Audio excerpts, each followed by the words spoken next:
There, we should be live now. Hello, everyone. Hope you're all doing well today. Yep, we are live. I just had to Cool. Yeah, I don't know why it suddenly changed. I have to click go live on YouTube. Because before I would just go live in OBS and it would just automatically start it. And now it's just not letting me do that anymore. Yeah. You are late. I diagnosed you with gay, Creetosis. Oh no. No! It's over. You caught it. It's over. I am not. Alright, anyways, so, we were considering covering the Movie Bob video today that we didn't get around to, like, a couple weeks ago. We are going to do that at some point. That video is terrible. But someone suggested this video to us, and Pagan previewed it, and he was like, yeah, this is garbage, this is pain. Mm-hmm. So, do we have anything really to say before we get on with this?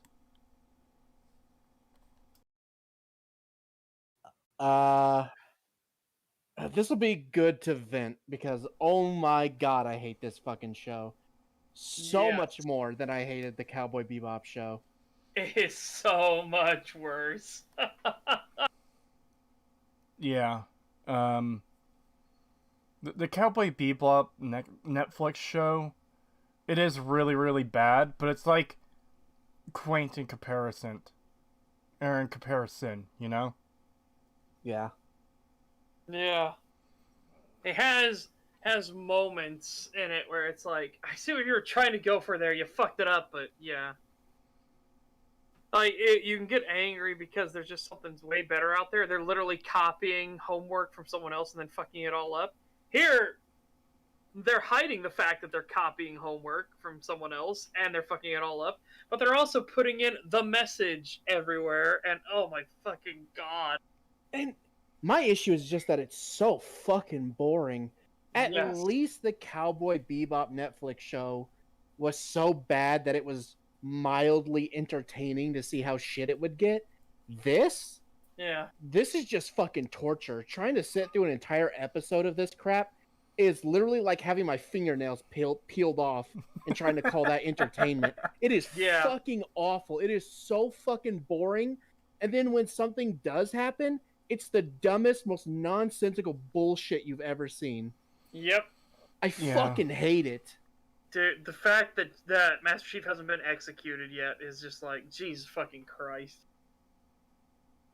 Yeah, that fucking last episode too. How he's still alive, I don't understand. Something kind of interesting happened to me over the weekend. So, you guys know I was at work Friday, Saturday, Sunday. Again, 12-hour days. I was at work, and, you know, you're bored, you start thinking about things. It's like, man, it's been a while since we've watched no, wait, we just watched a Halo show yesterday, like on Friday, right? Or a couple days ago on Saturday. It's like, this episode was so dog shit that just, my mind is trying to fucking delete it from my memory. Just completely. Yeah. And it is incredibly, incredibly shit. Like, holy fuck. That relatable moment when, well, it's better than X, so we should just accept it. That is, unfortunately, a very common argument about things. Hang on, I think I'm gonna need to change my profile picture for 1 second. Alrighty then. I think there's one that's very appropriate for the current situation. Oh?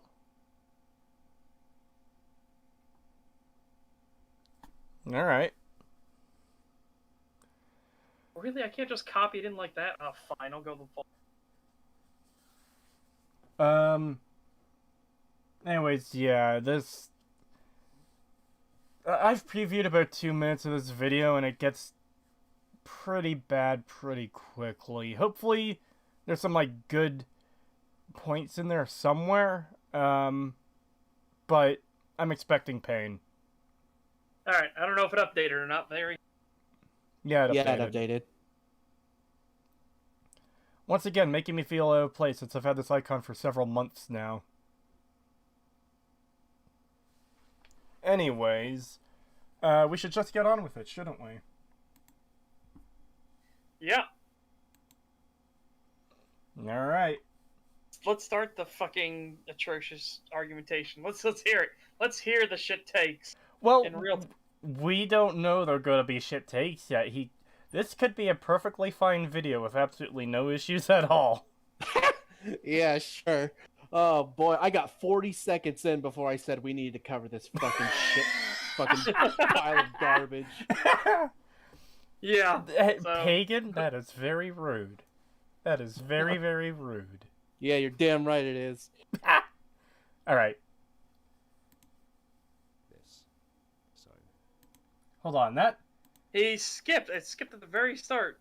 I also had the volume low, so it didn't really come through. So I'm gonna start it again. I Yeah, don't want to go for write this, but it's not going away, so here goes nothing.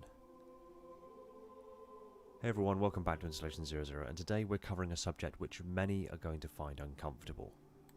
Okay. Uncomfortable? Already! Doubt it. Already, 12 seconds in! A subject that many are gonna find out... My dude, it's a TV show. It's not like you're talking about a brutal fucking rape. Like, I mean, Jesus Christ. it is a brutal fucking rape. Established canon. But Okay. Yeah, Jesus Christ. Yeah. Okay, Setch, you might be right there. But this guy doesn't see it that way. Yeah, that's fair. Yeah, this is a very strange opening for talking about a TV show and then calling it. Oh, this is a. He starts it off with a sigh too. He starts the video off with a sigh. Yeah. Okay, that's a trope that needs to die with fucking YouTube videos. Videos that start Yeah. with, I didn't want to do this. I didn't want to have to write this. I didn't want to have to make this video. Fucking stop it, Jesus Christ. Yeah. Then that don't. is- yeah, they just fucking don't. God damn it. Nobody wants to see it anyway. But yeah, and then to start being like, oh, we need to talk about something some people may find uncomfortable. And it's like, dude, we are not talking about fucking So absolutely there's tragic shit here, okay? We're talking Yeah. about a fucking terrible TV show. like Yes. there's different videos I watch on YouTube about like different historical events or tragedies or like stuff like that, and that's genuinely cases where it's like, yeah, some people might find this content uncomfortable to watch because you're hearing a retelling of, you know, some disaster that killed like 200 people, or one of the ones I watched last night, I think it was on Scary Interesting. A bunch of like teenagers went hiking into the mountains in Scotland, and a freak snowstorm happened, and like 5 or 6 of these kids died. It's like, man, that's fucking tragic. Like, yeah, that's gonna be uncomfortable for a lot of people to watch or listen to. But, oh, people are being critical of a TV show? You might find this uncomfortable to listen to. Like, what?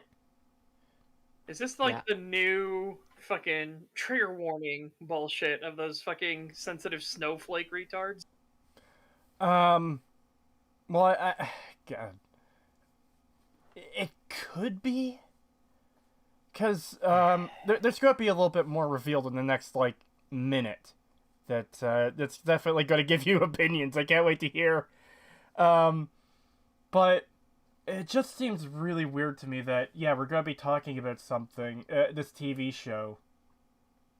And that's going to be uncomfortable somehow. I guess because something is being criticized that him and other people like, and something you like being criticized is like traumatic or something.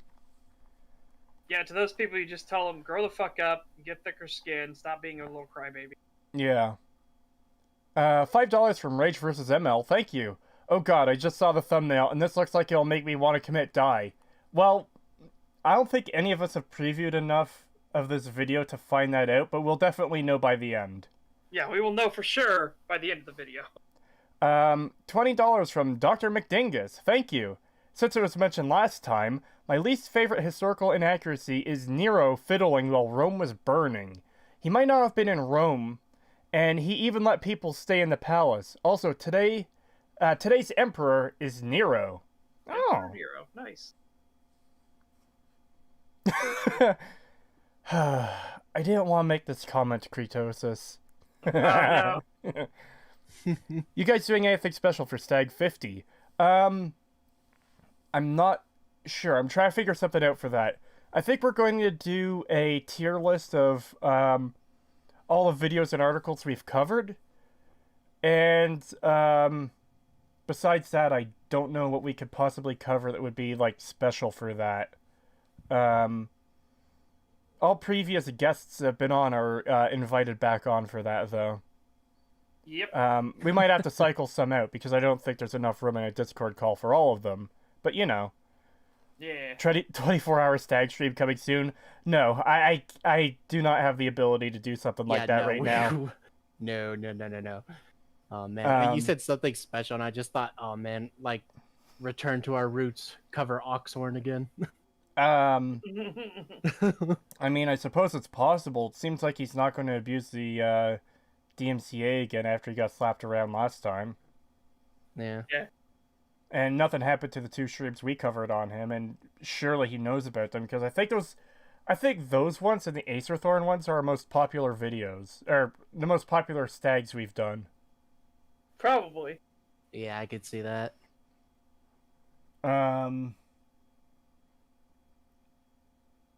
We'll try to figure something out. There's like fucking 10 weeks away to do that, so yeah. Yeah, we got plenty of time. I'm going to find it uncomfortable as well. But I want to go on Boo-hoo record for you. about where I stand on this issue, and I want to challenge some points of contention and complaint in as a respectful manner as possible without going out of my way to be cruel or offend or attack anyone on an individual level. Well, I'm gonna say this. I will attack anybody that says the Halo show is good, and I'll be like, Jesus Christ, you have no fucking standards. Yeah. I'm not afraid to just say you're fucking stupid. Yeah, seeing those comments from the Halo subreddit, and I'm just like, Jesus Christ, you people would be happy if it was a Master Chief keychain jingle, and be like, oh, I clapped a Master Chief! Oh! I genuinely think these people are stupid fucking retards. Well, I'm glad my co-hosts are more bloodthirsty than I am, at least on this issue. Yeah, it's one of those things, like, there's a reason why I suggested the name, why have standards? It's like, good lord. I mean, yeah, I'm more hesitant to call someone stupid for liking something, just because, I don't know, I don't know. No, I should say, when you read the Reddit, it isn't that they like it. So they start fluffing it, that it's the most magical, amazing thing they've ever seen, and I'm like, Jesus Christ. Okay, yeah, so you're talking about people like the guy who cried at the Star Wars trailer. Yes! Okay. Okay, like, that does make sense. That I do agree with. Because, yeah, it's not liking the show that's the problem for me. It's when people act like something is flawless, or not even flawless, but just like, oh yeah, this is super awesome, amazing, great, when it's not. Yeah, the thing I can't stand is when people go out of their way to make something look better than it actually is, just because they personally like it. So they'll just make up shit and just fluff it up to just the nth degree to make it look amazing when it's probably the worst thing you'll ever watch. Yeah, like here, luckily in the Discord, some people have been keeping some receipts. Here is a comment. Uh-oh. The moment the Halo ring appeared, I cheered, and I hope it's Installation 04. Also, I think I heard a few Halo music notes there, too! Please don't make the Chief fall in love with Mackie. Please don't. Ah! Comment number 2. That was the most amazing and exciting ride, man. That thing was like being high without smoking. You know, that was how you exit. Jeez. Honestly, that's the best ending ever for me. That was solid. Whoever wrote that needs to get a frickin' raise. Like, congratulations. Dang, keep babbling on. Sorry. Yeah, that was the comment. These are the people I say, like, you're a fucking retard. Yeah, that. Jesus Christ, man. Especially that second one. I could barely understand what the fuck he was saying. I was actually, I stumbled a couple times of continuing the sentence because he would just have stuff like, man, period. Oh. That was so good. G, period. G's, period. It's like, good fucking God, stop. Stop abusing the period. Stop. Yeah, what the fuck? Why did you put a period and then a single word and then period again? Yeah, that's weird. Dude, on a super chat from Scoopmeister. Thank you very much. Co-host, you forgot that I'm here. There's also a comment to chat I found interesting. First of all, before I get to that, gonna have a Star Wars special for May 4th? Probably not. In fact, I work May 4th, so almost guaranteed. That's gonna be a no. I also worked yesterday, which is why I didn't stream Morrowind for the 20th anniversary. Depending how long this stream goes, I might do a short Morrowind stream after this, or I might do one tomorrow. But the one I did find interesting, Creetosis. Joe gave Star Trek Picard Season 2, Episode 9 his first 0 out of 10. I assume you mean Angry Joe, in which case, goddamn. Damn. At least he's on the right side of that fucking discussion. Yeah. There's so much I have to do and I want to do, but I feel like Picard is one of the things I should maybe cover at some point. That's gonna be fucking absurdly painful, though. Oh, it absolutely will be. $2 from the Wayfarer. Thank you very much. So, the Kevin Smiths of the world? Yeah, basically. Oh, God. Yeah, these are the people that I'm like, these are people that like something, and it's like, okay, good for you. But then their like of something is like fanatical, zealotry, like not within the realms of reality. Like, oh my God, Rey was so strong and powerful. Did you see how she single-handedly beat the Emperor? It's like, fuck off. Technically, she didn't single-handedly beat the Emperor. She needed every Jedi that ever existed to help her. That's what I mean. It's like, it's these people that do that kind of shit where they're like, she single-handedly beat the Emperor. No, she didn't. She literally had every single Jedi in existence, past, present, and maybe future, because they're so wishy-washy in fucking the sequels, that ever, to help her. It's like, Jesus Christ, Creamy Sheev is that powerful. Damn.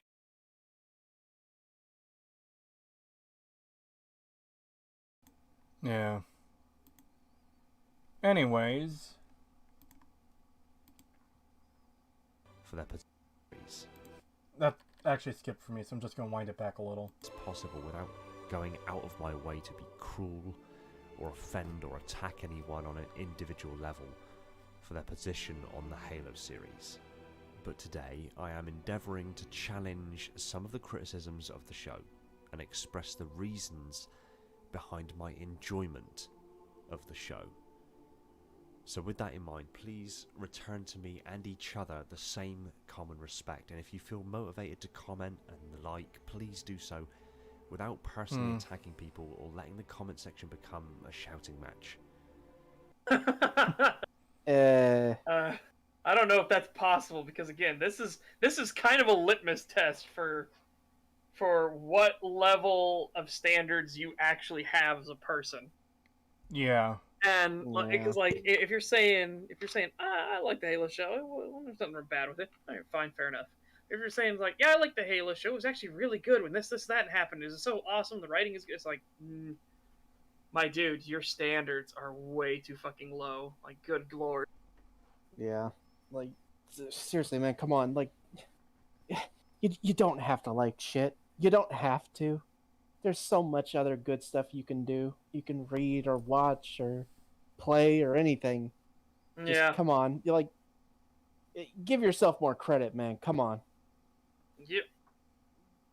I also gotta love the whole sad music thing going on, and like, try not to be toxic to each other in the comments. it's really He's- mean to do. And Oh, right. He's There's doing the something music he's- makes feels thing real hard right now. Yeah, there's something he said at this point that I think. Let's just play it a little bit. We'll see if he actually says what I think he says. I just want to make sure, Seth. Did you grab? Oh yeah, you did grab the $2 super chats there. Okay. Yes. Yeah. So we're on to peace. Yeah. $2 from Peace was never an option. Thank you. If it wants for laws, I'd go say hi to 343 up north. I guess wasn't for laws. Yeah. Hmm. Do you remember the rage pig? I can get away with it. Yeah. Blow him away. Somebody handed me a gun and said, "Ralph, no consequences." Yeah, I go kill him. Medico's stream the other day was fucking amazing. He didn't get around to covering Acertard, but he did say he'd cover him this coming Saturday, which, oh boy. Yeah. From the, And the only reason... From the sounds of it too, Medicare might also be covering the fucking Quantum TV drama as well. Which, holy shit, tag teaming those two. That'd be great. Yeah. And his reason why he didn't cover him, even though he said he would, was because you gotta understand, April suddenly went fucking crazy town near the end. Yeah. With everything. Like, well, it's people like lost half their of mind. Yeah. So, understandable why he couldn't fit him in. Yeah, completely understandable. $10 from the Wayfarer, thank you. As if the show wasn't bad enough for the gaming space, the Fallout show will most likely drag whatever integrity and quality the series had through the mud. Why have standards gone down the drain? I guess because people are so willingly to accept garbage and not be critical of the things they, I guess, consume. Like I have a theory that it's because people have become more about instantaneous gratification than ever before. So yeah, you have the set piece was nice, and then they don't think beyond that, and they immediately their interest, their focus has gone again, and then the next set piece happens, like, ooh, that was nice, and it goes on again. And again, it's not everybody, because obviously not everybody. Obviously there are people that are paying attention and stuff like that, but I think that's kind of been ingrained in people because of stuff like the current crop of Hollywood blockbusters. What are they? They're literally just flashy lights and jingling keys, and that's all they are. for the most part, yeah. Which is really, really depressing. Oh my god, I am terrified. Skid says, you guys gonna cover the Netflix live action Avatar The Last Airbender show when it comes out? I am terrified of it. I've never I think seen. it's gonna be complete dog shit. I've never seen the original, nor have I seen Legend of Korra, which I heard is absolute dog shit. Yeah. So probably not for me. Especially since for stuff I want to cover, I've got enough on my plate already. I don't know when the Netflix Avatar is coming out, but I've got to cover. I'm doing a video on Bebop Flicks. I want to cover Halo. I want to cover Amazon Lord of the Rings. I want to cover Amazon Fallout show. I want to cover Doctor Who and how it's gone downhill since it's revived. Like, the golden age of the revival and how it went downhill. And then just fell into the fucking abyss. Then obviously, Skyrim, Fallout 4, Fallout 3 analysis doesn't need to be done. There's so much to do and just not enough time. Yep.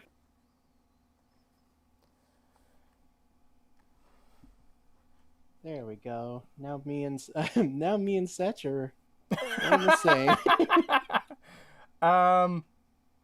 It makes me wish I had a face-palming owl, but I don't. I don't think I do.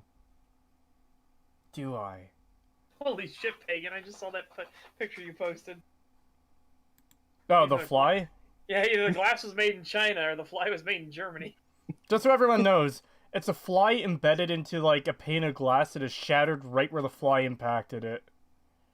Yeah.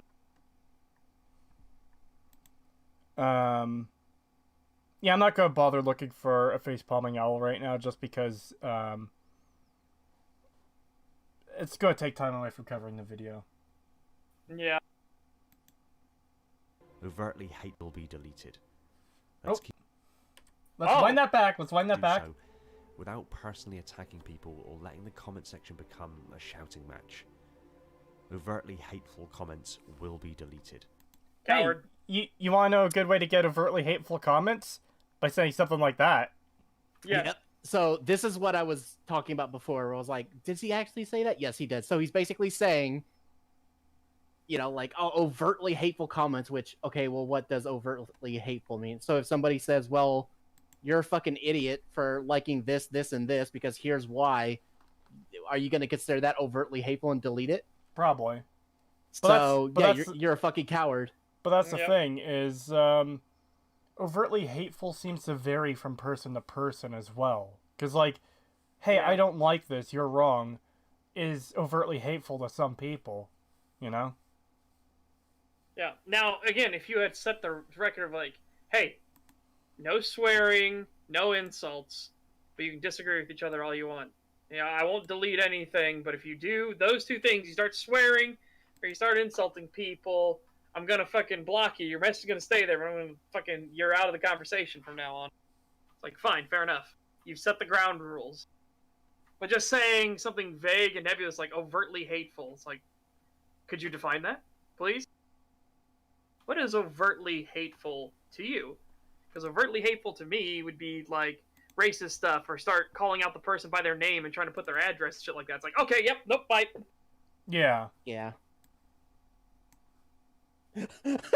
I love that picture fucking Creetosis.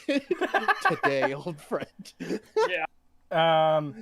Yeah, when you were reading off those comments about the Halo show that you saw on Reddit, this was just the first thing that fucking popped into mind. Let me get this up on screen so chat can see. Just block out the not. Not today, old friend. Yes, today, old friend.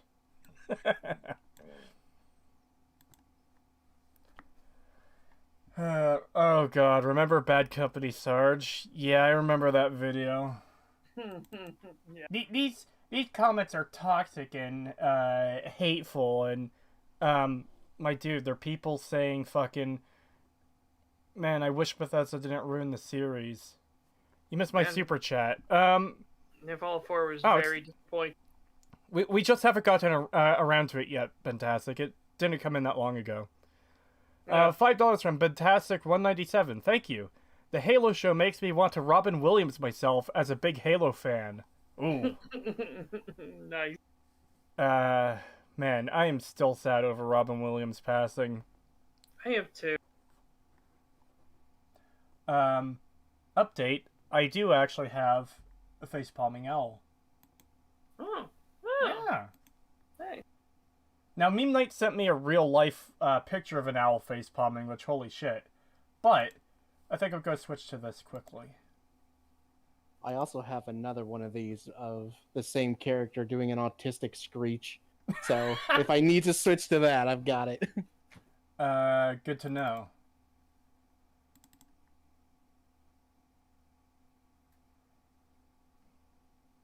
Amazon didn't make the Halo series, Threadnought. Now this was Paramount Viacom. Yep. Fucking piece of shit. This is weird. It's not... The image isn't coming up in Discord for some reason. Like, I uploaded it for the icon, and it's just a blank section. I hate when that happens. Yeah. Membership message from Classy Horse for 3 months. Thank you. Cree, I know it's not an Acer stream, but I swear he has a cameo in an obscure game. He's the boss in Cruelty Squad. I don't know what game that is. There's a there's a video we should watch then after this. Oh, all right. $10 super chat from Scoopmeister. Thank you very much. Thank you. What's really sad is this man makes quality, in-depth videos of things from Halo, weapons, armor, events, etc. He's the first Halo tuber I ever got into, and it hurts seeing him do this. Well, we were just talking about Halo follower on my stream literally right before STAG. We were talking about, like, because I was making fun of the fact that, hey, we never see the Covenant kill civilians. Meanwhile, in Halo 3, not only are civilians fighting beside you and getting killed, but there are also a bunch of dead ones already on the ground everywhere. But no, we never see them kill any civilians. God, that was so fucking stupid. Yeah. Can't believe he said that. Oh my god. Yeah, it is genuinely fucking insane. But again, it's like, I don't know, maybe if I started watching Installation 00, I might think his other videos are stupid too. So who knows? Well, I would have to see, because I don't think I've seen a single one of the Halo tubers that have been good. Now, I'm saying this is a current biased perspective from it because we're watching a video that is pretty awful already. But hey, maybe his other stuff is genuinely good. Maybe for whatever reason, this is his sacred cow. The Halo TV show might be his sacred cow, and he just can't let it be insulted.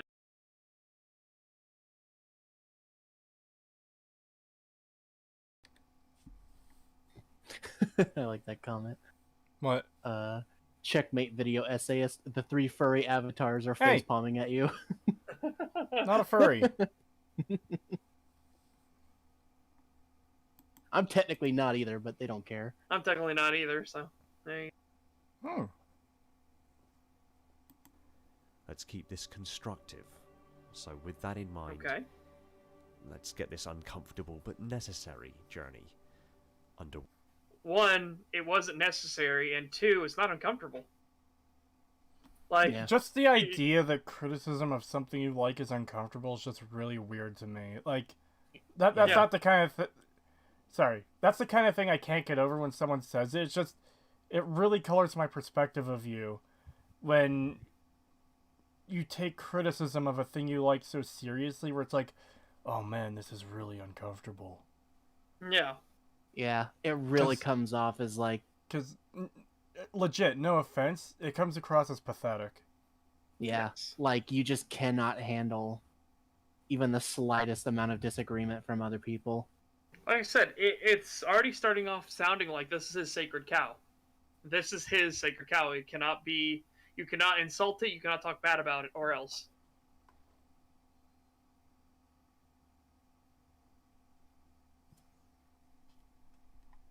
Imagine your love is something so fragile that criticism of something you love is uncomfortable. Yeah. For some reason, pressing the arrows brings it back by 10 seconds rather than 5, like YouTube does. Yeah, that's what it does on the Watch Together. It's just like 10 seconds. Like, alright, whatever, fine. Yeah. Will be deleted. Let's keep this constructive. So with that in mind, let's get this uncomfortable but necessary journey underway. So this little bit is just his fucking opening intro clip. Yeah. So nothing's really happening here. Yeah, but as we said before, too, you could tell that he was doing the music makes the feels thing, so he had to have the somber music at the start of it to add in everything. That actually makes me realize something. How many bad video tropes were in that fucking less than a minute and a half that we just saw? It started off with the, I really didn't want to do this. Mean comments will be deleted. Yeah. Sad music. Yeah. Yeah. Oh. That's actually installation 00 there, for £50. Thank you. Oh, wow. Didn't know there was a subculture of live streams watching my content. Kind of cool. My major issue is the death threats towards others for liking the show. That's what I take issue with.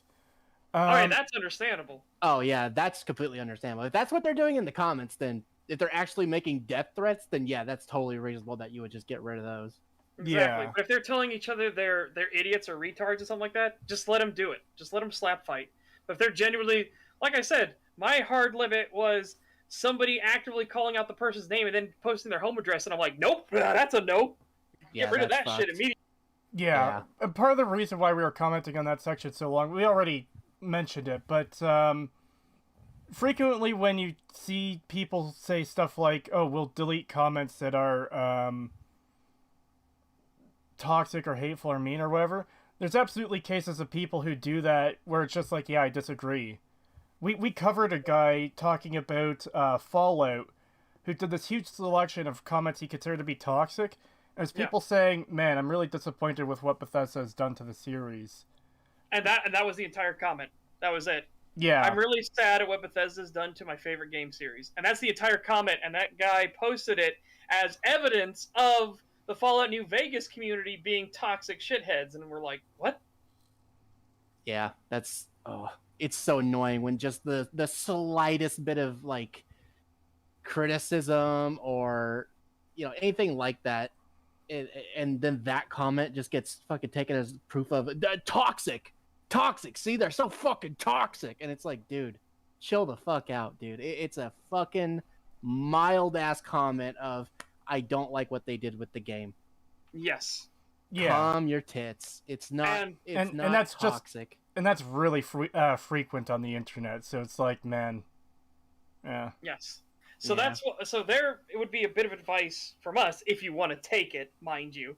Again, you don't have to take any advice that's given, but the advice would be: cut out the sigh. I didn't want to have to do this. Cut that out. Cut out the this is going to be uncomfortable and necessary.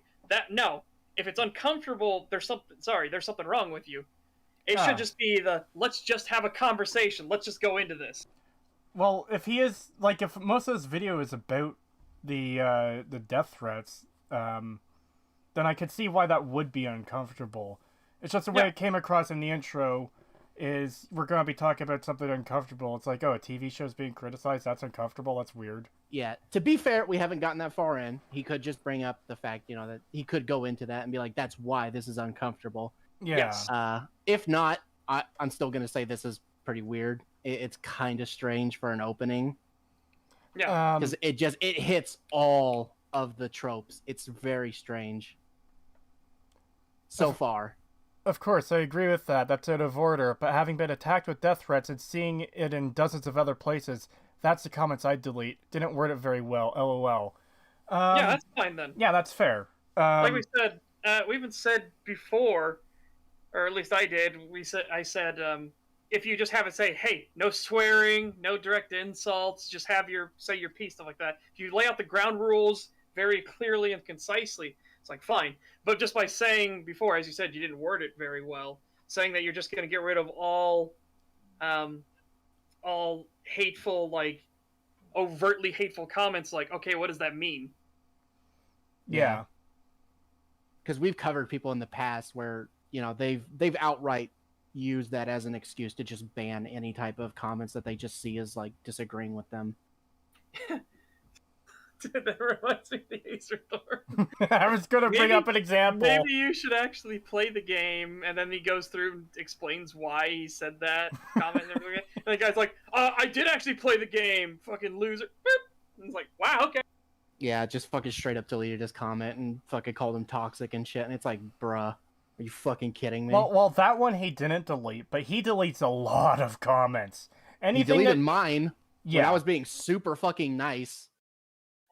Well, no, don't you understand? Remember, you already burned the bridge, Pagan, because you made a joke about him. You weren't civil. I made a joke on stream before that, so therefore not allowed to even read my comments, even when they're super nice and undoubtedly charitable. Yeah. Anyways, back to the video? Yeah.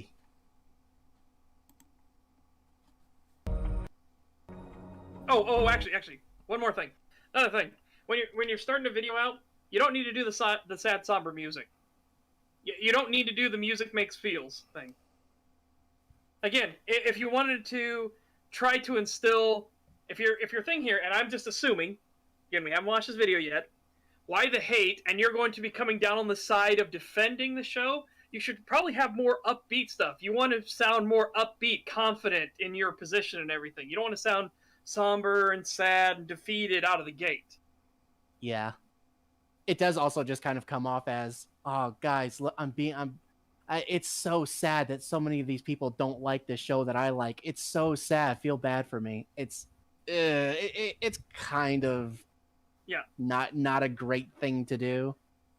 Like I said, it's not a hard rule, obviously, but it does come off in a very not so good light when you do that kind of stuff. Yeah, and as I said, you don't need to take our advice. Yeah, as I said, obviously, not a rule. You don't have to listen to us about it. It's just something that we notice a lot, and it's just kind of like, I don't like it when they do that. Yeah. So imagine. Oh, go ahead, Creed. Personally, when I hear the sad music in a video, I just find it really off-putting. Unless it's like, unless it's talking about an actual like disaster or tragedy or something, then yeah. But like if we're talking about a show and you get the sad music, it comes across as just really bizarre to me and off-putting. Those are the kinds of videos I typically click off of myself. Yes. Yeah, he says, I'll be honest, the edited into this wasn't that thought out. By the time I was editing, I had already spent a lot of time and energy on the script, etc. That's understandable too, because when I do videos, the scripting usually takes a long time, and by the final like 10% of editing a video, no matter what kind of video it is, I'm just in a rush to get it done at that point because I'm so sick of working on it. I have to rush that last 10% or I'll never get it done. Yeah, that's fair. We'll kind of, we'll stop getting so hung up on the editing, and let's just get into the video. Yeah, well, like I said, I just wanted to make the mention of, like, what if you had done the Halo 2 Mjolnir mix instead, and had come from it of, like, a really upbeat, is like, explain to you why I like this show, and why I think it's a good thing, and everything like that. More so in that way, where you feel more confident, more upbeat, you have triumphant music in the background and everything like that. It just feels much more like you're confident of your position, you're not already coming from a position of weakness, you're confident in what you're going to say and everything like that. Yeah. Just some general advice. All right, let's see what we got here.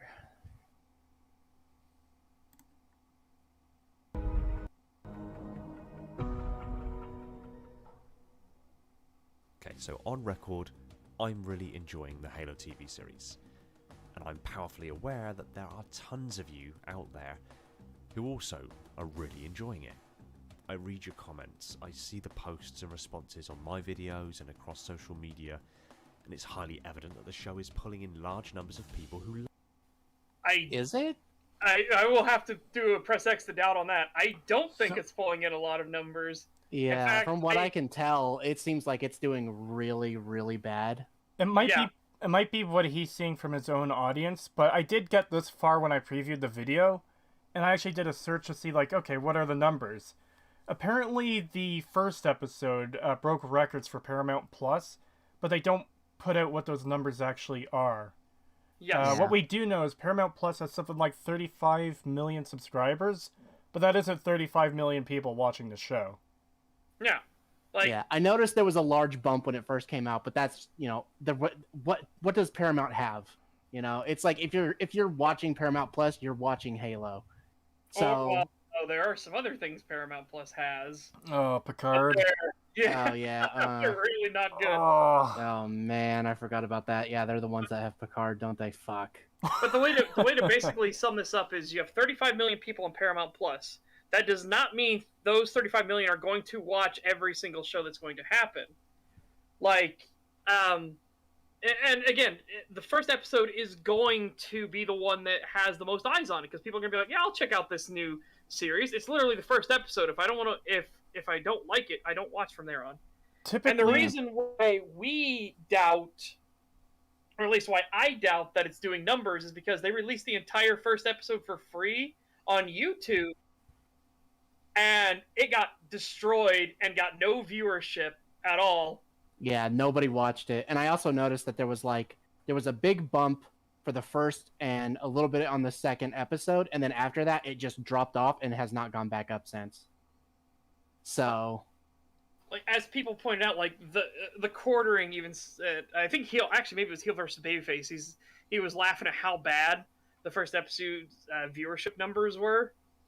on YouTube, on the YouTube video, because that's one we can see it in real time. We can see what the viewership numbers are. Yeah, didn't And it he have was like laughing. 100,000 views after like a week or two?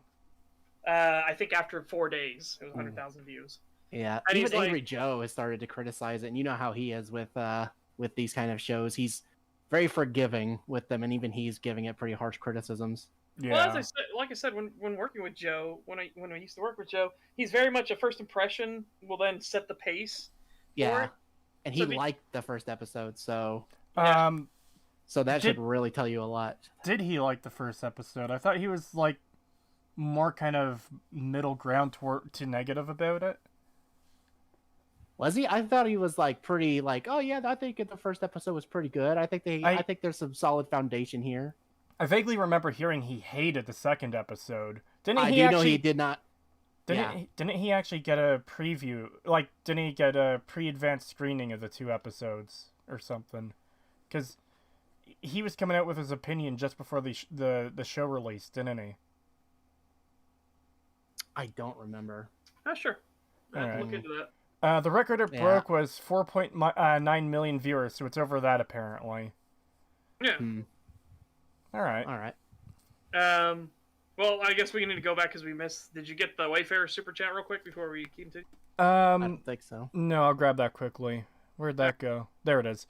$5 from the Wayfarer. Thank you. I'm gonna oust myself as a brony, but these kind of takes make me completely go Twilananas. Twilananas? Oh my god, dude, come on. That is such a fucking old meme. That is not even funny. I have no idea what that is. Oh, yeah, You can that's have- cringe. Oh, he even prefaced it with cringe. Yeah. Yeah, You that can is have- cringe. You can have super old memes that are cringe. Like, do you remember when Kermit the Frog killed somebody over coffee? It's fucking great. And if you've never seen there was an old coffee commercial where Jim Henson did the puppet work for these coffee commercials, and I think it was Wilbur's coffee, something like that. And the guy be like, "What do you got over there?" And he's like, "Oh, I just got me my Wilbur's coffee." And then Kermit would pull out a gun and shoot the other guy. And then he'd be Oh, like, yeah. I guess he should have had a cup too. And it's like, dude, it is fucking weird. Yeah. Every single commercial they did, it wasn't Folgers, no, but it was every single commercial they did. The Kermit the Frog would somehow maim, injure, or kill the other guy. He Yeah. goes, "Huh, I got a full house. What do you got?" "I just got my Wilson's coffee." And then he pulls out a gun and shoots him again. It's like, what the fuck? Yeah. Yeah, it was very strange. Ah, yeah, there it is. Wilkins coffee. Yeah. The puppets were Wilkins and Watkins. Oh, man, but yeah, that takes me back. Oh, man, I haven't heard Twilanana since fucking... Oh, man, I think like 2014, 2015. Yeah. Like, oh, that takes me back. Oh, yeah, Gage, it wasn't actually Kermit. It's just people noticed that he looked like Kermit, and it was Jim Henson's puppet work that was actually doing the commercials, too. So it's kind of Yeah. like that, 1 degree of separation thing. And people just thought it was way funnier to say Kermit the Frog killing people with a gun. Yeah. I remember Nostalgia Critic covered that in his commercial videos. He did one where he went over those. That's where I know it from, because I don't think I ever actually saw those commercials. Oh, God, that's the thing. That's the thing I want to talk about, too. The combat scenes. I despise the combat in this show so much. Yeah, I know. That's what I was talking about before, was like, it's so boring because there's nothing going on, and the dialogue just doesn't hold the show. Because it's written so bad. I hate the dialogue in this show. So Yeah. it can't hold itself with the dialogue because it makes no sense and is just insane. And then whenever we do get something going on, aka a combat scene of some kind, it is the most nonsensical shit I've ever seen. Yes. It's just pure stupidity. I hate it. I absolutely can't stand it. Was this back when Nostalgia Critic was still funny? There was a period where he was? I like some of his stuff, but Kind of. And then he started realizing what got the views, and he started doing the more like, ha, ha, ha, yeah. He became a little bit more like erratic and started doing the skits more. It got to the point where it was more of a skit show than a review. It got pretty bad. It is pretty bad. He did that after his skit show failed. Yeah, I know. His skit show got no viewership. Everybody hated it. They didn't want him. So he brought all the actors that he had in that skit show into his normal reviews and started doing more and more skits for every review. Yeah, it was really weird. Revenge. It's like, yeah, it was almost like he did it out of spite. And people would criticize, like, dude, why are you doing so many skits and why are they so long? And he just doubled down. He would just double down every time and do them longer, do them more cringe. And it's just like, dude, come on, what are you doing, man? Yeah, just stop. Like, you used to be decent, and now you're like absolute shit. His commercial ones are still pretty good, but even then, they still got the occasional fucking awful shit in them too. Oh, hang on a second. You might like this picture. I have to post it, but this is a great fucking. After you look at that picture, we good to get back into the video. Yeah. Yes. Creetosis, who's your secret lover? Why do you assume I have one? Creetosis is a hermit, a recluse. Yes, I live in the vast mountains of Ontario. No, you should have said in the vast mountains of Toronto. I was considering saying that. Damn, that picture! Holy fuck! Yeah, it's good. Wow. Oh yeah, that's a good one. Right. Anyways, video. The show is definitely trending, and its viewership week to week is. Frequently trending where? Sorry, I'm gonna go back because you said the show is frequently trending, but I'm like frequently trending where? Talking about Twitter. That's not hard to do. Yeah. Because you literally just pay Twitter. So Paramount just pays Twitter, and then Twitter will make it trend. Like exactly. this was one of those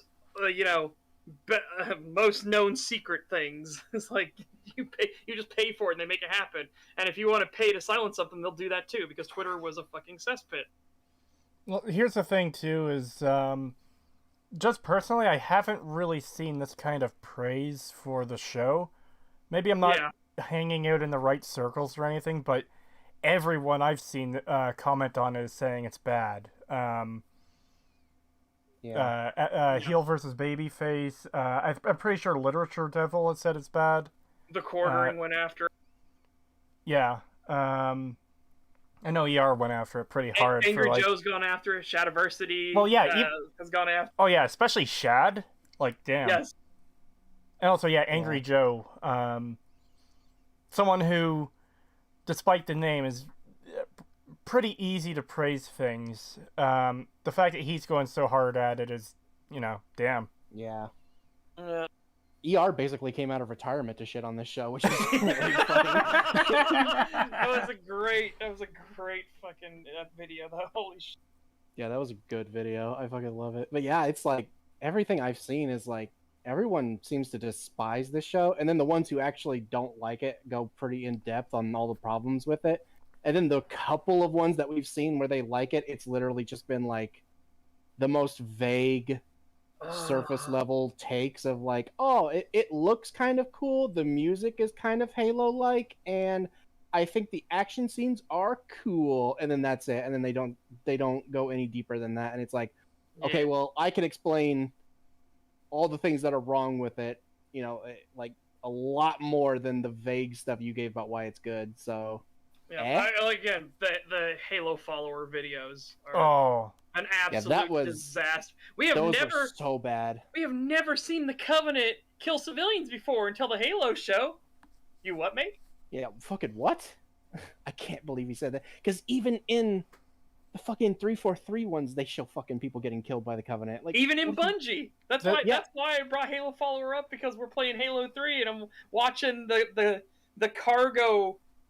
The warehouse workers pull up guns and they're fighting the Covenant. There's a bunch of dead civilians everywhere that have been executed and stuff like that. Oh, we've never seen the Covenant kill civilians before, though, in Halo. Yeah. It's so weird. What? Halo 3, Halo Reach, Halo 4. Halo 2. Halo 2, I think Halo ODST had civilians getting executed. Oh, Halo by... ODST, absolutely. There were dead civilians everywhere, police officers and Yeah. civvies everywhere. So it makes no sense that a guy who claims to have been doing Halo content on YouTube for, 10 years doesn't know that the Covenant has killed civilians before? What? Not till this show, apparently. Yes. Fucking what? It was one of those, like, what? You're okay. Your channel is called Halo Follower. You are a literal Halo tuber. That is what you do. Just to make it clear, this guy has hundreds of videos on his channel. We scrolled through them. We found one that wasn't Halo related, and that was the whole GameStop stock thing that was going on. Yeah. Yeah. Oh, yeah. Somebody even brought up that, like, didn't Halo 4 have the intro cutscene where an elite stabs a civilian? Yeah. That's the one we showed on stream. Yeah, we showed that on stream because it's literally Mark Zuckerberg getting run through by an elite. Yes. Anyways. There's a couple comments I want to grab. Creetosis, a secret lover, is headset waifu. Damn straight it is. God, the Archcast is going after it too. I'm not sure who that is, true. But the name sounds familiar.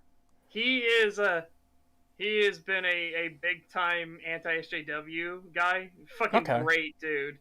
But his thing where he made his name was doing lore for the Warhammer series and everything, and he goes very in depth and he became a news channel, kind of, where he started reporting all these bad things that happened because nobody was reporting all the bad things that happened. That's where I heard the name. I think I've heard him brought up on Ricada's streams before. Yes.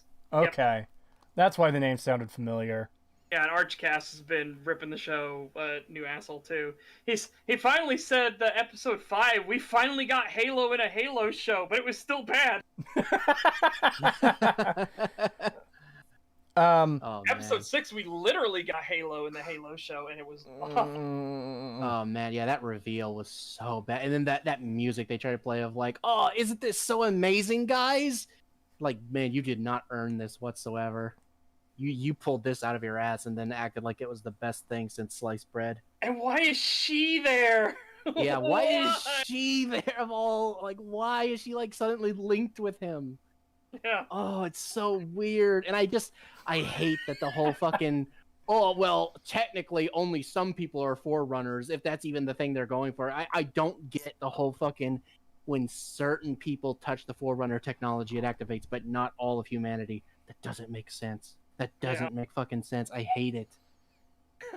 Well, it's a tad bit worse than that, Pagan, because it's not just certain people, it's literally the DNA within you that activates the artifact is literally unique to Chief and the Blessed One. Yeah. That we know of for now. Now, yeah. Because humanity only just found this gene. They literally just found this gene. It's like, but it's weird that it's even a gene. Like, why is it not just all of humanity like it's supposed to be? Yep. God, it's so weird. Reclaimers! I must activate the ship. We must fly to the Reclaimers. The Ark must be prepared. Great scene from the book. So, Jesus Christ. Technically speaking, only certain humans could activate Forerunner tech in the books and games too. Only those with a gene song. That must be a later feature because I have read up to Contact Harvest, and it was all of humanity. All of humanity were classified as Reclaimers. Yeah, that's because I'm more familiar with the older stuff, not the newer stuff. And from what I've seen with all the older stuff, it's just all of humanity. There was no exceptions. Yeah, that humanity were the inheritors of the Forerunners. Yeah. Because they were Forerunners. As 343 himself says, you are Forerunner. Yeah, exactly. So, I don't know. I just don't care for this new, like, the fact that literally the only two humans we've seen, and it's literally Master Chief and the Blessed One, and that's it. No one else can even do anything with these things. And it's like, but why? But why, though? We have a terrible gut feeling that Quan will be somebody who can do stuff with. It's like, no. Oh man, yeah, I wouldn't be surprised. I would not how be bad the surprised. writing is, it's gonna be Quan will do it as well. Yeah. Another comment I wanted to grab quickly. Don't know if you saw, but the Actman covered the Acerthorn lawsuit. Really? I'm gonna have to look into that after. Oh yeah, we'll have to check that out. Watch your Miniature Nerd Fallout response is how I found you. So the way this is worded, did Actman also see the Miniature Nerd video, or did you watch it after he covered the Acerthorn lawsuit? Either way, cool to know, and thank you. Yeah. Gee's Gene Song first appeared in Real World Halo Cryptum, a 2012 book. Okay. So that's after Bungie exited the scene, right? I think. Yeah, I believe so, yeah. Okay. Yeah, because I remember back in high school.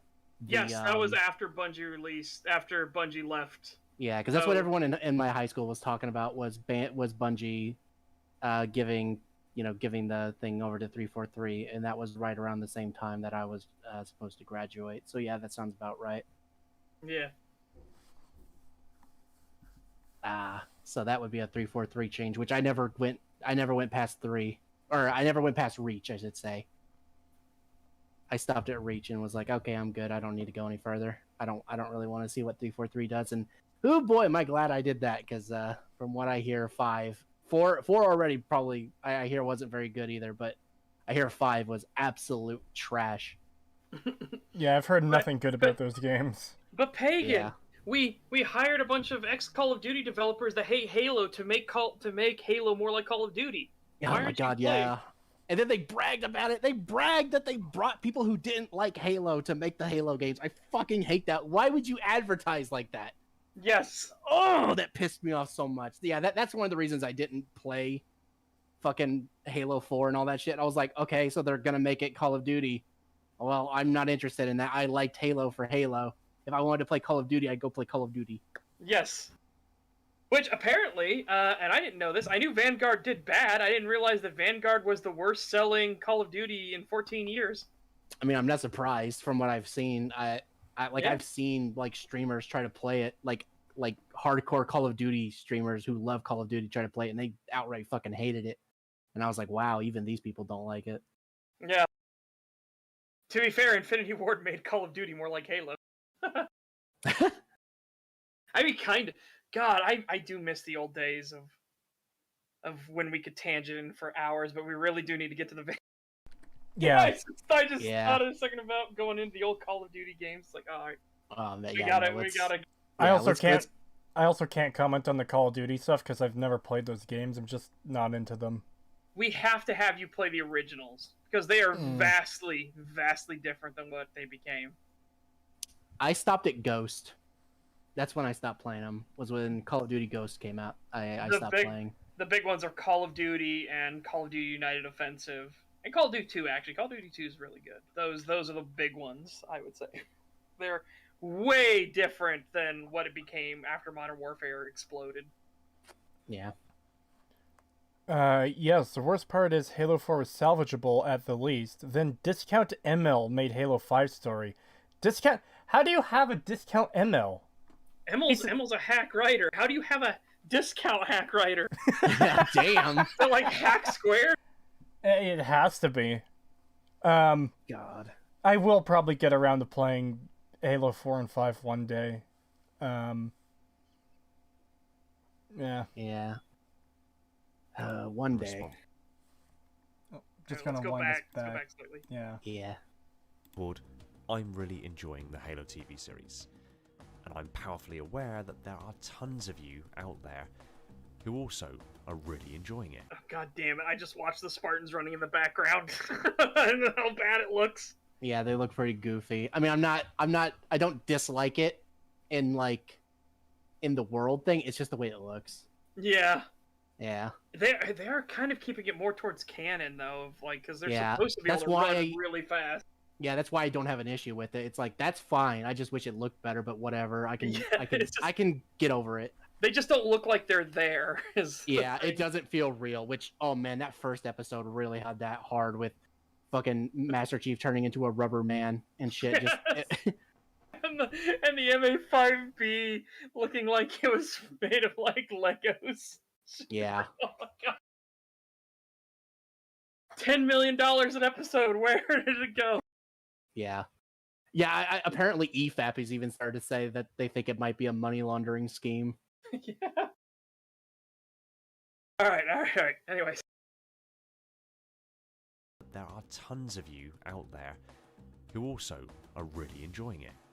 I read your Look at them moving at full speed. I can't I know. help it. Look at them moving at full speed. It's so funny. It looks hilarious. I kind of like it though. Like I don't mind that because it's just so it's just so funny.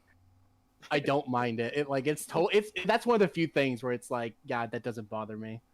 Dude, I think it's because they don't feel like they have weight. It looks like their legs are just swinging like Gmod ragdolls, and the like torso is just remaining the same constant level. Yeah, it's almost like they're on a wire and it's like pulling them along, and then like their feet aren't actually touching the ground. They're just pretending to run. Oh, yeah, that's kind of what it. Okay. Fucking... Okay, I promise I won't stop it again, but it's just. I don't believe you. Well, obviously I'll stop it again, not for this thing though. No, I know, but. Yeah, we got to get past this. Also are really enjoying it. I read your comments. Oh yeah, hold on. Toy Story. I'm sorry. I know you said not to. You ever see it's mostly in like parody videos and stuff of video games where a character is literally floating like a foot off the ground and they're doing the running animation and not moving. That's what I was talking about. Yeah, that's almost kind of what it looks like. You know what it reminds me of? I said Toy Story. It reminds me of that scene where Buzz Lightyear is sprinting underneath the car. That's what it reminds me of. It literally looks like the original Toy Story Buzz Lightyear sprint. Yes.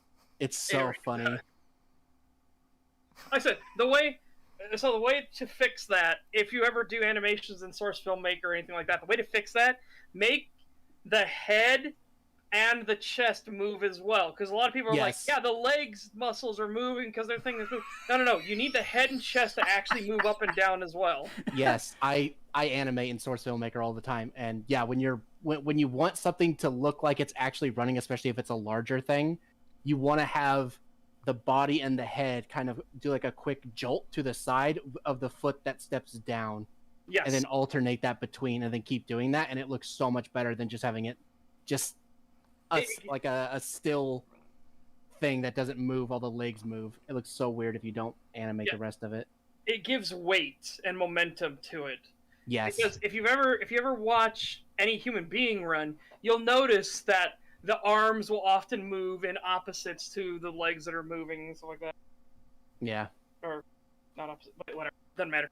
You'll notice that the arms and everything are moving, the shoulders are moving, the chest is going up and down, and the head is bouncing on the shock absorber being your neck muscles and everything. But you can see the head is obviously moving as well.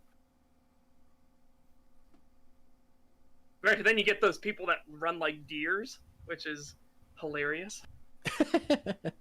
There are those people that they'll do knife hands, and they're literally like, their head doesn't look like it's moving because they're so focused. They're just like, yeah, those those always look funny to me. Stop running like that. Yeah. Does not look comfortable. Yeah, who's that actor who always runs in all his movies? He does that sometimes. Well, there's that creepy guy that plays the Mr. Glove or whatever in the Charlie's Angels movies. Or no, he's something Glover, and he's the kind of creepy guy, and he kind of has that run, and he's really lanky and wiry. He's the dude that rips out the hair and sniffs it. He's like, ah! Oh. After he sniffs the hair. Yeah, because he's supposed to be a weirdo. That's the whole point. He's a weirdo assassin dude who like did a cartwheel through the. He did a cartwheel through a locked gate, so that he moved the locked gate enough so that it had just enough space, and then he did a cartwheel, went right through that little gap. It was like, ooh. Yeah, Crispin Glover is what chat's saying? Yes, like that. He has that run. He has that kind of deer-like run, but his movements were exaggerated in that on purpose, because he was supposed to look like not normal, not natural. Oh yeah, Tom Cruise was who I was talking about. Yeah, he does that sometimes. All right, let's see if we can actually get past this scene. Yeah, we're over an hour in and we haven't gotten 2 minutes into the video. We need Nick Rekieta's. I doubt it. Oh boy. I read your comments, I see the posts and responses on my videos and across social media, and it's highly evident that the show is pulling in large numbers of people who love it. The show is frequently trending, and its viewership week to week is some of the largest numbers we've seen for a TV series in recent memory. I'm definitely, again, I'm going to need a source on that one.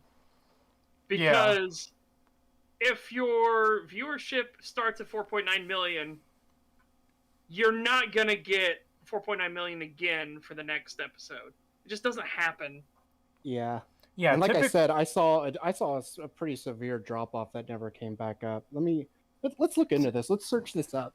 I actually searched this before the stream, and all that I got results for is the first episode breaking a record. And also, isn't it typically the premiere and finale episodes get more views than any of the others? Yes. Maybe if there's a big crossover event. Or a crossover, or like a mid-season finale, like they take a break between the first half and the second half. Again, I was referencing only the official number we have on it being the record break of 4.9 mil. But at that point, you can't say we're seeing record numbers week after week because we're not seeing the numbers week after week. Yeah. So what you implied with your statement was we are seeing these high numbers every single week, every single episode that comes out, but we aren't.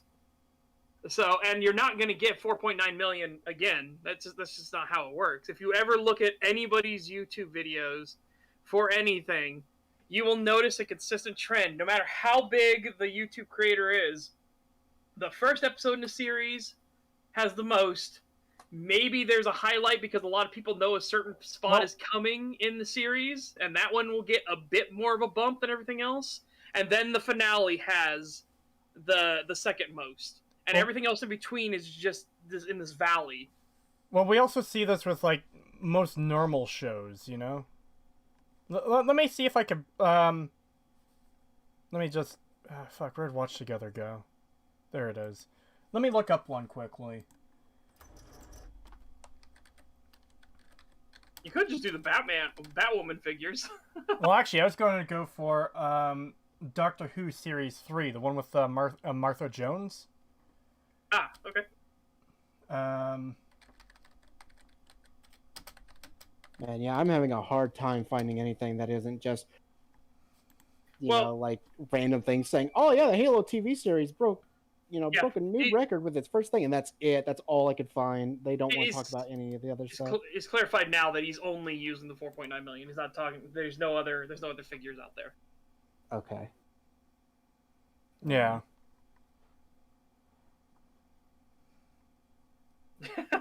Halo, the series, the one where Master Chief for some reason needs to keep his helmet off. Oh God, I can't stand how much they take their helmet off. And he takes it off at the worst times. Like the one time, like the times you should not be taking your helmet off is when he takes it off. Yes. It bothers me so much.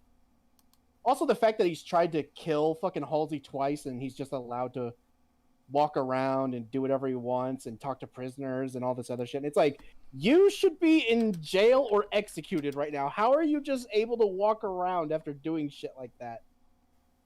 You're the whole reason that the Covenant attacked that planet and you're just getting off scot-free. Are you fucking kidding me? Master Chief saved a lot of lives. No, every single Marine that died there was Master Chief's fault. That was entirely his fault. He didn't save lives. He mitigated the damage that he did. Yeah. He's the whole reason they were there. Like, none of this would have happened if he had just followed orders and let Halsey take the artifact back to the headquarters without all this shit happening. But no, he had to go on his stupid little, "Oh, I have to know, fuck you," and ran in there, grabbed it, and did that stupid fucking dumb vision shit, and then tried to attack her. Yes, which would have killed her. Oh my God, yeah, and then got all these people killed. Yeah, then got all these people killed, and then tried to kill Halsey again as soon as they got back. Yeah. Before they even could get off the ship, he tries to kill her again, and I'm just like, fucking hell. How are you not in jail? How has the military not arrested you yet? Oh, there you go. Yeah. So these are just ratings for Doctor Who for how many viewers their episodes got. And you can see there's most times a dip in the middle between the first episodes and last episodes. But this is also Doctor Who in its peak was an exceptional series. yeah. But even in the they don't have the newest episodes with the 13th Doctor, but even with Capaldi's first season here, Deep Breath has the most views, and then there's a drop off by almost 2 million for the second episode. Yep. And again, that's just what happens. People tune into the new thing to watch it, and then you won't have every single one of those people come back for the next one, so you will obviously go down in viewership. That's just how it happens. The thing that you need to see is, does it stabilize, and what does it stabilize at? So if you see on that graph, notice how you don't have the bright green for what Cree was showing. You don't have the bright green anymore, but you still have a pretty decently good colored green graph the entire way through. And you have a couple times it goes into yellow at the end. So well, it's obviously stabilizing at a good location, stabilizing high. I do wish this site had the numbers for the for Jodie Whittaker's Doctor, because apparently they're really low. Apparently their last special only got 3.5 million views or something like that, which is dramatically low for a series that typically gets 7 to 10 million views. Yeah. So, and this is all I want to talk about, by the way, real quick. $20 from Zimzilla99. Thank you very much. Thank you. The whole only certain humans can activate and use Forerunner tech is post-4 retcon, while the inference was Forerunners were ancient humans in the Bungie games until Halo 3, where they found to be a different species. No, in Halo 3 they said they were Forerunners still. They said humans are still Forerunners. That was a thing that came later with the anniversary editions and the terminal stuff that got added. That's when they started saying that humans, that human and Forerunner were different species and they were commingled and stuff like that. It's like, no, that's later. Originally, as was stated multiple times, humanity are reclaimers. They are Forerunner, and again, 343 himself legitimately just outright says it. You are the descendants of my makers, inheritors of all they have created. You are Forerunner, but this installation is mine. He outright says that humans are Forerunner. And the reason we know he's not just talking about John, John isn't just some special one, is because he says it about Johnson. He says it about Miranda. So, yeah.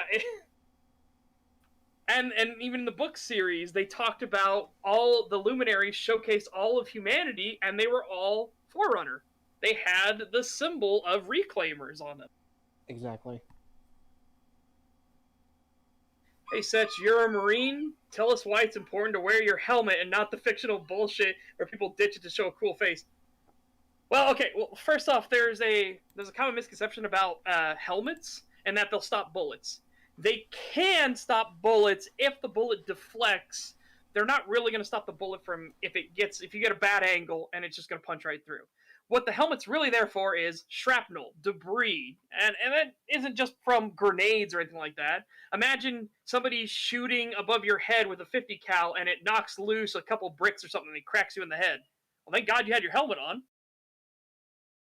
So, again, it's a bit of a misconception. There are some helmets that are actually rated to stop bullets, like the Altan, the Russian Altan helmets can. Yeah. But it's because they're not the same type of helmets. They're way heavier helmets, way thicker, and they have steel inserts in them. They are actually actively designed to stop small arms fire. Yeah, they're insanely heavy too. Oh. Man, yeah, I have been searching this whole time to try to find any numbers on this show.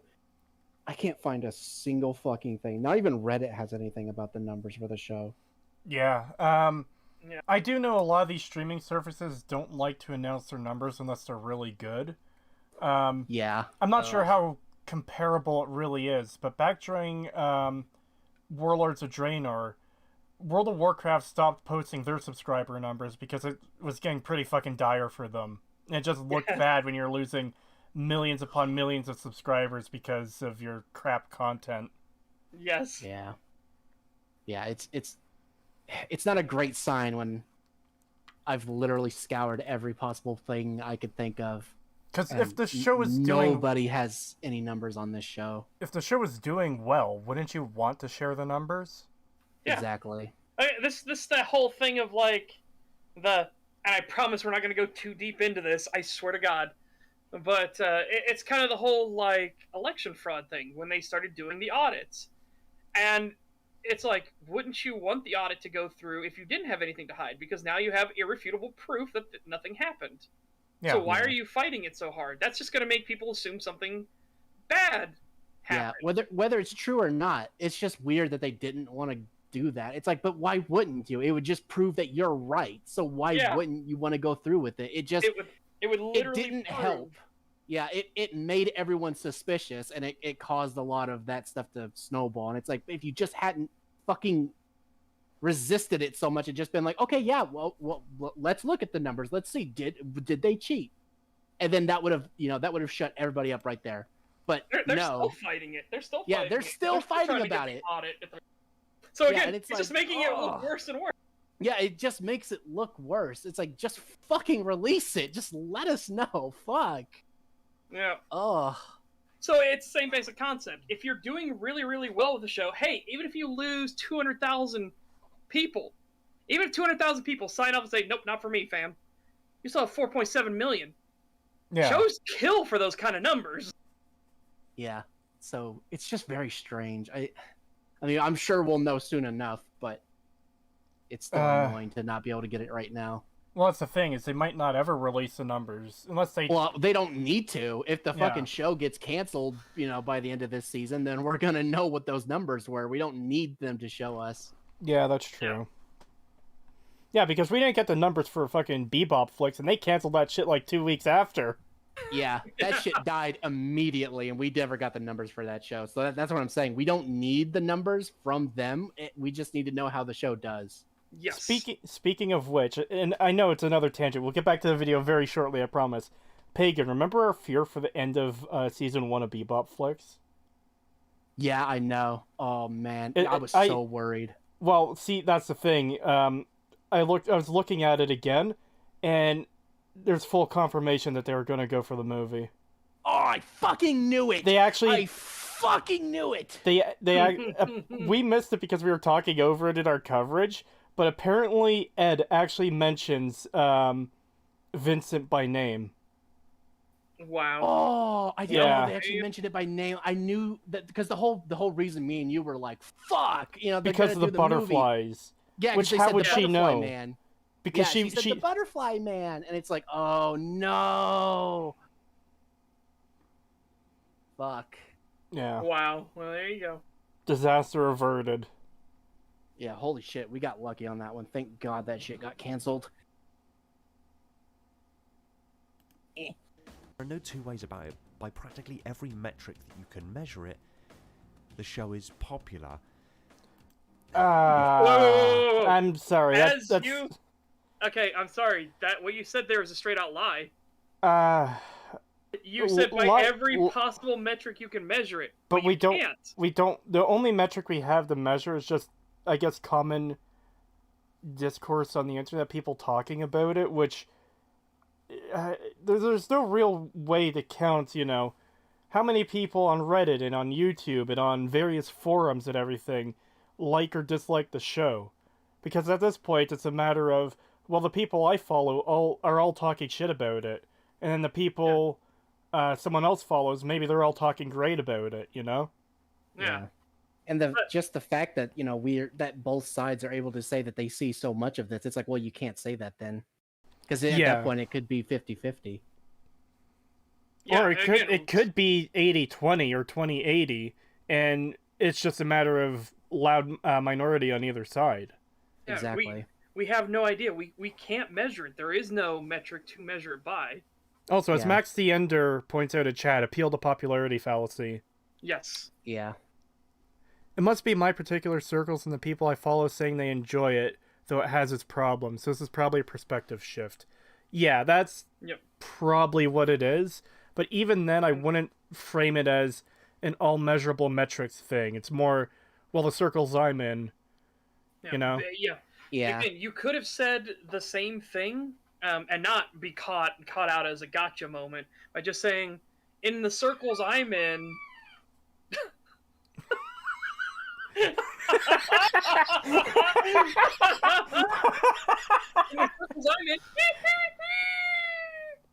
So for everyone in chat who doesn't know, Pagan lives on a farm. Oh my fucking win. God damn it, those little bastards. I'll be right back.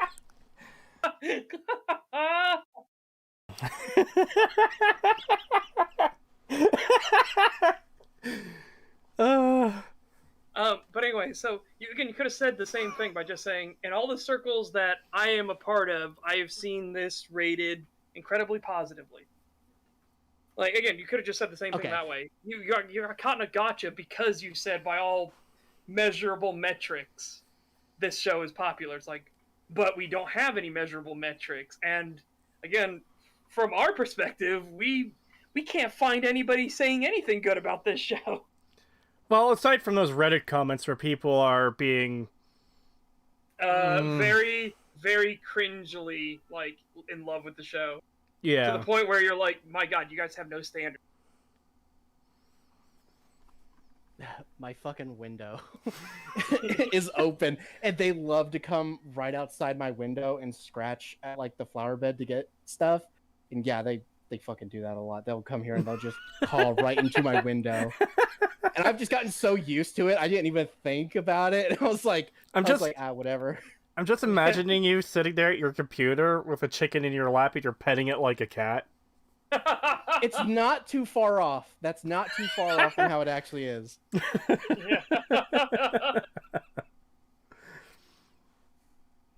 All right, let's wind this back just a little bit. Because... Was that Acer? He found me. He's outside my window. Would have liked it more if you temporarily made the visors transparent like an ODST, even if it's not 100% lore accurate. No, that is actually lore accurate. See, what happens is, in the books, well, I should say lore accurate to extended canon. So how this works is the primary canon is the video games.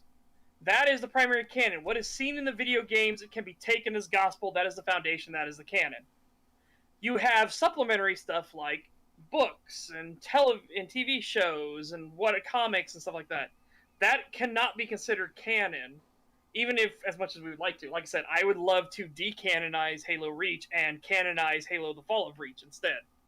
That's what I would love to have happen, but we can't. Halo Reach is canon, as much as I think it destroys a lot of the canon. Yeah. I just... that line of, by every measurable metric, the show is popular. It's like, come on. You can't say that. Yeah. We don't have the numbers yet. It's just not a good look. But yeah, in the books, the visor did change between the yellow that we see on Master Chief, and then it would actually be clear when it needed to be. The yellow was a protection for his eyes. Yeah. All right, let's see if we can get past this scene again. We're still on this scene. Yep. Practically every metric that you can measure it, the show is popular, if perhaps for different reasons, and that's the motivation behind this video. I'm seeing, as I'm sure you all are, an immensely negative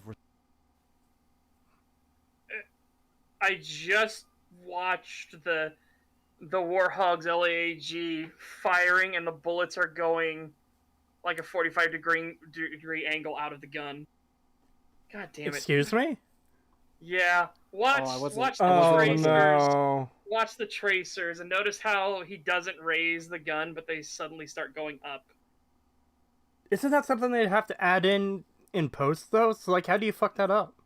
Yeah. Or did they fuck up because they had to aim it at a Banshee or something? I think it's because they were trying to aim it at the Banshees and he was firing, and the actor I should say the Wait, hold on. That doesn't even make sense because you edit in the banshees and posts as well. So, yeah. Oh yeah, Watch that makes it even this. worse. Watch this carefully. Watch the bullet tracers. Perhaps for different Hang on, reasons. see if I can see it again. Hang on, you might be able to see it in this. And that's the motivation. Okay, look at some of those rounds and how they are going up an angle. It's hard to tell here. It's easier to see it in motion of that the rounds are coming out of the gun at the wrong angle. I could see it a little bit. It does happen a little bit. It's not as bad as I was thinking it was going to be, but yeah, I can see it sometimes going a little higher than it should. Yeah, and I think again it's because the what are they called? Secondaries? I forget what the fucking official term is for it. I think it's because he's not aiming up high enough. Yeah. Well, he might not even be able to. That might be the extent that the prop can go up. Maybe. Yeah. oh. Oh, speaking of props and how cheap they are in this show, oh boy. Yeah, that's what I was going to bring up. That's actually a really good shot there, I think, because the bullet looks like it's higher than it should be. It is. Yeah, look. Okay, so look how high the bullet is. The gun is aiming like this, and that bullet is... Yeah. You guys should be able to see the mouse on screen. The bullet should be about where my mouse cursor is, and it's like above that. It's right up here. Yeah, and keep in mind these are bullets. These aren't like the slow plasma round, because that's the thing that they mention in the books, at least, that the plasma moves incredibly slow in comparison to a bullet. The ballistics have a way higher velocity. Plasma has a way slower velocity. And you can feel that when you play the games, too. My God, trying to hit things like at any range is really like, whoo! When you're trying to shoot at something that's on the move, like you're in a ghost or something, good luck. But yeah, so this thing would have probably left the gun, like, the bullets that's out there in the black smoke, the black of the, I guess it's not smoke, that's the shadow. The bullet that's right there in the shadow, that would have left the gun, like, less than a couple hundredths of a second ago.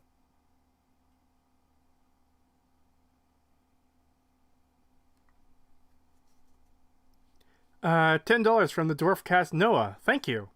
Howdy, Stag. How's it going? I want to pitch in and say this show is terrible. All the Spartans in this show are stupid, especially Kelly, and the chip in their bag makes no sense. I have to disagree with you there. The Black Spartan is based for calling that one the other Spartan who put grease into her hair dumb. Yes. Have you ever wondered why you don't wonder why? I wonder if that grease in your hair seeped into your brain to ask me all these stupid questions. It's like, yes, we finally got a likable character.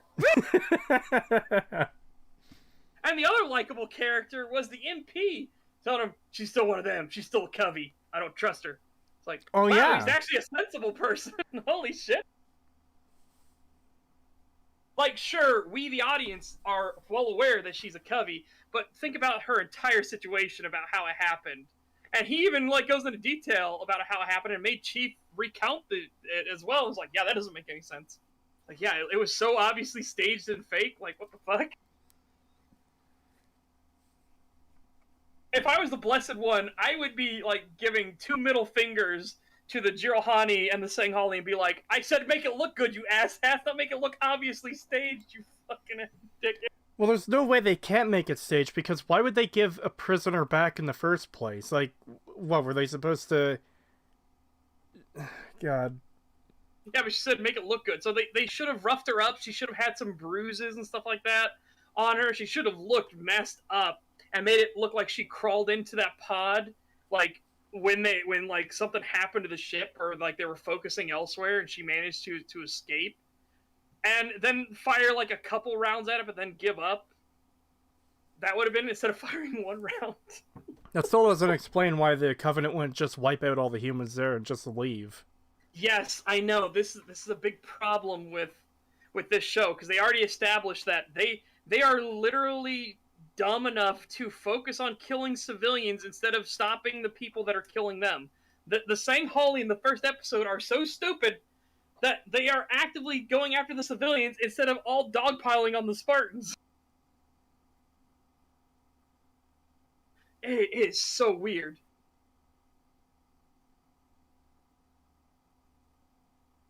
Yeah, that bit in the first episode where basically, you know, all of the other fucking elites have died at that point, and it's just the leader, and he's just like, teenage girl hiding, me go for her. And it's like, why? Why? Basically, all of your troops are dead, and there's still multiple fucking Spartans, and you're not even gonna try to take them out. You're gonna go for this fucking random civilian who has nothing to do with anything. Now imagine this. Maybe he just likes killing children in particular. No. But here's how they could have kept that scene with him coming towards her. Imagine if he looks like he's cradling a wound, but you see he's holding a plasma grenade in his hand, and he looks like he's going for her because he knows he realizes that the chief is out of ammo. So he's going for her. The chief runs up to him to stop him. He immediately turns and grabs him and sticks the plasma grenade to him and holds on to the chief so he can't go anywhere. Like, again, which would show that they are, because they are zealots, they are fanatics, they are willing to die for their beliefs. Yeah. That would have made that scene work. He's literally using her as bait. He doesn't want to actually kill her. He wants to lull one of the Spartans over to try and stop him, and then he's going to kill himself and hopefully the Spartan with a plasma grenade. Yeah, that would have worked way better. Kind of like what the grunts do in the games. Like, you'll get the grunts that will break and run and scream and be like, "Leader is dead, run!" Then you have the other ones that'll pull out 2 grenades, activate them, and run at you going, "Wee!" Yeah. Like giggling like little men. For the profits! For the great journey! Yeah, then they just jump onto you. Yeah. God. I mean, it's still smarter than that one that tried to reach into the fucking bus and just, instead of, you know, shooting her or, I don't know, ducking your fucking head down so you could reach inside. Oh my god, that tearing was so the bus apart. He tore the door off. Why couldn't he just, like, tear through there? Yeah, Clearly he has the strength for it. Yeah, and that's the thing in lore, the Sanghali, which is what scares the UNSC, was that they realized that the Sanghali had the same strength, reflexes, and durability of Spartans. That's what freaked out the UNSC, because the Spartans are like humanity x10 in their eyes, like, to an absurd degree. And then the first time that a Spartan really gets in fisticuffs with an elite, when John was fighting a Sanghali miner, and he had a worried moment when he realized that they were completely evenly matched. And he was like, that's bad. He got lucky, though, because he managed to grapple with him with the plasma pistol. So the Sanghali had the plasma pistol. He grappled with him, and then he delivered a couple quick punches to his gut, which made the Sanghali recoil for a second, which allowed him to put the plasma pistol underneath the split jaw and pull the trigger. So that's how he won that fight. He got lucky, because the Sanghali was whooping his ass before that. $5 from Zimzilla99. Thank you. Kai, you ever wonder, why don't you wonder, Vanek, bing bong, you're dumb wrong. Yeah. And that is kind of a serious, like, gap in their defenses, isn't it? Their fucking jaw.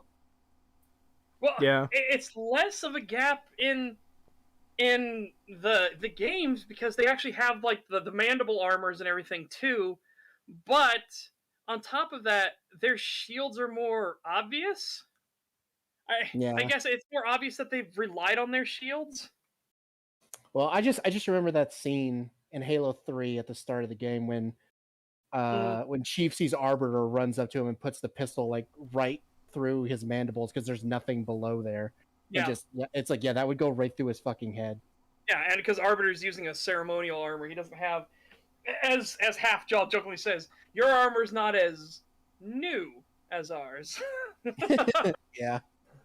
And as Half-Jaw basically saying, like, yeah, Arbiter, you're wearing armor that's a piece of shit.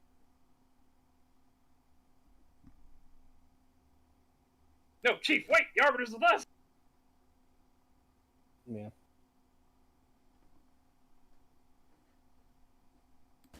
So there are no two ways about it. By practically every metric that you can measure it, the show is popular, if perhaps for different reasons, and that's the motivation behind this video.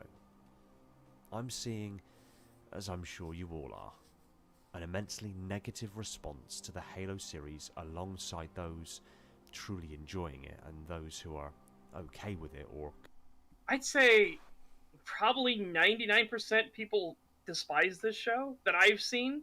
Again, if we're going to talk about where our biases are coming from, 99% of the people that I have seen, including myself and I hope I'm not speaking out of turn, my two co-hosts, hate this show. I fucking despise it. The only people I've seen praising the show are the people we've covered on stream. Yeah, and even then, it's one of which was a Halo fan channel that pretty much all of his content was Halo related, and he's still getting stuff from the games wrong. Yeah. Oh god, I know we already said it before, but we've never seen the Covenant kill civilians before. It's like, what? Yeah. What? It's just so weird. That and then some of those really cringy, god-awful Reddit comments that we've seen where it's just like...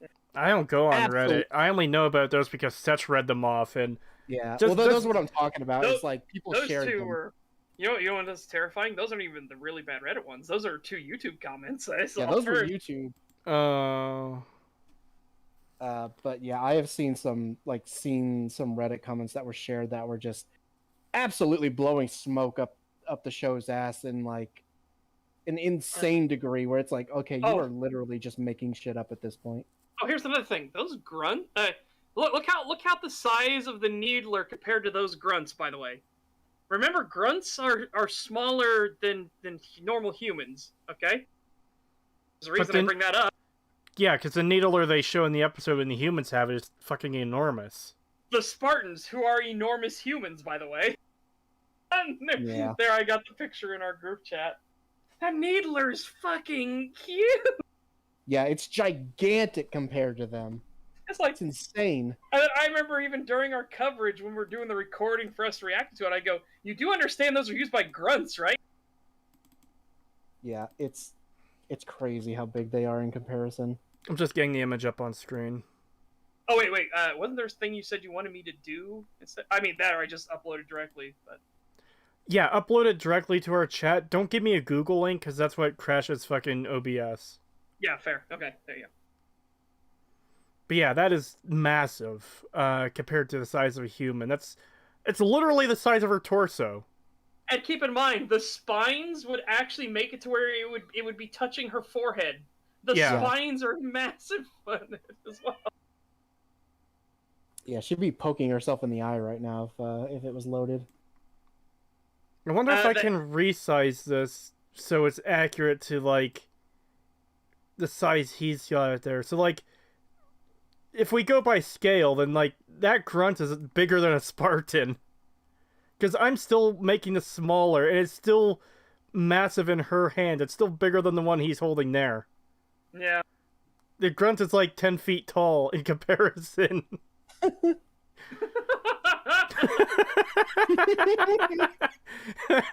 Yeah, that's not a good look. Ooh. Also, military personnel are allowed to fully dye their hair. You are not allowed to have streaky hair. You aren't an individual. Fuck off.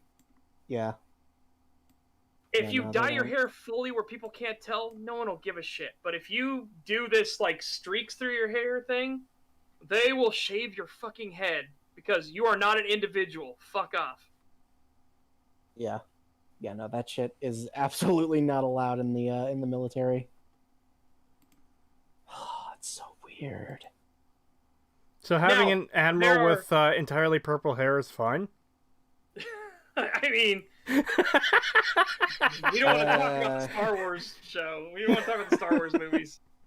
But now, there are certain military units that can get away with it if you are super elite special forces. So you could argue the Spartans being super elite special forces would get away with it.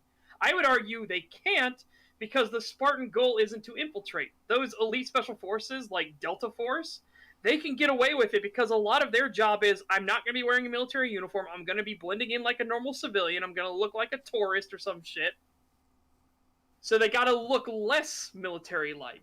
But obviously, if you pull up their shirt, they would be like ripped motherfuckers with an 8-pack or some shit, and you'd be like, holy god, mother... You are clearly military. This is not a body a tourist has. How do you know it's just not a really fit tourist? I guess because any tourist I've ever seen is, is usually a land whale. Can take it and leave. The hate it is received. I'm just going to rewind again just to because the Halo series, it skips every time we alongside press those play. truly enjoying it and those who are okay with it or can take it and leave it. The hate it is receiving, I can genuinely understand from an individual perspective when the argument is pitched in the right way. Some of the feedback is constructive. Yeah, okay, I think you were highlighting these as problems when because you're stopping the pictures each time, and notice how the chain gun is still firing even though he doesn't have his fingers on the trigger. Oh, I didn't even notice that. Oh! Ooh, yeah, that's All right. annoying. Oh, I didn't even notice that. Now that it's been pointed out, I'll never unnotice it. Fuck. Yeah, same here. That is very irritating. That's good to know for when I eventually do an episode-by-episode breakdown of the show, though. Yeah, that would be a good screenshot to use, actually, as well. Same thing with the elites. The elites are hideous as sin in this show. Like, I'm entirely biased because I think elites are hot. No, Yeah. but I think we the saw that elites one. are hideous in this fucking Yeah, show. we saw that one, the one that was doing like the circle thing. He looked like a toad. They look like toads. It's so weird. I don't like it. And their armor, it just looks awful. The armor for the elites looks so bad. Yeah, they've mixed Brute into the Sing Holly design, and I don't like it.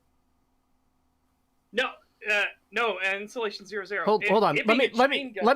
Let me read it out, just so people listening have the context.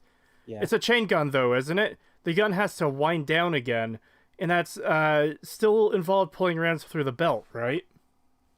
No, actually, because this is a misconception. Because the barrels are still moving, yes, and they are still trying to feed ammunition into the barrels. However, because you don't have your fingers on the paddles, you don't have your fingers on the go boom stick, they aren't going to keep shooting. The moment you let your fingers off the paddle, the gun will not fire the next round.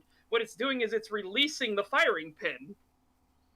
Yeah. So him not having his fingers on the paddles, it wouldn't release the firing pin.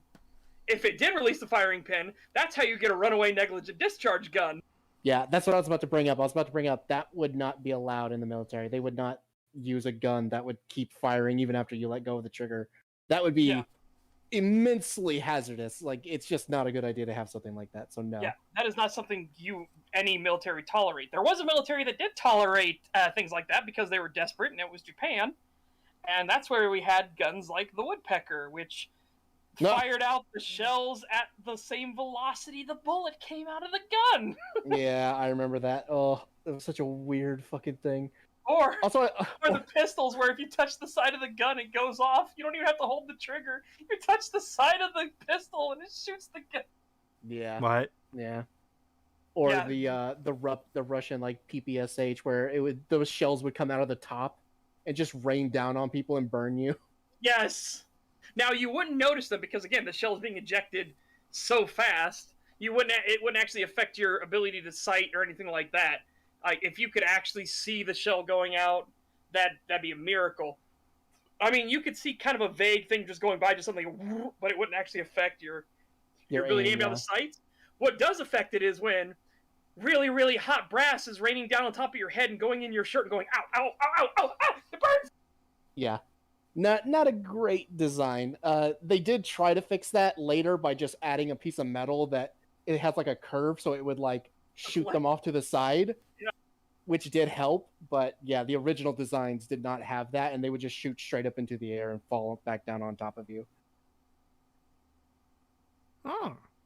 Yeah. $2 from a guy under a bridge. Thank you. If stereotyping is so wrong, how am I so right? See, this is the weird thing. If we had covered the Movie Bob video instead, that super chat would still make sense for what we're covering. Yes. We will get to that Movie Bob video, trust me. Yeah. Probably not today, but we will. Oh, definitely not today. Yeah, no, with the video this long, there's no way. With us taking this long to get through it. At this point, I don't even know if we'll be able to finish this one today. I know, Yeah. we might have to come back to it. Maybe. Daniel K. also brings up another misconception about chain guns. Also, the wind-up mini chain guns in games and shows have is a myth. Yes, they do have a spin-up and shoot slower in that time, but that difference is minuscule. It's minimal. Yeah, it really is. So, because, again, the chain guns and Gatling guns, stuff like that, they are electrically driven. So, the wind-up period, it's literally an on-off switch. You start the wind up, and then you start pulling the paddles. So you flip the battery, the barrel starts to spin, you pull the paddles, and it immediately starts going. And if you could tell a difference between when you started shooting to when it's fully up to speed, you are Air Force elite ability to pick out minuscule differences. Yeah. For most people, it would be basically unnoticeable. It is so fast. So anytime a minigun takes 10 seconds to start firing in a video game, that's just complete bullshit. Yes. Now, it's a game, it's a balancing reason. It's the same reason why shotguns have like a 10-foot cone of death, and then they suddenly turn into little cotton candy fluffs at the end. Yeah. Makes no sense. It's for balance reasons. If a shotgun was actually as effective as they are in real life, and you're able to blow away somebody at 300 yards, you can understand how that'd be a bit overpowered. There are games that actually allow that, though. Those games are hilarious. Yeah, they're funny. Imagine playing TF2, and then just as you come around the corner, instantly heavy is just no wind up at all, just just takes out a scout. That would actually be pretty fun if I was the heavy. Yes, if you were the heavy, absolutely. Yeah, if you were the heavy, maybe not as the scout who literally as soon as half of your body comes out of the corner, you're just obliterated. Paste. Yeah. 10 pounds from Installation 00. Thank you. Well, if it helps, fellas, if you do decide to cut this short to cover another day, I'd be glad to have a conversation about this. Yeah, I'd be fine with that. Yeah. Once all the episodes are out, we're going to have an episode of STAG to break down the show episode by episode. Yeah, that could actually be... So maybe not soon, but decently soon. We're going to be doing an entire STAG just dedicated to the Halo show itself. Not videos, everything, going episode by episode. So if you wanted to, that would be the best one to come on for, if you felt like. Yeah, it would be interesting to have someone with the opposite perspective of us, I guess, making counterpoints to us, or making their own arguments in favor of this show. Yes. Yeah. It'd be a lot nicer to be able to have somebody who's actually on here able to, talk, in real time to us and try to counter our points. Yeah. So, yeah, that'd be really... We've been looking to have somebody do that for a while, but nobody wants to come on because... I don't know. They get scared and run away. Well, that's only happened once. Yeah. The other one who wants to come on has constantly said we're fake, phonies, liars, they're going to destroy us, stuff like that. It's like, okay, crazy person. Well, that was also just a Randy that wasn't anyone we've ever covered. Yeah, just some random dude in the chat, and it's like, well, we're not going to bring you on, dude. We don't even know that's who what you I are. mean. The one person who really, really wanted to be on. Yeah. Yeah, they were a Randy who was fucking crazy. Yeah, we've had a couple of people ditch though. Man, if only Acerthorn were actually willing to have a conversation. See, that's the thing though, is I was absolutely up for having a conversation with him, but given what we know about him now, it just seems like the conversation wouldn't have gone anywhere. He definitely wouldn't have, and honestly, it was probably a good thing he didn't come on because he would have tried to. Oh, I'm literally in the stream. I basically own it. It's mine. DMCA. Yeah. He would have tried to do that shit. Yeah. He already tried it with multiple other people, so he definitely would have tried it with us because he hates us a lot. So he definitely would have done that. And then we had Rainbow Hawk, who just... Oh, yeah, that one. Yeah, came to our video and just said all that shit, and we're like, well, you're free to come on and talk to us, and then just fucking ignored it. Yeah. Well, not just ignored it. He fucking... started saying we were sending fanboys after him or something in his comment section, remember? Yeah, which we never did. Yeah. And we were like, dude, you are welcome to come onto the stream and like talk about like give your side and all this stuff, and talk about all this stuff, and we could have a conversation about it, and just nope, just completely ditched on it. It was like, nah, fuck off. I'll gladly come onto your thing and shit all over it, and then spread lies in my own chat, but I'm not gonna actually come on and have a discussion with you. Okay, dude, whatever, have fun. That's your prerogative, I guess. I was slightly less miserable than I was. Sorry, I was slightly less miserable 5 minutes ago than I am now, because I actually forgot about Rainbow Hawk and you reminded me of him. I'm sorry. It's just, oh man, it's so hard not to think about. He is one of the worst ones we've covered. Oh yeah, by far. That was bad. That was really bad. I still don't understand the whole. I'm glad Cyberpunk 2077 failed because it allowed me to have revenge on Obsidian. Yeah, that's just pure insanity. Sense. Yeah, it was completely just pure schizo ranting shit. Like, made no fucking sense whatsoever. Where are you getting this shit from, dude? Where did you get that Obsidian and CD Projekt Red were related or anything at all? Well, it's because people that are fans of one are fans of the other. They're CD Prosidian fans. Like, what the fuck are you talking about? What? Yeah, that made no fucking sense. CD Prosidian and because they liked the games they liked and didn't like the games I liked, I was forced to buy games I didn't like. Well, yes. He bought Mass Effect 3 or Mass Effect Andromeda. Yeah, and bitched like, oh, it's the Fallout fans' fault that I bought Andromeda. No, it's not. No, I bought Andromeda and Fallout 76. He blamed him for him buying both of those. The CD Pro Obsidian fans drove me into the arms of, what did he call Bethesda? Biothesda. They drove me into the arms of Biothesda, and because of that, I bought these two terrible games.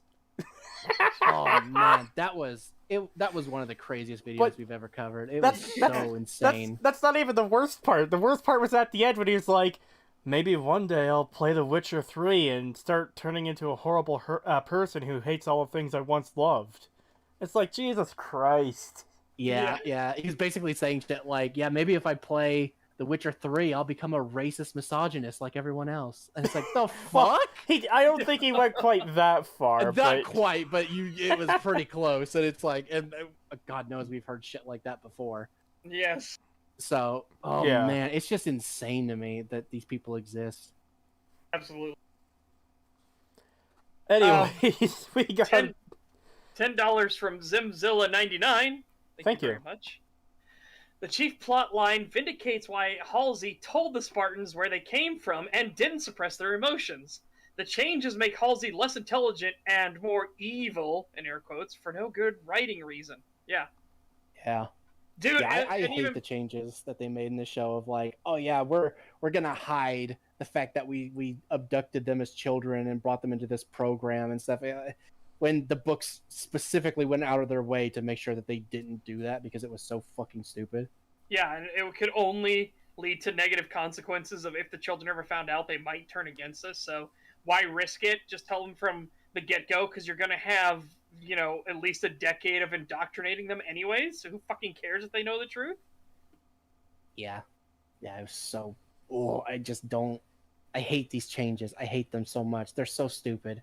All just so we can get some fucking like soap opera drama shit in our Halo. It bugs me so much. Oh, and then I felt so bad because I was like, I understand where Halsey's coming from, where she wanted her daughter Miranda to earn her stripes and not be given anything by her mother, so therefore she would have the confidence to know it was herself. And then it turns out it was all just a ploy. She was just saying that just so she could fucking get the eye signature from her own daughter to get into the system. It's like, God damn it, Halsey's evil. That really annoyed me because we were having a moment in this show that I actually liked where Halsey was being real with her daughter and it turned out to be bullshit the entire time.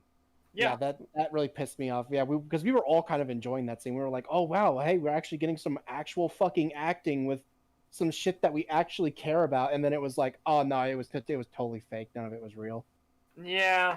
Fucking hell, man. And then the worst part was too is because I've known people like that. They're like, Dad, Mom, why didn't you just do this for me? It's like, because then you didn't earn it. So I kept you at a distance and I didn't help you because now you earned it. Now you know you can earn it. You don't need me.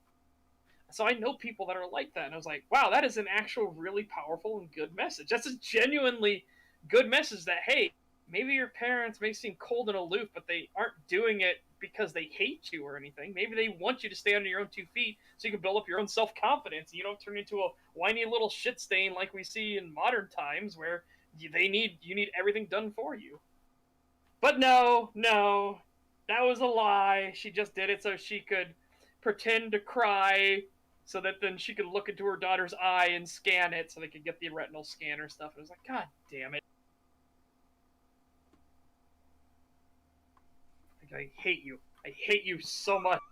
I can't remember if we wound this back yet or not, have we? We have, because Okay. because this is the start of the montage of the things that I thought he was showing that were bad. Right.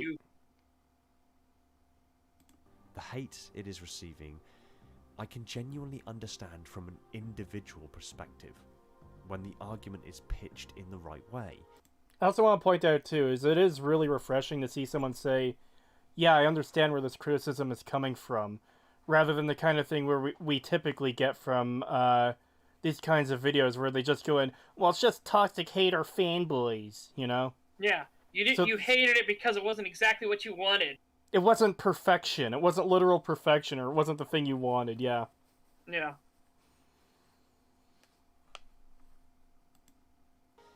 Some of the constructive and well articulated, some of it is with good reason, some of it is even deserved. Oh, I just want to pause before we get into your next point here.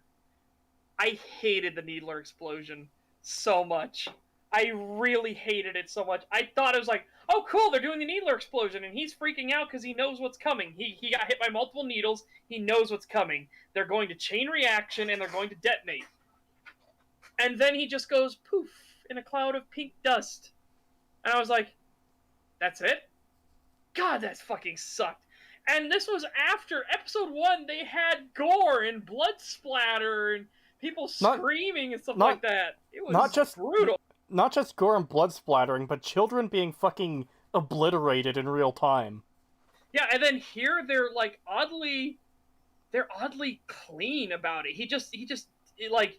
It's like he just gets Thanos snapped out of existence and is left with pink mist. And One second. Work is calling me for overtime, I think. Yeah. And it's so weird because this would be the one where he should have splattered everywhere instead. Yeah, oddly very PG-13. Like, yeah, obviously he's dead. Everybody knows he's dead, but it's really neutered. He doesn't explode. It doesn't rock the Warhog, because if you actually manage to do this in the games, if you manage to needle, say, the gunner or the passenger with it and they detonate, it rocks the fuck out of the Warhog. It knocks it around.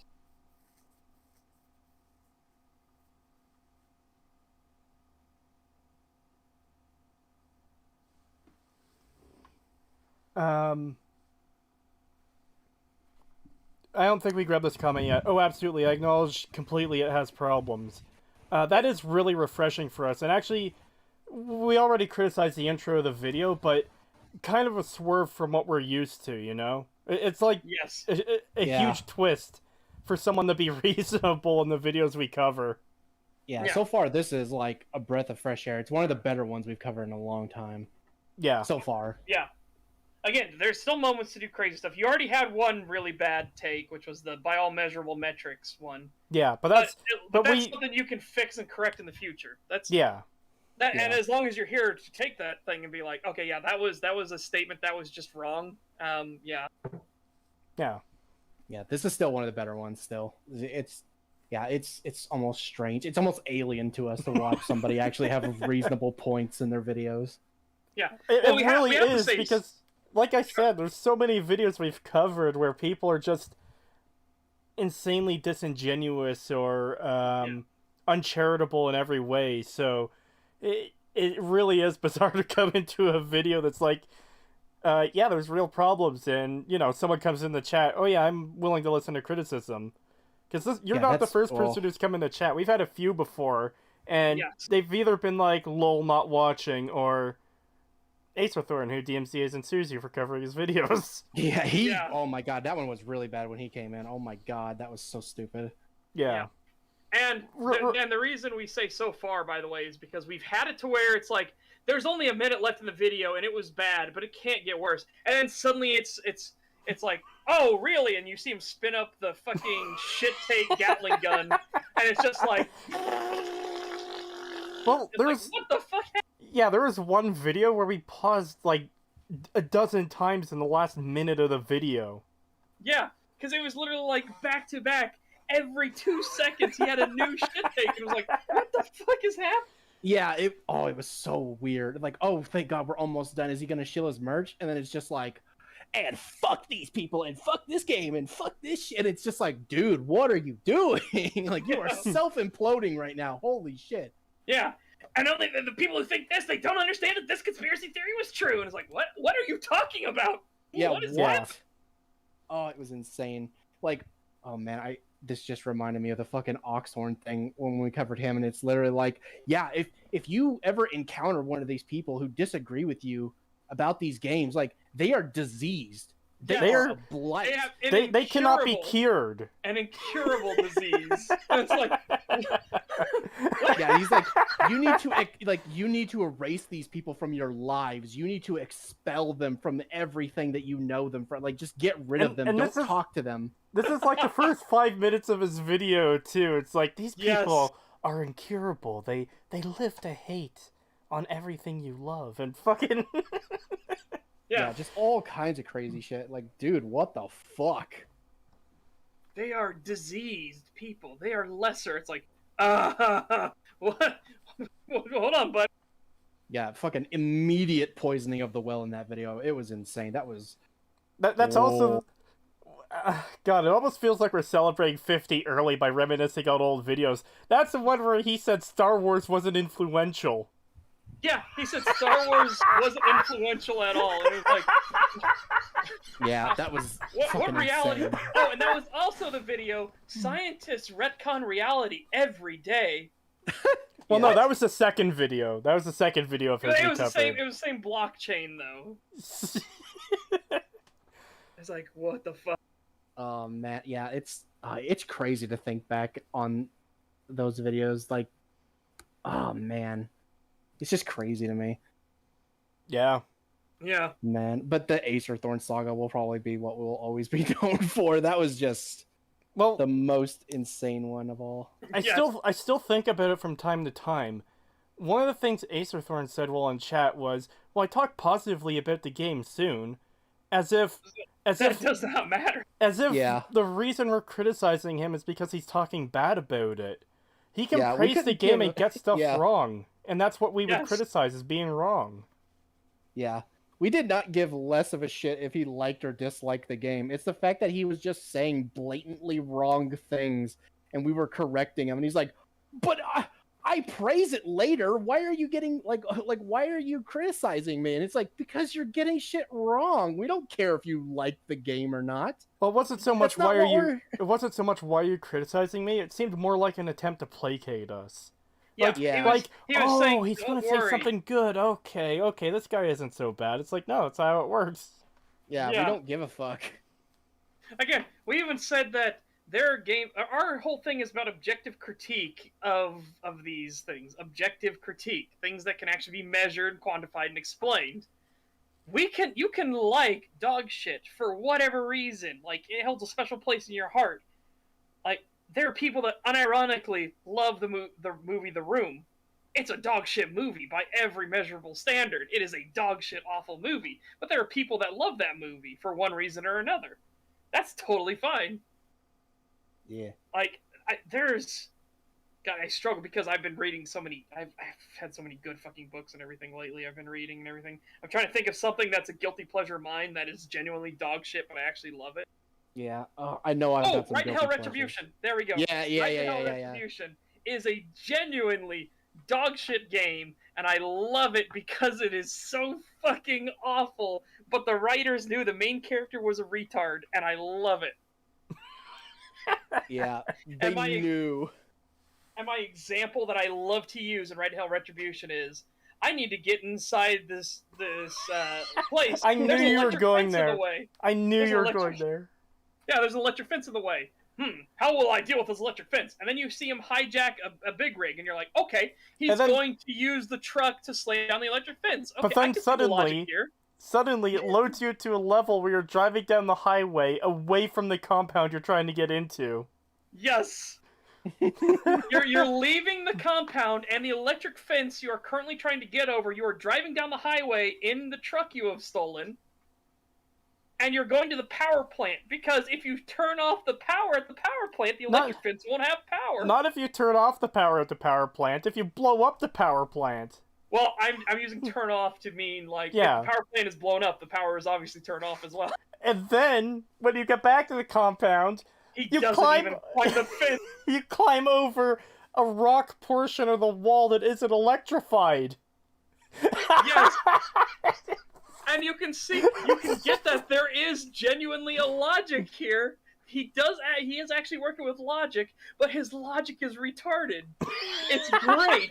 And the writers know he's retarded. And then in the end, it doesn't even matter. Because he doesn't even go for the fucking electric fence.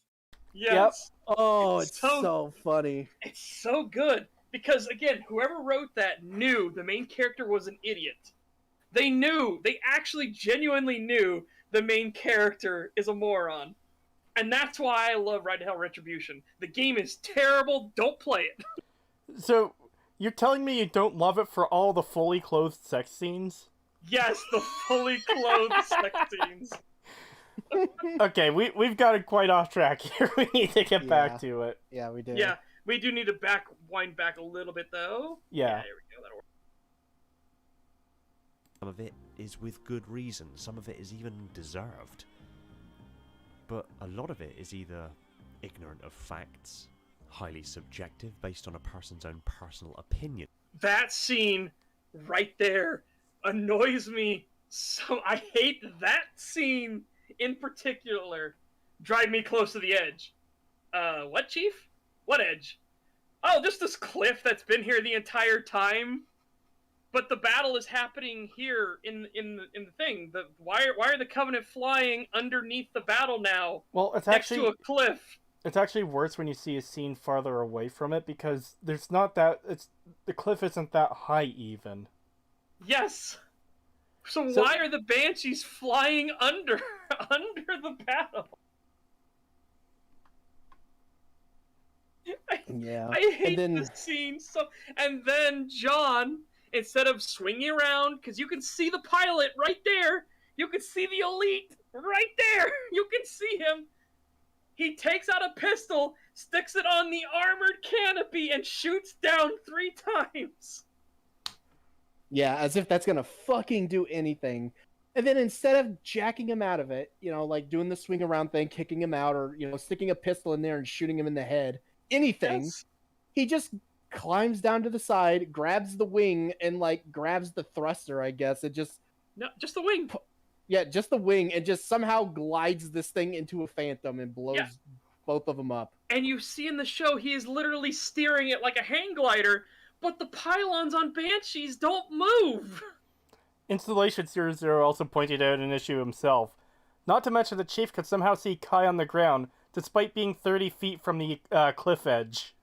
Not only that, Installation 00, but Kai's own fucking suit is warning her that her shield is gone and she's still getting shot at. And she's not dead.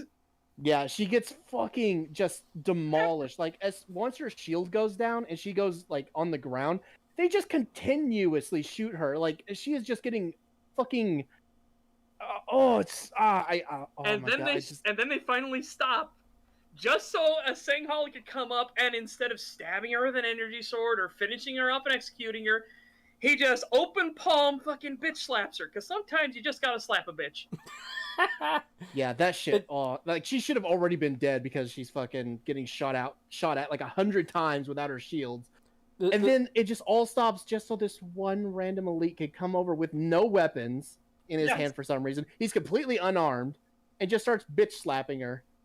Yeah, as if it was karma or God himself that came down to say, like, hey, so you figured out why you had that ass chip, you moron? Yeah. Did you take it? You go, take out the ass chip again, moron. And notice that what John said is entirely accurate. She took her ass chip. By the way, it's not actually in her ass. Before anybody gets the pedantic thing, it's actually in her lower back. It's right above the crack of her ass cheeks, okay? So I find it funnier to say it's the ass chip. So she takes the chip out of her ass, which gives her emotions back, because the emotions are stored in human beings' ass for some reason. And she locks up. She sees people dying, and she starts whimpering and crying, and she has a little oh no moment, as if proving that you should keep the ass chip in. Like I said, so I like to pretend that elite is like karma or God or something coming down, and he's slapping her for being a retard. Yeah, it's such a strange scene. It's just totally, all of it's just weird. And then you get the scene with the jackal with the fucking energy sword for some reason that he shouldn't have. Yeah, that really bugged me. Jackals with energy swords are so fucking annoying. Like, they have bird bones. They are not getting in melee. Yeah. You have the skirmishers, but even they don't want to get in melee. They just dance around more. And that was a Reach introduction. God, I hate Reach. I genuinely do not like the game Reach.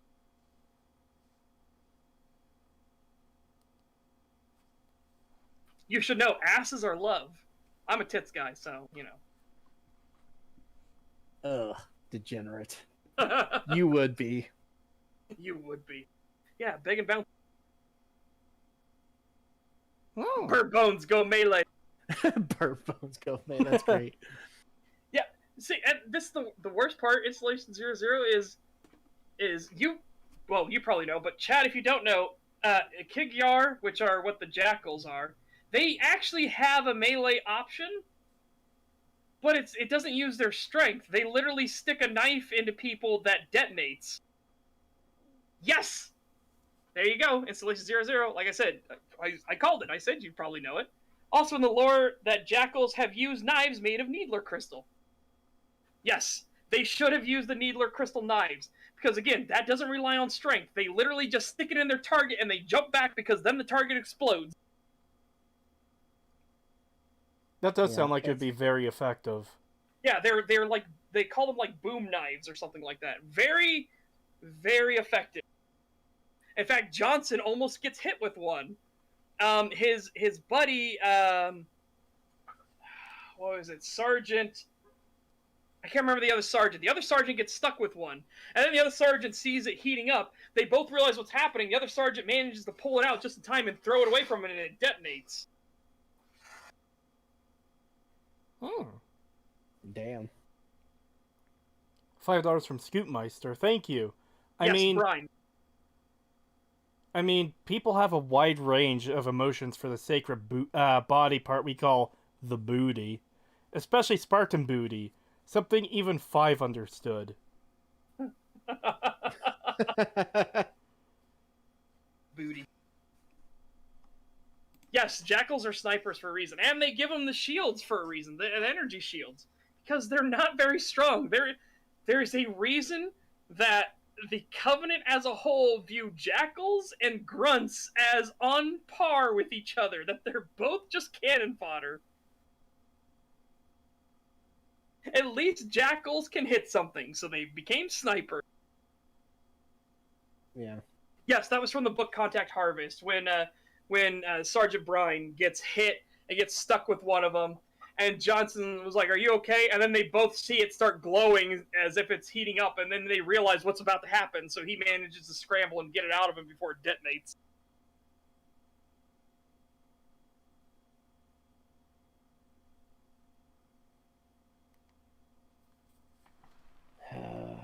Okay, let's continue. Yeah. Well, let's wind it back a little bit. But yeah, I just want that scene. This scene is just painful on so many levels.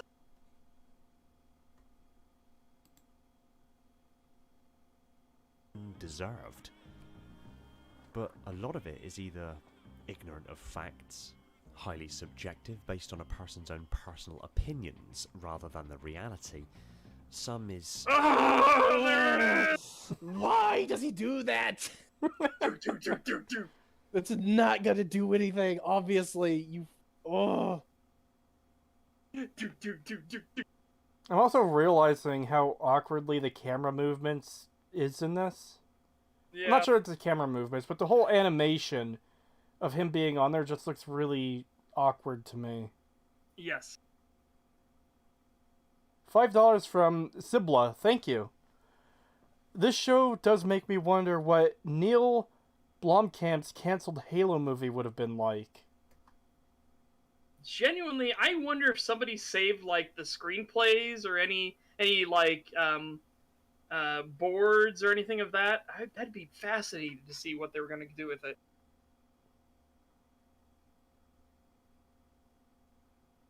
Wouldn't that destroy the pistol? Yes, because what he's actually doing is he's making a pressure trap because he's literally got it stuck to the armor itself. Ooh. Well, the pressure of that round, you are literally, every single bullet is a mini explosion. All that pressure's got to go somewhere. So his pistol would have actually exploded in his hand. Yeah. I hate this scene so much. Let's see if it shows the whole thing of him, like, crashing it into a fucking... I also Phantom. want to point out, too, it doesn't look like there's really anything for him to... It doesn't really look like there's anything for him to really grip onto there. Like, there's kind of that groove there that he has his hand on. It doesn't look like you'd be able to get a strong grip there, though. Yeah, no, you wouldn't. Oh my god. I'm That sorry. frame. I just want to make sure we're on the same frame. John And Halo... flying. Yeah, Superman flying. okay. That is fucking Yes, great. Oh. I know it's perspective, but his little baby hand, his little baby hand. Yeah. Yeah, that is actually accurate perspective, but it's still, with how cheap he looks, it just looks so much funny. A person's own personal opinions rather than the reality. Some is highly narrow-minded, Oh! and some of We do need one correction. In the still frame, it actually looked like he had it directly onto it, and I assumed he had it directly on it, because I was still painful in the scene. But if you actually look, he is firing with it with a small gap, so there is a way for pressure to escape, so his pistol would not have exploded. Alright. than the reality. Some is highly narrow-minded, and some of it. And there's where we immediately get things wrong, because again, the Banshees don't, the pylons don't shift and move. That's not how they work. But see, as you see, he's grabbing the pylon and turning it, because for some odd reason the Banshees in this show do that. Yeah. No, I agree. I have to retract the same thing. His pistol would not have exploded. He actually kept a air gap so the pressure had a place to escape. So he didn't do the super dumb thing. But obviously it didn't do anything at all. It didn't even dent it, so why did he bother? The Halo 5 Banshee wings do. 343, stop it! Oh, why would they do that? Why would you change? This still wouldn't really work in continuity, because this is a long time before the events of Halo 5. This is before the events of Halo 1. Well, they said they didn't look at the games at all. Well, But yeah. obviously they had to, because they made the elites look like brutes, which is something that 343 did, not Bungie. And if the wings actually move in Halo 5, then they'll... That's just so dumb, so there. And they also ripped off a scene from Halo The Fall of Reach and did it horribly. Oh, God, I hate that scene so much. Yeah, that fucking playground scene or whatever on Reach was... Oh, it was so bad. Yeah. Oh, God, that sucks. So, okay, so I guess to be clear then, chat, originally the Banshees did not do this. The way they did it was some mechanism within the Banshee itself would change how the buoys and systems worked, and it could still fly even without them. It didn't need them to fly, but you just flew better when you had them. But apparently in 5, they changed it to where now they actually do articulate because woo. See, here's the thing, too, is mechanically, wouldn't you want it so they don't move? Because that means there's less issues that could go wrong with it, especially in combat. The less moving parts, the better. Yep, that's always the way. That's always the best way to go about it. Keep it simple, stupid is a thing for a reason. It's not a thing that should be used for all the time. But if you're talking about a combat weapon, something that's going to be in war zones and stuff, keep it simple, stupid is a pretty good philosophy for keeping all of your weapons and technology to be as simplistic as possible, so that as few things can go wrong with it as possible. And if something does go wrong with it, it's only a very short list of things that can go wrong with it. Yeah. Yeah, there's a reason why every time they try to update the AK, it kind of underperforms. Well, one of the reason the AK-105 is so bad, or not the AK-105. AK-105 was one of the update projects. The AK-12 is the one that they're currently using. Yeah. The reason it's so bad is because they had to do it cheap. Because they had a lot of troops they needed to update with it. There was a way better prototype, which I can't remember what company it was, but their prototype is like the AK-120, I think, or something like that. I'm not as into the AKs as I am the AR platforms, but it's like the AK-120 or something. It's a way better one. It's what the AK-12 should have been, but it's a lot more expensive. And so the Russian government had to weigh it as, well, this one actually does everything we need it to do, and this one is a kind of an upgrade, but we can afford to actually outfit all, a million troops with it. So they went with the one where they could actually afford to give it to all the troops, even though it has tons of fucking problems. Yeah, it's fucking shit. I hate it. I hate it so much. Yeah, you could try to make it grunt-proof. It's the same problem that happened in World War II. World War II, Germany had some of the best equipment in the world. And that's best as in the most technologically advanced, and the best performing and stuff like that. But it was so complicated. There is a single engine deck fan on the Tiger tank that has over 100 fucking parts for a fan to keep the engine cool. And the same thing on a Sherman tank was 3 parts. We are talking about ludicrous bloat. They are way too complicated. Jesus Christ. That's 100 parts that can fail, and you might not know which one it is. Yes, and the museum, Bovington Tank Museum, actually is rebuilding one of their Tigers, and they had to do this.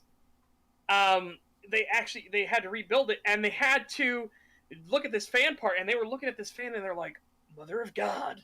When they pulled up the deck and everything and pulled out this first fan, because you have to have the fans working, otherwise the tank's engine will literally melt itself.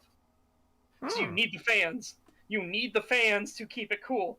And these fans are ludicrous. Like, with all these parts and everything. It's like, my God. Yeah, fucking hell. Yeah. So, again, it's the same basic concept. Even though their stuff was really, really fucking good and had really high performance and really good accuracy and everything, really good performing rounds, they had so much complication, so many complicated parts that tons of things could go wrong. It's why so many of them. It's why so many Tigers and Panthers were abandoned in the field, because something somewhere went wrong, and the crew in the tank can't fix it. Yeah, as Frednot says, that's 100 weaknesses versus 3 weaknesses. Yes. And that's just for the fan. Yeah, it is crazy. Oh, by the way, if you want to see why fans are important on tanks, look at the M48 patent. There is not a single patent alive, because the fans were actually kind of underperforming on the patents. There's not a single patent in any museum that does not have a melted back deck. You can actually see the fins are warped and melted and everything, because it is so fucking hot. Jesus. Wow.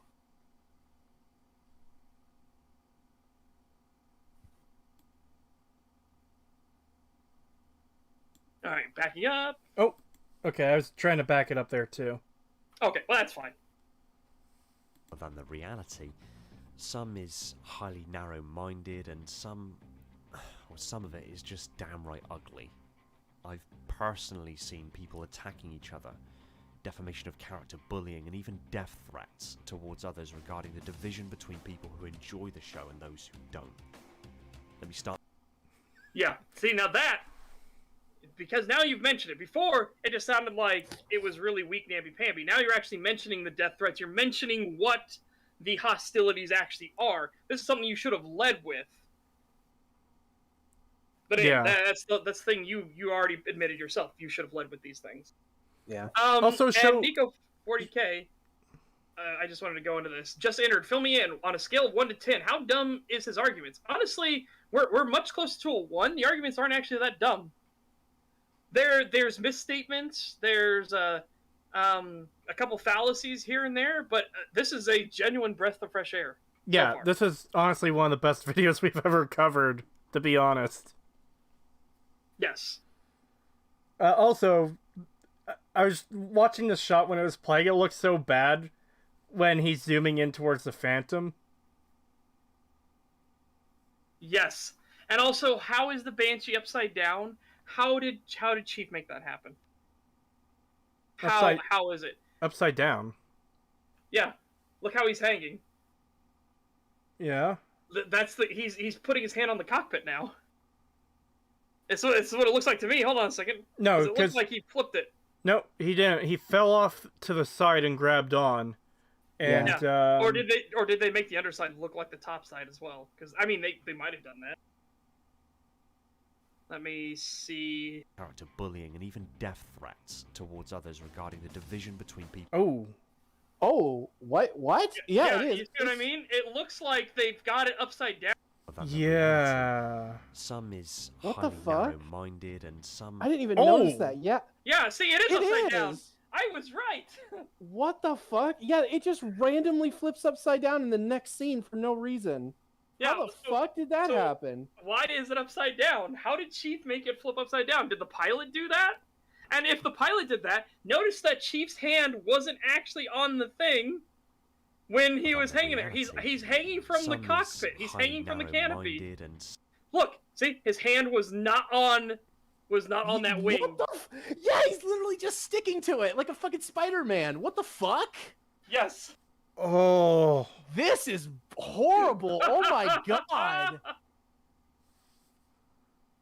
Yeah, I didn't even notice this until Setch pointed it out. Holy shit. Neither did I. I thought Setch was wrong when he said it was upside down. I'm sure he was wrong. Narrow-minded.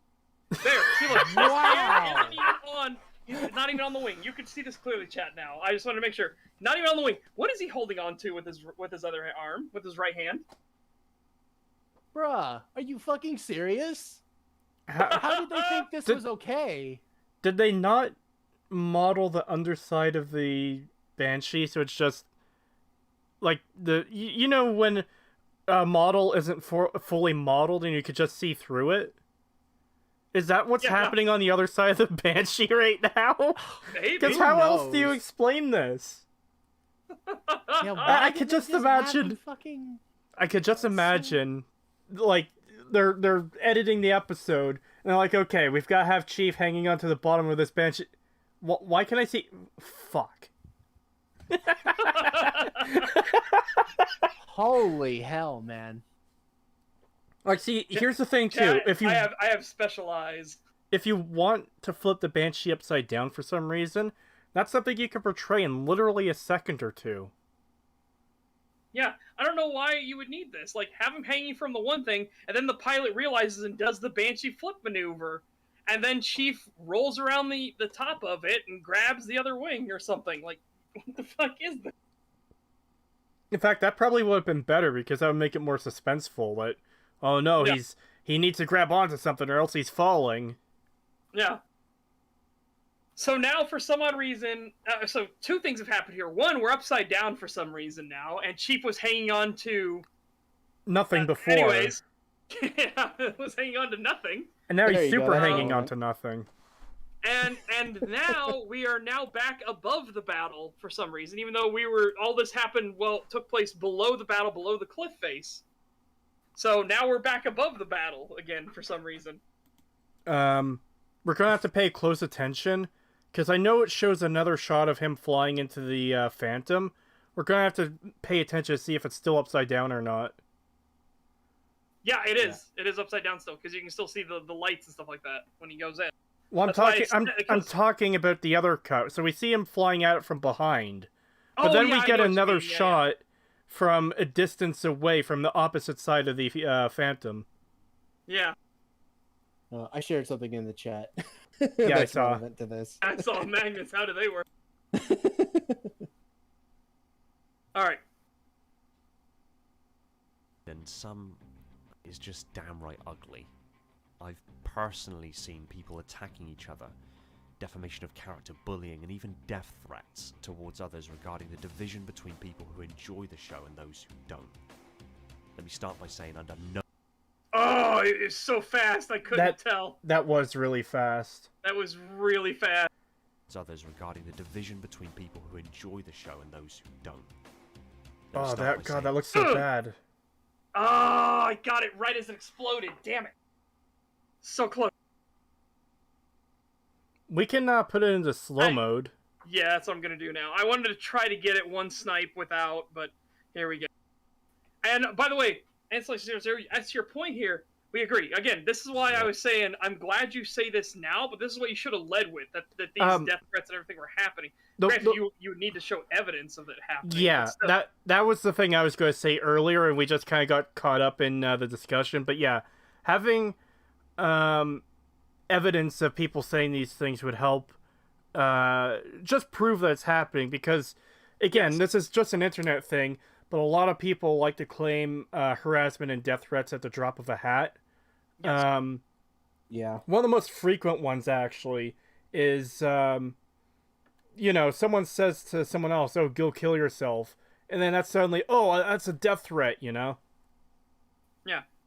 It's like, no, they're literally like telling you to fuck off, go away, you know, shit like that. It's not really a death threat, but if somebody's saying, like, I will fucking kill you and stuff like that, and it's like, ooh, yeah. He says he put it up on Twitter. I'll check that out in just a second, because it'll take me time to navigate to that. But see, here's the other thing. You want your evidence in the thing where you're making the claim. So you want your evidence in the video where you're making the claim. There are death threats going around. So have that Twitter post here in the claim. Yeah. Yeah, while you do that, Creed, you have it muted, because I can get to the thing while you're looking that up. Give me a second. Okay, the watch together is muted on my end now. Okay. Yeah, because I was just doing it at 0.25 speed, and I figured that's not a thing.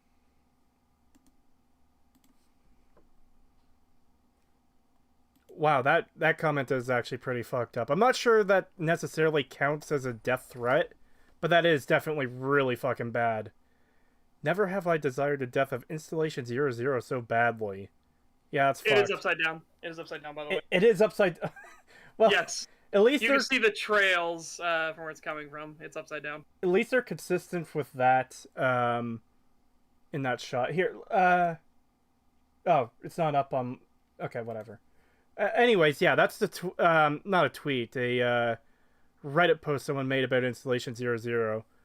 It was actually on Reddit that it happened, which I make a point of avoiding. Yo, that's fair enough. Reddit is a cesspit. Fair argument. That particular post happened after this video went live. Okay. Yeah. And yeah, so again, Reddit is... Go ahead. Reddit is a cesspit. Yeah. And that's, again, my entire point is, if you make a claim like that, because so many people claim that death threats happen. Like, look at the Zoe Quinn situation. How many times she claimed death threats happened and nobody had any evidence that it actually happened? But then she actually bullied somebody into killing themselves. It's like, Jesus fucking Christ. Well, since it's been coming up again with the Twitter purchase, there's that post going around of Brianna Wu talking shit about Brianna Wu on Steam because she was accidentally logged into her developer account. Yeah, she was trying to show, haha, see, this is somebody that's attacking me. Yeah, I'm being harassed.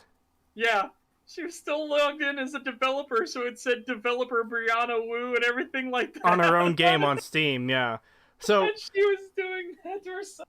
Yeah, obviously this isn't like a personal thing, Installation00, but we just have to be really skeptical when people make claims of death threats and stuff, because it's just happened at this point so often that people fake it or just use it as an excuse. Yeah. It does seem like you're dealing with actual shit from crazy people, though, so that genuinely sorry to hear you have to deal with that. Yep. That genuinely sucks. Yeah. But again, we are long beyond the days of believe victims at all. You have to be incredibly skeptical and wary of anybody that makes any claim about anything. Yeah. Brianna Moonrocks Woo. Yeah, this is a person who claimed if you throw rocks at Earth from the moon, they have the power of several nuclear bombs. Not how that works, but okay. Yeah. The rock would burn up in the atmosphere before it did anything. Yeah, exactly. It would never hit the Earth, so... Oh my god, that's so dumb.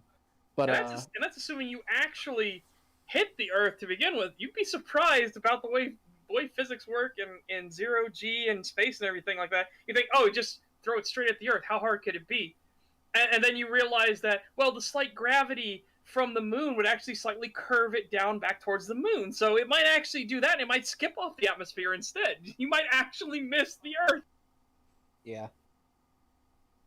Oh, man. But yeah, just the whole, believing all this stuff all the time. It's like, just look at the fucking Amber Heard shit going on right now. Yeah. Yeah, look how many people are, like, finally realizing, like, oh, Well, I actually, probably shouldn't have rooted for her. that's a good example too, but let's go back to Rainbow Hawk. He's the one who claimed that CD Pro Obsidian fans are horrible, toxic, awful people who would crucify you for fucking not liking their games. And he's someone who provides zero proof of this. Well, at the same time, he was saying crazy stuff about these games that were just flat out wrong. It's like, oh, Yeah. maybe you're getting criticism from people because they're saying things that are factually untrue. And you're stretching that out to be, oh, well, these people want to destroy me because they don't agree with what I said. Yeah. Yeah, that was another really bad one. Ugh. Yeah. All right, so I thought you were going to be... Oh, wrong thing there. I thought you were going to be paused on the frame where it's just before it hits the Phantom. I am on my screen. Oh, I'm still on him holding it. Oh my god, it didn't move at all? Hang on, I will print screen mine then, because I don't want to fuck with... Well, if it's in slow mode, we could just press play and pause really quick.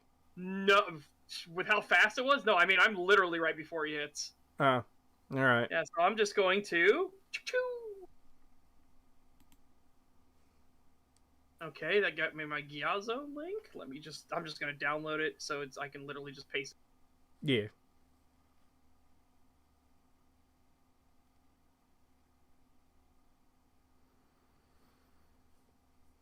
Amber Heard shit, Lamau. Yeah, that is a funny way to word it. Amber, there's a reason that hashtag me poo and Amber Turd were trending. It was fucking great. But see, when you look at that, you can see that the chemtrails, which why I get why it's leaving chemtrails, but it feels weird. I would feel like the pylons, because their plasma energy would have dissipated that, but whatever. We have the chemtrails, and they show that it's on the top side of it, and all Banshees, the wings are down. They swoop down, so yeah, you can tell it is upside down. I was going to say, that's super blurry and hard to tell, but yeah, with those things, okay. Yeah. Taking into consideration, yes, the Banshee is still upside down in this scene. But, again, this is another thing I do not like about this scene that doesn't make any sense. Chief doesn't go into armor lock or anything when he hits the Phantom. He is hitting a vehicle, and we know Chief can be killed by a ghost bumping into him. Because it's all about mass.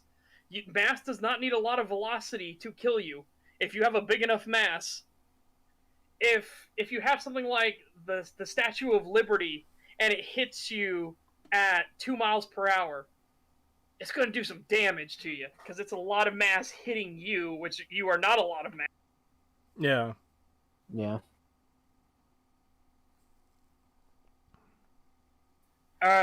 Also, are the aliens in that shot the same size?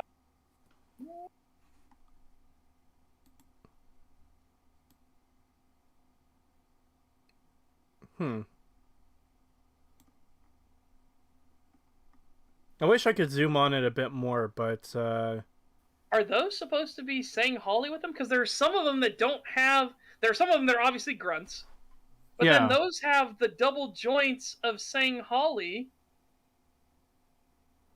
yeah, Is this almost. saying Holly there at the same height as a Kigyar?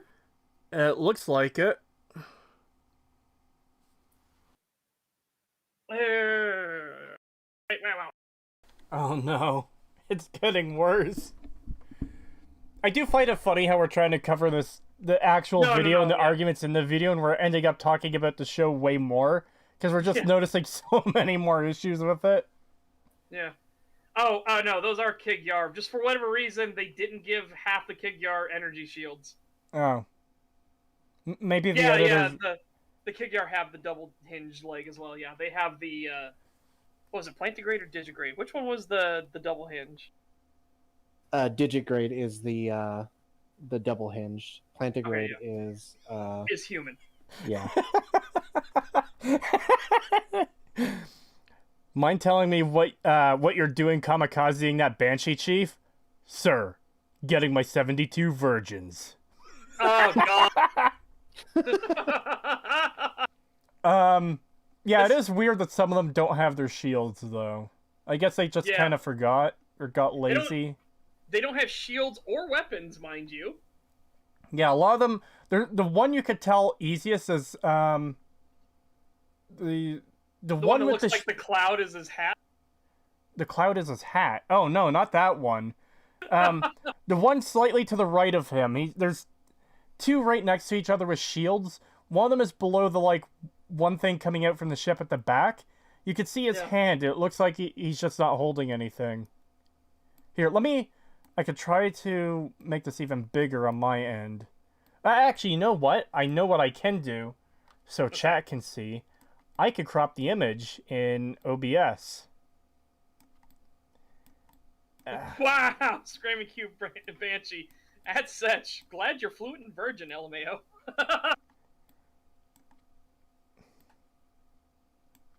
Hold on, little guy. We're about to make you giant. No, he's got an energy sword. That guy you're zooming in on has an energy sword. You can see it. Oh shit! Yeah, Oh, I didn't even see the energy sword because it was blending in with the this guy in the background. But now that I made him even bigger, I can see it there, just barely. Yeah, it's the one where the cloud looks like it's his hat. He doesn't seem to have a weapon. So that's just to the left of him. Look at those pixels. Yeah, it's one more over. It's the one that's closer to the screen. He doesn't look like he has a weapon to me. They just put him there. He doesn't have a shield, and he doesn't have a... It's hard to tell when it's this blurry. Yeah. We should maybe just move on. Yeah, let's do it. We need to CSI enhance it. Yeah, Bigfoot confirmed.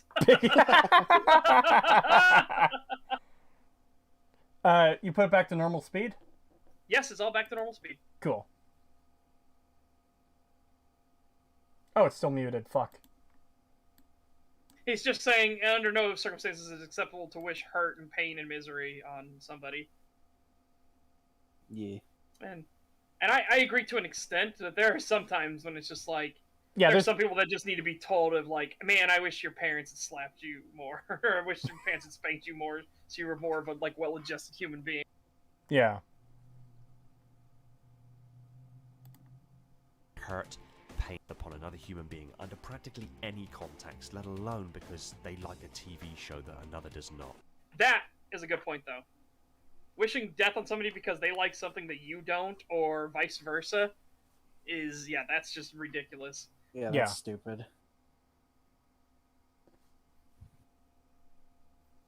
God, yeah, look at that. The fucking... the Jackal's blown in half. Well, it's the corny fucking military action movie trope where there's half a guy that's, crawling across the ground before he dies. Yeah. But then somehow Chief is just totally fine, even though he didn't lock his armor.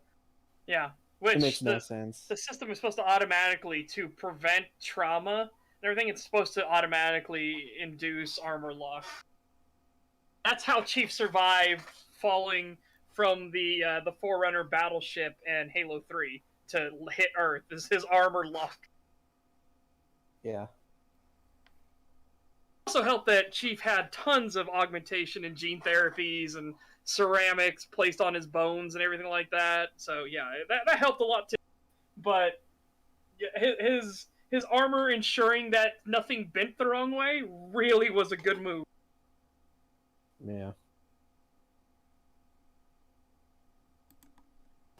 So in the interest of keeping this more respectful, I will once again... Well, Skids, how does this show get away with so much gore?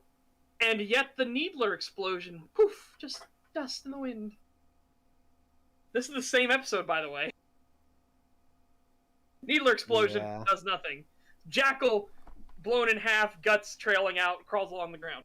Well, I think it's fine because it's an alien and it's not like red blood, so it's somehow inherently less gory than if it were a human. Yeah, but was that kind of... made him. Huh? They made him red blood. Remember, that was a point I pointed out about the elites in the first episode. It was like, in the why first are they episode, bleeding? but clearly this guy doesn't have red blood. We can see him on screen right now. His guts are orange.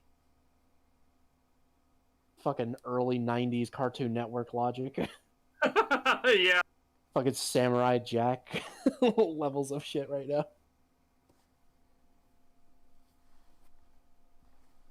Like the TV series. If you don't like the Silver Timeline, I understand. I'm not here to force you to like it or to change your mind. Oh yeah, and there's the other thing. I hate that the Kigyar are using plasma rifles. I hate it so much. And energy swords just in general too, because I feel like if a Sangheili in the actual lore saw a Kigyar pick up a plasma rifle or energy sword, he'd be walking over there and shoving his boot right up their ass immediately. Yeah. The fuck you think you're doing? Allow that. Yeah, they would not allow that. You're getting a lot above your station, don't you think?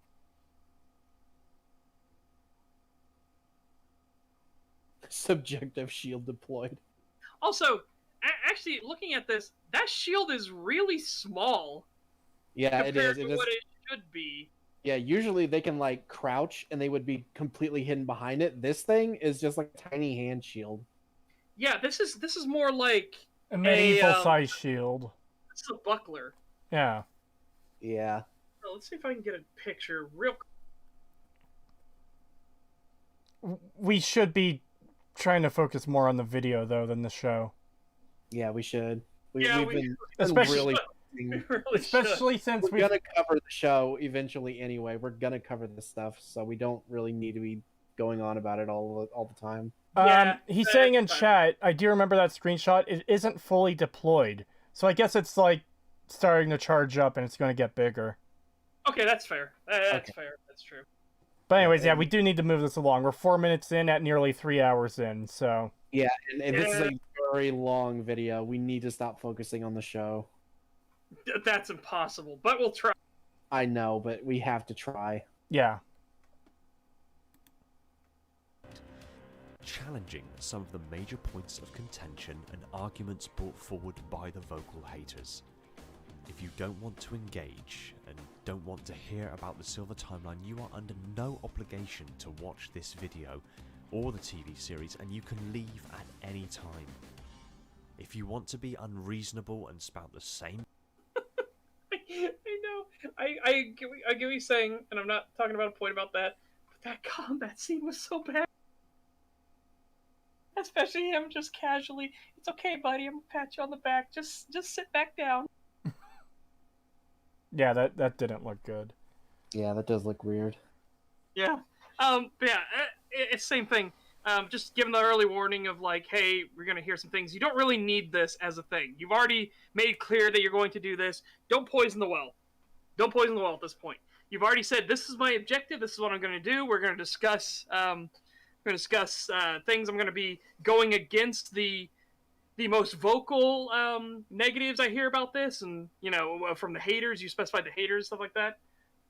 Be careful with that, because haters get so abused and overused. Yeah, that... in these discussions about whether a thing is good or not, Fallout, Halo, Elder Scrolls, Lord of the Rings, whatever it is, it's I realize it's upon editing. Okay, so it seems like he's already come to the same conclusion.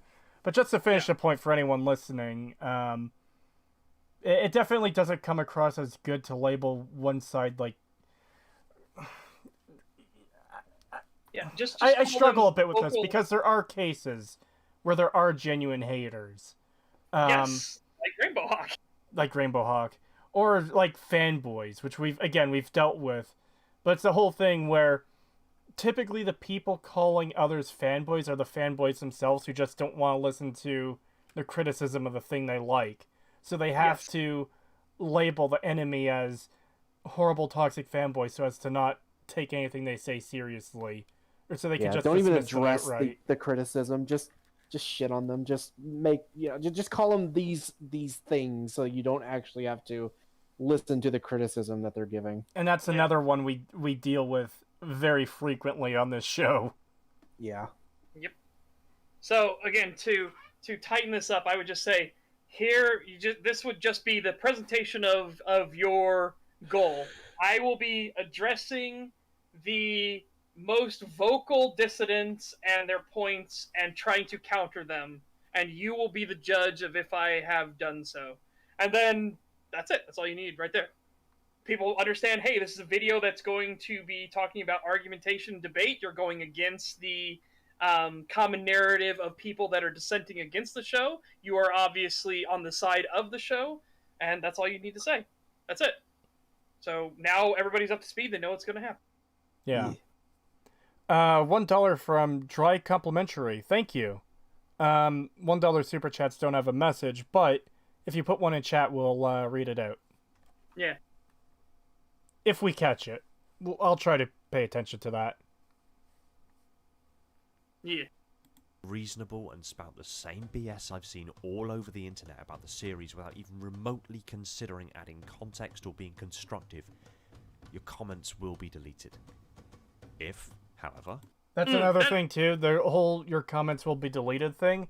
That's kind of almost a lightning rod for people to go their way to do that, knowing that you're going to have to scrub the comments for whatever bullshit. Like, if I was the kind of person who was like that, you saying that there kind of would make me want to go, oh, well, you're a fucking idiot, blah, blah, blah, blah, blah. And knowing that you'll have to see it in order to go through and delete it.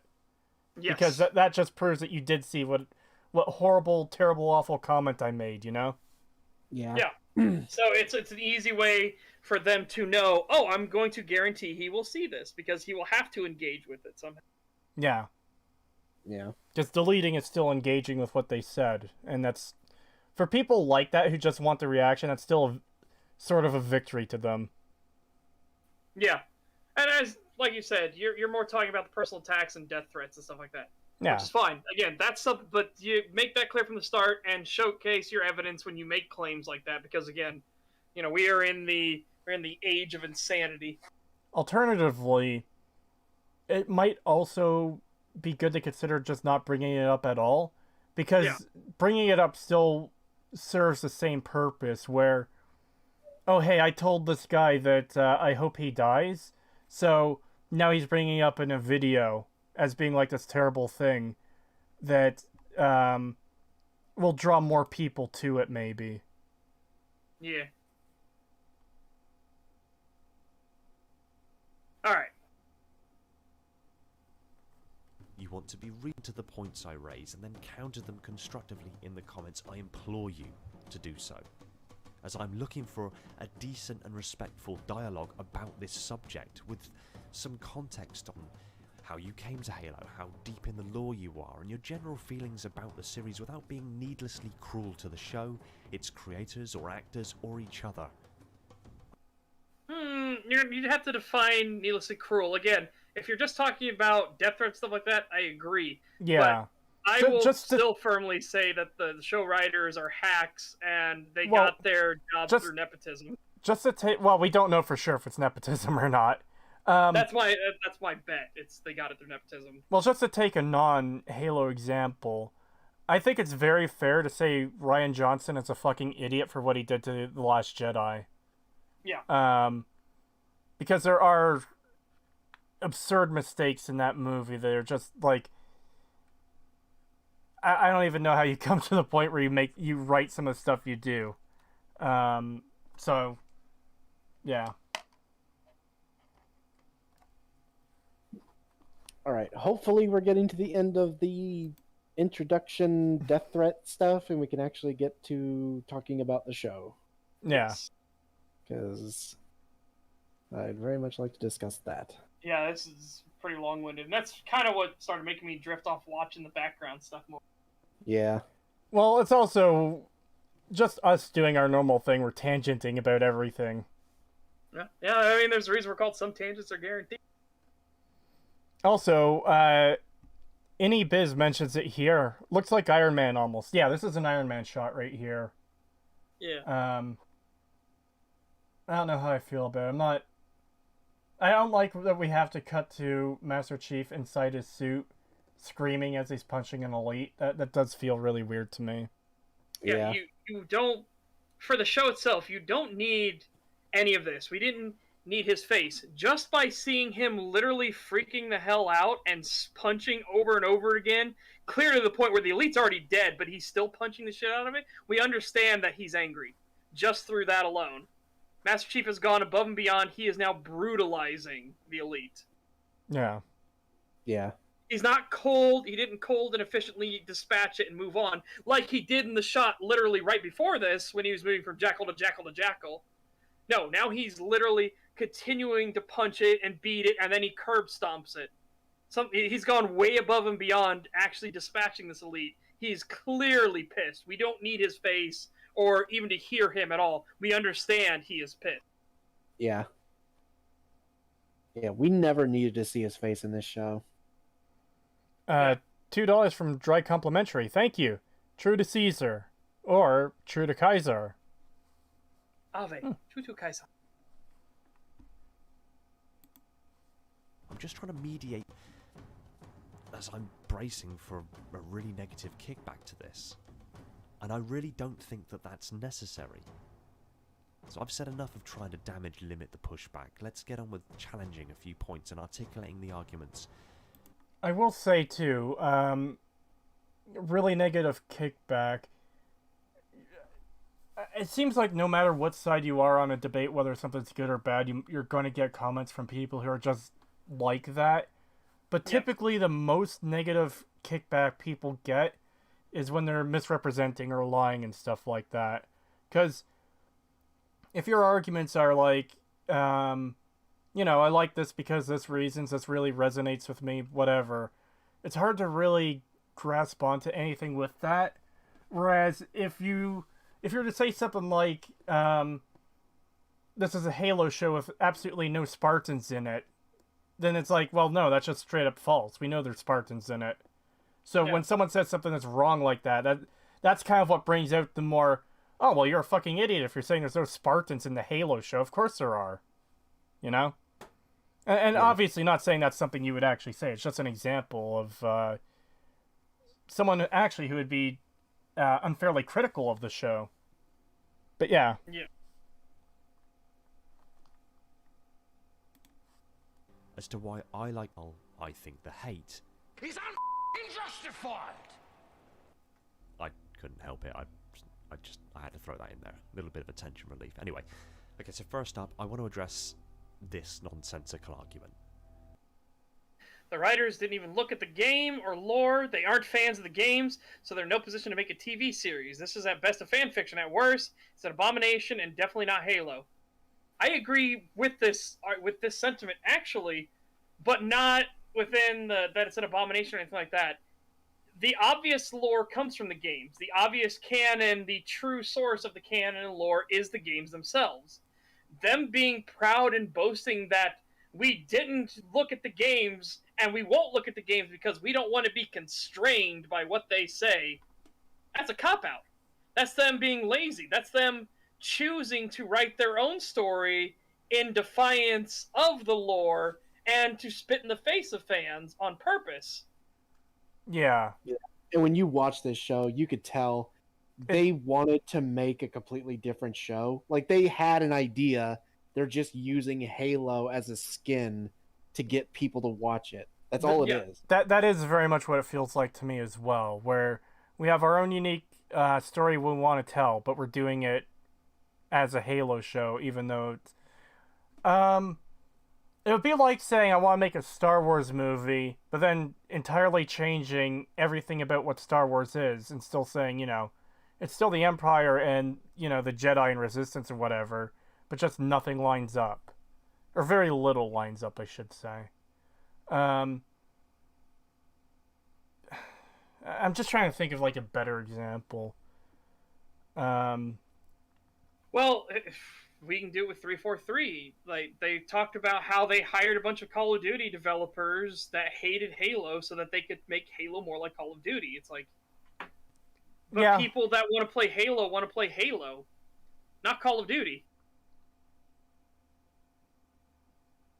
Yeah, it's very strange. Like, who did you make this show for? It's clearly not for the fans. Yeah. And it's clearly not for any rando, because they're not going to know anything about this. Well, to take another example, Bebop flicks. That's something that very much felt like it was not for the fans. They completely changed characters from what they were originally. Gren in the anime was nothing like Gren in the Bebop flicks show. They kind of sort of mirrored aspects from the original stories from the original, but butchered them all to hell and back. And it just feels like, okay, so clearly you didn't make this for the fans because you're just being so disrespectful of source material.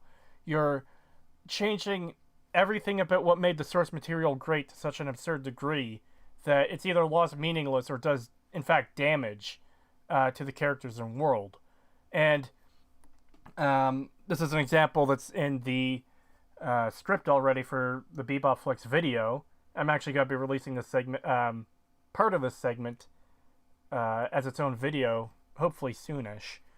In the movie for Cowboy Bebop, the anime movie, there's a robbery going on at a convenience store, and they take out most of the guys, and there's one extra robber in the bathroom who takes someone hostage. He demands Spike and Jet drop their weapons. So Jet does begrudgingly, but Spike pulls his out and aims at the robber, who doubles down on his threat. And Spike says, pretty much cold-heartedly, yeah, I don't actually care about her. I'm not a cop. I have no obligation to save her. This is just business.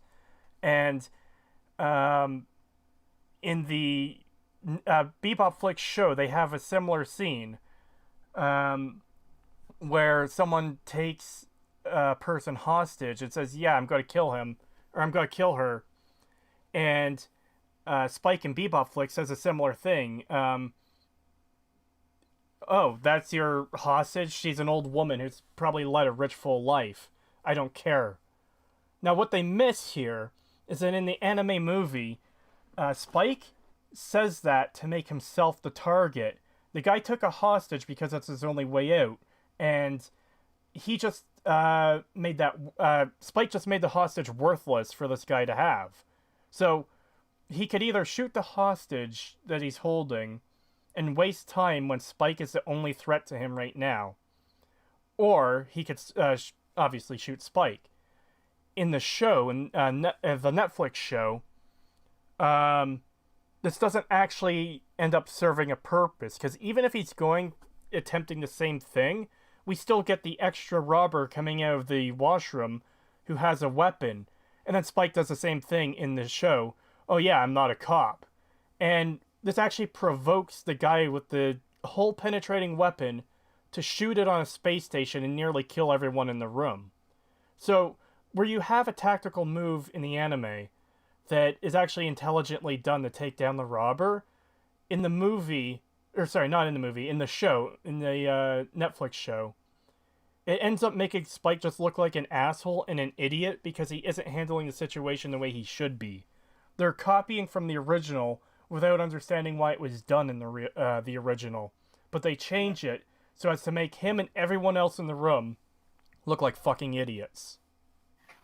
You know what? Yeah. We get the same thing here in the Halo show, where they obviously ripped off Halo: The Fall of Reach when Dr. Halsey and at the time a Lieutenant Keyes go and see John 117 in the field, and she has to specify it's John 117 because she needs it in her mind that this is not a child. He's going to be a test subject because she knows the horrible things that she's going to have to do for the Spartan program. And we get the same thing in the books.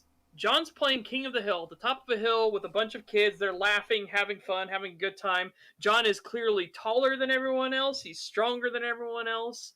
And he's throwing the kids around. They're all laughing. 3 kids jump at him at once, and he manages to throw all of them off of him, but they manage to knock him down the hill. So he goes hard charging up the hill, and he runs up the hill faster than all the other ones. And so Halsey approaches him with the coin and says that she wants to play a game. And John says, what kind of game? Most games are boring because I always win. And he's talking about how chess is boring because he literally wins every single time. Nobody ever challenges him at anything. And this is confirming because John has perfect grades on everything. He's literally perfect, but he's bored to death. So that's why Halsey gets this connection. In the show, Halsey and Keyes are just there because they want to take their daughter here. John wasn't somebody that they had on their radar beforehand. They just see suddenly a commotion happens and there are children 20 feet up in the air, maybe 30 feet up in the air on a rope bridge that does this playground equipment would not exist in any reality whatsoever. The dumbest rope bridge you've ever seen. And they're fighting on the rope bridge, and one of the kids gets thrown over, and this little weak child that is smaller than everyone else grabs the kid and is somehow holding him one-handed up and is like, and puts him back up on the bridge. And it's like, the fuck? And that's suddenly Halsey's like, oh, Übermensch, Wunderkind. It's like, what the fuck? So you can see the substance is the same. They are observing John, and you see that John is better and superior than the other children. But you notice how the scenes are completely different. One scene is cold, analytical. Everything that Halsey does is for a particular point and reason to get more information on a subject that they were already made aware of. The other one, just by happenstance, they see John playing a game, and he ludicrously holds up a child way bigger than him, 30 feet in the air, up back onto a rope bridge platform. It's a complete farce. Oh, and then the coin thing. Halsey just plays a coin flipping game with John over and over again in the show for no particular reason. She was just doing it to try to build a bond with him. In the books, she played the coin game because she wanted to test his reflexes or if he was lucky. Because they can't really quantify luck, but she watched John intently, and John's eyes stared at that coin as it flipped in the air, and he snatched it out of midair, smiled, and said tails, and flipped it over and showed that it was tails in his hand. So either he is that lucky, or his reflexes are that fast, proving that he is perfect for the Spartan program. She did it intentionally.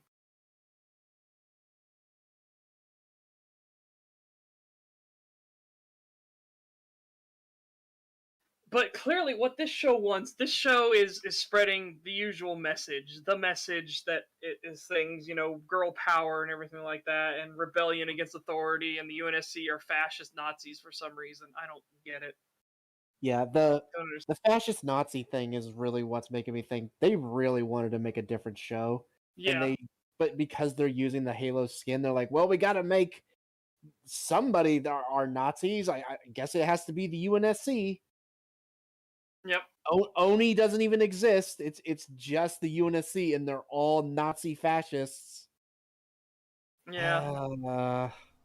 Even start making them dress and the ones the insurrectionists who now support the UNSC and everything. They now dress in black trench coats and shit like that, and even have the bad guy small glasses thing. It's like, oh my.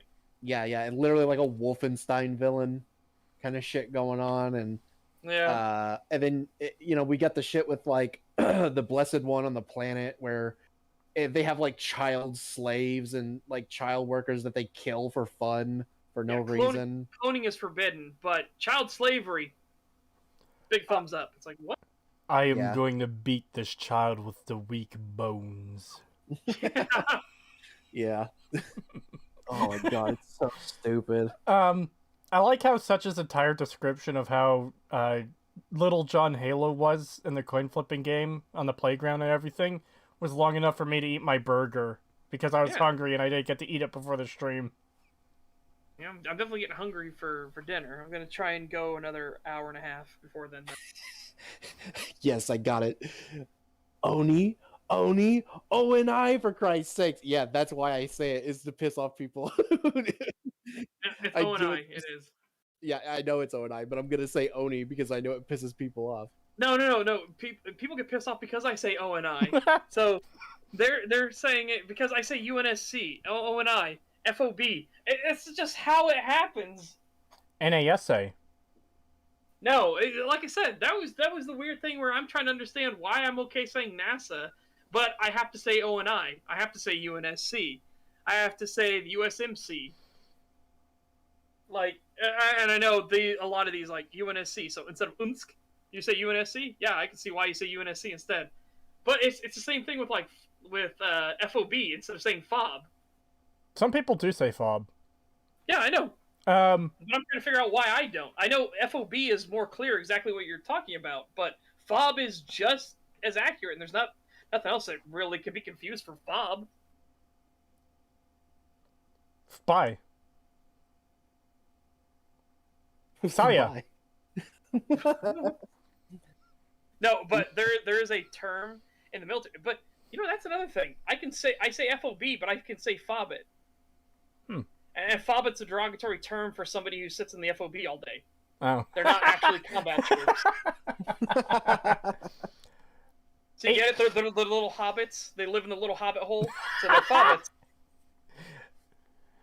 I didn't even get that at first. That's good. Aliens are attacking. Must kill the child. Yeah. Anyways. Oh god, yeah. Do you have anything else to say about this particular criticism on screen? Not yet. So we'll get into what his thing on it is. But well, yeah, I'm just making sure we can press play. Well, I figured, do you want to grab these two super chats real quick? Oh, yes, of course. $10 from... No, you want to go ahead? $10 from Dry Complimentary. Thank you. Rainbow Hawk isn't based, but Caesar is. True to Caesar. Yeah. $10 from Final Twin. Thank you. Hello, Stag. Just got off work. What have I missed? Other than pain, of course. This has actually probably been the least painful video coverage. Yeah, by far. Yeah. So far, at least. Like, who knows? Maybe there'll be some shit takes later. But for now, this has been literally the least painful one we've ever done. Yeah.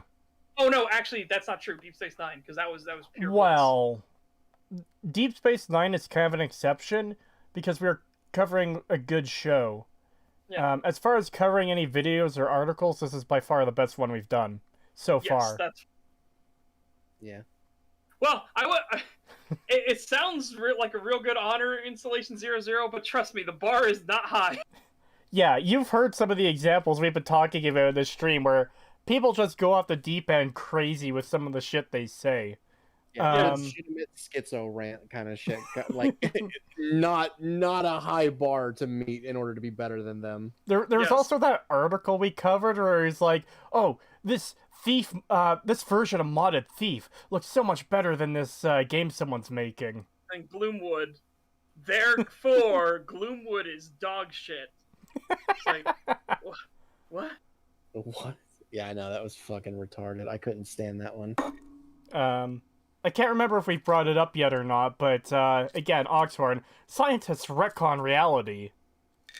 Every day. Every day. Yes.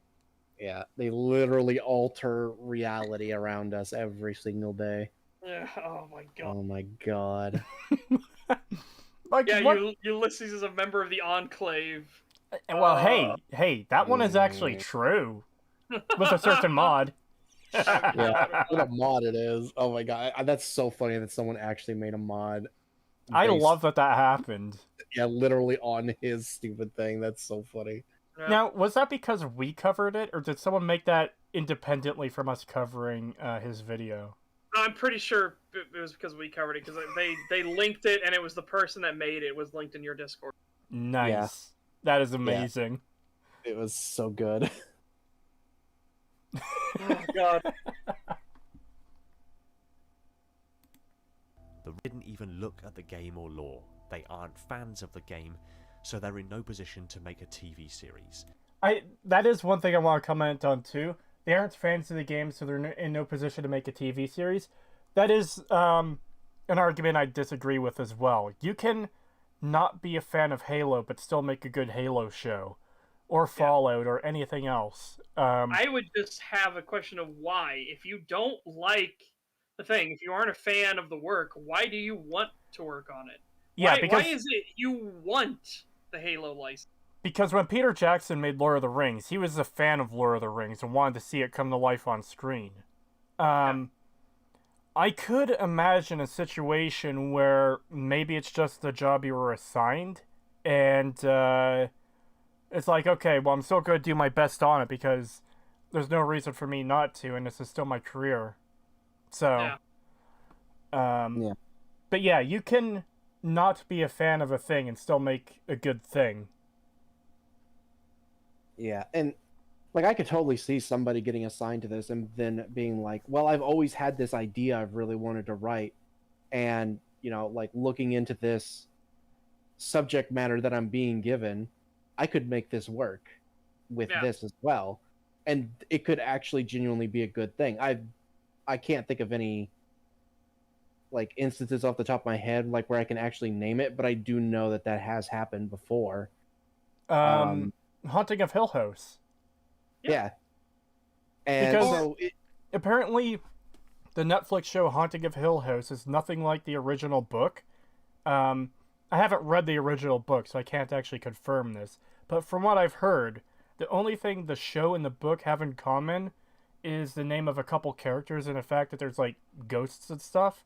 But The Haunting of Hill House is a really good fucking show up until the last episode. Yeah. Oh god, yeah. I think Mahler and them called it that it was focus tested. It was screened before an audience, and then they said the audience didn't like it, so they changed it. Because if you notice the way it ends, there's a lot of creepy imagery that implies that it should have had a different ending. Yeah. AKA that they all died. Yeah. Well, see, I really like the line from the father. I think it's in the second last episode where he's just like, our family is like an unfinished meal to that house. Because, it's so fucking haunted. And it just wants to kill them all. But then the last episode is just tism as fuck. Yeah, which is a real shame. Bly Manor, thankfully, doesn't have that problem. Really? I still haven't gotten around to watching that.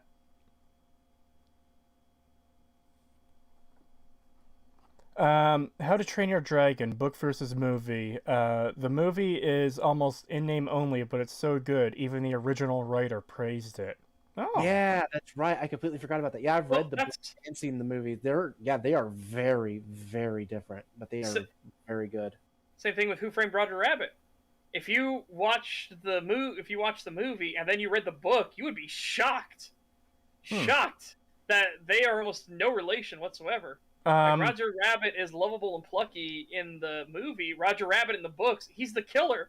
And he set all this thing up. He was actually trying to frame the detective. The detective was a genuine good guy, but he was trying to frame the detective to get him set up for the crime because he wanted to kill the bastard because the bastard took away the person that he loved, but she didn't love Roger.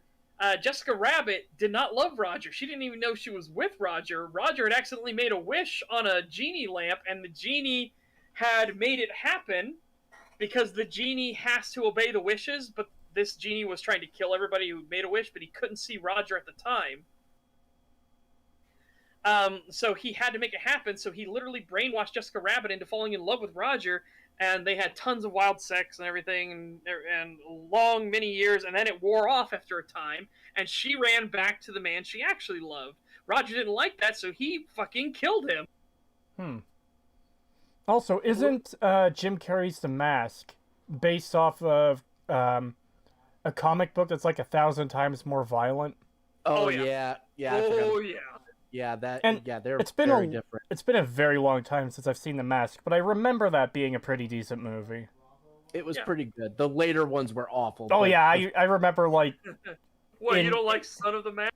Oh God. I remember seeing like 5 seconds of that movie, just a random part in the middle, because I happened to be on TV. I was like, you know what? Yeah, I'm done. Yeah. And so fucking bad. in keeping with the theme of the video, if we were talking about the Halo series, we immediately offered up, like, why do we need to see Spartans at all in general? Imagine if we were following the ODST during the war, and Spartans are a myth, and then they start seeing them every now and then, and maybe Season 2 you see a lot more Spartans, and then suddenly in Season 3 you start seeing a lot less Spartans, as if, by implication, there aren't as many left anymore. And then the end of Season 3 is the fall of Reach. And you realize that you had that high Season 2, things were looking up, and then Season 3, it's all being stripped away from us. Humanity is losing. We lost Reach. We lost our last military bastion. Now it's just the inner colonies and Earth left. That's it. We're on our own. The Spartans aren't going to be there to save us anymore. Yeah, that would have been a lot better to have focused on, or like I said, like have a subplot or even an entire focus on the Covenant side of things of yes, what are the elites going through? What are we seeing with the elites? And like when they find out about this stuff and, going through their process and everything, that would have been interesting. Yeah, imagine seeing the schism from the perspective of the elites. I know technically you see the schism from the perspective of Arbiter, and he sees all of his dead kin and everything, the elites saying, like, the brutes have started killing us all, and that elite finally dies. But it's a very weak delivery. Imagine seeing them come to the realization that they've been killing the children of their gods, the people they have worshipped their entire lives, and that the prophets knew, and now the prophets are trying to get rid of them because they realize the elites are starting to realize what's actually going on, and more elites were asking the question of, if all of us can walk the path, why can't humanity? Why is humanity not allowed to walk the path? Here's an idea. What if the Covenant POV is an elite, and we follow him around for a season or two, and he dies, and his friend becomes the perspective character who ends up being Arbiter? I don't know if I would do that so much, because Arbiter's story is kind of set in stone as the Fleet Master. Yeah. It could be someone under him, though. What I'm getting at is, that could be part of what helps him realize if things are fucked. Yeah, maybe. Yeah. I would do it more of follow elites from the start of the war, and then progress through, and then you have some of them die off, and you have some of them become the honored veterans, the zealots in gold armor, the ones that preach the other elites. Maybe some of the elites we've been following join the special forces groups, and then that's how you tie in with the Arbiter, because one of the elites go, and one of the special forces groups they join Halfjaw, as the schism is about ready to happen. And then that could just tie in naturally with Arbiter, because Arbiter and Halfjaw become friends. Yeah. That'd probably be better. $5 from Rage vs. ML, thank you. This is actually an okay video. I mean, I do see some problems with it, but those problems are mostly small. Yeah, it's, like I said already, the best one we've covered, easily. Yep. $5 from Dry Complimentary, thank you. Being the ideal person I am, I sided with Caesar's Legion to burn the profligates to the ground.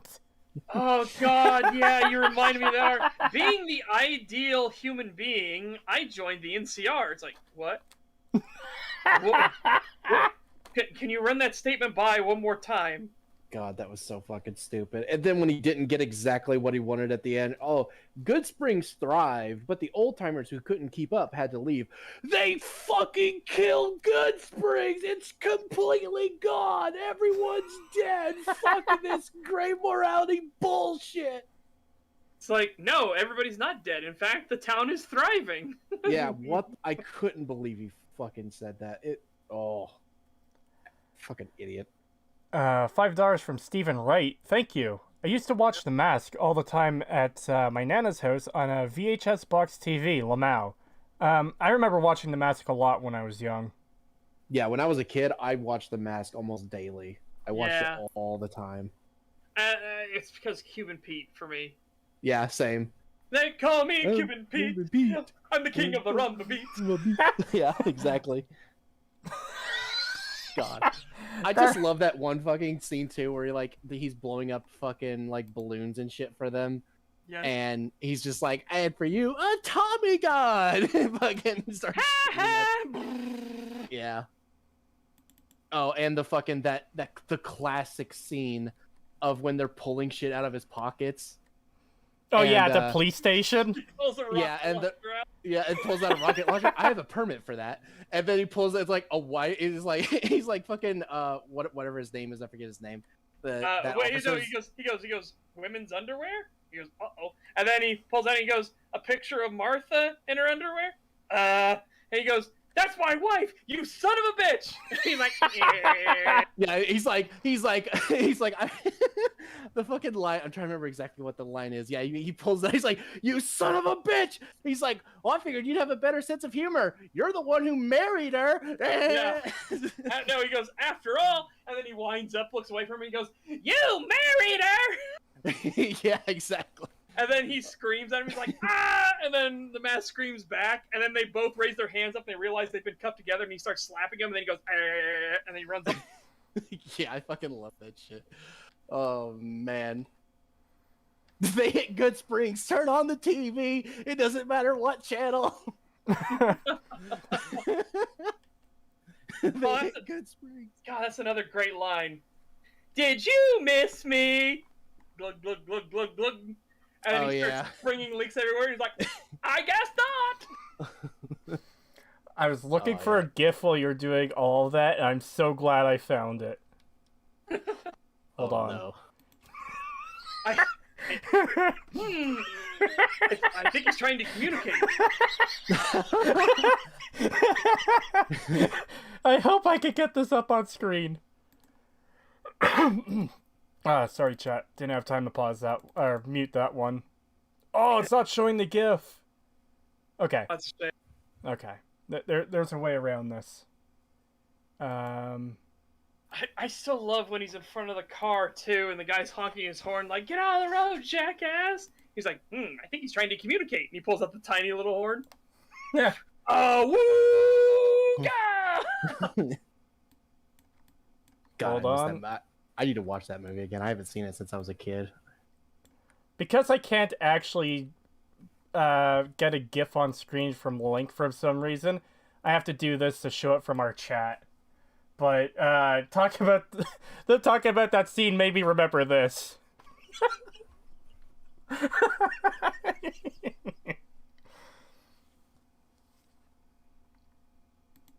That's way funnier than it should be. Alright, we've gotten way off track here. We have to get back to the video. Yay.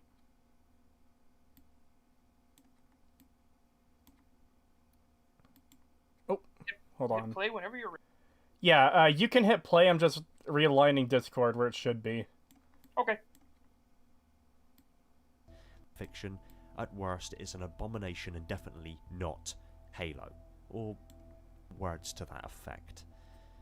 Well, this was inspired by a quote taken out of context from an article on Variety where showrunner Stephen Kane said, "We didn't look at the game, we didn't talk about the game, we talked about the characters and the world, so I never felt limited by it being a game." It's not really an out of context quote. You're showing the quote there in its entirety. That's the problem. Is that the point is it is a game series. The fans are coming from it being a game series. You are a TV series. You are a different medium. You are needing to appeal to the game series fans. You should absolutely be looking at games. You should be looking into what the games did. You should be talking about the characterization as presented in the games. Because clearly they didn't.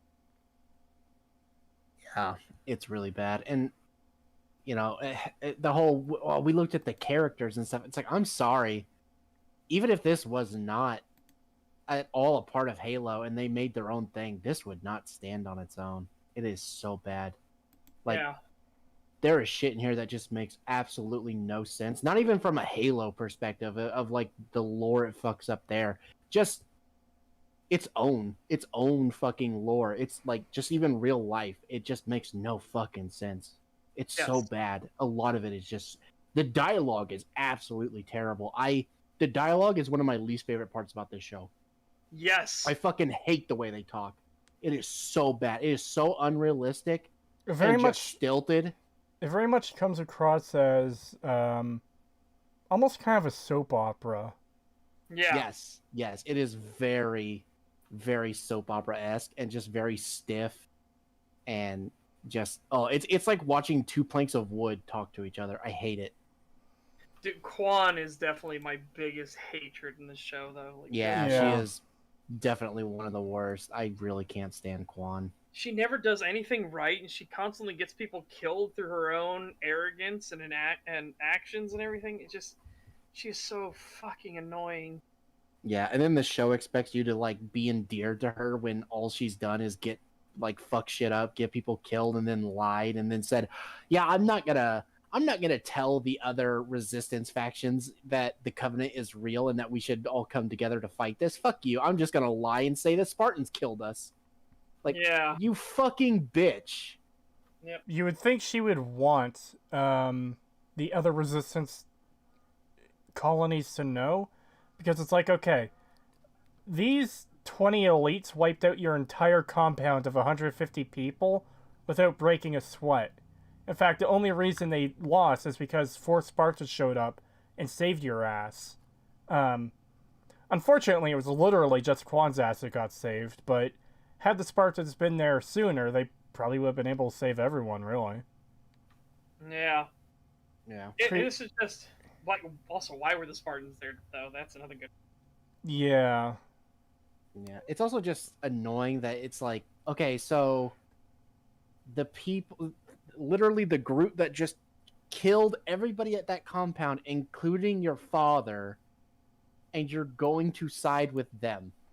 Yeah, because Why? Why would you want to put the other colonies at risk? Why would you not want to get, I guess, vengeance upon the people, the aliens who killed your people? Wouldn't they be a greater threat?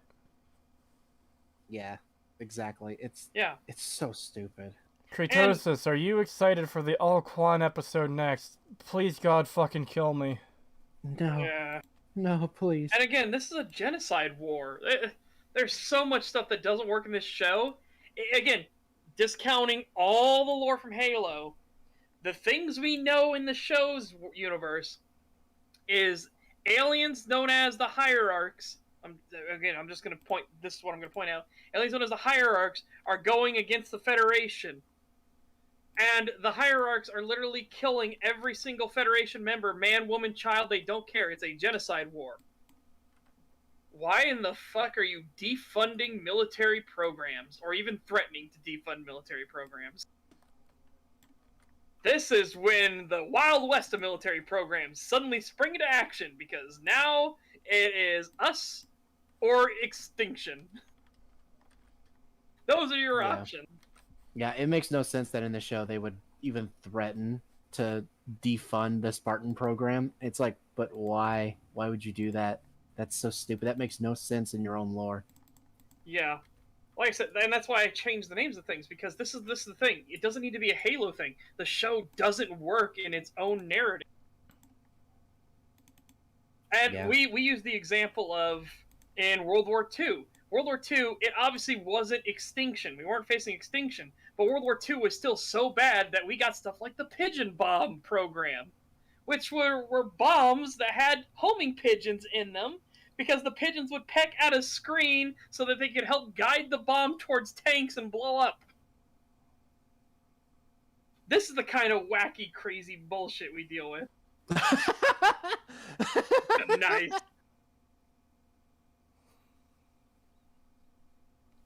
Are you excited for the all Quan episode next today, old friend?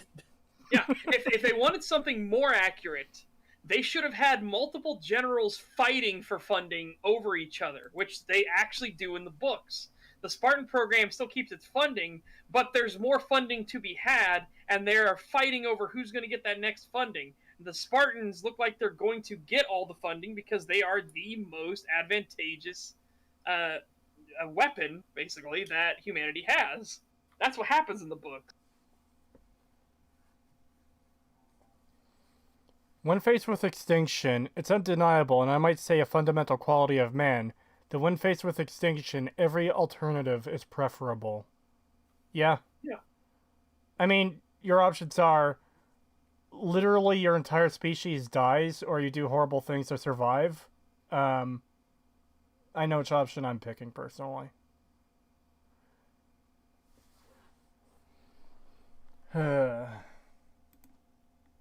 Also, I hate the fact they're trying to make the insurrectionists like plucky good guys who are just trying to live their own life. It's like, yeah, if that was true, it wouldn't be so much of a problem.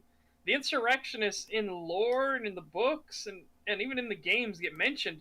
They're fucking terrorists and pieces of shit who just want to set up like their own fucking warlord kingdoms and stuff. Like, some of them do want freedom. They actually believe in freedom. They just don't want the government to tell them what to do. They just want to be left alone. That's entirely fine. Harvest is basically that. They're like, hey, we don't want a government presence here, but we'll make a colonial militia because, you know, we do kind of need to defend ourselves, but we don't really want the UNSC here. We're Harvest. These are people that got away we are literally the furthest colony out. We are people that got away from the UNSC, okay? Just let us live our lives. And UNSC was like, yeah, sure. We don't care. We'll send a couple Marines to help you train your colonial militia. We don't give a fuck. The insurrectionists, meanwhile, are the ones that are, like, bombing cruise liners and trying to set off, like, find new ways so they can set off mass explosions and kill and maim as many people as they possibly can. It's like, Jesus. They are not good people.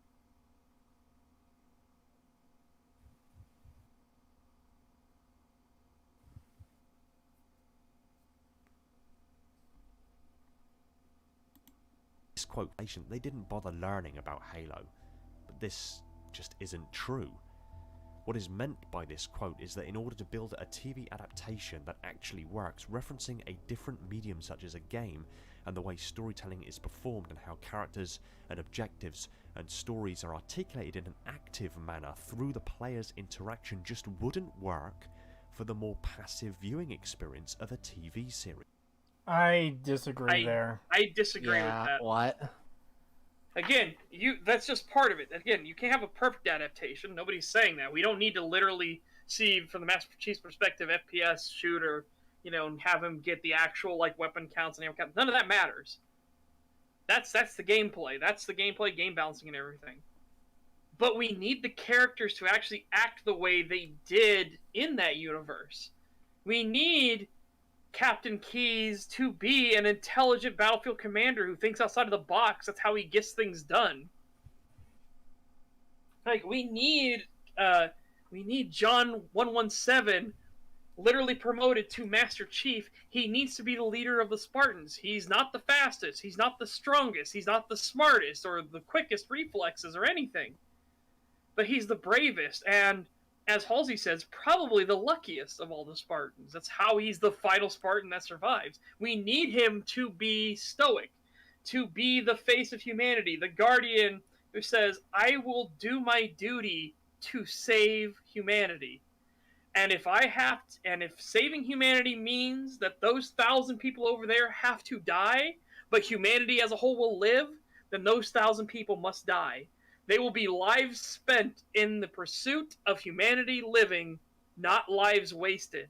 And that is one of the primary speeches that John is given in the books, and in Halo Fall of Reach specifically. Chief Mendez says to him, as a leader, you will need to order your troops into certain death.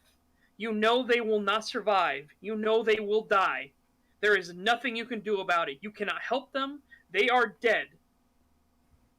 But you can never waste those lives.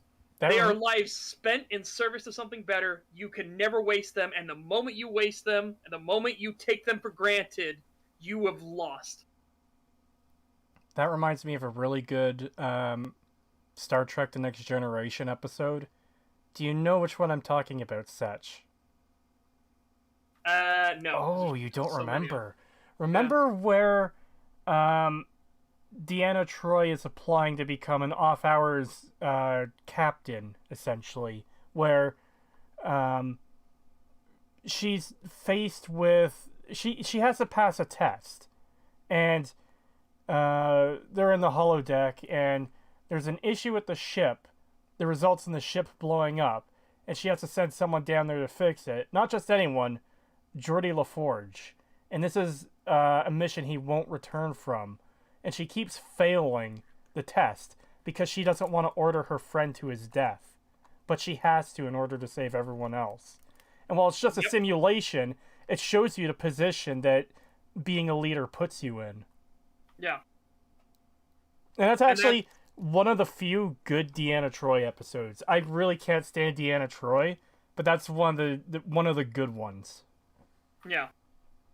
And also the one where she's like kidnapped and she's basically a Romulan spy against the Romulans. Like she's dressed up to be like one. That's a good Deanna Troi episode too. Yeah. But yeah, that's just kind of the way things go when you're faced with such a dire situation. It's you have to make those hard choices. Yeah. And the Fall of Reach book, it goes over and over again of people willingly throwing themselves to the meat grinder so that others may live. There is a repair station. It's just a disc. That's all it is. It's just a repair station. It doesn't have any guns on it. Can't defend itself. It's there to repair UNSC ships. And Commander Keyes notices that the Admiral told the repair station to come with them on this. All of the ships sit in a very specific position. They're all clustered together. They cannot dodge. They are literally too close to fire their emergency thrusters to dodge the Covenant torpedoes. The Covenant come in, they start their torpedo barrage. The UNSC starts their MAC guns. The MAC guns are way faster than the torpedoes. The first round's hit. The second round's hit. So now the Covenant shields are down, but the third rounds will not fire in time before the torpedoes get to them until the Admiral gives the order, and the repair station turns itself, gets in front of the torpedoes, and takes all the hits. All 30 crew members on the repair station die. Horrible, agonizing death, either sucked into the vacuum or being melted to nothingness. And they did it willingly, so that humanity could get that third shot off and cripple the Covenant fleet.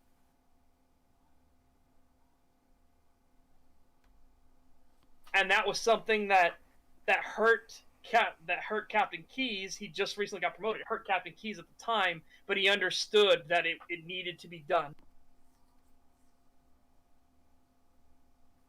And the reason it hurt him so much was because his ship was just recently damaged and he was being repaired, and he was talking with those repair crews not even 5 minutes earlier. God, I wish we would. It just annoys me so much to hear stuff like this. It's like, God, what we could have gotten and what we got are just so fucking different. What you just described is so much more compelling than Master Chief digging up a box of his drawings from when he was a kid, which apparently weren't even important for anything, and him hallucinating his old house, and then driving to a site where an artifact is. Yeah. Which, when he was a child, he could walk to in the day, but here it took them a long time to drive to it in a Warthog. Yeah. Yeah. Alright, anyways, back to the point of, you do need to look at the games. You actually have to. The characters being so not themselves is a huge problem, and this is a problem that would have been solved if you had actually looked at the games. You don't need to tell the exact same story of the games, but you need to get the characters correct. Yeah.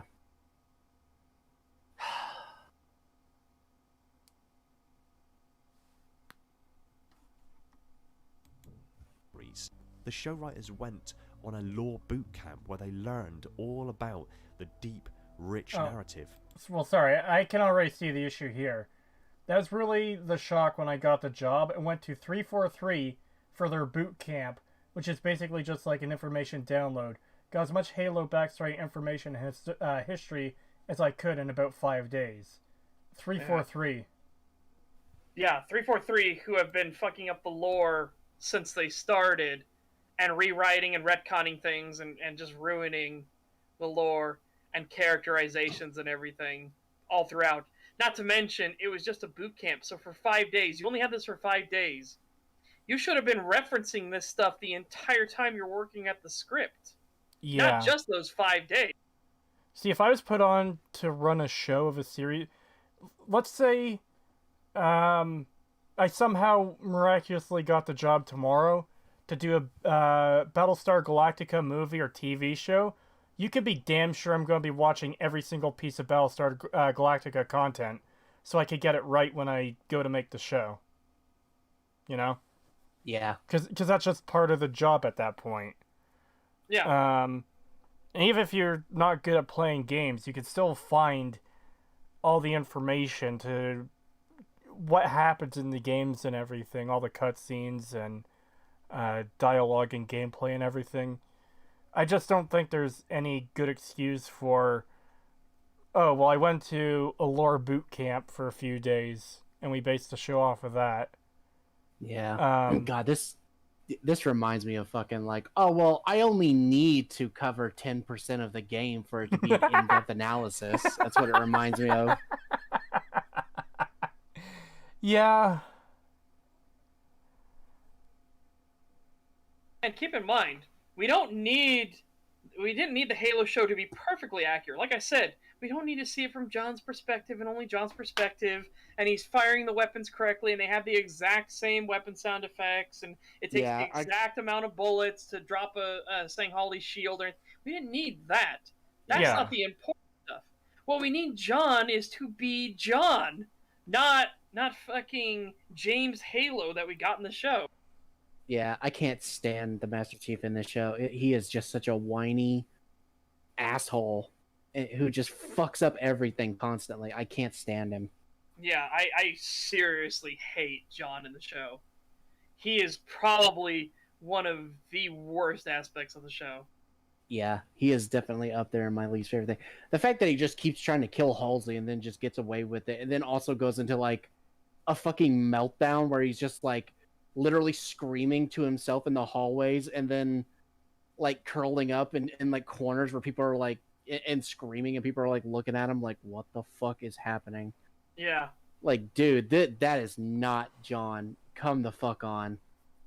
Yeah, my God. It's so bad. The moment he tried to kill Halsey when they were back at Reach the second time, yeah, he should have been executed. Yeah, it doesn't matter how useful he is to the war effort. He is clearly unhinged, off his rocker, uncontrollable. He is now a threat. Yeah. The fact that he can get away with trying to kill her twice and get away with it, it's insane. Especially after the fuck up that he caused on the planet just before that. It's like, my guy. And that he already went fucking AWOL before then. And the only reason he got away with the AWOL is because they don't want humanity seeing that the Spartans are also starting to lose it. It's like, yeah, that's fair enough, but an AWOL is totally different than somebody actively trying to murder a superior. Yeah, there's a big difference. Oh my God, I hate it so much. I'll be right back. You guys keep talking though, I can still hear you. All right. Okay. Do you want us to continue the video? Yeah, go ahead. Yeah.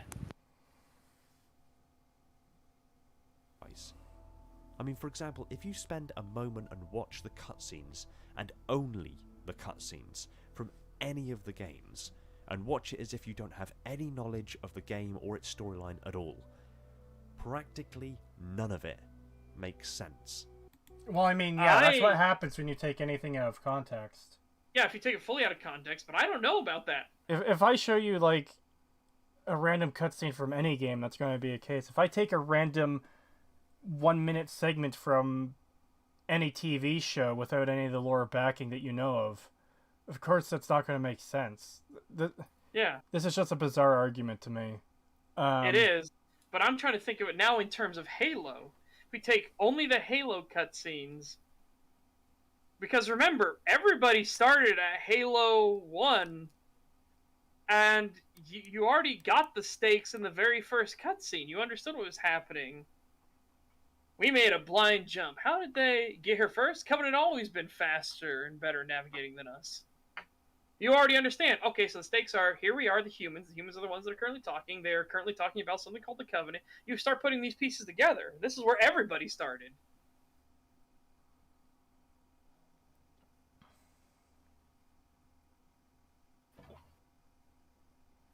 And also, if you're going to do research, if you're going to do research on a video game series to adapt it to a show, looking at only the cutscenes is probably the worst way to do it.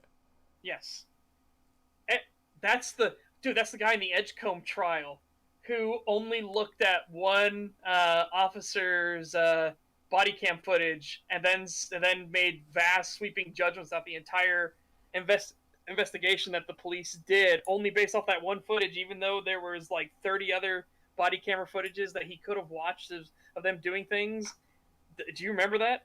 Oh, did you ever watch that? I didn't catch much of that trial. There's a comment. It was embarrassing. Holy shit. What little I did, that was the one where the defense had a paralegal that had to be set aside as a witness for talking to a cop. No, not talking to a cop. She accidentally presented herself as an officer. Oh, which right. is a big no-no. She did that to a witness. And then she accidentally, she went out and just printed off some stuff from Facebook. Hold on. I just wanted to make sure that was the same trial. I wasn't looking for all the details. Yes, it was the same trial. I do want to get this comment, though. Halo is specifically bad with cutscenes. There are some games where the entire game can be understood through cutscenes. See, yeah, I wouldn't say that's bad for Halo, though, because it makes sense to tell a story of the game as you're playing the game. Yeah. In fact, if anything, I think it's more weird if you can get the entire story through cutscenes. Because at that point, gameplay is almost kind of the filler for the story. Or... Oh, Metal Gear Solid series. Yeah, I'm back, by the way. Welcome back. You know, and also, yeah, that bit with the fucking, that court thing. Oh, God, she was so stupid. Oh, I can't believe she did that. Oh, man, it was fucking insanity. But yeah, in this regard, again, you are being paid, presumably decent money. Like, we're talking about a Paramount production here. We're not talking like your upstarts on Netflix or something. You are a Paramount production. Paramount's got some money to throw around, and this was $10 million an episode. Presumably, you're being paid a decent amount. So as a writer, the bare minimum would be to attend the boot camp and then look at the games and everything and actually, like, try to play them some. That's bare minimum. Like, we are talking about the bare basics, the things that you do at step 1 on the ladder. I don't know. Again, I think this is a bizarre argument because, no, I think it is ludicrous that, because they couldn't just watch the cutscenes, therefore, they shouldn't have looked at the games. No. You have time as a writer. It takes a long time to get sets put aside, to get production companies up and running, to get materials made, things you're going to need off the bat. Well, we're going to need John Halo's armor, so you already know they're going to have to start working on that. That's going to take time. We're going to need warthogs, so that's going to take time to procure. Like, you already know that there are things in your time frame, your timetable, that are going to need to be done. So while this is happening, while you're procuring where you're going to get all these materials from, why can't you look into the games and check out your writing and compare your character to the game's characters? Yeah. Again, this is a weird deflection because this is entirely still the writer's fault. Yeah, and it's understandable that some changes would need to be made to adapt a video game into a TV show or a movie, but that doesn't explain the extent of the changes we see either. Yes. It's the same thing with, like, A Song of Ice and Fire versus Game of Thrones. Yeah. They needed to make adaptations. There are just too many characters in A Song of Ice and Fire. You cannot have that many characters in a Game of Thrones. But the adaptations in the early seasons were well done, well thought through, and they understood how to change the plot lines. One of what I believe is the most praised changes from the book to the show is the interaction between Arya and fucking Tywin Lannister. Yes. Because those are some great interactions between two characters who never said a word to one another in the books. Yep. So it's not... That's another argument just in general I don't like, is that, oh, you think it's bad because they change it. And obviously, I'm not saying this guy is making that argument, but that is one that comes up a lot with these adaptations or remakes and stuff like that.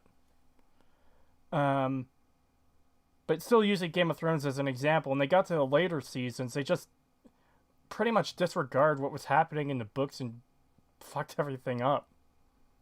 Yeah, they skipped a book and a half just so they could get to tell their own story at the end, and it was like, oh my god. Yeah. And I'm not saying that Daenerys won't turn insane in the books or anything like that, but oh, she won't, because we'll never get it. Yeah, well, I am not as black-pilled on that one yet. I'm still hopeful. It's a vain hope, but I will fully admit it is a vain hope. Setch, we're talking about an obese 70-year-old man. I will still hold out hope. You cannot squash that flame. Oh, I hope the book comes out. I just have no... What's the word? Not expectation. I guess I'll use it. I have no expectation that it will come out, but I hope it does. Just like I hope the Lord of the Rings TV show is going to be good, even though there's like a 0.00001% chance of that.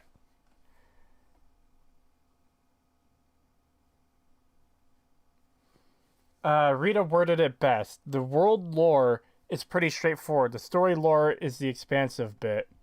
Just going up to what Rita said. Yeah, but they couldn't even get the world lore correct. It's not bad for the game, no. But it does affect the understanding of the story without playing through an entire game. Nevertheless, it's still the writer's fault. Well, yeah, I guess that's the whole argument we're making, though, is why are you trying to adapt something without knowing the full lore? You should, again, I use Battlestar Galactica as an example, but let's use Gears of War as an example. I've never played a Gears of War game. If I was told to make a TV show based on Gears of War, you could be damn straight I'm going to be playing through every single game. Yeah. And trying to familiarize myself with the characters and lore as closely as possible. And even if I do have to make changes between the game and the show, I'm going to still make sure I have that foundational knowledge of what the characters are and what they do. How they would act and react to situations, to make it as close as possible so the fans will enjoy it. Yeah, because ultimately your primary audience are going to be the fans of the product. That is first and foremost who your target audience should be. The Halo TV show isn't, for some reason. We can't tell who they're trying to target because they got the usual social justice crap in it with the agenda pushed and everything. And then all the characters act almost disgustingly different than they do in the thing. It's almost like they are literal, intentional mocking caricatures of what they were in the games and the book. Establishing the world lore is critical to the development of the show, but it doesn't take 5 days to do that. So what was happening on those 5 days? For Halo, I can't imagine world lore taking 5 days, but yeah. Yeah, because if we're just talking the overarching themes, the very bare minimums, UNSC are humanity unified against the Covenant, who are an alien race that is technologically superior to them in every single regard. And the Covenant are made up of multiple races within them, and all believe that it is their sworn religious duty to kill all of humanity. That's the basic gist you need. And then you can go a bit deeper. You can go, let's go slightly deeper. The UNSC have multiple divisions. They have the Marines, the ODST, and the Navy, who will all use their different various techniques and combat strengths to battle against the Covenant because humanity is dying out. The Covenant are winning. As part of this plan, they have created super soldiers known as Spartan 2s. Yeah, like I said, these are real easy, simple step processes to just get the world down correctly.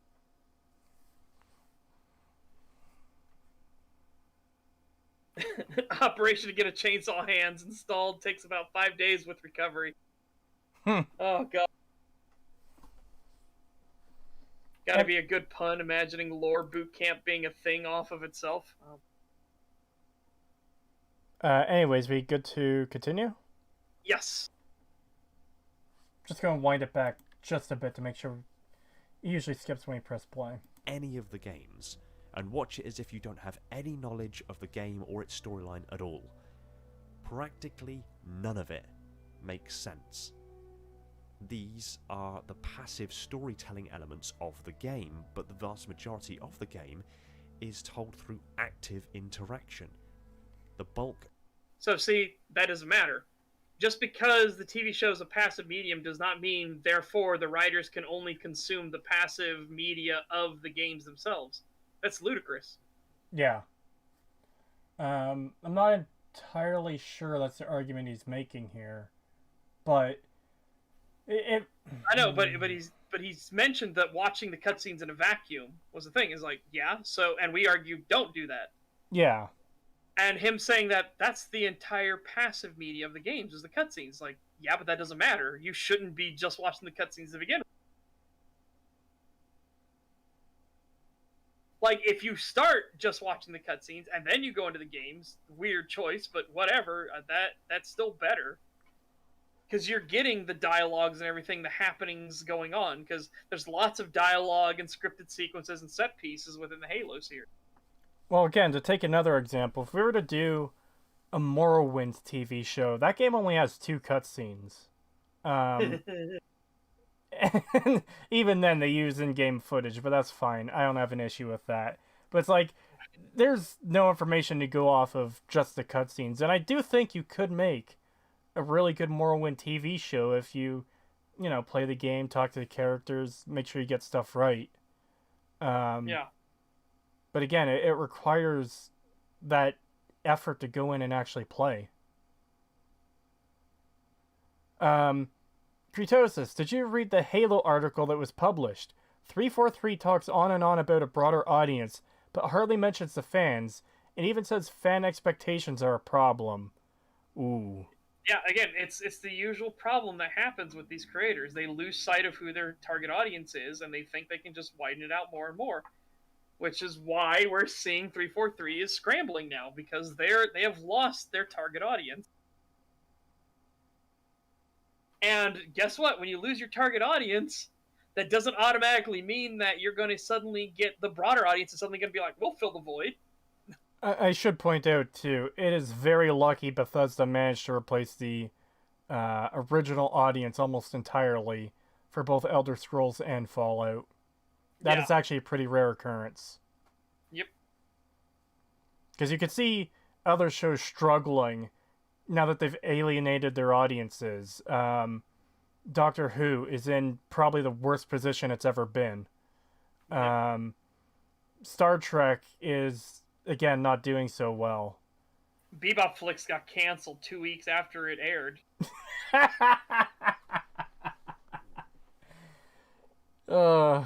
That'll never not be funny to me. That is just great. That is perfect. Yep. But yeah, I really hate this idea that the audience is like the enemy, and we have to purposely change things to annoy them and make them go away, because that's how our show is going to be successful. Yeah.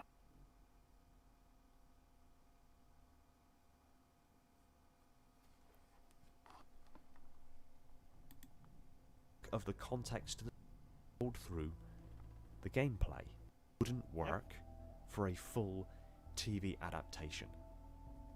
Wait, That skipped a bunch for me. He said the most of the bulk of the story is told through gameplay. That wouldn't work through TV adaptation. Why wouldn't it? Like, literally, that you can't play it, but why wouldn't you be able to have the scene where Johnson commandeers a scarab and takes it for a joyride, and the Arbiter is defending him? That would still work in a TV storyline. Well, even going back to, like, really basic, I could imagine in my head how you would adapt Halo 1 into a TV show. Yeah. Because you could, like, early in Halo 1, once you land on the ring, you know, there's a section where you're driving around and meeting up with different groups of Marines. Covenant comes in with drop ships and you have to take them out. That can be reduced to, like, just a couple of action scenes, and you get story as that's going. The same story you get in the game, of course, where, oh, we have to find the silent cartographer, blah, blah, blah, blah. We have to rescue Captain Keyes. We found out he's alive and being held by the Covenant, you know? Yeah. I obviously you could... This is something we've talked about before, but you could have a group of Marines that are recurring characters that, you know, you get to know them. It's mostly their perspective. Yeah. And that's how you have that endearing connection to the audience. You have these characters that you care about while John Halo is kicking ass. You know? Yeah. And again, Rita, even without replacement, I'm diving into the whole, like, yeah, but again, this doesn't matter. The writers should have just played the games. They should have. They should have looked at the games. It is ridiculous that they didn't. That it is genuinely a problem they didn't look at it.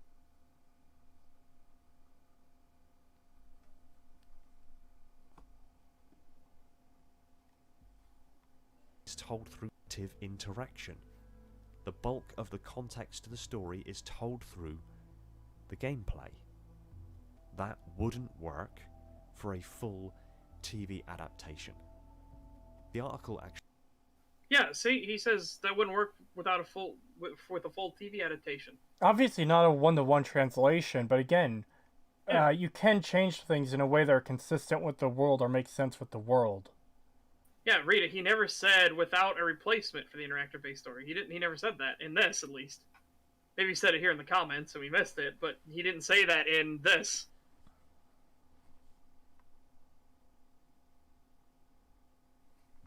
Unless he said it literally right before the section we got to.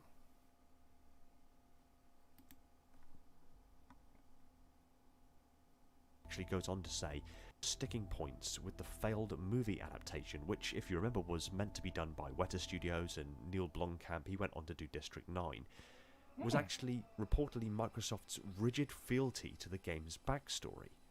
So the Okay, but that doesn't mean that that's a problem. It doesn't mean that the game's backstory and the game story is the problem.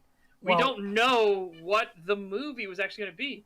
What if he kept trying to push out the boat and they're like, no, stop doing that. You're just going to alienate people. Well, what if I do this? What if I make Master Chief a woman who takes her suit off all the time so we can get the titillation in there? No, don't do that. Also, there's no telling what kind of issues happened on the set or in planning, because a lot of the a production of a TV show or a movie is a very, very complex thing with a lot of moving parts, and there are so many ways something can fail. I think you missed my super chat. Let me check. And it can fail not even through malice either. Things just happen. Ooh, I did see that super chat, but I forgot to read it out. I'm sorry, Rage vs. ML. $5 from Rage vs. ML. Thank you. I'm about to start Hollow Knight. Do you guys have any thoughts on the game? I thoroughly enjoy it. It's one of the best 2D Souls-likes, for sure. I guess that's technically the first Souls-like I've ever played then, because I got Hollow Knight. I played a bit of it, and I liked it quite a bit, but I got stuck, and I haven't played it since, but I should return to it. I did not get far, just to make that clear. should have been obvious because of how shit I am at games, but...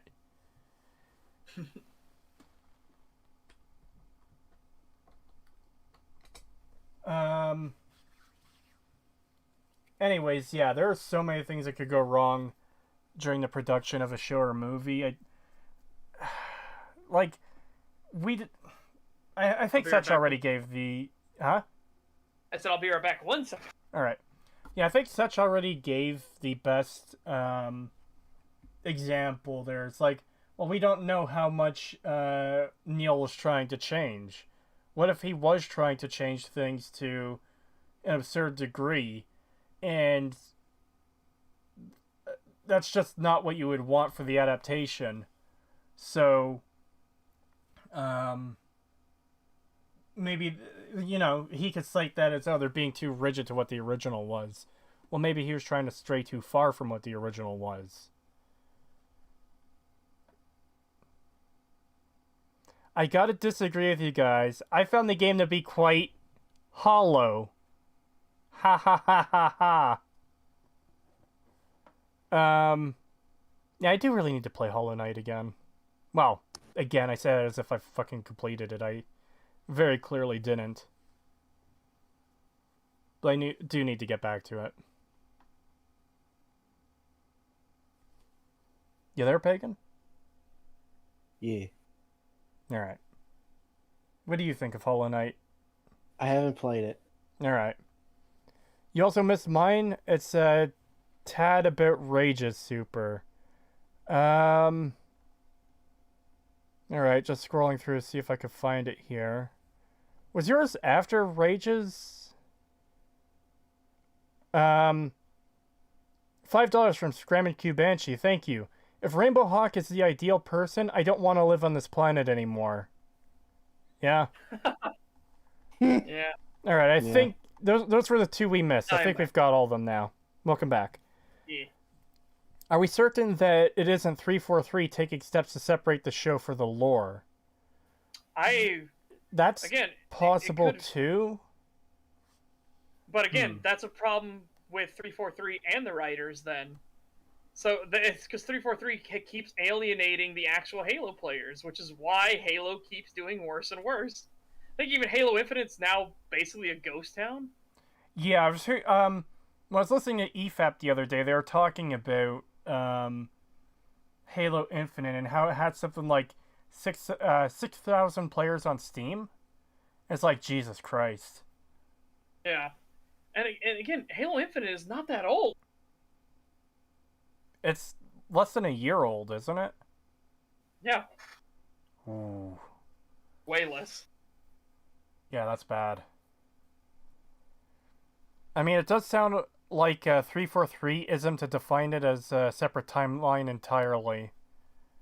It could be. We have seen timeline shenanigans before with, like, Star Trek and JJ's Kelvin timeline and wherever the fuck Marvel is doing right now. Oh, God. I like the idea of alternate timelines, but I'm kind of starting to despise it because everyone keeps fucking it up. Yeah.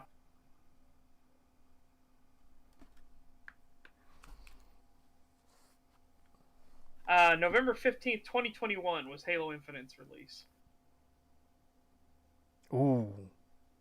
Yeah, so it's not that old of a game. Ooh, yeah, that's bad. Yep. Final Fantasy VII Remake timeline bullshit. Yeah. It makes sense for 343 to distance themselves purposely so it doesn't impede their own plans going forward. But they're doing... That's the problem, is the show takes place before the first game. So how does that impede their plans going forward? If they had been more faithful to the original ideals that Bungie had, it wouldn't have impeded their plans going forward. Like again, it seems like they're creating the problem and making it worse and worse. When it's like as if they looked at a perfectly flat field and they're like, yeah, but there could be a problem here, so let me just throw a couple landmines, then I'll run across the field. Oh no! I blew my feet off! It's like, what? But you put the landmines there.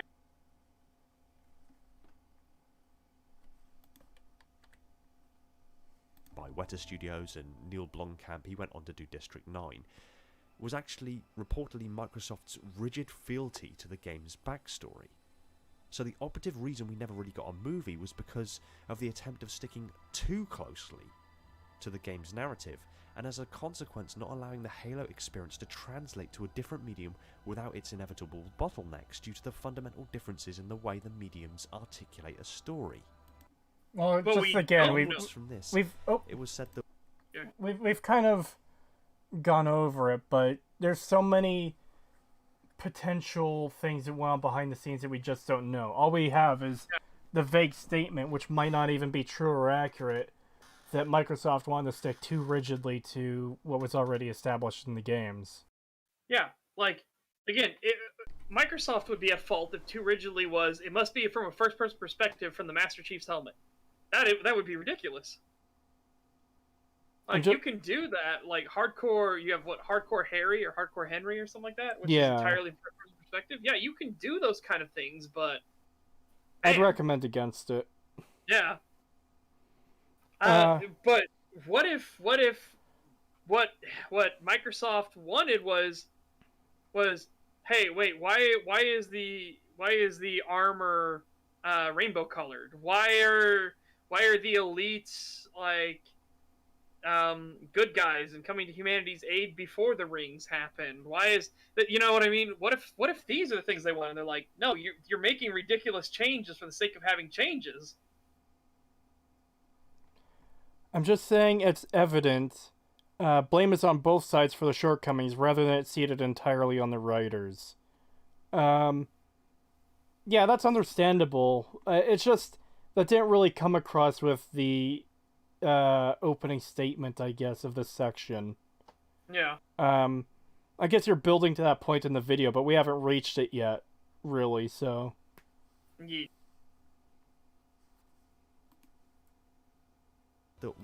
Hold on, I'm just gonna... Yeah, go differences in the way the mediums articulate a story. Onwards from this, it was said that while the show would draw heavily from the mythology, it would chart its own separate storytelling path, similar to how Marvel Studios pulls from thousands of Marvel comics to create the distinct Marvel Cinematic Universe. The Halo TV series exists in what 343 is calling the Silver Timeline. But, okay, so here is the problem with that. Marvel is at least attempting, or at least used to attempt, to pull from multiple different comic sources. So they could have fans of those particular comic sources be like, oh, I recognize that and this, and that they were building up their audience with that. But they were still using established lore lines. They were just taking from all over the Marvel universe. Halo is making shit up as it goes and floundering. I'm getting a call. I'll be right back. Yep, fair enough. So this is one of those, like...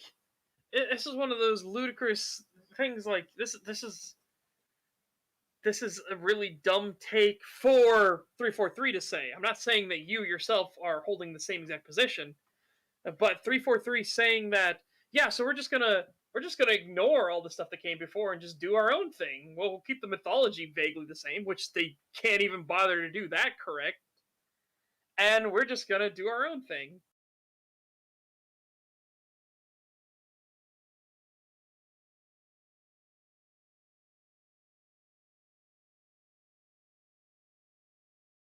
Hey bot, don't beat.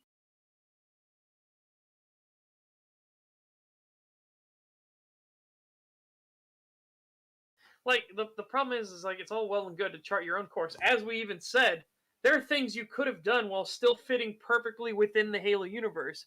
If you followed an ODST unit or a Sanghali unit, like, maybe that was your back and forth. ODST are the main primary focus. That's what you start your episode with. And then at the end, you see from the perspective of the Sanghali as maybe they get messages from the Brute, the Jiralhani ship that ran into humanity at Harvest, and everything that happened there. And then it's the prophets start talking about how those things on your luminaries that say that they're Forerunner symbols and they look like they're artifacts, they're not. They're actually this horrible, awful race that is, you know, hiding in the guise of Forerunners and thus must be destroyed.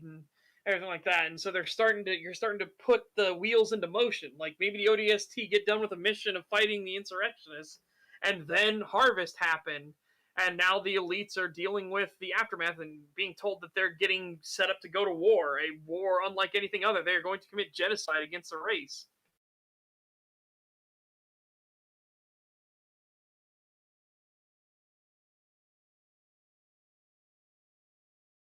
Yeah, I know. That's what I'm getting at, Rita. Is that they said they're going to keep these things accurate. They said they're going to keep it. Well, it's going to be the Covenant with this, and that. And they're going to have their ideology, and the UNSC is going to have their ideology. But they couldn't even get that right. The Covenant already know Halo's a weapon, but why? Then why do they want it? Halo to them was a religious rite of passage into godhood. It was to ascend to a higher plane. That's what made it so compelling for all these different races to join together. Not just, oh, it's just a big weapon. But the show already says that the Covenant, all the Covenant already know it's a big weapon. Because Magical Black Man said that the Covenant told him it was a weapon. And they also, for some reason, told him about the Blessed One. And they also, for some reason, told him about their plans, so that Magical Black Man could act demented and crazy and fucking chew the scenery in his scene. Quite literally, in fact, because he started, like, licking the armor and shit like that. And I was like, what the fuck? Stop. If you actually start chewing the scenery, not as like a metaphorical sense of somebody hamming things up a little bit too much, but if you actually start chewing the scenery, we're going to have some words.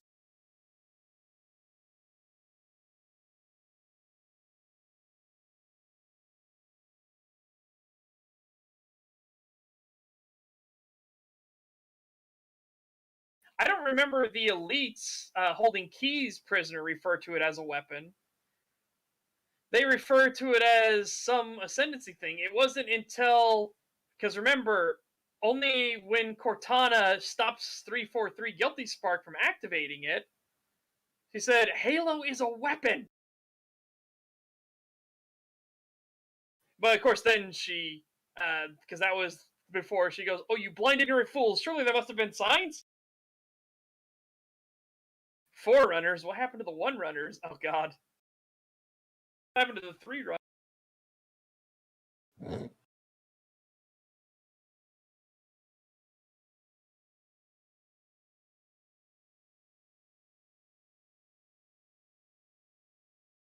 No, in C, they make elites speak backwards speech, which is fucking hilarious. Because that was the thing where they realized that that go go go backwards and tune sounded like wort wort wort instead, and it's just a funny like accidental thing. So wort wort wort just became just a goofy little thing. I am back. Hey, welcome back.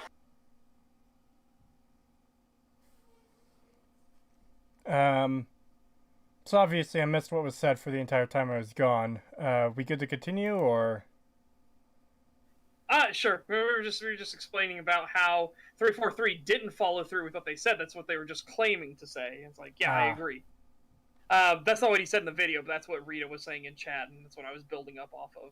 And I was pointing out the fact that even though they said they were going to keep the world lore accurate, they couldn't even do that. Yeah. I do want to get a comment here quickly. So, are we going to see the Movie Bob video? That's not in the thumbnail or title for today.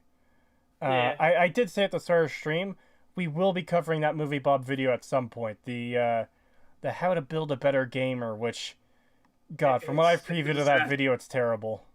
It is truly a disaster. It'll let us play our favorite game, though, of did a Nazi say it or did Movie Bob say it? Well, no, we can't play that game because it's just Movie Bob's video. The way you play that game is you take quotes out of context, and then you have to figure out, okay, did Movie Bob say it or did a Nazi say it? Oh, that's fair. Yeah, that's true. You keep saying that at other streams, and it's been bugging me, and I have to step in and stop it. It's not how it works, Setch, goddammit. Earlier, you dingus. You don't continue to let it go on. Well, it was one of those things where it's like, I kind of feel like an asshole for correcting this, but... Yeah, Yeah, no, that is true. You need to have the removal of the context in it. Because, yeah, that's what makes it a question of, oh, did Movie Bob say it or no? Yeah. I guess we could still play it if the chat, like, sends in super chats of random quotes, like, who said it? Like, Well, I don't want to be making chat send in money with quotes to you know. Quotes that could potentially make Susan go, what the devil? I mean, I suppose we could go through the questionnaire that EFAP did. If that's still available. Because they'll give us the answers at the end. Yeah, it might be. It might still be. Alright. I already wound us back, so we're free to go. Alright. Halo TV series exists in what 343 is calling the Silver Timeline. This is an interesting point. So many people have said, it's not Halo, it's a fan fiction, it's an abomination, it's this, it's that. How many times have we seen Batman reimagined from a comic book to games to movies to TV? So, here's the thing though, I'm going to counter this out of the gate. Batman is consistent in his portrayal. Mostly consistent. There's obviously a bit of wiggle room, but we haven't seen, not that I can recall, Batman breaking down and crying. Or turning into a mass murderer. Yeah. Or anything like that. Batman is still stoic. His parents were killed. He dresses up like a bat, either to mask his own fears or to strike fear into the hearts of criminals that he fights. Like, but there's still a consistency. You can still tell it's Batman through all this. Yeah. If it wasn't for the armor, I wouldn't believe that John in the show is Master Chief in the games. Yeah, they're ludicrously different. They don't even remotely resemble each other. It's almost a Cowboy Bebop Gren situation, where Gren in the anime was someone who was framed for a crime and was experimented on genetically. And, you know, there's a story where he wanted to get revenge on Vicious, whereas in the Netflix show, it's just some cross-dressing person who works at a bar. And somehow more relevant and important to the characters we know than he was in the anime. Yeah. Like, it's literally... well, with Gren, it's literally in name only. With Master Chief, it's really pretty much... yeah. Yeah, it's just about in name only with Master Chief in the show. Just about. Yeah. Oh, and Cortana magically appearing out of his skin whenever she wants is just like... Halo TV series exists in what 343 is calling the Silver Timeline. This is an interesting point.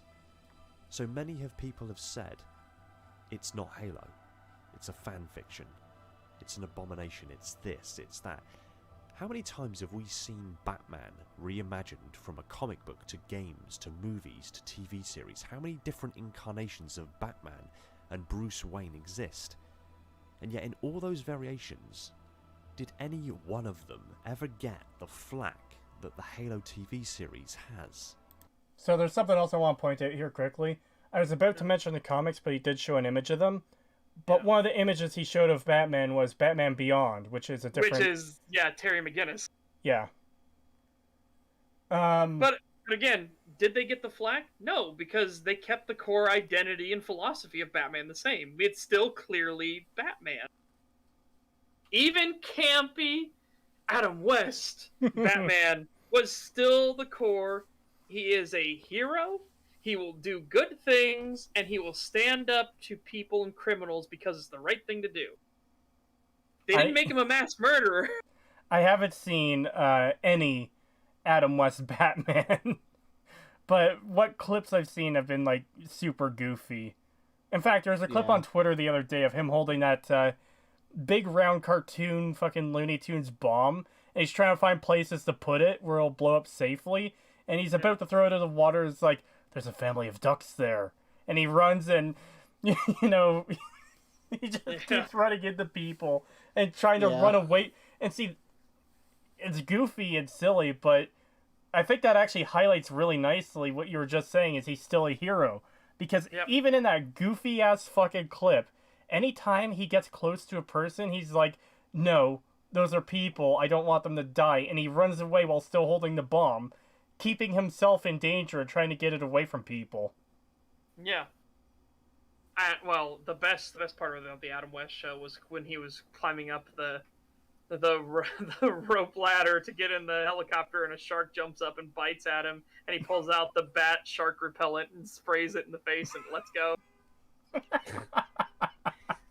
And for him, and also the whole, has any of these Batmans ever gotten that kind of flack? There was one where they fucked up Batman so bad that it got a ton of flack and got pushed into like obscure realm.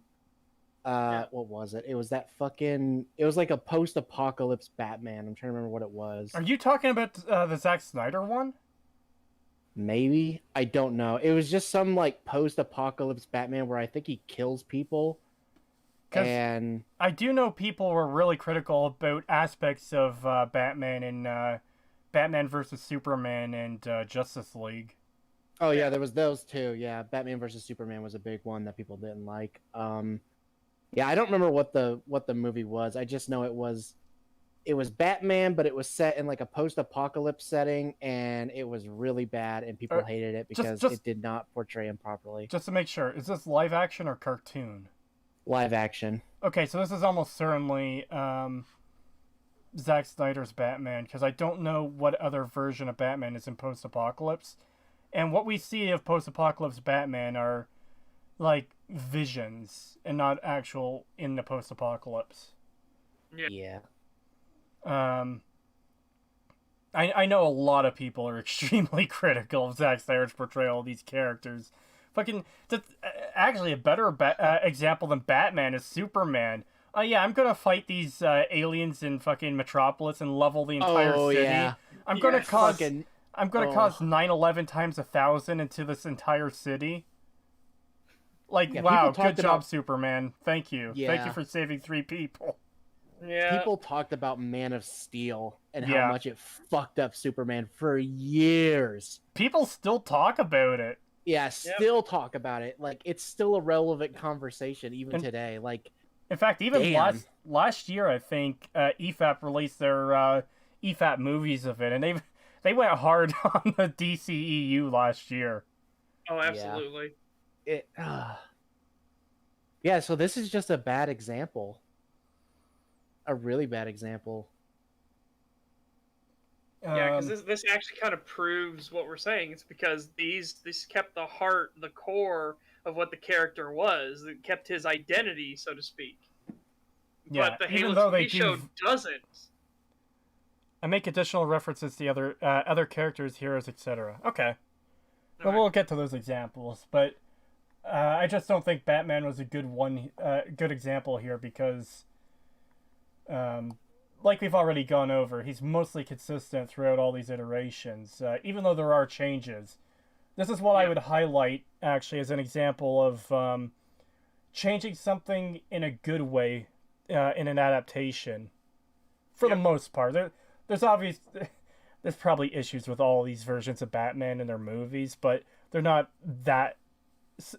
as significant as the changes to Halo so far. Yeah. Like I said, you can still recognize Batman in them. Like, if we want to start talking about Schneider's stuff with, like, fucking Justice League and everything. Yeah, okay. That's when we will absolutely agree. Like, all those characters are fun. Remember how Batman was about to kill Superman, and Superman was like, "Save Martha," and then Batman just How did you know that name? Batman just tismed out. Yes. It's the name. It's the name that they had. Mothers with the same name that made him not want to kill Superman anymore. It wasn't something as simple and heartfelt as, "Please save my mom." Yeah. Fuck. That one change would have made it so... Like, there's a lot of issues with that movie. That one change would have made it so much better. Because imagine Batman about to kill Superman, just that one little phrase, please, save my mom. And that stops him dead in his fucking... Hello, no! But that phrase stops Batman in his tracks. Save my mom. Oh, God! Yeah. There's so many issues with that movie. Yes.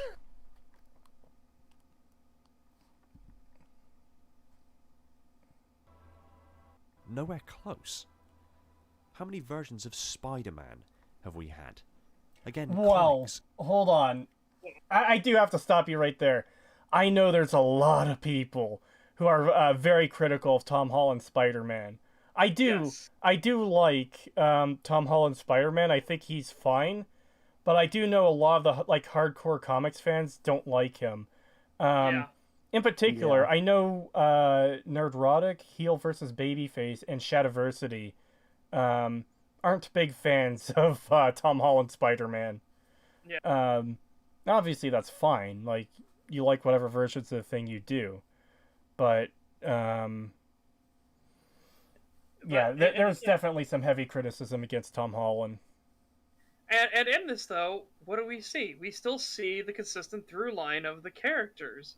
Like, oh god, fucking emo Spider-Man, though, is fucking cringe as shit.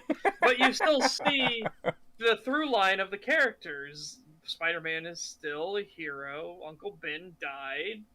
You know, he's got an Aunt May who might be smoking fucking hot. Jesus Christ.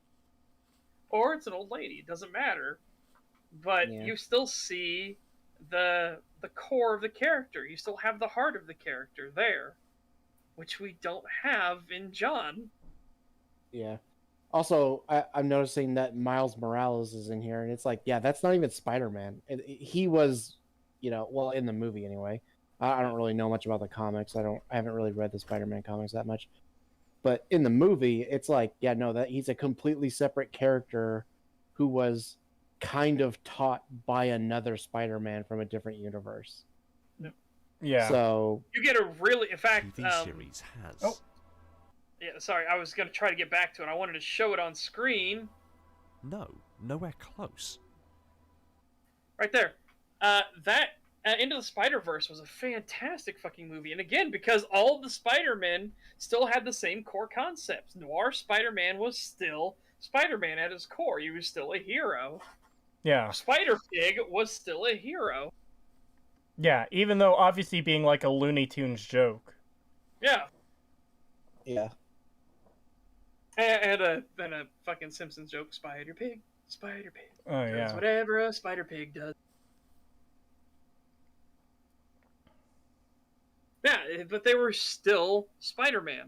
At their core, that's who they were. The one that was different, the one that was kind of out of shape and weak and everything, it's because of everything he lost. But at his heart, he was still a good person, and it didn't take them much to motivate him back into action, back into being Spider-Man. Yeah. So again, Batman and Spider-Man, yeah, they have multiple different adaptations, but they all work because the core is the same. Well, I say all work. Bully Maguire was rough. I do want to grab a couple comments here that stood out to me, though. Worst Lex Luthor ever. Yeah. Batman versus Superman, DCEU, Lex Luthor was fucking pathetic. I hated him. Yeah, he should be less Luthor. There you go. Yeah, this shit was fucking terrible. Oh my god. Kree, have you read The Dark Knight Returns? You know what? I actually haven't read that many comic books, but I do want to get into more. I have read Watchmen and V for Vendetta, though. Yeah. And a lot of the Walking Dead comics I watched, too. I stopped just after they captured Negan. Let's see. There's a hate boner for Spider-Man being closely related to Tony Stark. That is one criticism of Tom Holland's Spider-Man I never liked was, it's Iron Boy Jr. or whatever. Because, yeah, he got help from Iron Man, but he didn't seem like a sidekick character to me. It was still Spider-Man's movie. Yeah. Yeah, I'm not a big fan of No Way Home. There's a lot of moments in No Way Home I really liked. There are a lot of fucking issues with that movie. Fuck. That's one of those ones where it's something I enjoy so much that the bad parts of it annoy me extra hard. Yeah. God, I miss the Sam Raimi fucking Spider-Man movies. I fucking love those movies. Oh yeah. I wish the third one was good, and I wish we got more. I wish we got 4, 5, 6 of Tobey Spider-Man. Yeah, I do too. Even if those those are movies so did have their good. own issues as well. Yeah, they did, and they were kind of rough, but that's kind of why I liked them. Ah. No Way Home is a nostalgia movie. In some ways, yeah, but I think they did a lot of good things with the characters they had. Like, it feels very clear to me that Tobey and Garfield Spider-Man weren't in there purely for key jangling, because they did some really good stuff with their characters, you know? Yeah. If anything, I would point to No Way Home's portrayal of them as a very easy example of how you can win some serious points with fans by just being respectful of what came before. Like the moment where Andrew Garfield saves MJ, and he starts like almost breaking down because he couldn't save Gwen in his own terrible movie, is actually really meaningful. It's a really good moment. Mm. It's like you're taking something that was bad, like really silly in his movie, but you somehow managed to bring more meaning to it. And it's just really good. I really like that moment and some of the other moments in that movie. Yeah, I haven't seen any of the newer stuff, the newer Spider-Mans. I haven't really seen those. Are you talking about the scene where like he tries to catch her and she smashes her head against the ground? Yeah, from Amazing Spider-Man 2. Yeah, I've only seen memes of that where like she dies and turns into Minecraft items. Sam Raimi wants to make Spider-Man 4. God, I hope he does. Because how fascinating would that be? You get a Spider-Man 4 that takes place after No Way Home, so the timeline has been changed. So, fucking Doc Ock and Harry Osborn. Wait, what's that? No, Norman Osborn. So both of them have been saved though, and they're good guys now. I did really like Doc Ock in fucking No Way Home too. Holy shit. The movie turned Electro into a decent character. Yeah. So, wonder if they would make Dr. Connors a good guy. That'd be interesting. Well, we would require a Amazing Spider-Man 3 for something like that. Yeah, that'd be fair, but God, there's so much they could do with that because now they've already shown that the multiverse can converge with Spider. It'll probably never happen, but I would be perfectly fine with 3 distinct Spider-Man universes having movies coming out. Yeah, Fucking do it. Give us another Holland Spider-Man. Give us another Garfield and Tobey Spider-Man. I would say give us another TASM, but TASM was pretty bad. Yeah, the Amazing Spider-Man was pretty bad, but if they make it actually good for the third movie, then fucking do it. Yeah, but I never understood why his lizard persona was bad. Dr. Connors. Yeah, I never got why it's like he just suddenly became bad. You know what I mean? Because in the comics it was the trope of the abhorrent reptile. So, you know, all reptiles are evil, all snakes are evil, sort of thing. So he just kind of was bad. Yeah, that's weird. I'm not. And it was not a like- fan of that. It's like, why? Yeah. We did miss Yeah, Nope. the Wayfarer we didn't get his. Okay. $5 from the Wayfarer. Thank you. I just got done playing through Wolfenstein: The Old Blood, and I'm jumping into the New Order. What's your guys' take on the series? The last Wolfenstein game I played was the one on Xbox 360, where you have this like amulet that does stuff. That was actually a decent Wolfenstein game. Like, lo and behold, did we realize what was coming out fucking afterwards. Good God. Yeah, I think that was just Wolfenstein, like, 2011 or something like that is what it ended up being called. Yeah. Maybe, I don't remember. I do know Ross Scott did a game dungeon on it. Yeah, and it was fine, basically. It was just fine. Where's it? 2000? Oh, it's 2009, not 2011. Oh, okay. Yeah, that seems to make more sense. Yeah, because New Order was 2014, and I am not a fan of New Order, the Old Blood, or New Colossus. I'm not a fan of the newer Wolfenstein games. I'm really not. My God, the new Wolfenstein's shotguns are so pathetic. They were like the weakest, limp-wristed thing I've ever heard. I'm like, oh my God, how do you fuck up a shotgun? $2 from Peace. Sorry, I thought you were done there. No, play the original games if you can. They're pretty grindy, but if you don't want to play the originals, start with Return to Castle Wolfenstein. Fantastic fucking game. Like, holy shit. Return to Castle Wolfenstein is an amazing game. Unfortunately, whenever I hear Wolfenstein, I can't help but think of that fucking terrible. What was it? Was it New Blood that came out? I think it was the very last one that came out. Was it the one with the Young Blood? Yeah, Young Blood. Yeah, young fucking terrible game. Oh. Yeah, I just hated New Order, the ending, especially in New Order, when he was doing that pretentious, and she shall be known as the Mother of Exiles, something like that. It's like, dude, you had a fucking grenade go off literally like 6 inches from your face. How are you alive? You telling me you can't survive a grenade exploding next to your head? Yeah, no. Ah, dude. And he survived enough so he could crawl to the edge and watch the resistance leader carrying a lantern and having all the prisoners run out of the dam. And then he starts his pretentious, as she shall be known.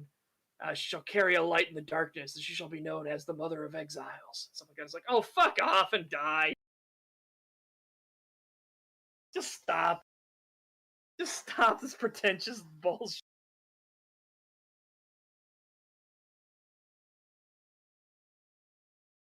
I agree. I am entirely biased listener Abby Strong, but I agree. Return to Castle Wolfenstein is the best game in the series. Actually, no. Enemy at the Gates. And the reason is because it makes the Wolfenstein multiplayer, which is already fantastic, even better. Now, you say Enemy at the Gates, but I can't help but be reminded of the movie Enemy at the Gates, which is really good. Yeah. It was a good movie. Or, sorry, Enemy Territory. It was Wolfenstein Enemy Territory. Not Enemy at the Gates. It was a good movie, though. The three of us should maybe watch Enemy at the Gates sometime, though. Yeah. Like, it's not going to be the kind of movie we record as, like, a stag watch, but that's just a really good movie. It's been years since I've seen it. Yeah. Anyways.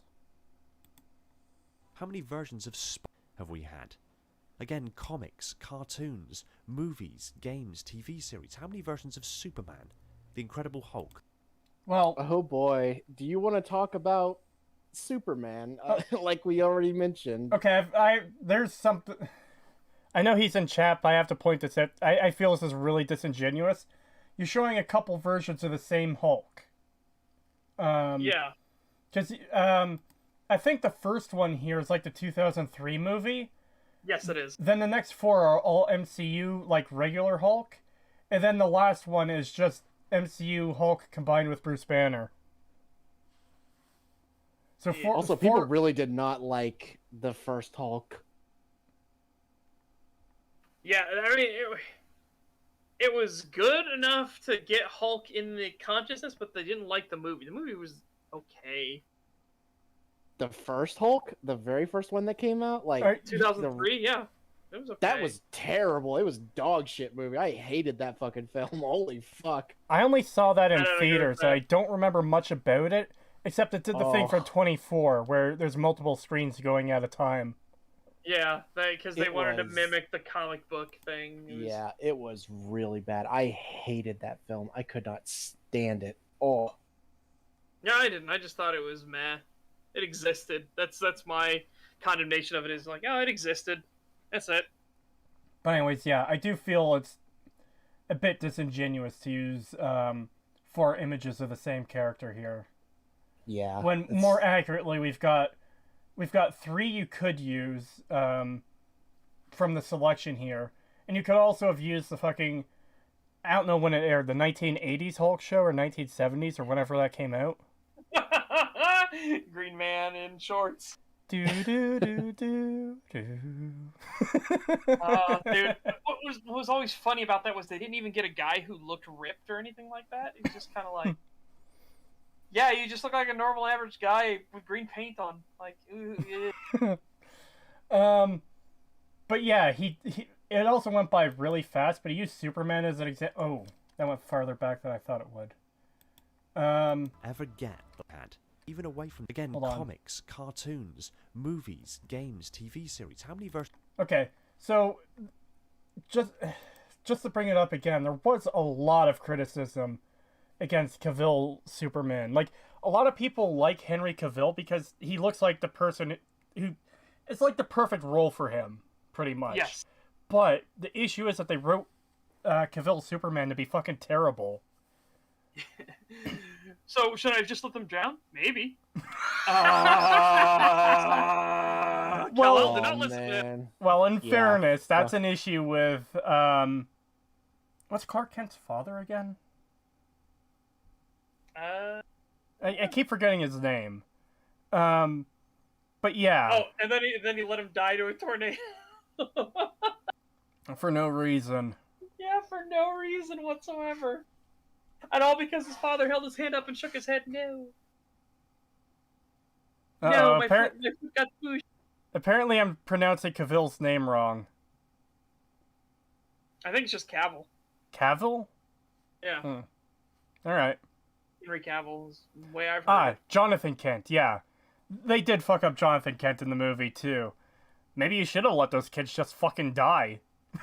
Yeah, it's like that's a bad thing. But that's what I mean was that it also, because that was obviously, it fucked up the core of Superman's character.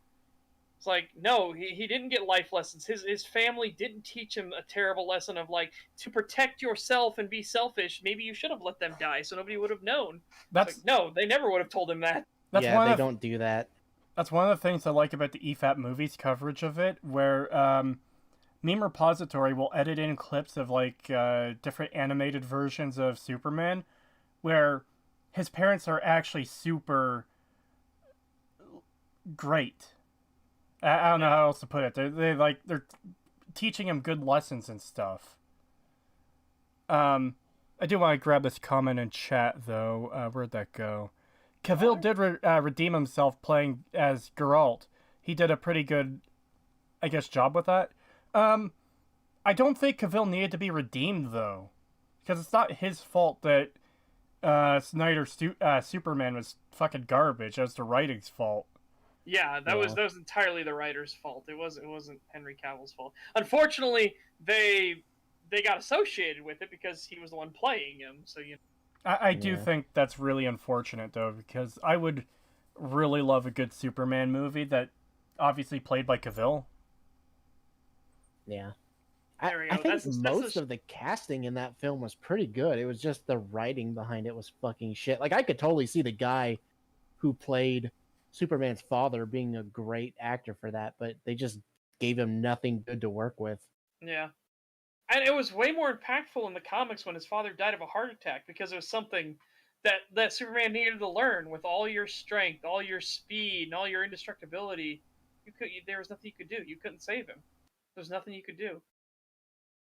Yeah, and that's a really good lesson for both viewers, readers, and the character, because it shows the viewers that, yeah, there are things that, Superman might be nearly indestructible, but he could still lose. Lose condition is the fate of everyone else.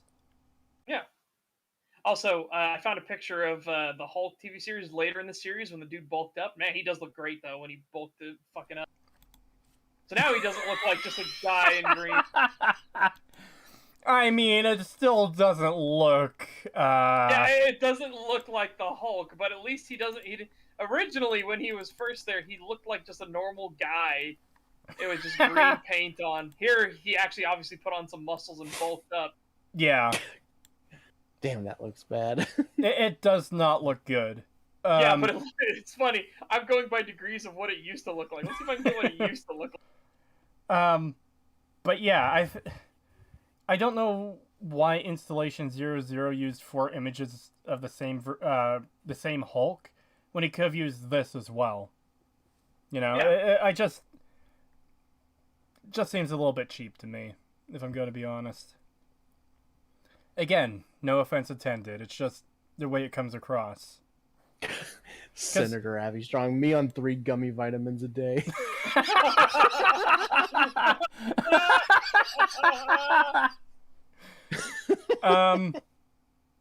And the reason I point that out too, with using the same version, the same version of the Hulk from MCU, is we're coming into this more, I guess, neutrally.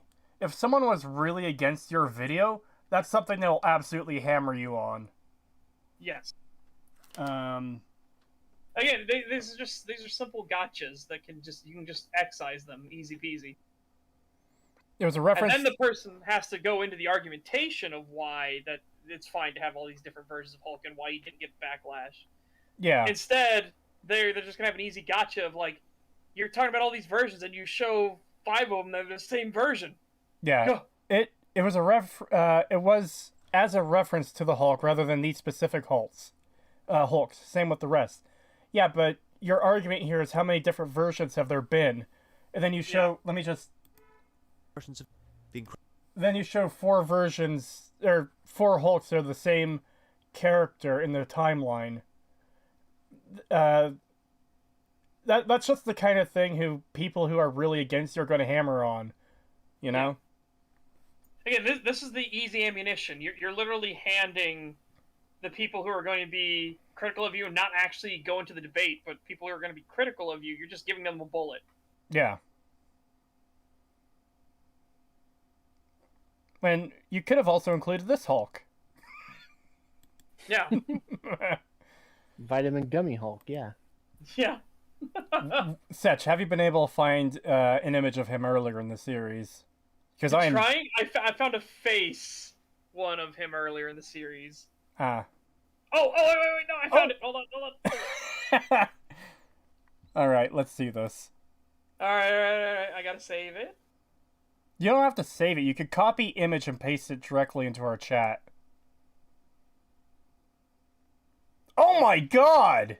Yeah, there you go. Oh! Early. Season 1, baby. The Like fuck? Okay. Like I said, he's just a guy in green Hold paint. on. This is what Hulk in what was this, the 70s or 80s? Yeah, that's the 80s TV show. Okay, the 80s TV show. This is what he looked like towards the end of the series. Now here's what he looked like at the start of the series.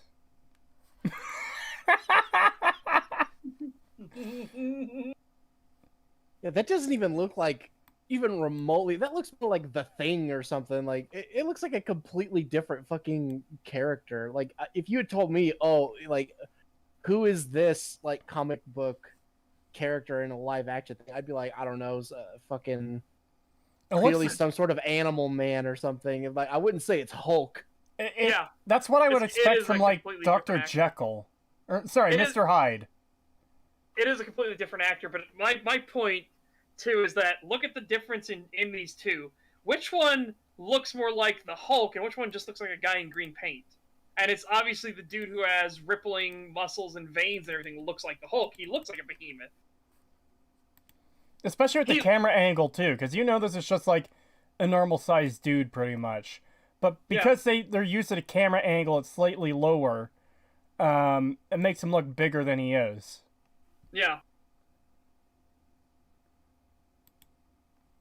And that's God. what I mean, is like, so one of these versions obviously looks much more like what the Hulk would be, though, because the Hulk is supposed to be super, super fucking strong and indestructible. Who looks super strong and indestructible? Mr. Hobo who got painted green, or the dude who looks like is gonna bench press that fucking bus over there? Yeah. It's the fucking creeper from Scooby Doo. Yeah. Ask about the fight with the bear. What are you talking about? Oh. Did Oh no! I've seen that. Oh no! 80s Hulk fought with a bear? Oh no. Was it a Skyrim bear or a Revenant bear? Hold on. We should maybe move along with the video. Oh, Yeah, go ahead. Don't worry. I got Incredible this. Hulk, Thor, Iron Man. Some of these images are also flashing across really fast too, so you can't really. Yeah, but again, you've got the same Thor in there as well, or sorry, the same Iron Man in there. But again, the characters stayed the same. That's the thing. Yeah. The core of the characters stayed the same. And I think the best way to really come at this argument too is how you're pointing out examples where there generally hasn't been a lot of criticism against the thing that's been adapted.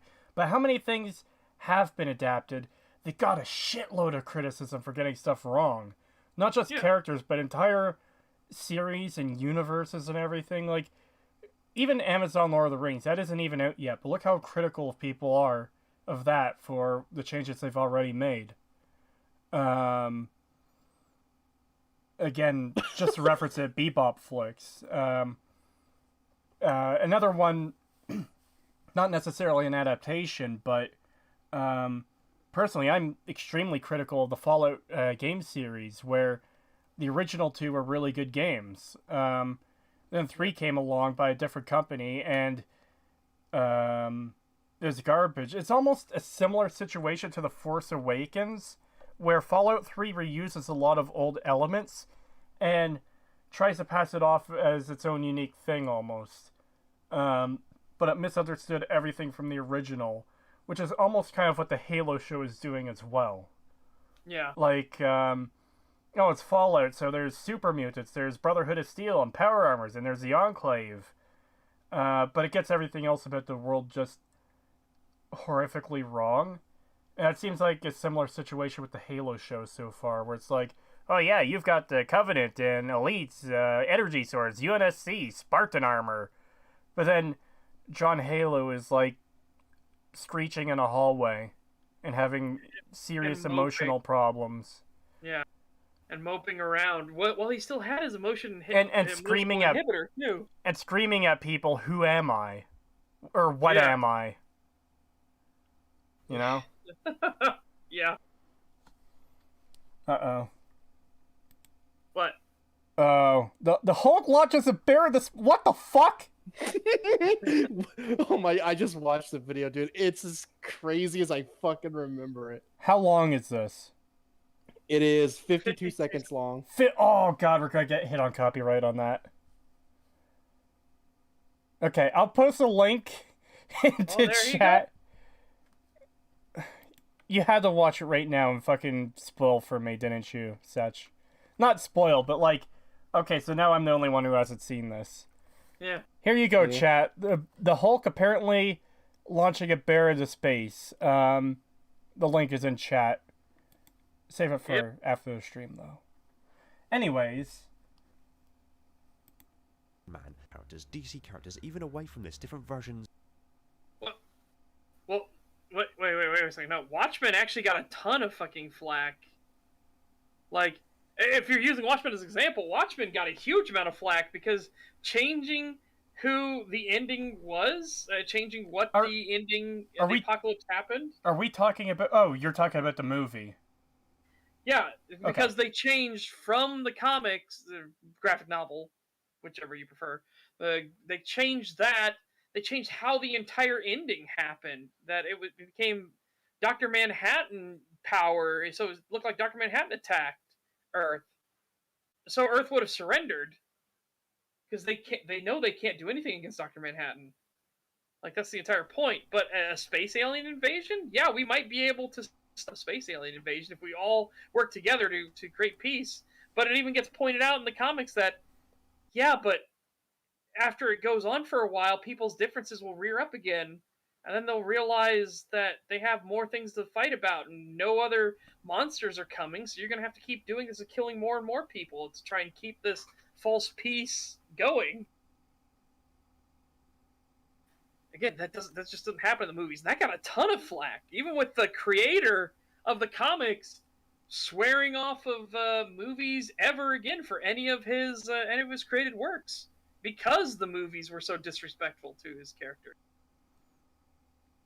And that was also probably the biggest change, from what I remember, between the movie and comics. I think it was mostly faithful, aside from the ending bit.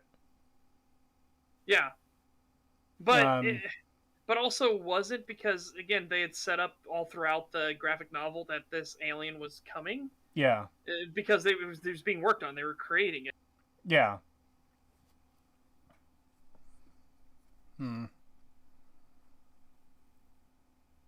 Yeah, so that, I mean, again, that's a weird choice. That actually was one where they got a ton of backlash. And also, don't forget about the recent Watchmen TV show, which fucking crashed and burned because people despised it. Yeah. Oh, yeah. God, yeah. Oh, man, yeah. People really fucking hated that one, and for good reason. That was so terrible. I mean, it couldn't have been more of the message if it fucking tried. Yeah.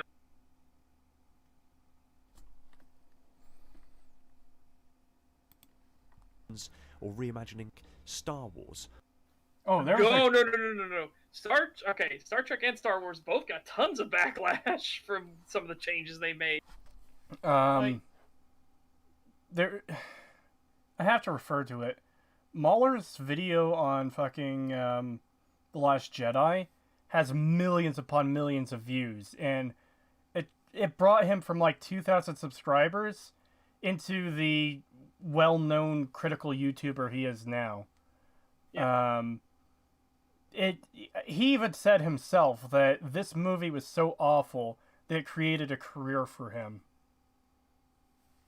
Yeah, and it really did. It did. Yeah, it skyrocketed him because so many people hated that fucking film. It was so bad. Yep. And yeah, we see a ton of criticism of, like, these are probably the worst things you could reference to strengthen your point, because they only serve to go against it. Just a cursory search on even YouTube should reveal a ton of harsh criticism for Star Trek and Star Wars, especially a couple years ago when even right now, because Star Wars is still making the shows. Yeah. Yeah. And I mean, we're talking about, these things are reviled. Like, the sequels, it's so much hatred for the sequels in Star Wars that Elon Musk himself, like, said that they're garbage pieces of shit. It's like, fucking hell. Well, I don't really think the celebrity rich person saying they're bad is that big of a deal. It's more... No, I'm pointing out that it's so widespread that it's even getting commented in that thing. I'm not saying that makes it a big deal. I already think it's a big deal regardless. I'm saying it's spread that far. Yeah. Like, as in, like, because the whole point is, people didn't really care that these things made changes. And it's like, it did. It reached so far that big name people like them were commenting on it, not just the small man. Yeah. And you had everybody. It literally ground Disney's plans to a halt. Yeah, because at that point they're on we're going to release a Star Wars movie every year. And that fucking came to an end when Solo failed and lost money. Yeah, and then The Rise of Skywalker pretty much buried it, put the nail in the coffin for Yep. Yeah, they held off on their Obi-Wan thing, and It took them a while to get Mandalore out, and then that was shit. And then they just fucking wheeled fucking Boba Fett out in a fucking wheelchair and was like, please just try not to eviscerate it too hard. And oh God knows they did. There's nothing left of Boba Fett. All they found was his shoes. When you started to say please there, the thing that popped into my head was please clap. Yeah. Please clap. Yeah, they just wheeled Boba Fett out in a wheelchair and they're just like, please clap. Yeah. 3 Australian kangaroos from Get Out Here, Yo. Thank you. Much. Reimagining shouldn't mean disregard everything. Yeah. Typically it doesn't, but lately that's kind of what we've been dealing with, which is unfortunate. Yeah.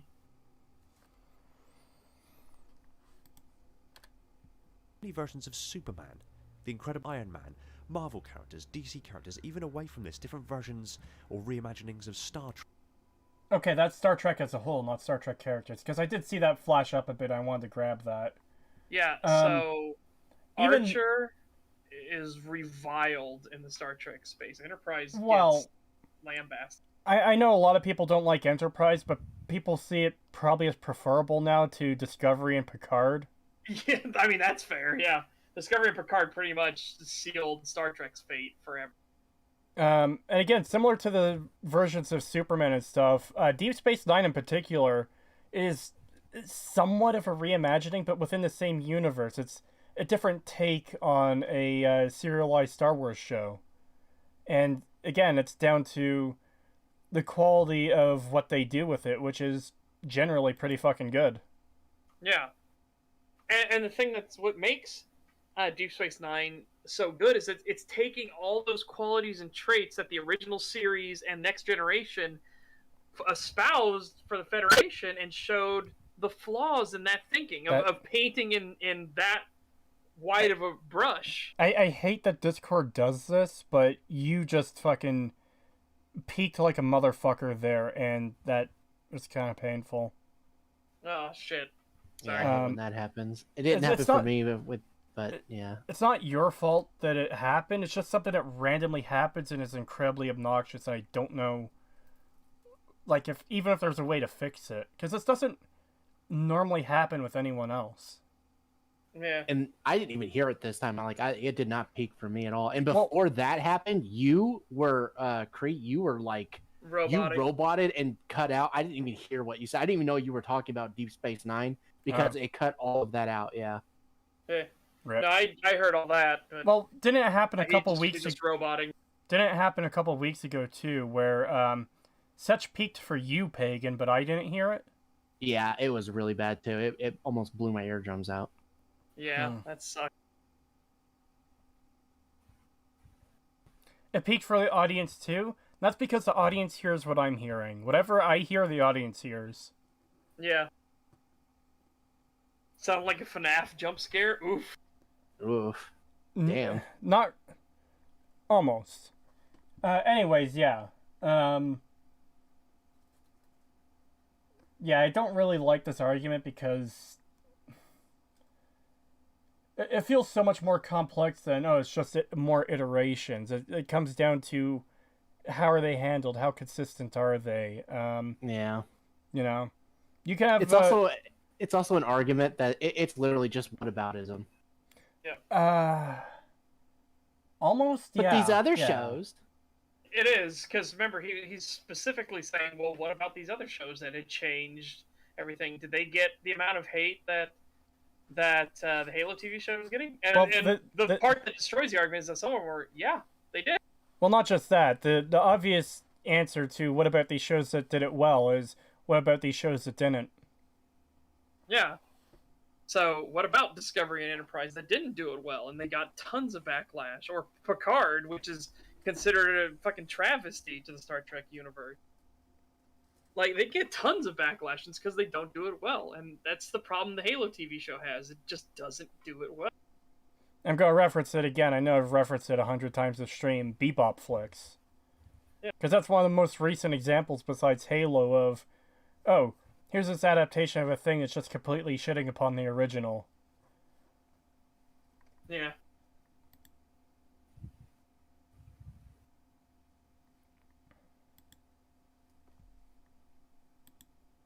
Trek, Star Wars, Warhammer.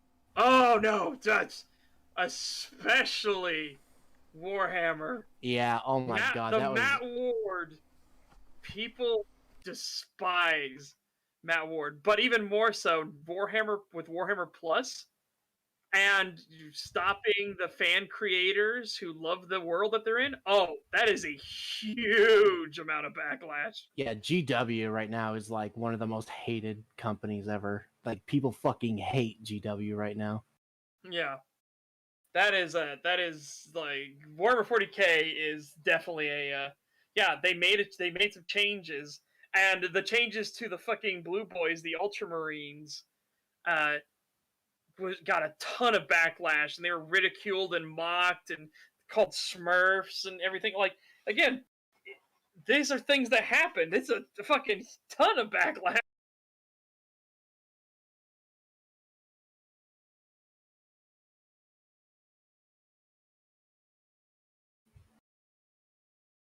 Oh god, and the end times for Warhammer Fantasy? Oh Jesus Christ. I am one of those people that still vehemently despises GW for the way they ended Warhammer Fantasy. Because it was disgusting. Yeah, the one time I'm sure Gadget would have liked to have been on here. Yeah, we'll fuck him. Yeah, fuck him.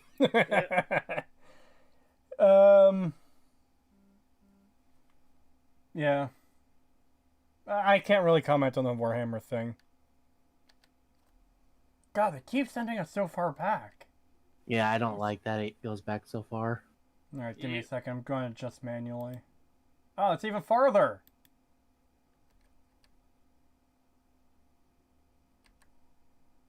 Close enough. Have we had? Again, comics, cartoons, maybe not quite movies, close enough. games, TV series. How many versions of Superman, The Incredible Hulk, Thor, Iron Man, Marvel characters, DC characters, even away from this, different versions or reimaginings of Star Trek, Star Wars, Warhammer? Why are we so ready to accept the various versions and reimaginings of characters that have a much longer and more established history than Halo, and yet we're given a reimagined adaptation of Halo and suddenly it's not Halo?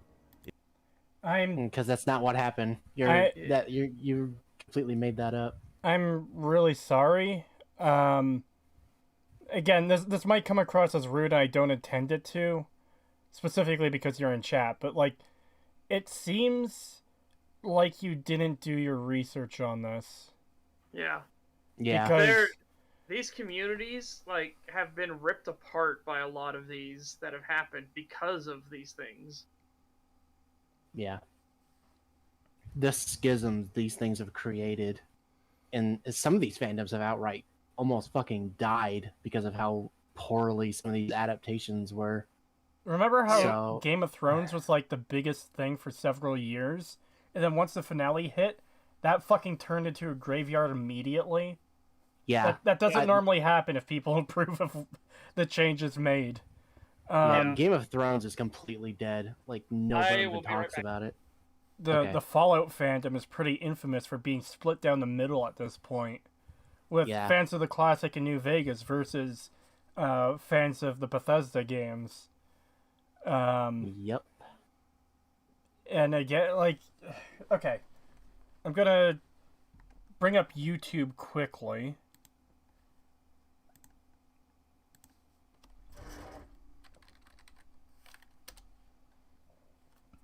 I wonder if I should... Nah, I'm not going to do it in an incognito tab.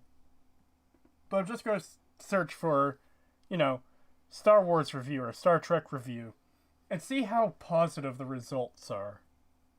Because, let me tell you, there's definitely going to be those fans who are just happy with anything they get. That's not going to be everything. There's definitely going to be people who despise the new stuff that came though.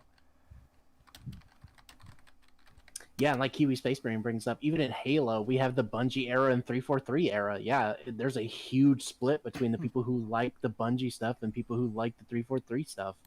It's massive. So, oh god, Cosmonaut is the first result. That's unfortunate. I don't know how good his video is, or how bad it is. Chris Stuckman, he's pretty wishy-washy. Number 3, Mauler. Number 4, Red Letter Media. More Red Letter Media. Voxus, who he tore Rise of Skywalker apart. Plinkett again. The prequels from Cosmonaut. Cosmonaut isn't that good. Weirdo Cuties Defender with fucking The Last Jedi, complete cinematic failure. Yeah.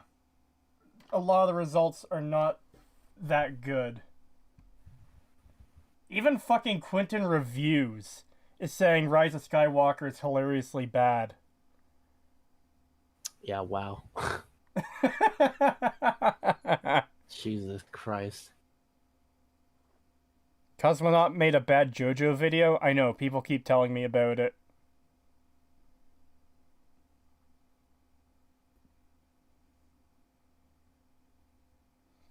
Oh, Cinemassacre's last Star Wars review. I wonder why it's the last Star Wars review. Maybe they got sick of fucking dealing with it and don't want to watch it anymore. Yeah. Stuckman again. Angry Joe. Oh yeah, you could tell from the fucking preview that he is not happy with it. You don't even have to click on that one. Yeah, I remember watching some of those back, because I actually used to watch Angry Joe still back then, and yeah, he did not like it. Alright, let's try another one. Let's try Star Trek.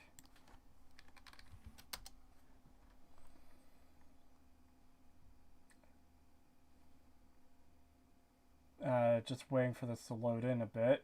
Alright, top of the list. Fucking Red Letter Media. Well, it's a playlist, but the Plinkett commentaries and stuff are in there. I don't know who this guy is, but he's doing a retrospective of Star Trek, and it looks like he's in the TNG era. Then we get Red Letter Media again. And that's them talking about their favorite Next Generation episodes. Again, retrospective of the older series. Alright, I'm back. Welcome back. Hey. Oh, look at this one. Fucking Picard on a toilet from the Critical Drinker. Star Trek Picard. No more reviews. I'm out. 1.1 million views. Angry Joe. Star Trek Picard Season 2 Episode 9. My first ever 0 out of 10. Like, it does not take a lot of searching to find that people are not happy with these communities. They're not communities, these movies, these adaptations and continuations of the things they once loved being destroyed. It just seems, again, I don't mean to come across as rude, but it just sounds like Installation 00 didn't do any research on this part. To say that, look at all these adaptations people are perfectly fine with when, my god, are they not? Yeah, it's not even really addressing actual criticism. It's literally just, hey, these other films did this, how come you guys aren't bitching about them? And it's like, but they did. People despise these things that you're referencing. I don't know why you don't know this.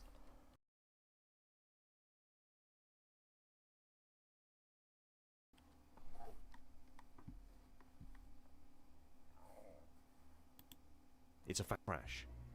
Oh, that kind of skipped for me. For a more established history than Halo, and yet we're given a reimagined adaptation of Halo, and suddenly it's not Halo. It's a fanfiction. It's trash. It's pretty hypocritical, if you ask me. No, it's not. But it isn't. Okay, so It's not at all. That's not how hypocrisy works at all, though. Like, if we were totally accepting of Bebop flicks being a complete bastardization of Cowboy Bebop, and we were fine with all the changes it made that destroyed the characters and world and stories and everything, but then we had an issue with Halo doing the same, then yeah, that would be hypocritical. The core issue isn't that an adaptation changed something, it's that it's changing it for the worse. It's making poor stories with the adaptation. Or ruining what the core of the story used to be about. Yeah.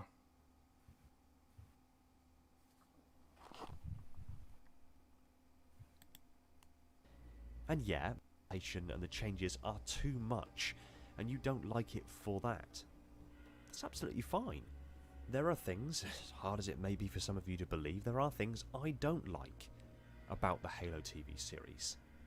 I don't particularly like Marquis' storyline at all, and her acceptance into the Covenant, whereby before, while the Prophets would...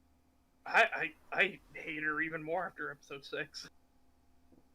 Because I saw that I didn't like her until episode 6. Like, episode 6 is what made me despise her even more, because then she turned out to be retarded. Yeah. She told him all this information about the Covenant. Like, why? Why did you do that? Yeah, and then literally pulled out her fucking fingernail thing in the middle of the UNSC thing. It's like, oh, so you're a spy. But she's super lucky that they didn't happen to notice it. Yep. What was her plan if she had killed that woman? Die, I guess, because there's no way she would have gotten out of that cell room with 2 guards there with guns. They would have shot her. Yeah. Well, yeah. We could say maybe they didn't have guns, but why wouldn't they? You know, yeah, why wouldn't they? Weird. Actually, they already established that they had the batons instead, the shock batons. That's true, because he was holding it and saying, like, you will eat. Yeah, I guess she could kill them too, and then get a little further in the base, then die. Yeah, it's just weird. She got so lucky that her plan like got foiled, but foiled in a way that kept her safe. Yeah, like it happened to make it so that nobody actually saw her finger laser thing. God, I hate that fucking finger laser thing. It's so stupid. Yeah, nobody happened to fucking see it because her plan failed in a certain way. Yeah. I guess Pagan killed the stream by saying die. I'm telling people to refresh because they're saying the stream did a whoop. That's fine for me. I don't know. Yeah, it's fine on my end as well, but...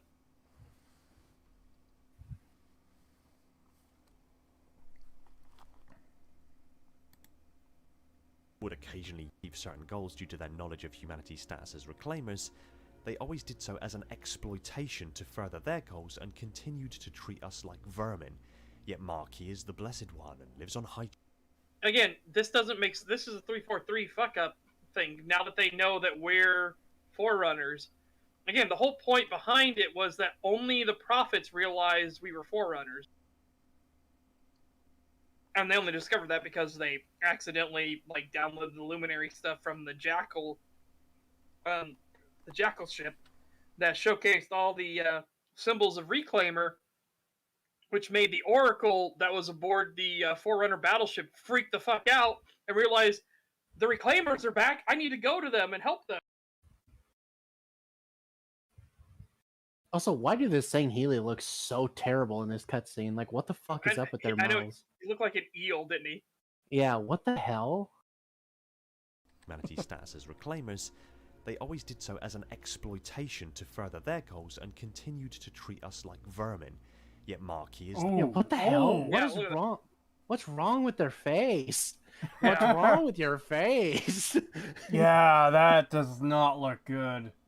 What the fuck is wrong with them? Seriously, I'm legitimately curious why they look like this. Yeah. It's...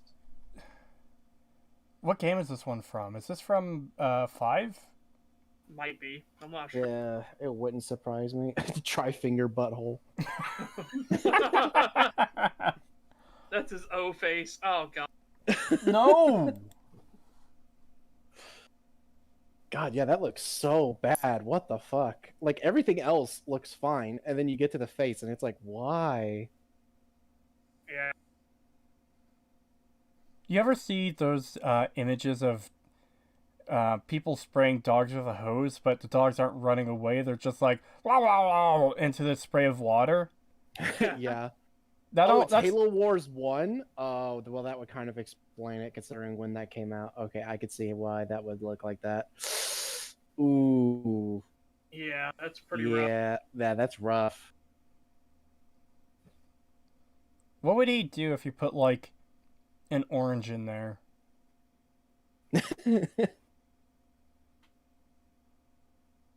Man, that looks bad. I can't stop staring at it. Please, we gotta move on. I gotta get this off the screen. the Blessed One and be in the inner sanctum with the prophets. Actually, that's a point. I don't like the design of the inner sanctum either. Me either. I think it looks terrible. Yeah. It looks generic sci-fi. Instead of looking like this beautiful council chambers, then goes into this beautiful, opulent, lavish living style. Because these three chuckle fucks are like above everything. They are the literal voice of the Covenant. And too many aspects of the show do come across as generic sci-fi. Yeah, the generic sci-fi room is the thing I hate the most. Yeah. And there's a lot of it. There's a lot of generic sci-fi room in this show. Yeah, where it's just a massive, very clean, tidy room with nothing in it. Except for like one table. It's like, why? Who? Why? Why would you build this?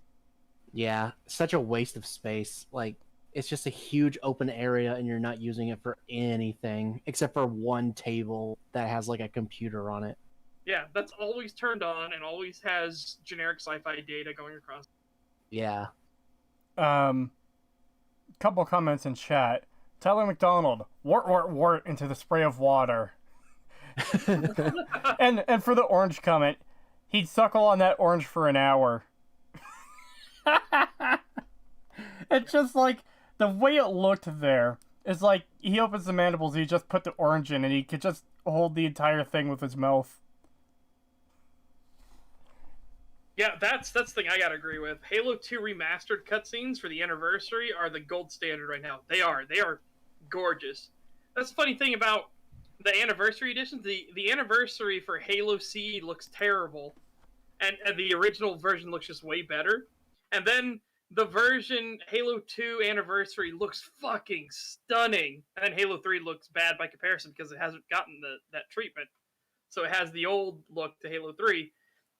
And you come down off the high of just how fucking gorgeous and redone all the animations and everything are in the anniversary of Halo 2. It's like, fucking hell. They put some serious work into this one. Also, I think that's what makes CE look so bad, is because they didn't change any of the animations. So you have these updated models that are still doing the stiff, robotic, awful animations. So it looks way more uncanny. And then because they just did model swaps, you have a lot more of like these nice looking models that are flying in the air because that's the way they looked in CE.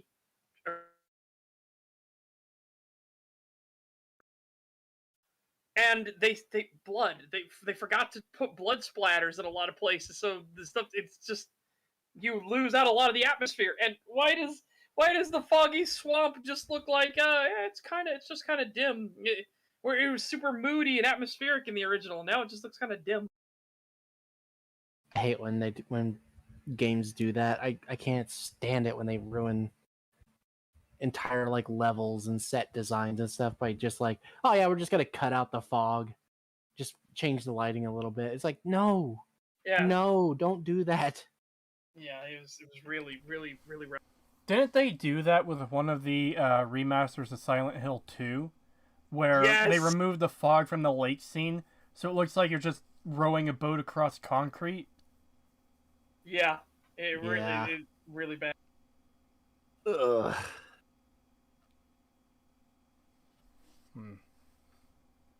Peace is never an option is asking if he could come on stream again. Sure. I'd be fine with that.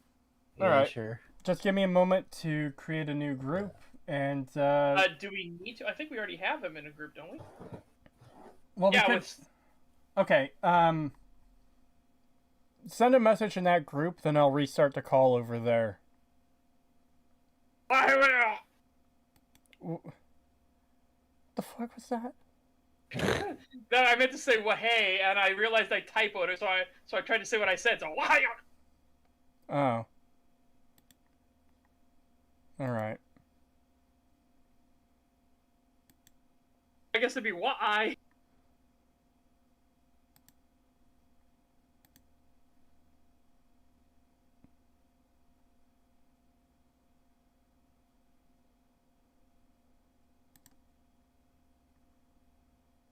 It might have been better to just grab a new group because there's 2 people in here who are probably doing something else right now. That's true. Yeah. They'll probably auto hang up for both of them, but I mean, it might have been better just to make a new group. Yeah, that's fair. Yeah, don't want to disturb them. Well, it's too late because they're fucking disturbed now. Yeah, true. Yeah, we already kicked the fucking coffin and said, "Wake up, asshole!" You fucked up, Setch. You ruined Christmas. Yep. Wow, Setch, how could you? Well, I it's mean, when has Setch not ruined Christmas? Exactly. The French are coming. Not today. Not again. Yeah. Anyways, I assume you had something to say about this current section, or... At the moment, I don't got really much to add on, but just, if it's alright if I stick around for the rest of the video and commentate. Sure. Can you just move a bit closer to your microphone or something, though? Because I've got you maxed out on volume and I can still barely hear you. Okay, yeah, I even have everything that's maxed out on my end, too. Wow. I don't know why it's so quiet. Yeah. Alright. Like, almost right next to my face. All right. I think it's too. I mean, don't get me wrong. It has to be alien, and there has to be a degree of organic alien-esque kind of. Oh, that's right. Yeah, we didn't have him to watch together. Like, I started a thing, and he's like, You fucked up, Setch! I can't see it. I can't see anything! Do either of you have the link? Because I realized my push-to-talk key went into my bar. He's very quiet. We know there's nothing we can do about it. His volume is maxed out. We're professionals, chat. And it's quiet on my end, too. I'm an amateur. We are professionals. Out of curiosity, how close are you to your mic? Right now it's like a couple inches from my face. Okay, that sounds a lot better, actually. You Yes. It might be awkward to be that close to the mic, but you might have to do that. Okay, yeah, it's like right there now. All right. Well, don't stick it in your mouth, but you know. It's just about to touch my lips. I'm that close now. Yeah, that'll work. Like, if I splay my fingers out entirely, I can fit my entire hand in between my microphone and my chin and not touch either of them. That's how far away I am. Like, there's a bit extra space, so... Yeah, you know. I got, like, no... Unless there's a way, like, directly in the, like, system, like, direct settings on my computer to turn it up. What kind of mic is it? Blue Yeti. Really? Yeah. Well, there's your problem. No, Well, no, I'm kidding. I'm joking. Well, I currently have a Blue Snowball. I do want to get an upgrade, but it's just weird that the volume sound like the volume is so low. Yeah. I don't really... I'm new to all this still. All right. In the Discord chat, I've got the room up there. Alright. There we go. I'll be right back. I'm going to grab a drink, but you can play the video because it'll only take me a few seconds. Okay. I'll wait for Peace to get in the room. I'm just waiting to see him pop up. Kree has blue ball confirmed. Nice. Try WD-40 butthole. All right, here we go. That one works. Design. I mean, it's even said Tory shark-like organic designs in many of the Covenant ships, which I'm sure we can agree on. But the inner... Or whale. Whale gets referenced a lot in Halo: The Fall of Reach, especially when they're going through the Natural History Museum, and John sees a old whale carcass thing, and he notes how it looks kind of like a Covenant ship. Really? Yeah. Huh. It's kind of got that sleek, like kind of bulbous head, a little bit more sleeker body, sort of thing. Yeah, now that you mentioned it, yeah, I can see that. Yeah, it's not a perfect one because obviously the Covenant ones have a bulbous head, goes thinner, and then gets really wide. But he just notes he just kind of reminds him. And Captain Keyes makes another mention of whales, like when he's looking at the sonar. Well, it's not sonar, but I'm using it as a reference. Basically, he's looking at the sonar screen of the incoming Covenant fleet to attack the planet that he's first protected. Yeah, that's a connection I've really never thought of. Yeah. As for this, yeah.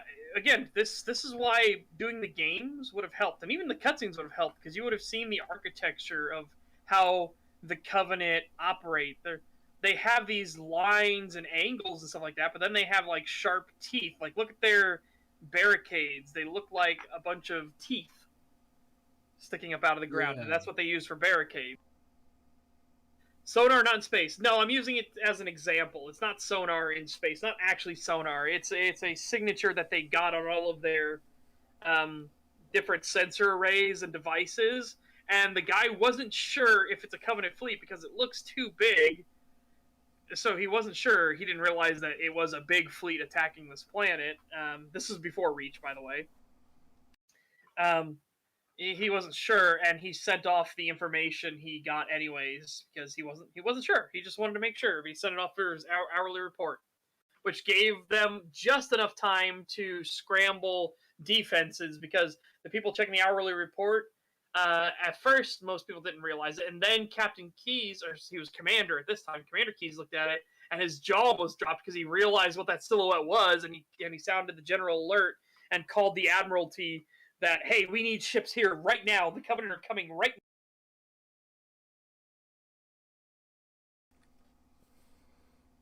now. Demoman Chaos already mentioned it, but yeah, apparently Star Trek Discovery used sonar in space twice.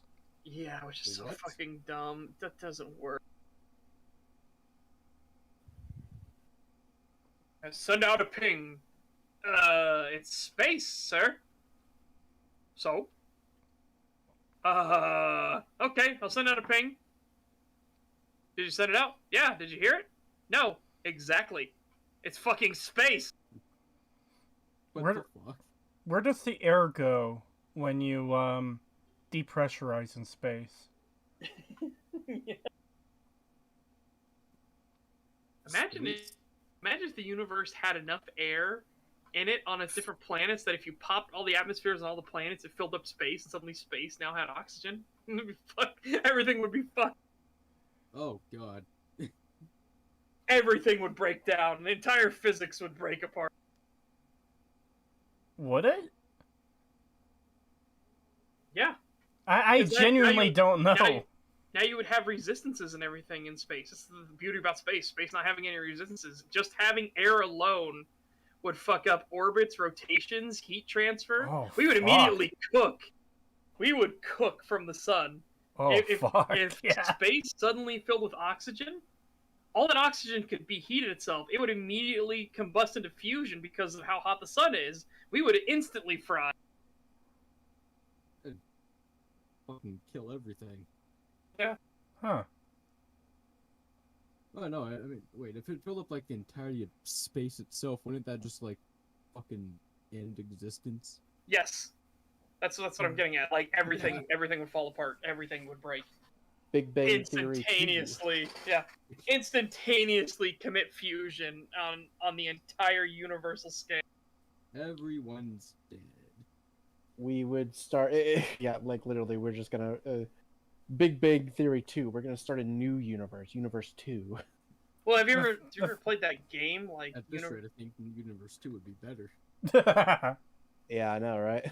There's a game where you start off as like a little planetoid and you're gathering up more stuff, and you eventually like collapse through your mass into a star. Now you're battling other stars with other planetoids that come around you and life and everything, and you eventually collapse into a black hole and you start sucking up other people, and it's basically like one of those old games where you start out as a minnow and you would eat a slightly bigger minnow and get larger and everything.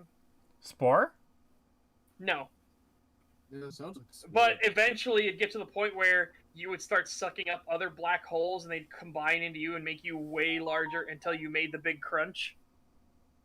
Which is Oh. literally what it's called. It's called the big crunch. When it's what people think. It's one of the theoretical ends of the universe where black holes will keep expanding as they take in more and more mass until eventually it's just black holes and they all collapse in on each other, create the big crunch, and make a sphere of infinite density until that explodes again for Big Bang 2.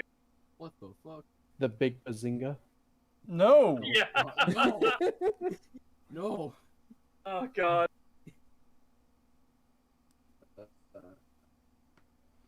Anyways, we're nearly 6 hours in, and we're barely a quarter into this video, so it's almost guaranteed we won't be able to finish this today. Yeah. Oh yeah. Definitely been a fun stream, though. Yeah. Yeah. Joining the watch together. This was a 41-minute long video. Yeah. Yeah. Hope you're ready to suffer.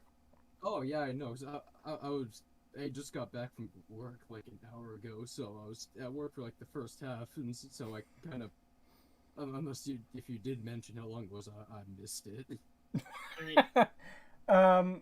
I think we did mention it at the start of stream. I do know Peg had said it's a very long video, to which I was internally just like, because Yeah, long videos on the stream where you can take a 2-minute video and stretch it out 5 hours. All right, let's do this. The Sanctum looks like the cuttlefish or a bioluminescent jelly. I agree. I don't like that Rhett was does. effectively recast to being a human who survived being captured by the Covenant rather than a jackal as he was originally. that guy was. He was supposed to be a jackal. Again, maybe that's later games because I don't know 343 stuff that well. So No, nothing like that appears in any of the games. It's got to be either a book or comic. might be because I remember there were jackals and humans that said fuck it, and they're the ones that built the space colony and the asteroids thing.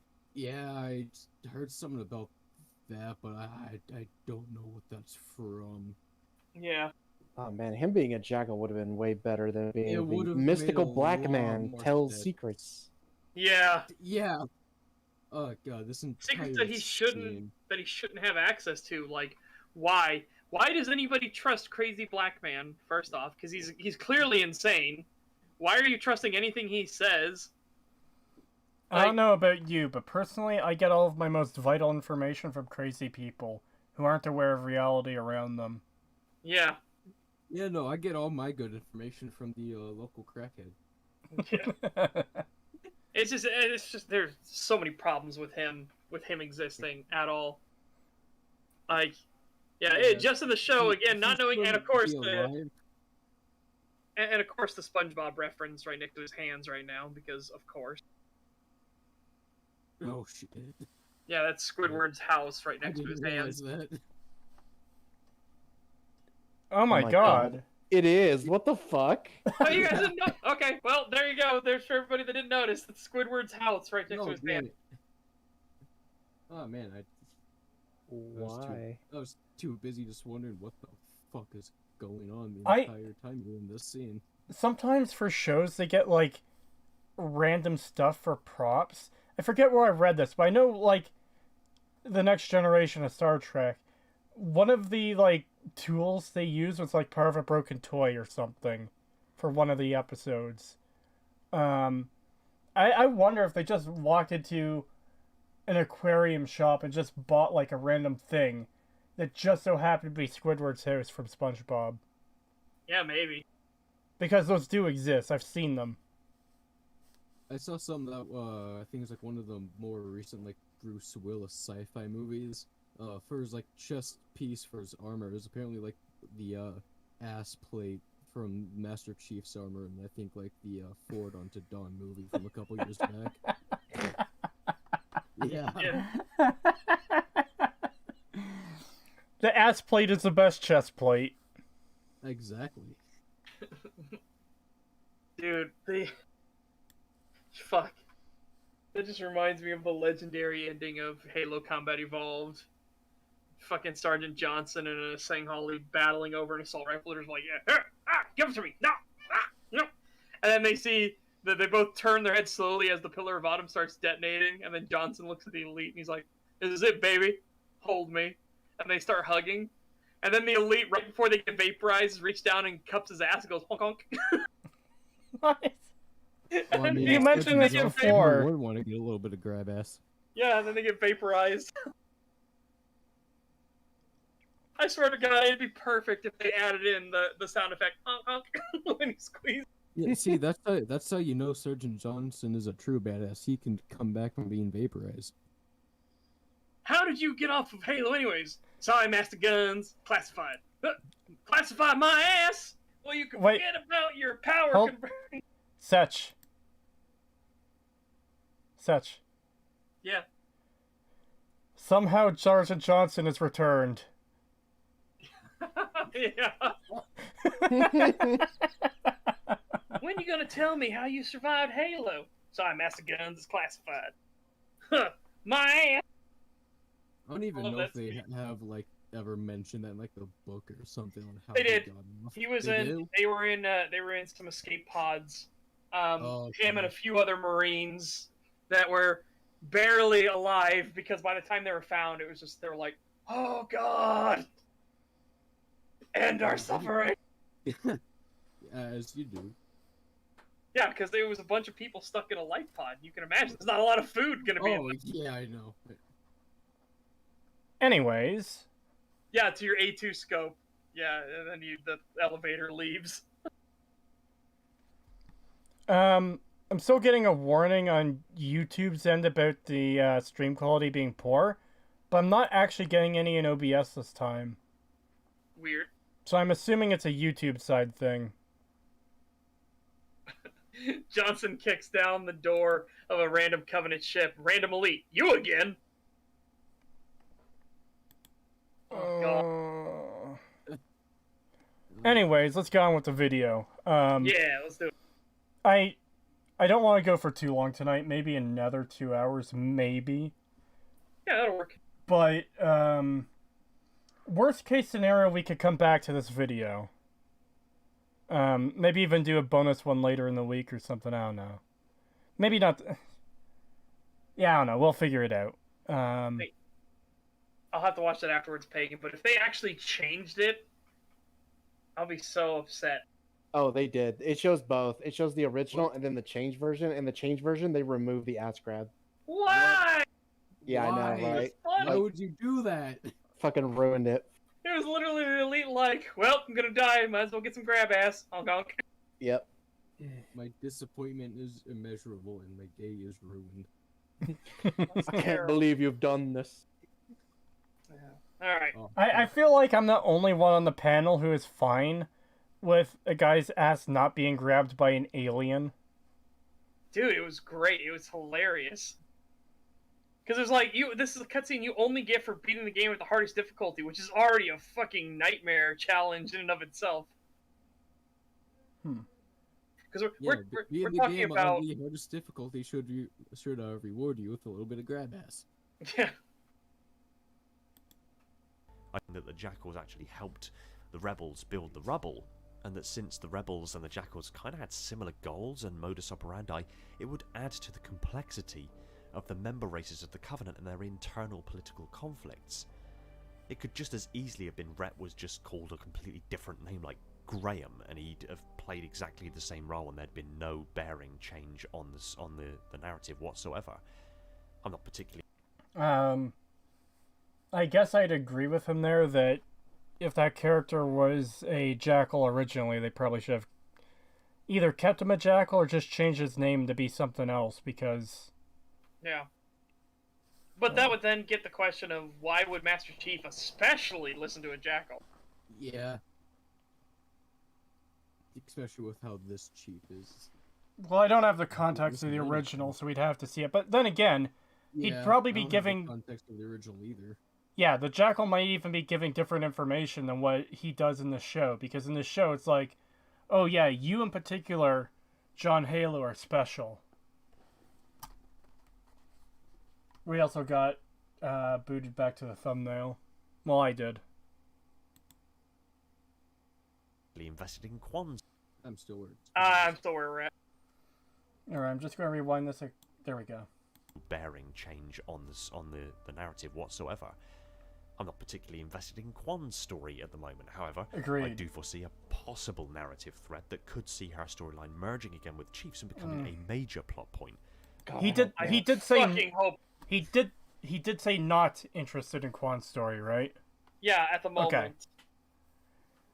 And he said he could see it like converging back, and I'm like, I fucking hope not. My problem with that is she hasn't fucking done anything. Aside from getting people killed. Family killed. Aside from getting people killed, especially her family, she hasn't accomplished anything. We're 2/3 of the way through the show.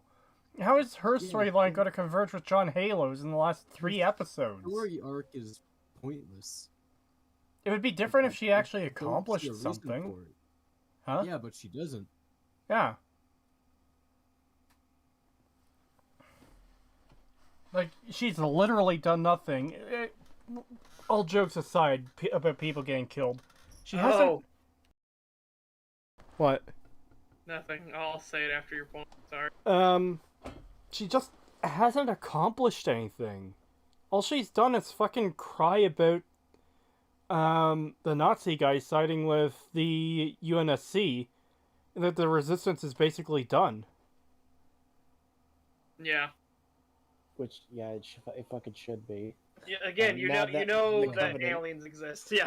Yeah, now that we know that the Covenant are real and are a major threat, yeah, it makes sense that the fucking Yeah, why would you care resistance about should end. a little bit of, terrorists when there's the genocidal aliens? Yeah. As people are pointing out, $2 super chat from Scoopmeister. Thank you very much. It wasn't removed. The tables were turned. So Sergeant Yeah, Johnson so- grabs the alien's ass instead? Yeah, and it's funny because it's an elite. It looks like an elite relic hunter, Huh. and they're struggling with each other. He's like, "Come here, you son of a bitch! I'm gonna," and then the thing explodes. They're like, "Well, this is it, baby!" And he throws the assault rifle away. He's like, "Hold me!" And they both like grab each other, and they look mournful. And then Sergeant Johnson grabs the ass and squeezes, and the elite goes, "Ah!" and looks at the Oh, camera he like, does! I didn't even notice that. Yeah, the fucking elite is like, whoa, when he does it. He's like, "What the fuck?" I'm fine. Okay, I'm fine with that. I thought they removed it entirely. No, yeah, I did too. they turned it around to make it funnier. It's like, yeah. Okay, I'm okay with that because the elite's expression, his face looking up like, huh? Right before they get Oh, yeah. vaporized is like. Yeah, I'm watching it right now. Yeah, I thought they just removed it. I didn't even notice that Sergeant Johnson does that. Wow. Yeah, that's That's what it sounded like. Yeah, I just watched it again. That's great. Oh my god. I want to Oh, point man. out that this is only the second time that we're going to have to split a video across 2 streams intentionally.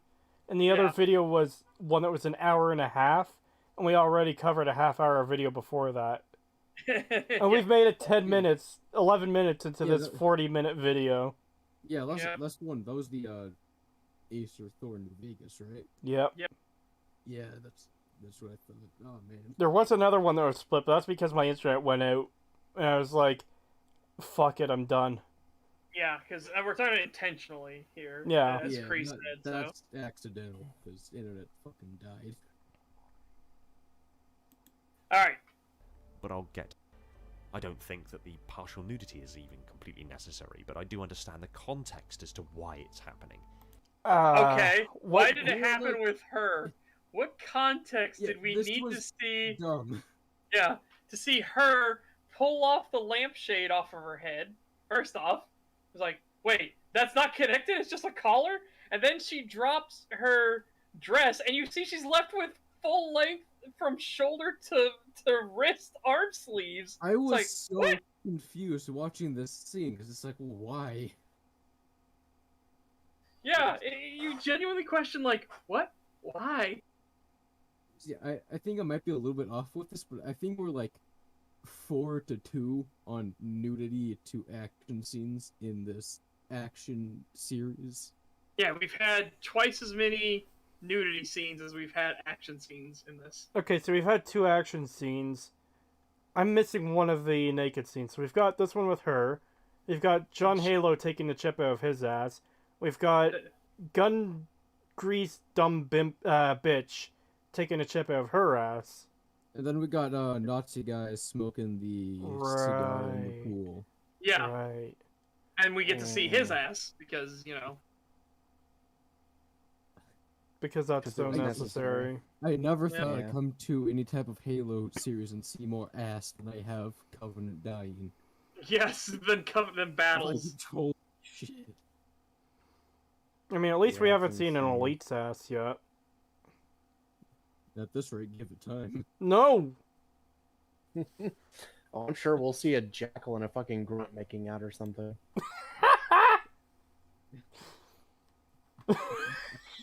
Oh, God. No. Anyways. Even in the books, humans usually come out of cryosleep naked because covered skin reacts badly to the cryogenic procedure. So again, it's not like nudity is a... Well, okay, but she's clearly not in cryo, and neither was John, and neither was Nazi guy, and like I think that's what he's saying though is in the books. No, he was saying there was contextual context here that made it make sense. Yeah, he said there's context here to make it make sense. I'm like, where? Yeah, I don't know. I'm not getting that. Unless by the context it means like, oh, she's changing into normal people clothes. You know how many shows... You didn't have to show that. Just show the only reason they have this scene where she gets naked is so they could show off the really god-awful silly string scar on her back. That apparently came from getting electric prodded somehow? I don't know. Wait, that's what that came from? Yeah. Yeah, because that's where he hit her and was zapping her, going. And she was like, ah! And then the St. Holly grabbed the guy and literally threw him so hard to a trash he weeped out of existence. Yeah. Okay, I didn't even put that together when I watched what was that fucking episode 3 with the crunchy children. Yeah, the children with the bone disease. Yeah, fragile bone. Beat the child with the weak bones. Yeah. Well, what's that? We're being invaded by aliens? Hold on, let me beat the crunchy child. Yeah. Oh shit, aliens are shooting all my friends? Hold on, I must taser the child. Yes, priorities. Yeah. God, it's so stupid. It is on so many levels. Oh my god. Alright. New situation for him particularly needed in this context.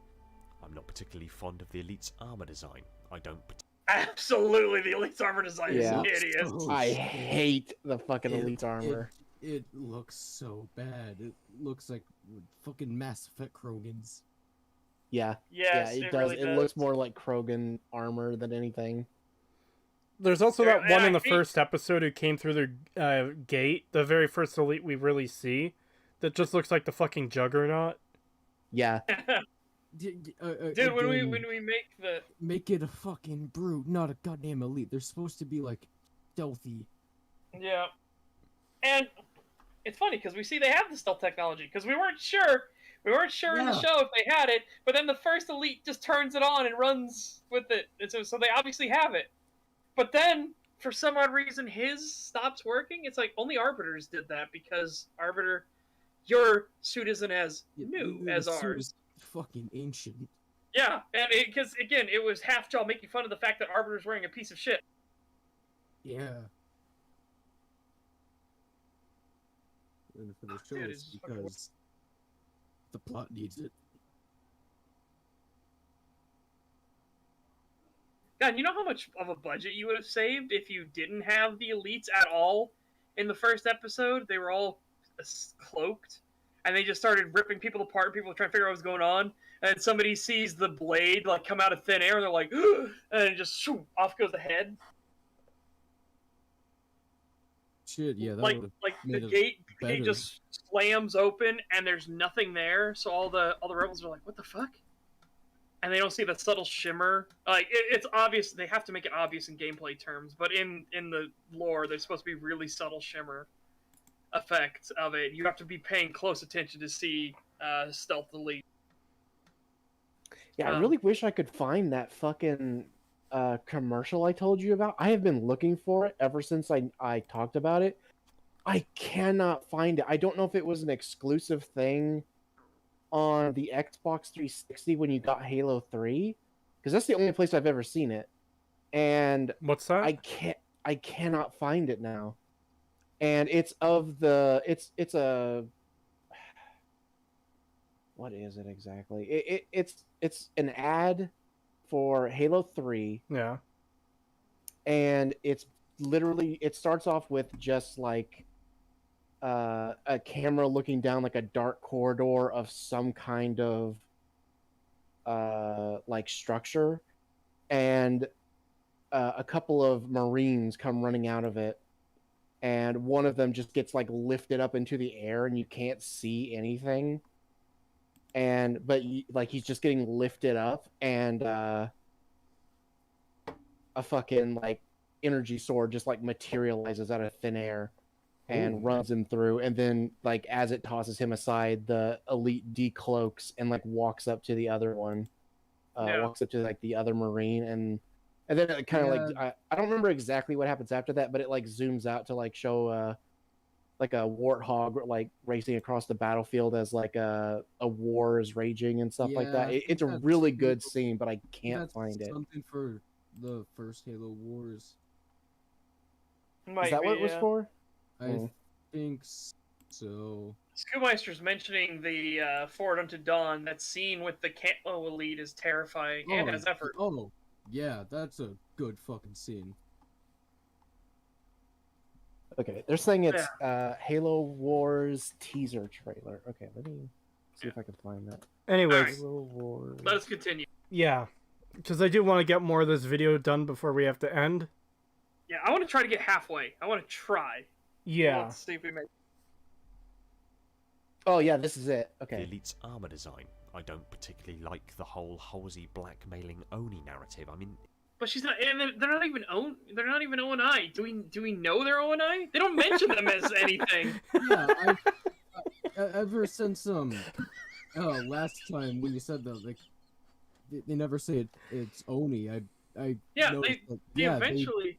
I haven't really heard any mentions of Oni at all in those. They dropped in episode 6 and like we're decommissioning section 3. It's like, okay, that doesn't mean anything. What the fuck? You didn't establish that ONI exists. So the Admiralty Board is decommissioning section 3. Okay. What? I do find it funny how everyone calls it Oni except for Setch. No, I can't help it. I had on stream. I did it. Once I said, "Are you happy, chat?" And they're like, "Oh, he can do it," and stuff like that. And then they started, and then I started going, "All right, fine then." And I started going, "Oni," over and over again. Yeah, no. Then I was like, "Okay, you know what? Fine. You know what? Setch, fine. Fuck you. Office of Naval Intelligence." And I said, "That's actually great. That is actually perfect clarity on what you mean." Yes, and then I realized I played into his game. I was like, you know what? Fuck it. Deep State. Yeah, he's going deep undercover. Okay, that did not play out how I remember it, but yeah, that is the one though. That is the clip. Yeah. Anyways, freaking sense. Oni are basically the CIA or the Illuminati of Halo. They're all-seeing, all-knowing, all-powerful, and yet a civilian. Yeah, to the point where they actually have cloaking ships. ONI has cloaking ships. They have stealth craft. Somehow. They're not very good, and they only work in space, but again, space being a black vacuum, it's fine. All of the problems of a stealth ship, totally fine in space. They also like to hide their ships as civilian ships. So this is literally why everybody's afraid of them, because ONI can be anywhere. Yeah. And And trust me, they are ludicrously powerful. They have basically every right and freedom to do whatever they want because they want to stop the civil war that's brewing. Because the insurrectionists are getting more bold and more insane, and they're predicting that this is going to spill into a civil war, which is what causes the Spartan 2 program to be greenlit in the first place. Because they realize the insurrectionists are actually because now high-ranking members of the UNSC are starting to defect to the insurrectionists, and they're like, "Oh my god, this is actually going to turn into a civil war."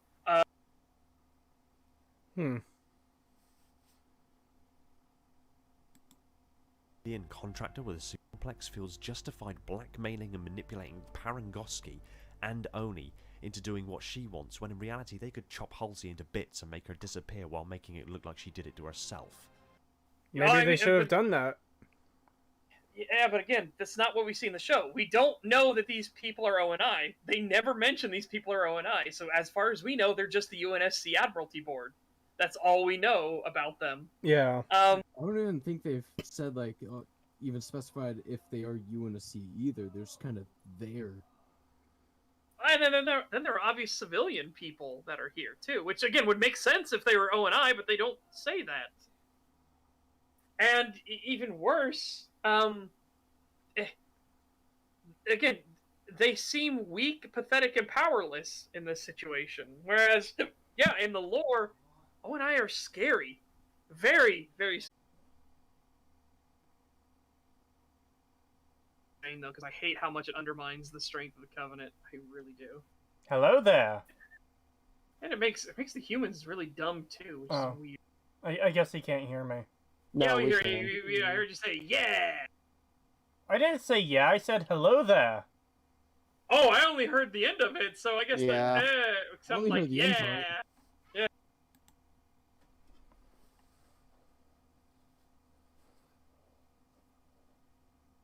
Anyways. I have to refresh, watch together. Yep, we will wait for you to come in. Is it not showing me as being in there? No, it shows you as a white name. Oh. There you go. Now I see Now you. you're green. Alright. All right, let's do this. Let's do this. Now we know there's some stability. Let's do it. Yeah. I don't like that they've gone with the war criminal Halsey versus the Halsey from the books, which I will make a point of saying is my favourite version of Halsey, because I agree. I'm gonna say it right now. Yeah. I agree. Halsey from the books is fan-fucking-tastic. Yeah.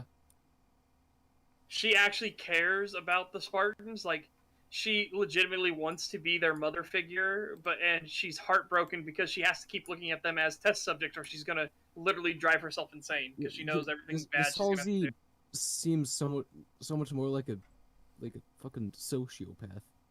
Yeah. Whereas the Halsey in the books was a genius, and she fully knew she was a genius, but she actually had empathy for people, and that's why she kept having to repeat to herself that, no, don't learn his last name. His name is John, and he's Subject 117. Do not learn his last name. It's John 117. John 117. She has to keep repeating this to herself when she starts getting attached to him. And she does that for all of them because she does not want to. She doesn't want to break apart. She doesn't want her to have her mind shatter from what she's going to do to these kids. Most of them. Yeah, and again, they don't take all of the subjects either. They take 75 of the best after they reviewed them in person. They took 75 of the children. And then I always forget the exact number that got brought into the program. I know I think it was 32 actually survived all the way through. It was 75, and then 30 of them died instantly in the gene therapy surgeries and everything like that they had to do once they were 16, I think, is when they did the surgeries. Or maybe it was 14. It was one of those two. But yeah, 30 of them died. And that's when John, because he was already team leader at the time, that's when he broke down for a second and he asked Mendez, "Sir, did I fail?" And Mendez gave his speech about spending lives versus wasting lives. And his whole thing of those black canisters you see floating in space, those are spent lives. Never take them for granted. You will continue on to fight another day because they died. Yeah, they made an animated Fall of Reach movie. It's been a few years since I've seen it, but I think it follows pretty close to the book. I watched it again, and no, it doesn't, unfortunately. It doesn't? Okay, I wasn't sure about that. It's been a few years since I've seen the movie. What's weird is it cuts off, like, it kind of shows the fight between John and an elite, but it shows more what the elites should do in canon, where the elites are like whooping, this one elite is like whooping 3 Spartans' ass. Yeah. But then they just kind of cut it off there, so it's not actually the Fall of Reach in the thing called Fall of Reach. Yeah, I need to go back and... Yeah, there is divergence, but it's still faithful, mostly. Yeah, that's the thing. It's still mostly faithful. Oh! I saw that, Cree. I saw that for a second. Our icons disappeared, so I had to click onto our old chat for OBS to recognize it. And then click back, and yeah. And I saw Crack Hobo Hulk there for a second. It's like in the perfect position, because it's just in the corner there. He's just like, nah. Okay. Give me your drone. Getting off track again. She's got some conflicts, some internal conflicts, but there's also the honesty and the desire to do things for a greater good. That being oh, also, because he's still going into this, Halsey, Dr. Halsey, actually sent Lieutenant Keyes away because Lieutenant Keyes realized kind of what O&I was going to do to these children. He realized that O&I was going to take these children. He didn't know about the whole program. He didn't know anything like that. But he knew what was coming, and she could see that it was killing him. He was becoming more distant, and he was becoming more depressed and stuff like that. So she transferred him out so that he no longer had to worry about these things because she genuinely cares about other people. Again, she found out that Lieutenant Keyes could keep a secret, which is rare. People that can keep secrets, truly keep secrets, are rare. So he was like a diamond in the rough, and she sent him away to keep his hands clean, to keep his innocence as much as she possibly could, just because she cared. This is very much sounding like borderline in name only, because it is. It truly is. Halsey in the show is a complete monster with seeming no remorse and no care. Pretty much. The only thing I guess the two Halseys have in common is they made the Spartans. Yeah. Pretty much.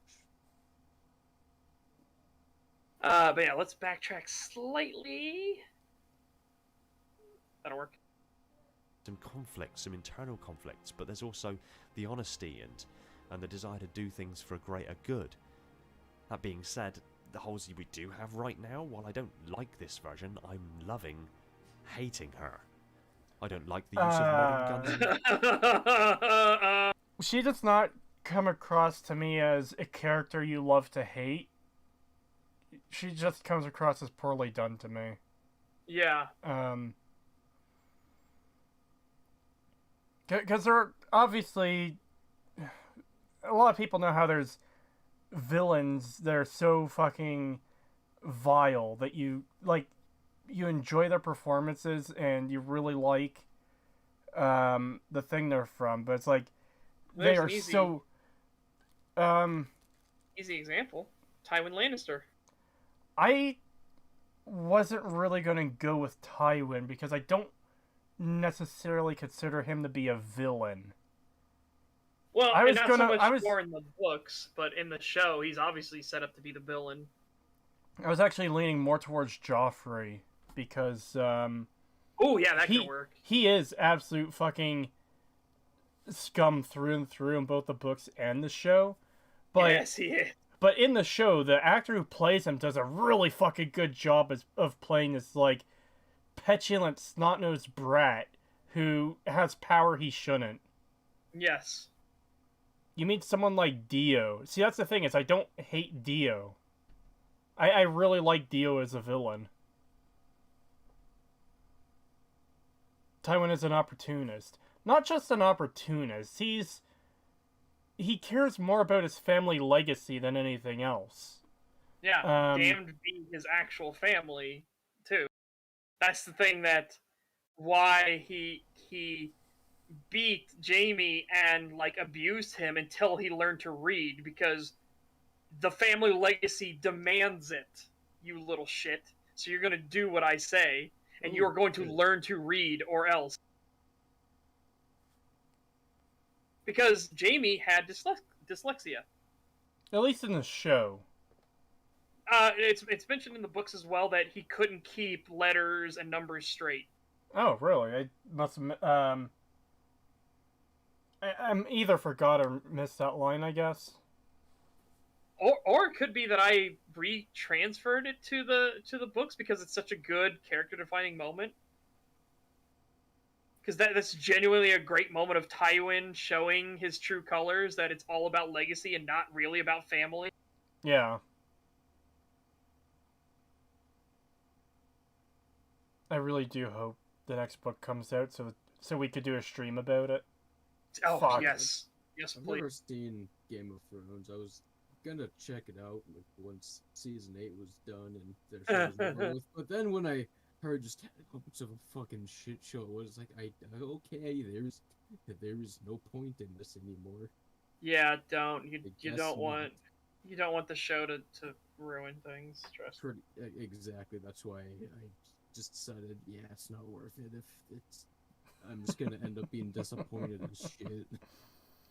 That's the unfortunate thing about Game of Thrones, is because the first 4 seasons is so good. It's like, fuck, I really want to recommend this to people because it's just that good. But then you get fucking... Oh, but then it goes downhill in season 5, and then it goes downhill in season 6, then it goes downhill in season 7, then... Even though it's gone downhill 3 times already, it fucking falls off a goddamn cliff in season 8. Fuck! Season 5, like, when it starts going downhill? Yeah, season 5 is when it starts going downhill. Oh, okay. Mahler typically cites the last episode of season 4, and I tend to agree with him. Because... I can agree with that. Because it fucks up, part of Tywin's death and the confrontation between Tyrion and Jaime to such an extreme degree is just incredibly disappointing. It changes a very major moment for these characters. Do we even get the line from Tyrion towards Jaime in the show? I don't think we do. I don't think we do, no. Because that is such... One of my favorite parts about the Jaime chapters we get after that is that the words of Tyrion are fucking constantly on his mind. She fucked Lancel Lannister, and the Kettle Blacks, and even Moonboy for all I know. And it's like, the betrayal Jaime feels from that, it's just lingering in his fucking mind. It is so good! It's part of why he turns against her. Well, a very strong part of why he turns against her. Yeah, and then he finally, because he starts to have people genuinely look at Jaime as Jaime, is what really makes him be like, I'm not stuck to this fate. I can be who I want to be. And I want to be remembered as Goldhand, the Just. Not as Kingslayer, not as Tywin's tyrant or anything like that. I want to be known for something else.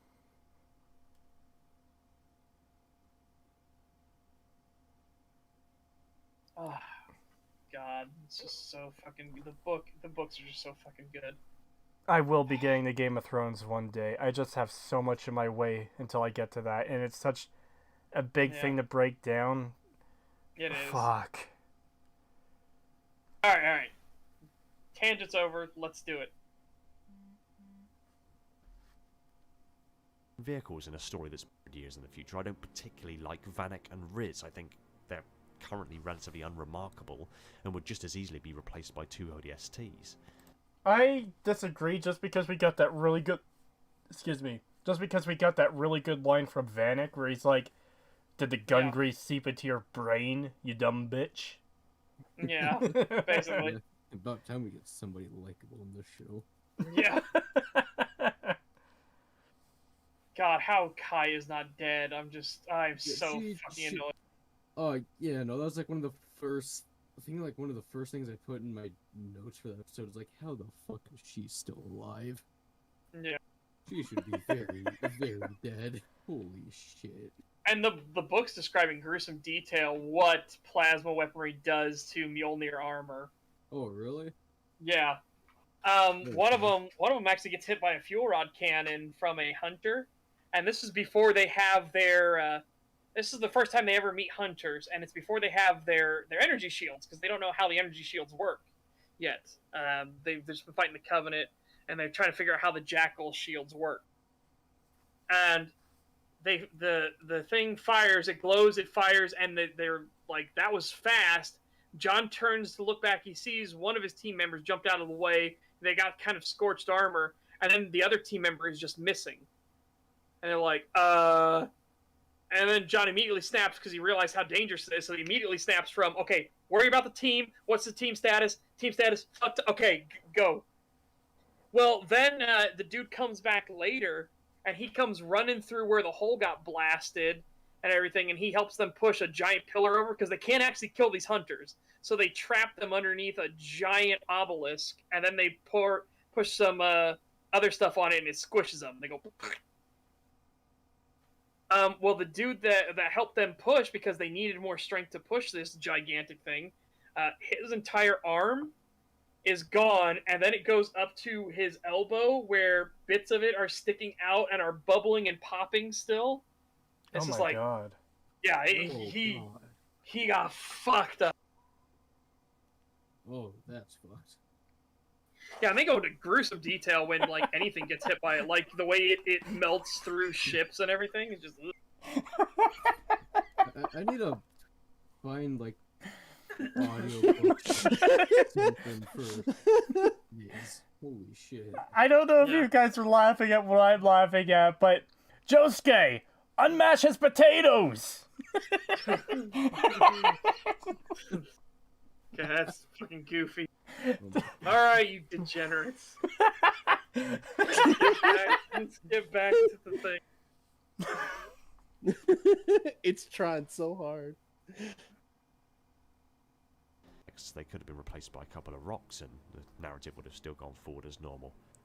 That's the problem with a lot of the people in this show. You could replace, like, 90% of the people we focus on with rocks. Like, Miranda could literally be replaced with rocks and the show would still continue. Unimpeded. Shouldn't Nazi scientist man could be replaced with rocks and the show would still continue completely unimpeded. Yeah, we really didn't need that scene of him in the pool, putting a cigar out and leaving it float like a fucking turd. Oh, I wasn't even talking about him. I was talking about Nazi science man. Oh, The dude who's on the screen right now. that the guy. The guy I'm sorry, who definitely touches kids. Yes. Yeah, sorry. The molester, the obvious molester. He definitely touches people. When you're watching a show full of weird fucking creepy Nazi characters, it's easy to get them confused. Yeah, that's fair. Yeah. This guy could be removed from the show entirely, and we wouldn't lose anything.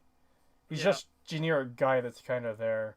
But the point I was going to make was... I don't even know what the point of having him in the show is. Yeah, he's just creepy. I understand Halsey Molester. having an assistant, I guess, but, like, they seem to almost kind of want to make him more than he is, but also don't quite go that far. Do anything with him. Yeah. But anyways, back to the point about the Spartans being a pile of rocks. Don't you want them to be not emoting much? And be pretty stoic? Yeah, Because Yeah. as far as I'm concerned, what's his name? Varric? Or whatever? He's probably the best Spartan so far just because he's... Yeah, he is like the one character Him? who's a Spartan that I don't really have any issues with. He's the one Yeah. I like. The other one that's like doing their job fine. It's the one with all the freckles on her face, because she's just kind of Yeah. there too, doing stuff, and Yeah. she's just not going crazy for no reason. Yeah, it's like, okay, yeah, she doesn't really have any personality much But- different from a rocket. But that's kind of what I'm getting at, is they probably shouldn't have much Yeah. personality different from a rock, right? Well, no. The Spartans themselves had a lot of personality and difference to them in the books. The thing was, difference is they were business. They were business oriented. Yeah. In fact, they had jokes amongst themselves, but they were only jokes that the Spartans like really could get as humor. One of the Yeah. Spartans had hair that was 0.3 centimeters longer than was regulation, so they called him a hippie because he was getting out of line, and they would joke about how some of them were pyromaniacs and stuff like that. It's like that's just what happened. But again, it was something only they could really get into because they were that much more above everyone else. Yeah, that's something that I don't like about just the Spartans in general. Is like they are, like they don't really feel like people at all compared to in the books, to where it's like, yeah, they're, you're still your, stoic super soldiers, but they still have some shred of humanity. Versus this, it's like you Yeah. could replace them with a robot and there'd be no difference. Yeah, John even has moments where he pauses for a second because he feels the fear creeping into his mind. Like when he sees the hunters, he almost locked up for a second, and then he immediately remembered his training and hushed those voices and just snapped into muscle memory because he knew he had a job to do.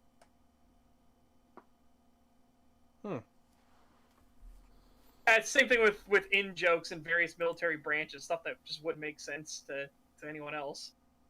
And that's even going in between units as well, like stuff that wouldn't make any sense to anybody else. Yeah, most of the stuff when it comes to military humor I know is pretty surface level, and that's just because I follow like so many fucking like veterans and military shit on social media. Yeah, like think about Fobbit as an example. We used it earlier. Yeah, that was a good one. If you call somebody if you call somebody a Fobbit in the real world, they'll just look at you like, the fuck? Are you trying to call me a faggot or something? It's like, no. It just doesn't work. But you call somebody a Fobbit and they serve in the military as well, they're like, fuck you. Tempted to do that now because I work with a couple veterans. Oh, dude. That'd be cool. A guy who trained in mixers and was in the army kind of tempted to say that to him in passing. So, did you like being a dirty little Fobbit? Like, be like, boy, I'm about to take you and throw you in the fucking mixer. Yeah, it might be a good idea to not fuck with the military guys who could turn you into dust.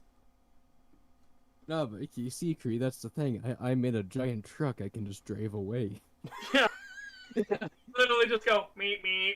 Yeah, that's why you say it over the CB when you're passing each other, and it's too late for them to turn around and get you.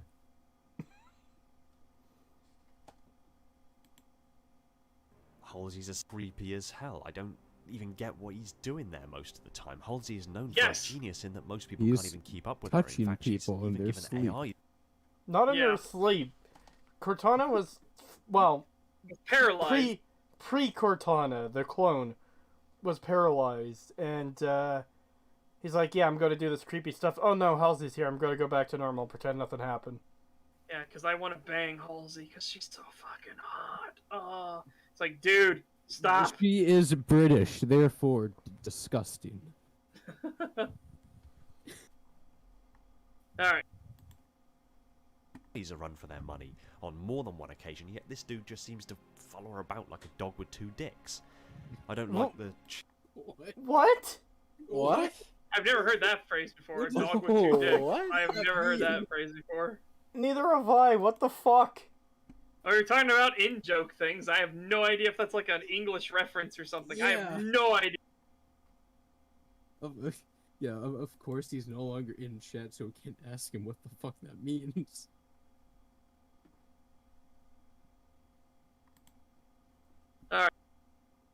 Even given the run for their money on more than one occasion, yet this dude just seems to follow her about like a dog with two dicks. I don't like the Chief obviously doesn't like Cortana at all. Chief at least saw Cortana's utility very early on in their relationship in the books and the game. Yeah, in the book, she actually increases his efficiency in combat, and the fact that she can code break and decipher things on the fly while Chief is operating, so he doesn't have to worry about trying to break through the door. He'll literally just say, Cortana, she'll be like, I'm on it! And she's already, like, literally hacking into the doors or hacking into satellite things to get lay of the land and everything like that of what's happening around them and stuff, and feeding intel into his system on the fly. He finds her incredibly useful. Yeah, compared to this where it's like, but I don't want a computer in my head. I don't like her. Make her go away. Yeah. Why won't the voice just stop? Alright. And that grew over time. Is particularly difficult for me to swallow at the best of times. I don't like that there's no neural interface and that Cortana now seemingly exists directly inside Chief's brain as opposed to connected to it via his neural lace. And somehow can be generated in the open so other people can see and hear through his own skin somehow. I don't fucking how.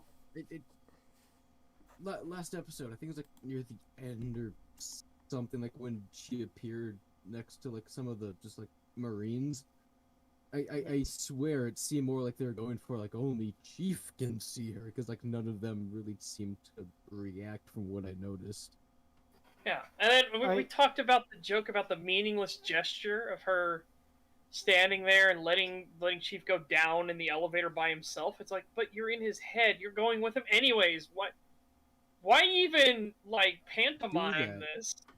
Yeah. That was more a direction issue for me, because it's like the people directing the episode forgot she's literally inside his fucking head and with him at all times. So closing the door on her is fucking nothing.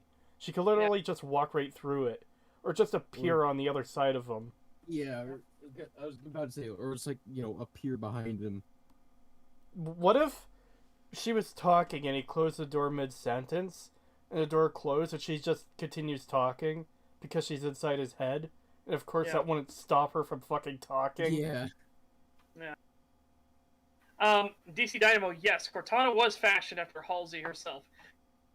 In Halo: The Fall of Reach, they mention that the way they make AI is that they will take someone who is deceased and they will use a series of chemicals and a program that will literally shred the brain to pieces as it goes through it, but it maps out all the neural pathways, all the memories, everything like that, and that's how they start the root of the AI. And then the AI can come into its own and choose its own avatar and own name, everything like that. And Cortana was made from Dr. Halsey. And and obviously if it destroys the brain, she can't do that and survive, so she flash cloned her brain. Oh, so Halsey is still alive at the time of Halo 1. Yes. She's still alive in Halo 4 and 5. Really? Yes. Yeah. Bungie also had her survive, but it's because some of the Spartans that were fighting on Reach managed to get to her, and they managed to just barely escape glancing of Reach. Yeah, so there were some surviving Spartan 2s out there. But play 4 and 5, but I don't know why they even have her in those games. From what I remember, like, she's pretty much fucking pointless. Yeah, she is. From everything I've seen and heard, she's completely pointless in those games. Yeah, that's why I sometimes just forget she's even in them. Yes, there are also such things as dumb AIs. And it's people point out that that it's a weird misconception, because all dumb AI means is that they are literally just computers. They literally just do computation, everything like that. They can give you the exact answer. There's nothing wrong with them. They are just as fast as the smart AIs. The difference, and why smart AIs are used with brains and everything like that, is because smart AIs have creativity, problem solving, thinking outside the box. That's what a smart AI can do. That's something a dumb AI can't do.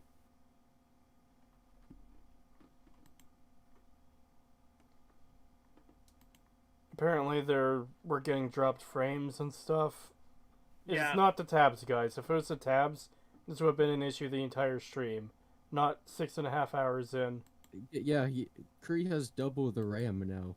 So Well, you should it be fine. actually isn't double because I made another fuck up, but let's ignore that. Oh. Oh, wow. Alright. Oh, nice. See, I thought I had 16 gigabytes already, so I ordered 16 more. It turns out I had 32 gigabytes, and, yeah. So you got a half of the RAM. I upgraded it by 50%. I mean, that's still more RAM than you had. Yep. I was also looking at the same kind of RAM that I have, but bigger. 64 gigabytes of RAM in 2 sticks, so 32 each, is like $500. So Holy who shit. knows? Maybe at my birthday I'll treat myself. Then I can open more tabs than you can possibly imagine. You can Yeah. see, I'm sensible, and I only have 4 tabs open. Heathen. Yes. Degenerate. I'm a dirty. Let's heretic. do this. Come on, let's do this. The fact that she can just shut down Nilly just doesn't make any sense to me either. I don't like that Keyes is now evidently involved and complicit with the Spartan program, where before he had a clear separation from the moral and ethical quandary that surrounds it, and remained the morally just, well-mannered, and exceptional strategic leader and tactician that he was. Yeah, it's hard to overstate just how brilliant of a leader he was, especially for lateral thinking and getting into the heads of his opponents. It's how he was able to survive taking on taking on a Covenant fleet by himself. He managed to, in a destroyer, a single UNSC destroyer, to take on, 3 destroyers, a carrier, and a frigate by himself. And it was his ability to think outside the box on how to engage in situations and everything like that. And he also realized that his calculations were slightly off, and he got lucky on one of them, because he looked at the bottom of his ship, the Iroquois, and realized he tore the entire bottom of his ship off because he just barely missed the Covenant destroyer that he lured the torpedoes into. Oh shit. But yeah, he's a genuinely brilliant leader, and it's why he gets promoted to captain, because they literally named the maneuver the Keyes maneuver after him, because he showed that at the last second he waited, and then he dodged the ship out of the torpedoes by exploding the retro rockets on the side to jump the ship out of the way. The plasma torpedoes turned to follow the ship, and then he flew directly at the Covenant fleet. And he just barely sheared his ship right past one of the destroyers, and those torpedoes slammed into the destroyer instead.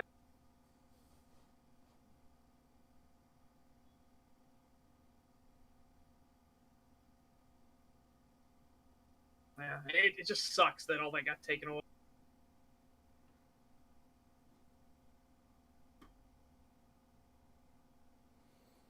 All right. Kree, you still with us? Yeah. Okay. I mean, I've yet to see him even captain a ship. So it's not that there's nothing I don't like about the TV show, it's just that I'm choosing to focus on the bits I do.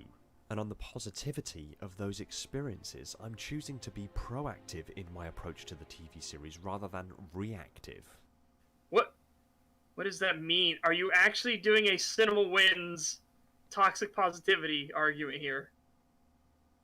Like, just think about it as if it's something you wanted. Like, is that where you were going with this? I also don't like the implication that reacting to something is bad, because what if your reaction is positive? Yeah. This is weird. I kind of want to hear that statement again. Yeah, go back with that. I think back one more. Yeah, there. Strategic leader and tactician that he was.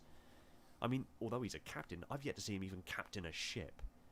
So it's not that there's nothing I don't like about the TV show, it's just that I'm choosing to focus on the bits I do. And on the positivity of those experiences, I'm choosing to be proactive in my approach to the TV series rather than reactive. I can separate... So I'm still not really getting it. So, okay, I get, like, oh yeah, I'm focusing on the good, but what does being proactive about that even mean, rather than reactive? Yeah, that is a literal meaningless statement. Like, and then he's gonna finish it up because he's still not done with this thought. He's got more going here. So hold on, I'm gonna go back a little bit more, and let's listen to that again, because this literally sounds like the toxic positivity thing, which is also a very bad flaw. Experiences, I'm choosing to be proactive in my approach to the TV series rather than reactive. I can separate my expectations of the TV series away from what I already know of the universe, and instead accept the TV show for what it is. Yeah, but what it is shit. That's the problem. It doesn't make sense in its own universe and setting. Like, everything they do actively harms itself. Like, the whole point of Halsey lying to the children and then having an emotion chip that's in their ass? Like, what the fuck? This is almost kind of sounding like the, you expected perfection argument. Now, I know he didn't say that, obviously, but it sounds like that argument we see come up, oh, you expected too much. Where it's like, I was hoping for, like, basic decentness, not garbage. I was hoping for something that stays, faithful to the source material. Yeah. And again, like I said, faithful to the source material can still mean we're following ODST and Sang Holly instead, and we don't see a Spartan at all. As long as we're faithful to how the world operates and the universe works, it's totally fine. I still stand on the position of that, like, this show shouldn't have even had Spartans as the main focus. Yeah, I agree. I think Spartans should have been like a season 1 finale surprise. Yeah. Because again, the Spartans don't find out about the Covenant until later too. The UNSC finds out about it first. The Spartans get told later, and it actually chills John. So let me see. I'm pretty sure I still have it. Yeah, I still have it on that page.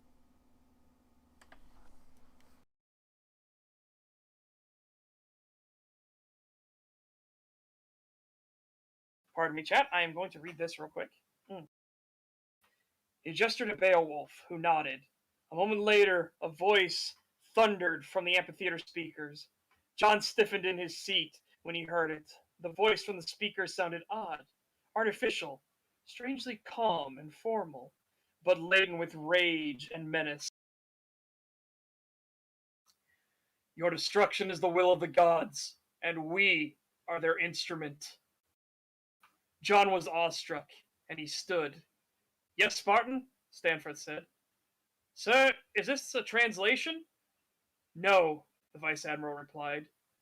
They broadcast this to us in our own language. We believe they use some kind of translation system to prepare the message, but it means they've been studying us for some time.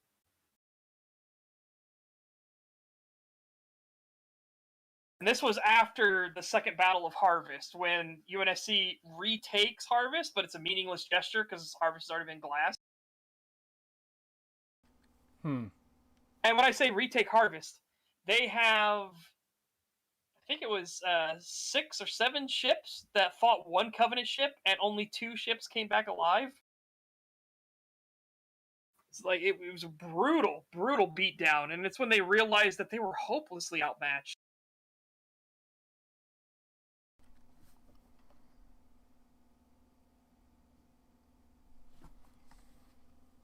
Anyways, can we continue? Yes. Yeah. And rise by its own merits.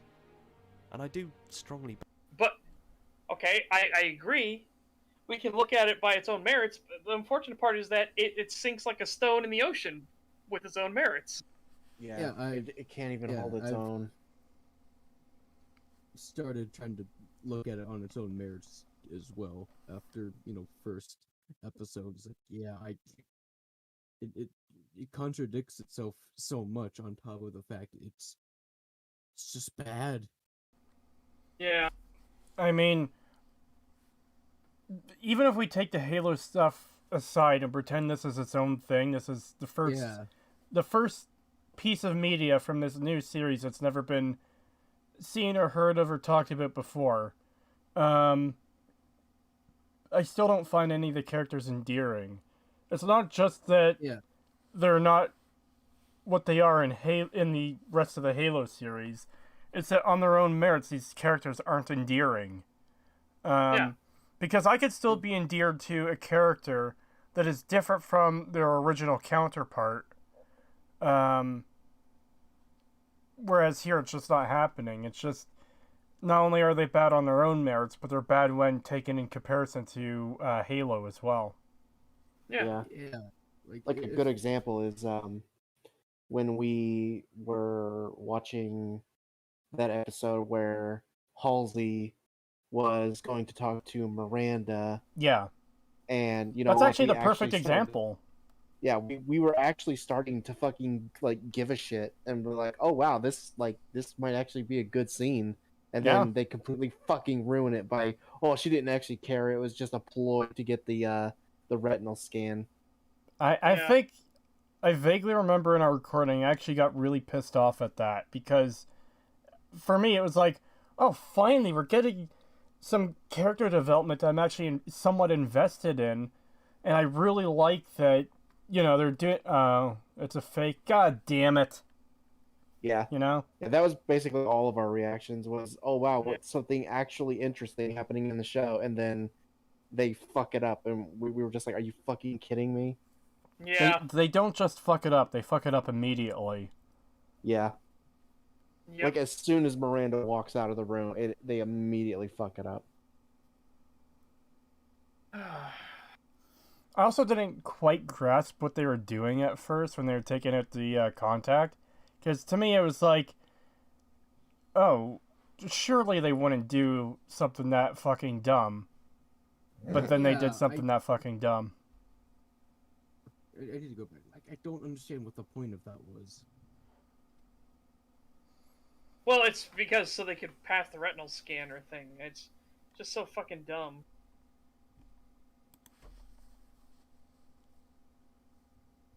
Alright.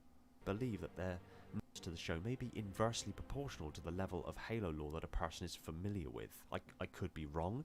I mean, for example, while there is definitely complaints from some of my fellow Halo YouTubers, many of them are still enjoying big parts of the series and are still able to accept the show for what it is. They might not particularly feel engaged in some aspects, but they're still accepting it. They're still with it. Halo YouTubers tend to be extremely well versed in the lore. I don't know. I'm gonna need to press X out on that one after Halo follower. Yeah. Yeah. I can't say I've watched too many Halo lore channels. The only reference I have to pull from is Halo Follower as well. Yeah, I was saying that Setch's stream earlier this morning. I used to watch quite a bit of Halo Follower and Hidden Xperia back 2014, 2015 around the Halo 4 and 5 era, to where now it's oh fuck, I don't really know if any of these people are that trustworthy when it comes to Halo lore after that fucking last video on Halo you guys did. Yeah. It just happens. Again, it sounds good on paper. You get those things that it sounds good on paper and they're hitting the right notes and everything like that, but then you realize that you started filling in the blanks for them on a lot of these things. Yeah. Like Vesperia, I remember had some pretty shit videos. Eckhart's or something like that. Eckhart's Ladder, I think. Yeah. Yeah. He does a lot of Halo and Star Wars. Yeah. Oh my god, Used I to watched watch some of him a his, and lot. they're pretty garbage. I watched his How Did Reach Fall, and he's like, well, we have conflicting reports, so we don't know what's the thing. It's like, no, you have to go with what the game showed, and the game showed some retardation where they somehow snuck a super carrier past all of the UNSC fleet somehow so that it could land on the planet and start building stealth generators so that it could stay undetected. It's like, what is this shit? Fucking Halo Reach. Jesus Christ. But again, those are games. That's the games. So that is the primary canon. It doesn't matter that it literally is retarded and fucks up the entire lore, but it's the games. So, hooray! Well, at that point, we just criticize the games for doing something stupid. Yeah, exactly. Which I will. That's what my Halo Reach video is like. I'm not saying that Halo Reach is not canon. It is obviously canon. I'm saying I wish it wasn't, and that Halo: The Fall of Reach was. Yeah.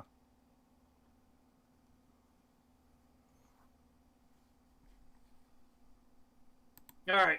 Kind of a prerequisite. If you don't know much about Halo, you can't really make content that teaches others about Halo outside of your own narrow band experience of playing the game. Now, I could be wrong, and I am totally willing for comments to determine if there is a cause and effect.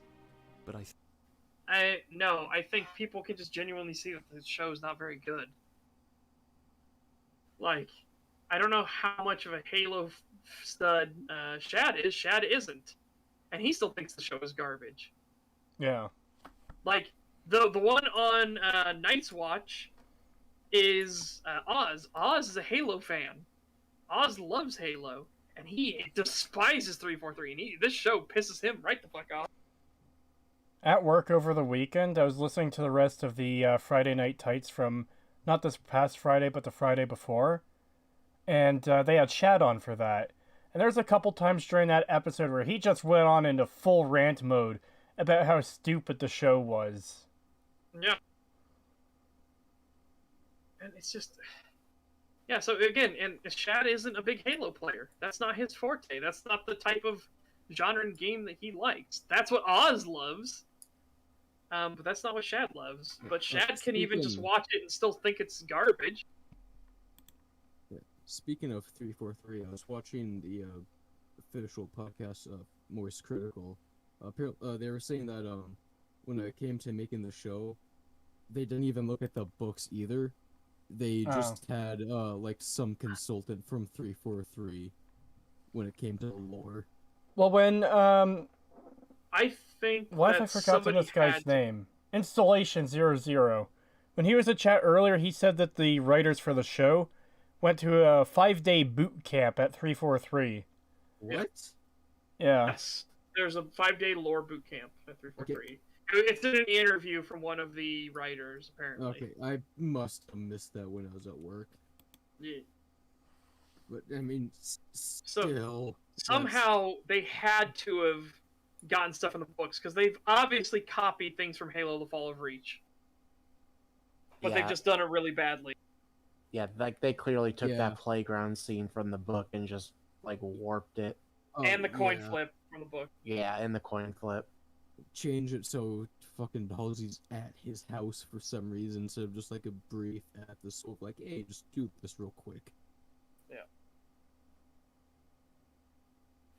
But the other thing here too is like you being required to know the knowledge to teach someone else isn't actually true. In fact, that's what some of the more fascinating things from reaction channels prove.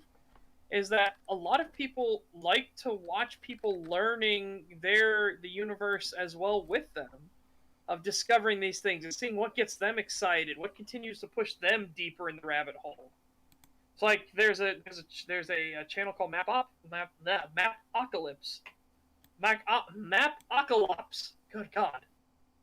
And he had never played any of the Soulsborne games ever before, and so he started with Dark Souls 1, and he started getting into it, and it was fascinating to watch him put the lore together, and then what made him excited, what continued to drive him to push forward, stuff like that, and then watching him watch lore videos and get more interested into it. And now I'm watching his Elden Ring series as he's still going through his literal first playthrough, and it's still this long after. That's how long it's taking him. Oh wow. Elden Ring's a big game. Yeah, it's a big game. I'm only on my 3rd playthrough now. Yeah, I've got a new stream character I want to do. I think I want to do the Dragon Cultist for the stream. Just recently finally beat it like a week ago. I think the Godfrey Horaloo fight is my favorite now. And now that I've gotten it done. Fight. Yeah, now that I've gotten that fight down, I really like that. Yeah, I do like. I have some issues with it, but man, I fucking just love watching it. Like it's just so much fun. I just love that boss. Yeah, I feel like my build kind of ruined it because I went all strength with absolutely nothing for ranged, and so me and my mimic just constantly staggered the fuck out of him. Nice. Yeah, it was great. All right.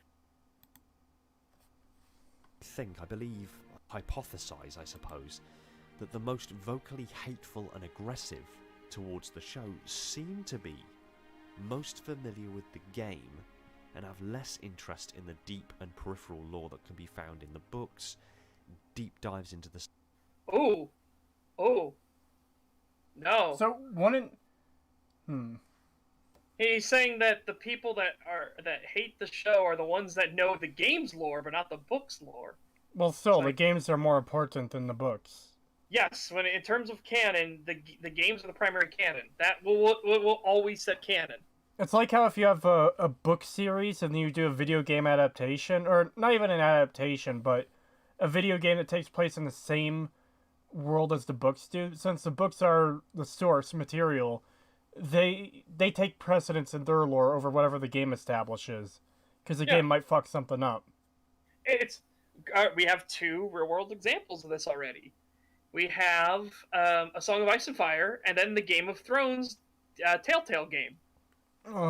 It doesn't matter what's in the Telltale game. The books are the canon. And then the other example is the Dune series versus the Dune video games, the original RTSs. House Ordos does not exist in the books, but it exists in the games. The books are still canon.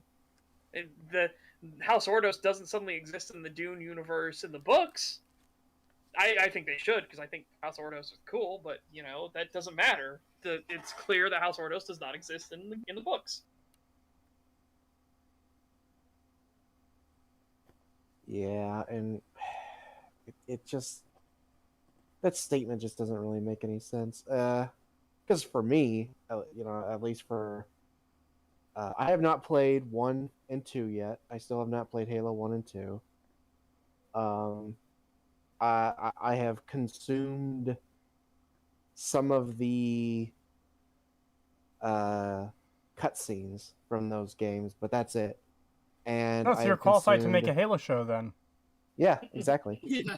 And with all this I have seen a little bit of the books. Like I have taken bits and pieces of the books, and I've also gotten a little bit of the books from the alternate media stuff that has come out with Halo, like Legends and that just like all those kind of things that have come out. I've seen those, and they take a lot of heavy inspiration from the books as well. Yeah. The only Halo games I haven't touched is Wars 1 and 2, but that's just because I'm not an RTS fan. Yeah, I have played 3 ODST and Reach.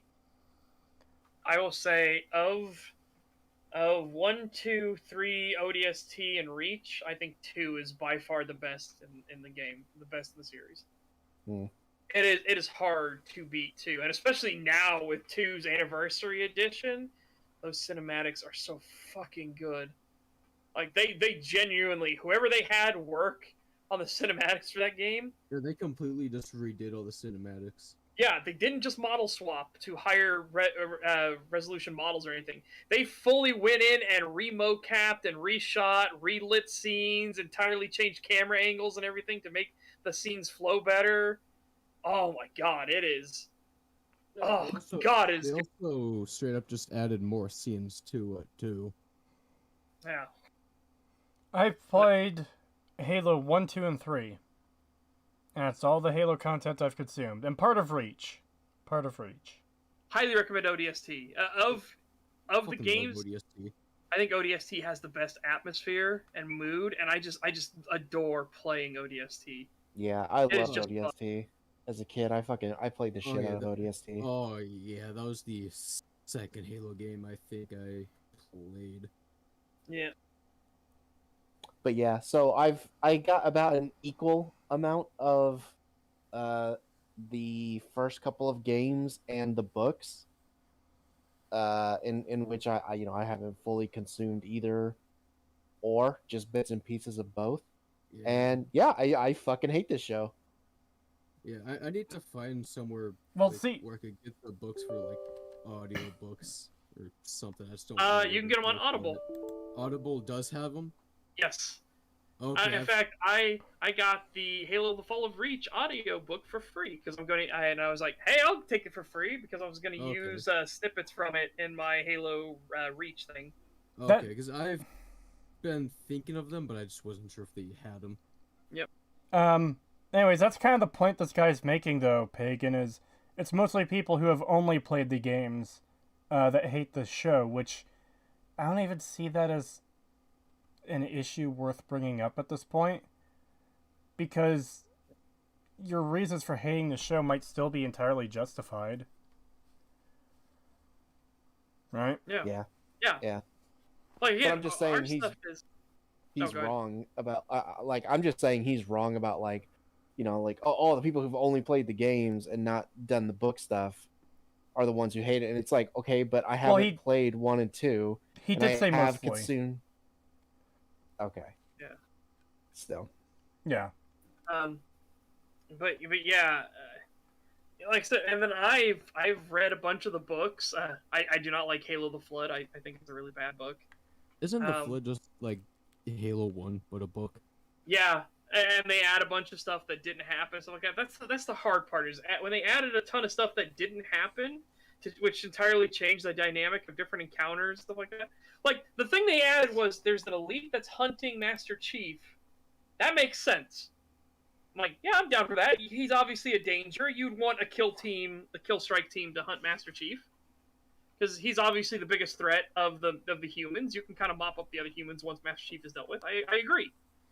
But then they started doing like, and then on Silent Cartographer, as Master Chief came down, the elevator came up, and suddenly there was an elite on a plasma turret there going wart wart wart, boom boom boom boom boom boom. And I'm like, what the fuck? What do you mean? Why did you add it? Why would they put a turret in the elevator? What the fuck? Do you not normally put turrets in elevators, such? Especially not these, because Master Chief killed him in the easiest way possible. He set the elevator down. He just slammed it, and he dropped the frag grenade down with it. So the elite could literally go nowhere, and he just got blown up. Yeah, Satch, I don't know what you're talking about. Every elevator here in Washington has a turret in them. I might believe you if you had said Detroit. So no, no, because then I'd be asking, how is it? What such about a shithole? Seattle? Or San Francisco. Nah. What Oh my about God, Seattle? have That's pretty shitty too. No, have you seen the people doing video footage of what Philadelphia looks like? What Philly looks like? No. Oh No. my God! It literally looks like a third world country right now. Oh. Yeah, Yeah, it looks nasty and sick and trash everywhere, and homeless people literally everywhere on every street, and just kind of bumbling around everywhere. It looks fucking disgusting. I might have seen some videos like that. What I've been seeing are people saying, oh man, the Ukraine is such a horrible war zone. Haha, just kidding. This is actually placed in the United States. Oh, Yeah. It's I've like, seen a lot oh, of those. Jesus. Yeah. Yeah. There's some really bad looking places here right now. Yeah. And Something- you'll notice a something- certain thing about each one of them. All the ones Yeah. that look really bad are run by a very certain group of people. Yep. They're in a very interesting shade of color. No, it's not that. No. They're run by a certain party, and a certain members of said party are the worst ones. Yeah. Yeah. It's all the fucking progressive Democrats. All of their cities are shitholes. Hasn't Detroit literal been shit. run by Democrats for like 40 years or something? Yes. Yes. Actually, no, it's probably Yes. like 60 years now. Oh, Same dude. with Chicago. And then they keep voting for the same people, and then they bitch more and more about how oppressed they are and how shitty everything is. And it's like, wow, maybe you should stop voting for those people, huh? Yeah, maybe But- you should stop putting the same people in that you're complaining about, you fucking idiots. But we can't do that because the other party are cartoon villains. Yeah, the other party will be worse. Like, how? I love this. How? I love No, this what I comment was- in chat by Kangaroo. Hey, Setch, don't offend third world countries by calling them American cities. Yeah. But what I was kind of getting at there was, God, what did I say there? I kind of got thrown off by that comment. Can't vote for the other party because they're cartoon. Right. villains. There's this weird demonization in politics where, one side or the other is just portrayed to the absolute absurdity. Evil. Yeah, and it just, I've always found it really annoying. It's like, oh, so conservatives or Republicans or whatever are against abortion? That means they want you to die in the alleys. It's like, what? No. It's like, no, it means they don't want children to die. They're against abortions. That's just a random example off the top of my head. But it's like, you Yeah. take a position, and they suddenly say, oh, you're the fucking absurd nth degree on it. Yeah. Yeah. I regret ever starting to look into politics around 2016. I regret so much. Yeah. Dude, oh my god, that lady, the fucking Biden appointed lady, was talking about how it's a good thing we're running out of fertilizer because Russia's cutting off our supply of fertilizer because they're the ones that manufacture it and send it over to us. Like, yeah, we're running out of fertilizer. That's a good thing. It means all the farmers will have to switch over to natural alternatives faster instead of dragging their feet. It's like, no, what that means is we're about to have a food crisis, you fucking idiot. You know what else is also good? All the mysteriously exploding food processing plants. Yeah. Oh, dude, these people live in a fucking fairy tale land where they think, like, the grocery store magically just generates food. Oh my god, it's Fallout 3 all over again. Yeah. Yeah. Oh, Man, I love that we keep getting reports of like God damn it, Todd Howard. like we're getting reports of stuff of people saying like, oh, you better expect like food shortages in the next like coming months and stuff. And it's like, in the coming months, I'm already fucking there. Like, what are you talking about? When I go to the supermarket, there is fucking nothing. There is no food. We are living on scraps right now. Like, I am literally eating fucking bread and lettuce. The fuck do you mean? Like, expect it to come? It's already here. I'm gonna Here's- start rating here's my the good neighbors. Here's a good thing, though, for red farm states and everything. They're gonna they're gonna weather this a lot better than places like Los Angeles and San Francisco. They are They're fucked. They're way more fucked than even I am right now. But Oh yeah, I am It's getting just- out of oh. Washington when I get the chance. yeah, you really should. I'm thinking of going to like Arizona maybe. I've heard it's nice down there and pretty cheap. Plain cilantro. Plain cilantro. Cilantro. Yeah. Fortunately, we have a farm, so we are growing a lot of our own food and stuff, and we have plenty of things that we can slaughter if need be, and for meat So and what whatnot. you're saying is go to your place then. No, because I have am a guns. red-blooded American. I have a lot of guns and ammo. So no, do not come here. Oh, did you Damn. see that? Did you see that sheriff who's like the most badass, honest sheriff in existence? Which one? There's a few. It was the one in Florida, and he was talking about how, like, hey, you want to save taxpayers money? Shoot the home invader. Just kill him. Yeah, I saw that. I know. Like, I know who you're- damn! I saw that. yeah, I know who you're talking about. Yeah, I he's saw great. that one. Dude, and people were like, holy shit, yes! Yes, he's isn't like, he the same don't one who worry- said like, Hello, he police said- department. He said, don't worry, if you are in this county and you shoot somebody that broke into your home, we don't give a shit. And he's like, to the guy, so these guys were breaking into multiple homes, and one of the houses tried to shoot at them and kill them because they broke in, and then they got shots fired and they ran, and that's how the police caught them. Is like, they're like, whoever you were, because we don't know which one of the 5 homes they broke into actually started shooting at them. You're not in trouble. Come to we have a weapons safety training seminar every other Saturday. Come to us, and we're gonna teach you how to shoot better. So next time you won't miss. It was like, damn.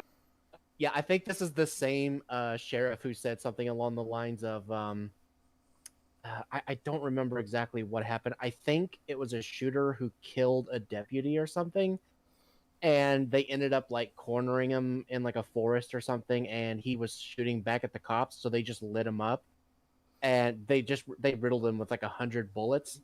Oh. And in the press briefing afterwards, he basically said like, the only reason we stopped shooting is because we ran out of bullets. If we had more, we would have kept going.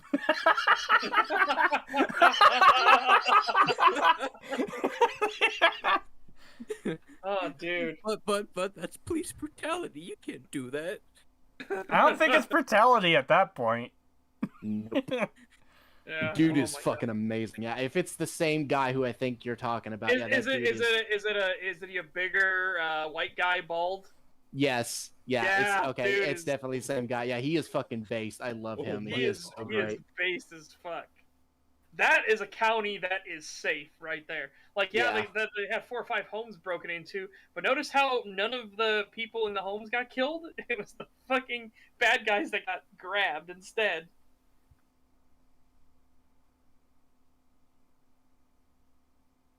That's amazing. I would love to ask my county sheriff's policy on it. It's like, hey, if somebody breaks into our house and we shoot them, are you actually going to prosecute us for that, or are you going to make sure that it's like they broke into your house? What are you gonna what the fuck did they expect to do? They literally invaded your private domain. Yeah. Um, And it's weird to me that not everywhere has the same policy on that. Like, Oh, it's yeah, just so weird that some places are like, oh yeah, we totally understand. Like, the dude broke into your house and was stealing your shit and potentially threatened you and all this shit. And yeah, And you then shot him. Yeah, in the other state, like literally across the border, the next state over will be like, no, you should have sat there in fear for your life for 5 or 7 minutes or 10 minutes or an hour, however long it took the police to get there. Yeah, or like in New Jersey, where it's literally law that you have to abandon your house. If somebody breaks into your home, you are by law required to flee your own home. If that's someone breaks into my house, I'm gonna I believe flashbang him. I believe that's what we have here in Canada. If someone breaks in, you can't fight back, or if you do, if someone breaks in with like a 10-inch machete and you fight them off with an 11-inch machete and hurt them, you could be charged because That's your weapon is retarded. bigger. Fucking hell. If someone breaks into your house and trips on your stairs, they could sue you. Yeah. The fuck? Now, I okay, can feel the that British that last thing influence isn't in too the far country. off because that is something here in America as well, where if you shoot somebody and they survive, they can Well, sue you, which is why the police will often tell people, if you get invaded and you shoot the invader, make sure you kill them, because if you don't, they will sue you. They shouldn't be able to. No. That is actually a Police myth. endorse executions. That is a myth. Andrew Branca went through that on his web seminar recently. No, that is a myth. Do not listen to any police officer that tells you that. Because if you shoot them and they survive and then you shoot them again, you are now responsible by your own actions for first-degree murder. Yeah. It is no longer self-defense. Yeah. It's Oh, so well, It does wasn't- not matter. okay. Yeah, that they yeah. broke Obviously, yeah. If you're just walking up and executing them, yeah, obviously. That's not what I meant. I meant like just make sure your first shot is a kill shot. Well, I mean, that's the hope is that the first Or shot ends 5. the threat entirely. That's the hope. But you're gonna have everything weighed against you in the most negative light to you. So if it took you 1 shot, hey, it only took 1 shot. If it took you 10 shots, it took 10 shots. Like that's the thing. It's like, but if it's like, hey, it was 10 shots, but it was bang, bang, bang, bang, versus bang, We bang, bang, bang, bang, should bang, bang, bang. maybe get back to the video. Yeah, God, I really don't want to. If I'm being honest. I'm so sick of this fucking video. well, I mean, it's let's not. do it. It's still the best video we've covered. Like, it's not that I bad. know. It's just ugh. Yeah, it's having moments, that's for sure. I haven't had an aneurysm yet, so that's good. Yeah, my blood pressure hasn't been super high yet, so I'm feeling pretty good. I haven't decided to start my AR, so we're on a good streak. Yeah, we're all Gucci. Anyways, yeah, I only want to go for another half hour max. So let's try and hit the halfway point. Yeah, that's what I'm hoping. Yeah. Subtle undertones of the games and the storytelling from the extended universe. If your only experience of Halo is from playing the game, having a game character translated to a TV series and the fundamental changes that must take place for that. I What feel fundamental like changes must take What? place. I'm not sure what you would call it, but this feels like a fallacy of some kind. Yeah, I'm just you confused don't by have that to. statement. You don't have to take someone who's stoic and whose actions and mood you can tell through his body language and suddenly make him talk all the time. That's not a thing you must do. In fact, Like, what are I'd- these things you must do? not only is it not something you must do, I think it's something you should fucking avoid. Yeah. Because you can adapt a stoic, mostly silent character into a TV show and still write it well. You just have to focus a bit more on other characters, you know? It's kind of the One Punch Man deal where, oh yeah, it's this guy who kills everything in a single punch. So, in order to keep the story going, we can't have this show be entirely about him. We have to introduce all these other characters that are part of this world or trying to do their own thing. And that's where a lot of the conflict and drama comes from. Yeah. Because we get the different battles in Season 1, especially with Deep Sea King, where the other heroes, even the ones who are just like normal people who are just trying to do what they can, they delay Deep Sea King long enough for One Punch Man to get there and just fucking turn him into meat chunks. It's really good. Yeah. So yeah, I just don't like this idea that you have to change something in an adaptation. I mean, obviously some changes have to be made. I just don't think this is one of them. Yeah. Like again, you obviously are not going to make it from first-person perspective, and you know you don't need to worry about anything like that. Like, yeah, you can change that stuff. That's entirely fine. We also mentioned the idea earlier in stream, and it's worth bringing up again. What if the show focused on a group of Marines, and that's our POV characters? And then only at the end of Season 1 do we get to see the Spartans. Or maybe we only get, like, the briefest of glimpses of them from time to time throughout the first season, and then they show up working with the Marines in the final episode for the finale. Then we get on to Season 2, and, you know, we start seeing them more and more. We've been through all this before, but it's just worth reiterating for this particular argument. Yeah, there's actually a great moment in Halo: The Fall of Reach, really good book, where a bunch of Marines get slaughtered by Covenant, and they're running and they're retreating, and they're getting in their vehicle, and the guy who has the jackhammer rocket launcher, he's frozen up, he's curled into a ball, and he's crying for his mom and everything, and they're literally trying to escape as they're getting constantly strafed by this Banshee, and the Banshee, the plasma bolts aren't hitting the Warhog yet. They're hitting the water, which is instantly turning into steam and boiling and splashing up in the driver's face, and it's blistering his skin, and he's screaming and stuff like that. And he's yelling at the guy to grab the fucking jackhammer. The dude on the LAAG, he can't hit the Banshee. but a rocket could because it can lock on to it. And it's the injured guy, the guy with his guts hanging out. He grabs the rocket launcher. He's got biofoam barely holding him together. He grabs it, fires it, and blows the Banshee out of the sky. And then he collapses and passes out. Well, they go back to their main base. Their main base has been totally blast.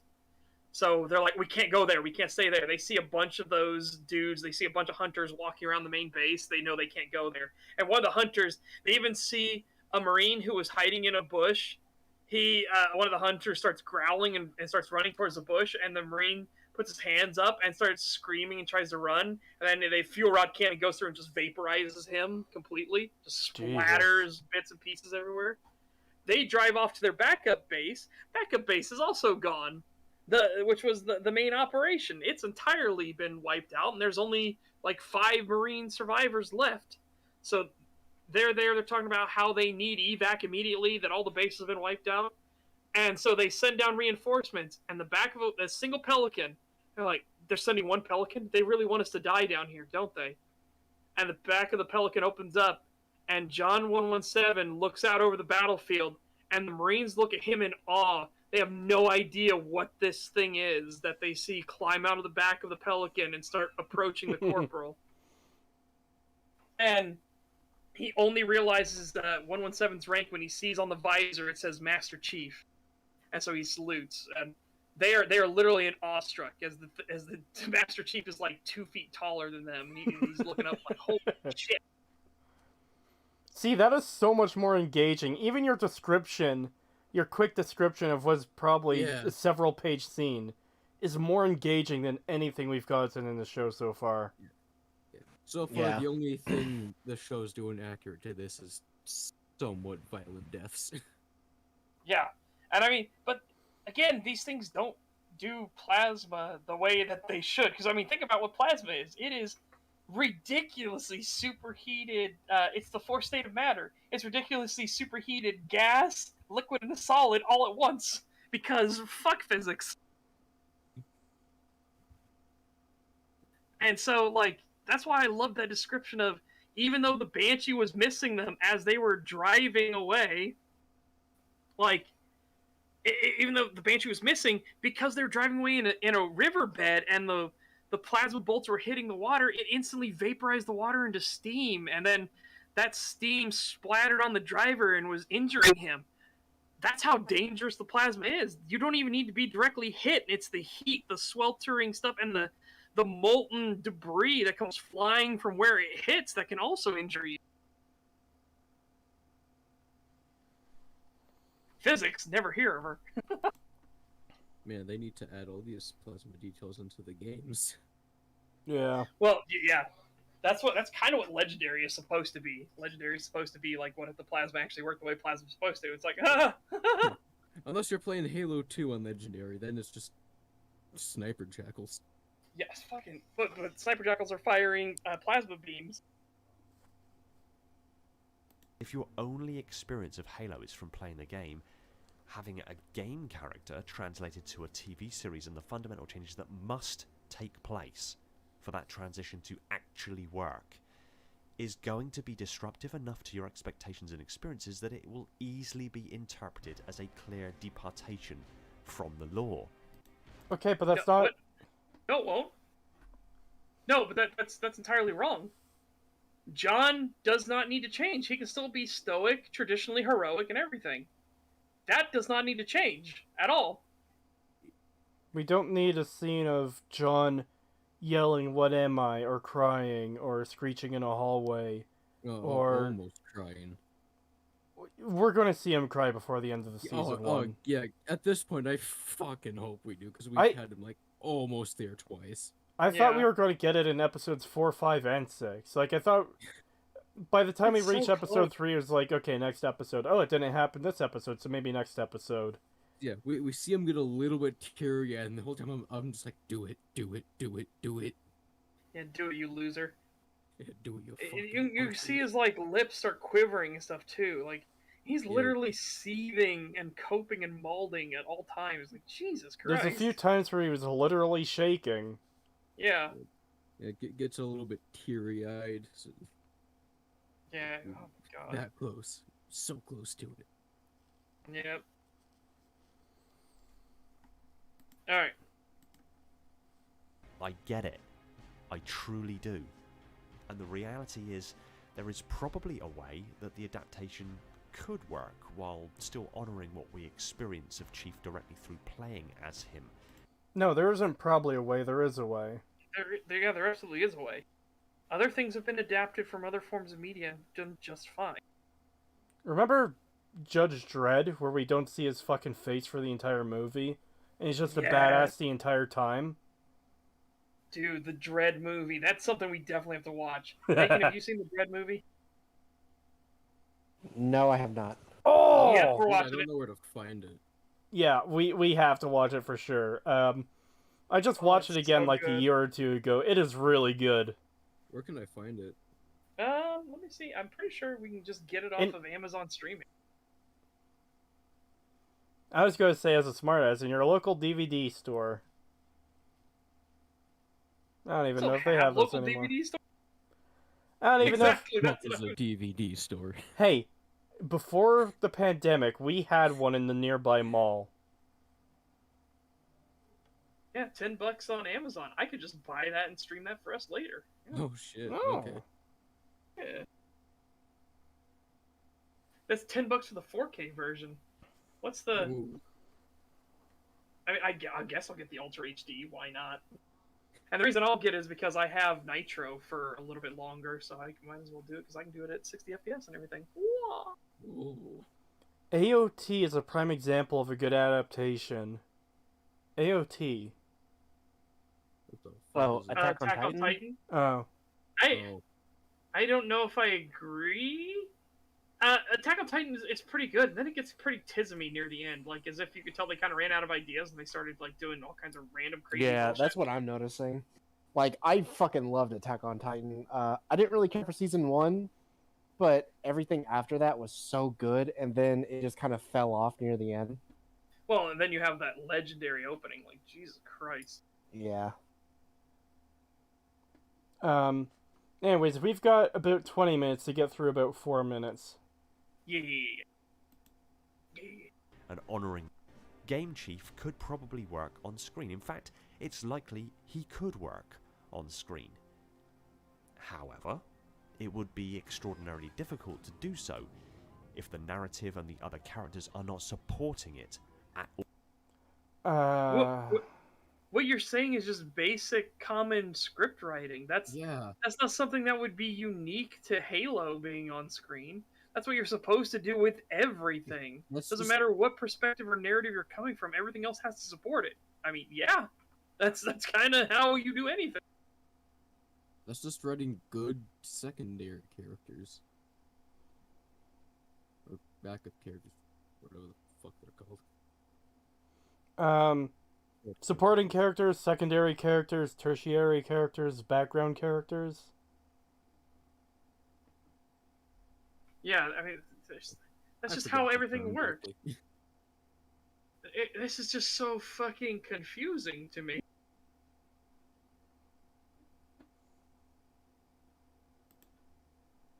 All time. That just isn't practically possible when Hold up. I need to hear that statement in full.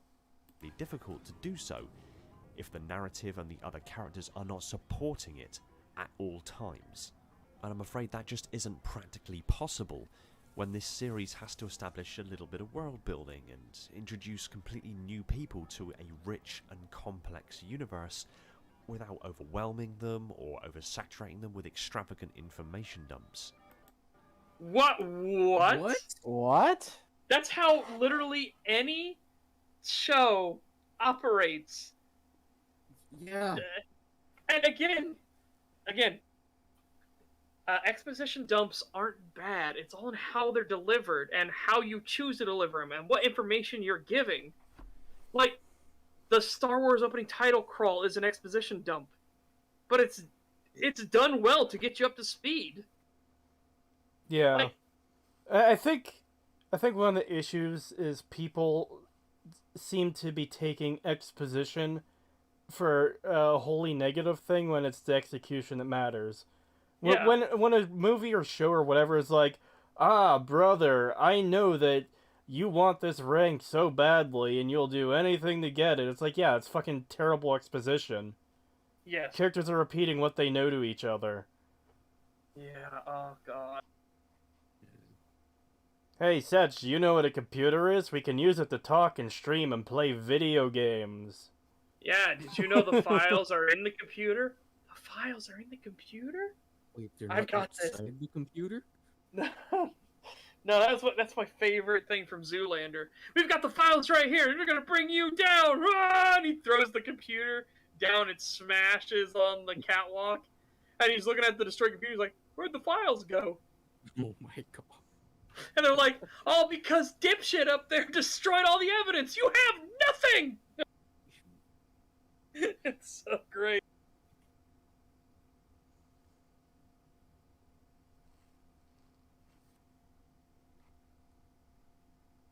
Do you realize this show's budget is 200 million and 10 million per episode? Oh, we know. Yeah, we know. We know. Yeah, all the money went to cocaine. It has to have. What other fucking possibility is there?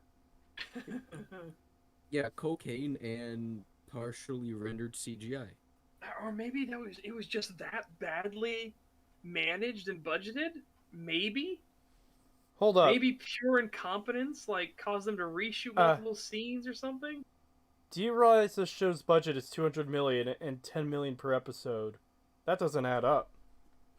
No, Oh, wait a unfortunately it second. does because I heard that they Wait. already filmed the second season. Oh. No, I heard they greenlit it. I didn't hear they already shot it. Oh god, I hope they didn't shoot it. Hope save yourself some money, guys. Bail. Cancel the second Okay. season. But Yeah, please. would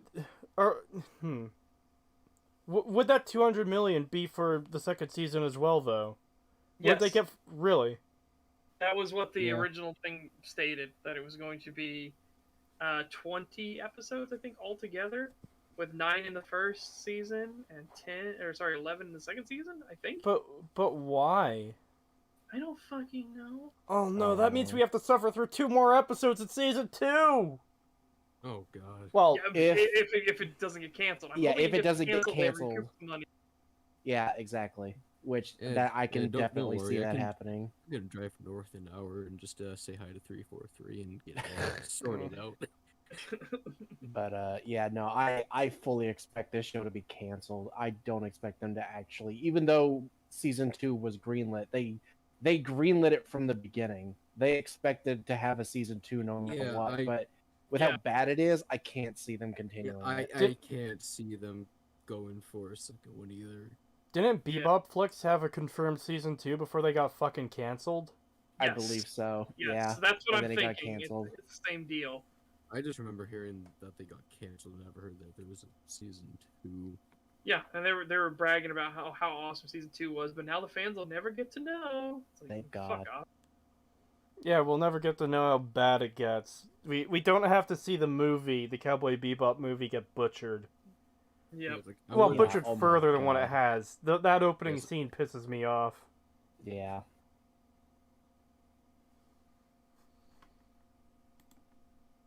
Master Chief was an empty vessel character.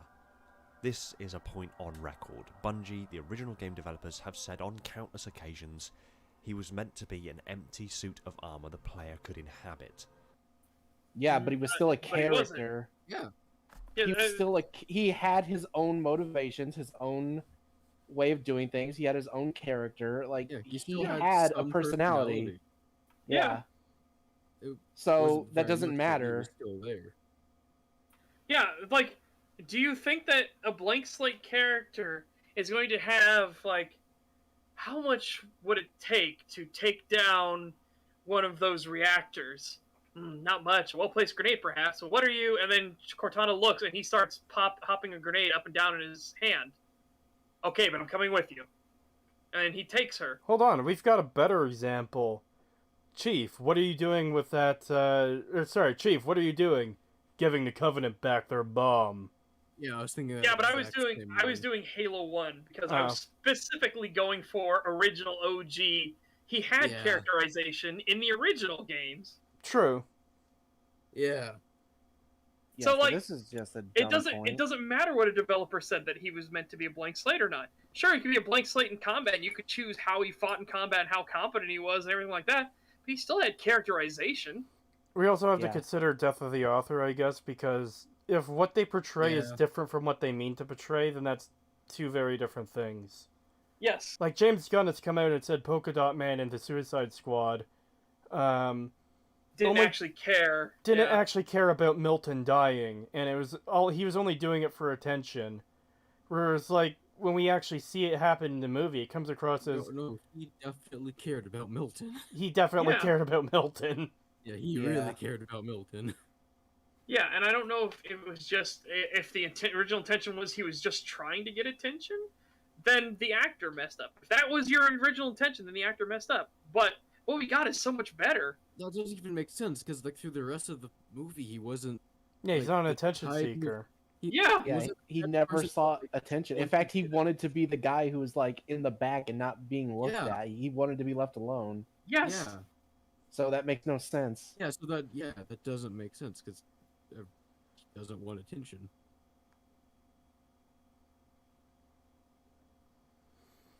$5 from Classy Horse. Thank you.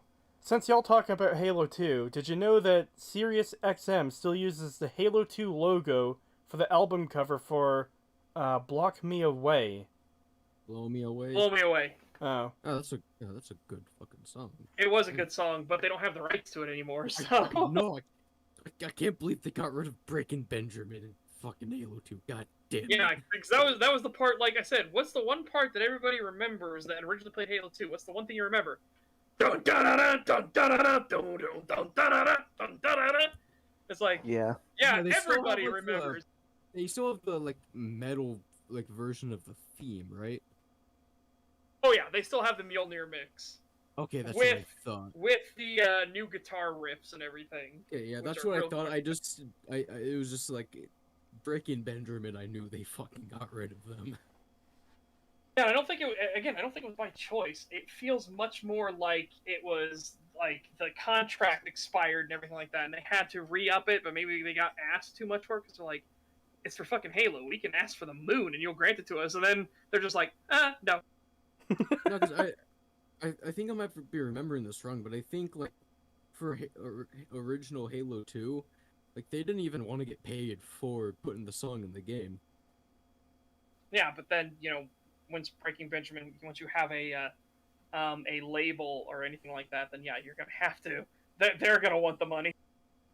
Ah, true. I also want to grab Right. this comment quickly. You've brought it up before about Master Chief showing emotion, since this is becoming a bit of a common argument.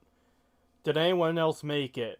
Scanning. Just dust and echoes. We're all that's left. He shakes his head hearing those words. Yep.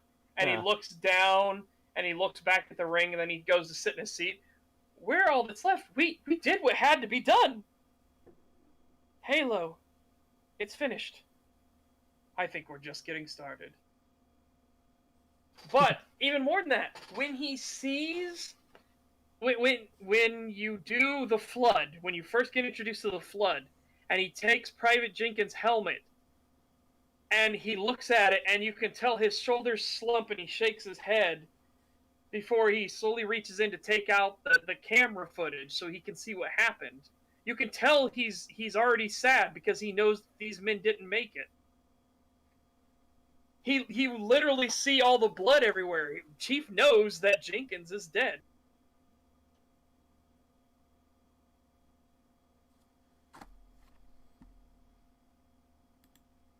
That's why he doesn't say much, doesn't take off his helmet and reveal his face, and doesn't express much of his personality. But he does. He does. He actually says quite a lot. Most people think that he's silent. No, Gordon Freeman is a silent protagonist. Master Chief is not. You know, Master Chief talks quite a bit. Yeah. Yeah, I know he talks. I just forget how much he does talk in the first game. Yeah, that's one of the things that when I was showing it on stream, it's surprised people. So some people are like, how much Master Chief spoke? Like, yeah. But the other aspect of this is, like, he obviously had characterization, and you could get how he was feeling through his body language. Body language is very important. Again, you can tell if somebody is leaning, what somebody is doing, even if you're behind them and you just see, like, maybe they're lit from overhead and you see them leaning against a wall. And if you see their shoulders shaking and stuff like that and their head moving slightly, you can tell they're crying. They're leaning against the wall, they're crying. If they're just leaning against the wall and then you see them bring their hand back and slam it against the wall like a fist, you realize they're angry. Again, you don't need somebody to start saying, like, I'm so sad, or I'm angry. Which is a big problem with a lot of these things. You don't need to see the face. You can get a lot of what a person is doing, a lot of their mood, a lot of their intention based off their body language. Now, I'm one of those people that I don't agree with I think body language expertise is a pseudoscience. I really don't trust it. The whole, like, and then you see his hand slightly turns into a pistol grip as if he's reliving the killings of the thing. It's like, no, I think you're reading too much into that. I think that's a bit too pseudoscience-y for me. But if you see someone smiling, like, and they're, like, scratching the side of their head, something like that, they seem unhinged. Or if you see somebody who they've got their head lowered and they're just rocking their head side to side and they're listening to music or something. You know, there's all kinds of things that you can tell just from the way people walk, carry themselves. You can tell a soldier from somebody who isn't a soldier by how they carry themselves. If you ever meet somebody working in the military, somebody who's a civilian working in the military, and they're like in the clothing shops or they're in the washrooms or anything like that, they can tell you who is a sailor and who's a civilian, or who's a Marine and who's a civilian, and they can tell you how long they've been in the service for, because they start carrying yourself different ways.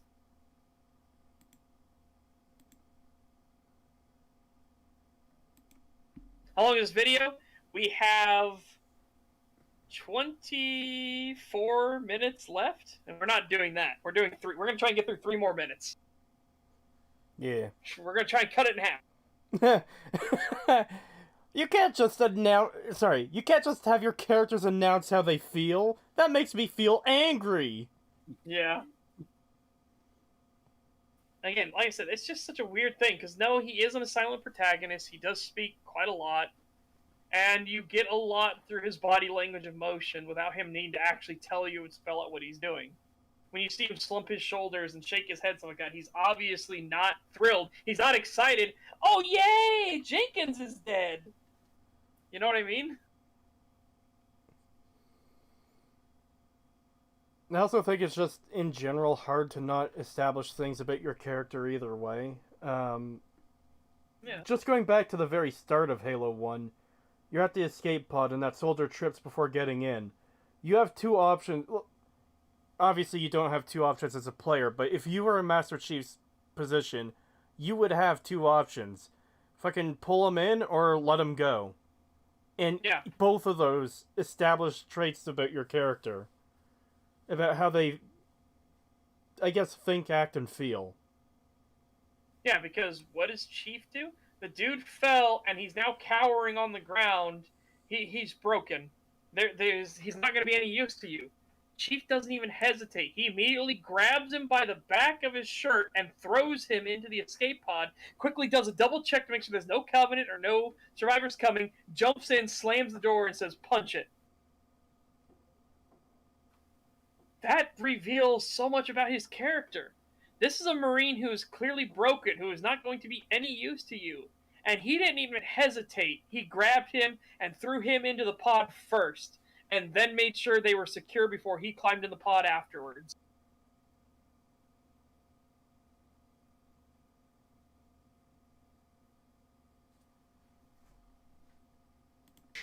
Doesn't take off his helmet and reveal his face, and doesn't express much of his personality. He was a tool the player could superimpose their own personality onto. But you couldn't. Because what if the personality you wanted to impose on the chief is that he would have abandoned that and he gets joy when the Marines die and stuff like that? That doesn't play out in any of the cutscenes or anything. He's actively trying to help people and save people and protect people. Yeah. You could kill the other Marines in gameplay if you wanted. Yeah, I believe they even turn on you if you kill enough of them. Yeah, They do. But then that still doesn't align with what happens with the in the cutscenes. So yeah. you can kill Captain Keyes and then spawn in the Invincible Marines. Oh. Yeah. Yeah. Cortana, if you shoot Captain Keyes, Cortana goes, "He's gone crazy! Marines, take him down!" And then you just get a massive wave of Marines that cannot die, and they just shoot you. They literally lock down the bridge so you can't leave, and you just got Marines in there that are just plastering you. That's amazing. Yeah, whenever I play Halo 1 with friends, I do that just to fuck with them. That is fucking great. Holy shit. Yeah. I love playing Halo with friends, but at the same time, I'm that friend who will just throw a plasma grenade on you as you turn a corner and then laugh. I was that friend in Left 4 Dead. Whenever there was a witch, I would shoot at her, and then I would run away. And numerous times it's resulted in her knocking down my friends and going after them instead. Yeah. Another thing I like to do, playing Versus on Left 4 Dead 2, there's a hallway in the hotel in the first campaign, in one of the last levels of that campaign. It's the building that's on... Actually, no, it's the starting building.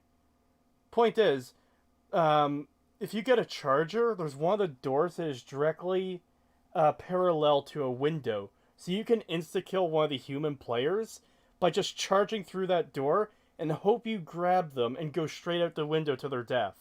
Oh, shit.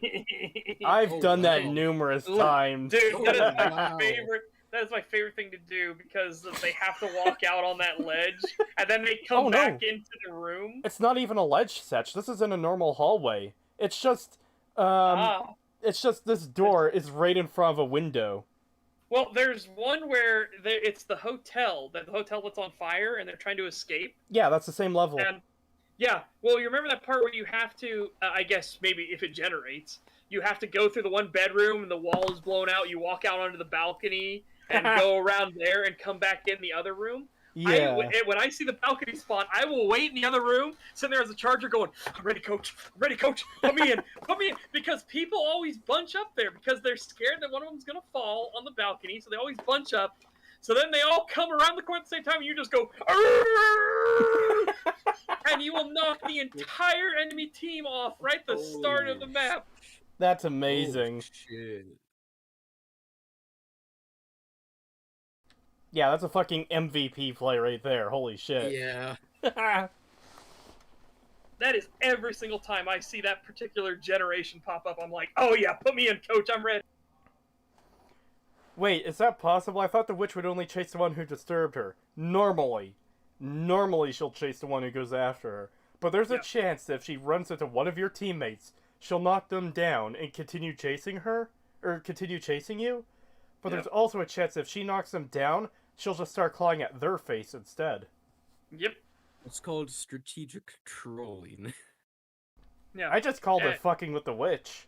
It's called and the actual term for it is training. So what you're doing is you're literally making a mob train. It's an old MMO tactic that you would do, where you would literally chain a bunch of enemies and you would run away just out of their aggro range, so they're trying to catch up to you, and then you would suddenly pass by some newer player and they would get fucking pummeled by a shit ton of enemies you were dragging behind you. Are you bringing this up because of Jim's stream the other day? No, it's what I used to do and stuff like in certain MMOs when I wanted to fuck with people. Yeah, I have heard of cases where people in World of Warcraft would drag world bosses to like a city, which is in a starting zone. And it's like, man, you just fucked up Orgrimmar by dragging this dragon all the way from Teneris to Orgrimmar. Yeah. So a way a lot of MMOs got around that was they would have leashes. They would have mob leashes, so they couldn't go too far away. Yeah, they had to start putting those in to World of Warcraft. You can't do that anymore. Well, do you remember back in the days when the Blood Plague happened?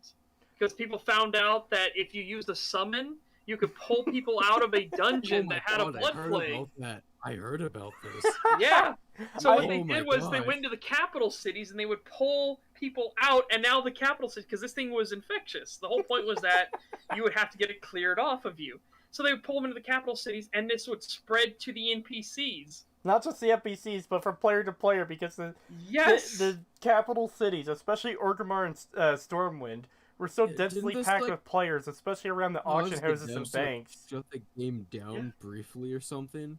Yeah, they had to fix it because the problem was so bad. Because people would log out with it still on. They think that they would think they got everybody. They would just log in and restart the Blood Plague. Oh my God. Well, what was fascinating about this was the CDC actually requested Blizzard to get all the data and information records on all this because they noticed a fascinating phenomena that would happen. Some people that got infected would self-isolate, would let themselves die and resurrect, and no big deal.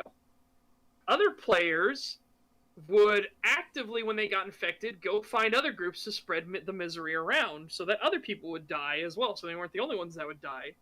And then more groups of players would actively seek out the infected and try to help them and cure them. And so the CDC noticed that this is what normal people do in real life when it comes to plagues and everything. So this is like a brilliant, out of the blue, like...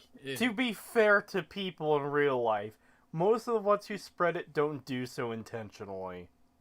Yeah, well, not some. Some people do actually do, because they feel like if life is unfair, that they are being punished unfairly, so they will actively go after.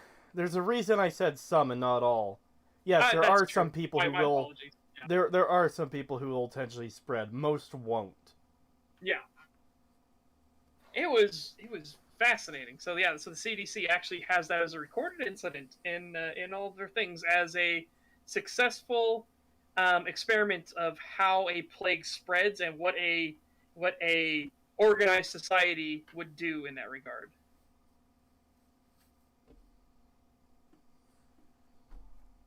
Yeah, we are technically over time. Do we want to try to get a little bit further? We'll see how long it takes, but we can't tangent anymore to talking about fucking guns and World of Warcraft and how much I hate Angels in Manhattan. God, that was such a dumb fucking episode. Yeah. Blowing your friends up. Alright, let's do it. They become the Spartan, the super soldier, and humanity's greatest warrior. Because then it's no longer Master Chief is fighting the Covenant and saving humanity. It's me. I am fighting the Covenant. I am saving humanity. That's a very shallow way to look at it. I'm sure some people do get that feeling, but I don't know. I feel like that's putting way too much emotional weight into it. I feel much more of a connection of this is John 117 who's battling it. Again, he says his name multiple times, so what if your name's not John? Yeah, I never really felt that. To be fair, I played 3, not 1 and 2, but I never got that feeling of like, oh yeah, this is meant to be me. It's like, no, I always felt this is a character I am playing. Even recently when I've been playing Halo 1, it doesn't feel like, oh, I'm playing me. It feels like, yeah, I'm playing John Halo. Yeah, I've always felt like I was the Master Chief and not just me inserted into said universe. Yeah. The only real times I feel like I'm playing me in a game is when you do like an RPG and you just base it off yourself as closely as possible. Yeah. But even then, it's like, just how many games do you play where you're playing like a blank slate? Like, when I play Gordon Freeman, you know, that's not me in Black Mesa, that's Gordon Freeman still. When I play Hotline Miami, you know, you're the character in that. Yep. I guess let's just get these super chats out of the way real quick. Yeah. $2 from Classy Horse, thank you very much. Thank you. Karma Charger. Well, that's what you get for running ahead. $2 from a guy under a bridge. Thank you very much. Thank you.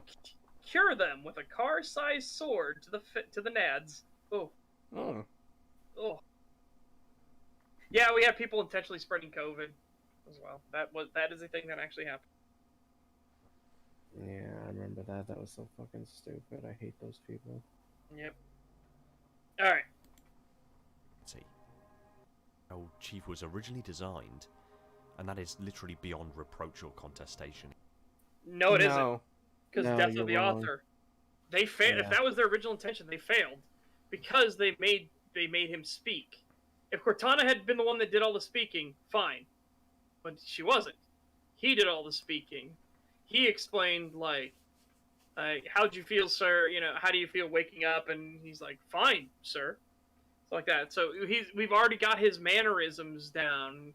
You know, his kind of cocksure nature of juggling the grenade and everything like that. We know Chief. Chief has a character. That's the problem. He actually has a character. I don't know what I could really add here besides just repeating what I said about Polka Dot Man in the Suicide Squad. Yeah. Just because your intention is one thing doesn't mean you achieve it, and if you don't achieve it, then your audience will get something else from what you intended, which isn't necessarily a bad thing, by the way. Some good things have come out of that. Yeah, like the actual Polka Dot Man thing. It was genuinely a good thing to feel like he cared about Milton. Yeah. There's actually a scene where Harley Quinn was at her least insufferable, too. Yeah. Yeah, she was just like, who the fuck is Milton? What's funny, too, is they handle that really well in the scenes leading up to it, because he is with them the whole time. You just don't really notice him, because he's just kind of there, but off to the side. Yeah. So it works really well. Yeah, second time I watched the movie, I paid attention to that. It's like, oh yeah, he was there. Yeah, so did I. The three of us watched it recently, and that was my second time seeing it. Both of their first time seeing it. And I was like, oh yeah, Milton is there on the first floor when they first get in, and I've when watched they're it, walking like up. 4 or 5 times. I really love the movie. Just like No Way Home and The Batman, I definitely have issues with it, but I really enjoy it. There are definitely a lot of good moments to it, too. What's funny is that's kind of a James Gunn shtick, is he'll do that kind of thing. Like, in Peacemaker, very, very minor spoilers, they're talking about how their big plan to fight the big bad. So what they did was they broke into this veterinary clinic. And they're talking in front of all these veterinarians that they have to tie up because they're all criminals, technically. Like, everybody wants to get them. The police are after them and everything like that. And it's a national manhunt for Peacemaker and his posse. And they're talking about how they got this plan to stop the bad guys and everything like that. And they're like, yeah, we're going to bust in, we're going to shoot them, we're going to do this, that, and the other. And then the camera turns, and the veterinary staff have shotguns and they're like, fuck yeah. And then the whole team looks at them and goes, no, you're not coming along too. What's wrong with you? You'll get killed. And they're like, oh, well, we just all got so excited. We wanted to come along too. Yeah, I love that. And then they tie him up to chairs and like, you know what? All things, they were really nice people. Except for the blue one. In its academic record, it makes it easier, rather than having to build a load of character development to try to get the players invested in the Master Chief character. Much easier just to make him a husk that the player superimposes their own personality on. I'm going to disagree with that. I'm going to disagree with that too. A lot of people still find it hard to identify with a husk. Some people want an established character. Yeah, some people want Geralt of Rivia, not generic Witcher. Which is how it works. I was actually just about to use Geralt from The Witcher 3 as an example. It's like, I would not feel as immersed in that game if I was just some, do a quick character creation, you're John Witcher. Yeah. Yeah.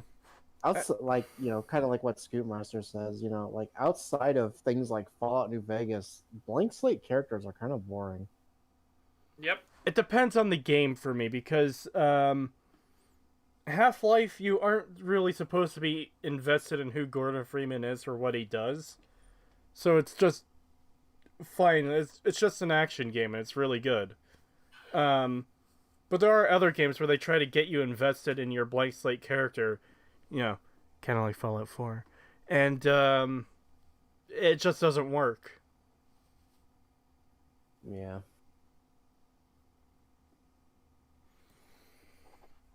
Also, the other thing that's kind of really bugging me about this is this guy just seems to be missing a lot of the subtle character traits of Master Chief, and just assuming him to be a pure blank slate with, I guess, nothing there. Like, he literally just called him an empty husk.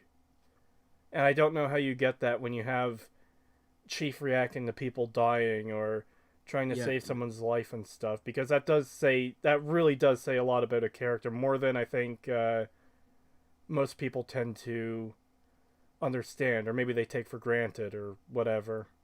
Yeah.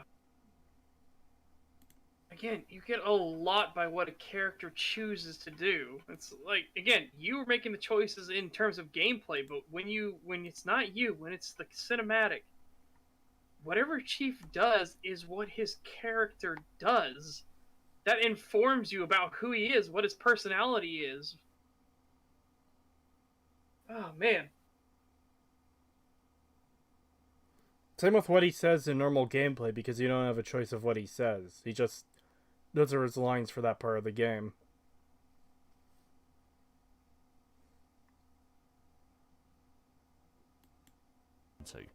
However, this reality of the Game Master Chief meant that there was practically no way that the Game Master Chief could exist in any other media format without being either impossible to portray or completely flat and one-dimensional. No. Not true. Absolutely wrong. Entirely untrue.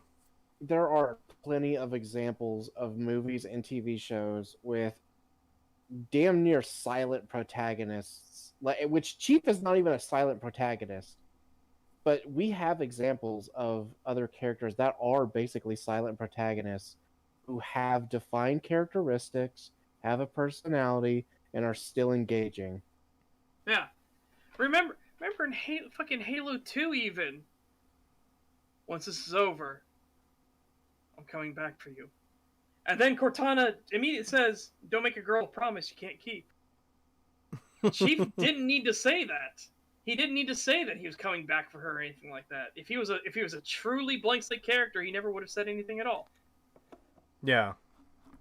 But no, he chose to say those words that, "Hey, you're not abandoned. I'm coming back for you." Halo 3, we see him kneel down and he's happy to see Cortana. You can tell by his shoulders are raised up and he's looking over Cortana as she looks hurt. When she falls, he almost lunges at the recording of her, even though he knows it's a recording, he can't help himself. When at the end of the game, and he goes into cryo sleep, he tells her, "Wake me when you need me." Yeah, this is really bad. Like, come on, man, this is ridiculous. What are you doing? Again, these all inform his character. All of them. Yeah. Hell, an example I can give of, like, he's not a blank slate character, but he is kind of a silent protagonist, is Spear from Primeval. I've never seen Primal. I don't know why I said Primeval. Primal. I haven't seen that either.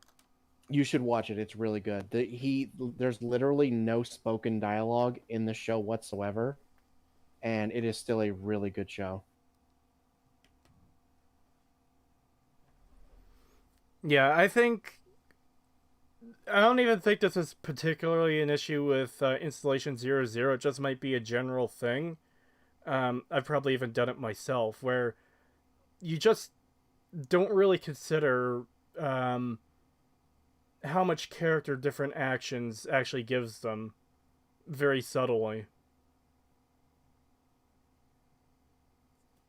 Yeah, exactly. All the characters do is growl and grunt, but it's so good. It's fucking amazing. I love Primal so much. I have watched it like 4 times now yeah, I've watched it like 4 times now. Oh, Fucking shit. love Primal.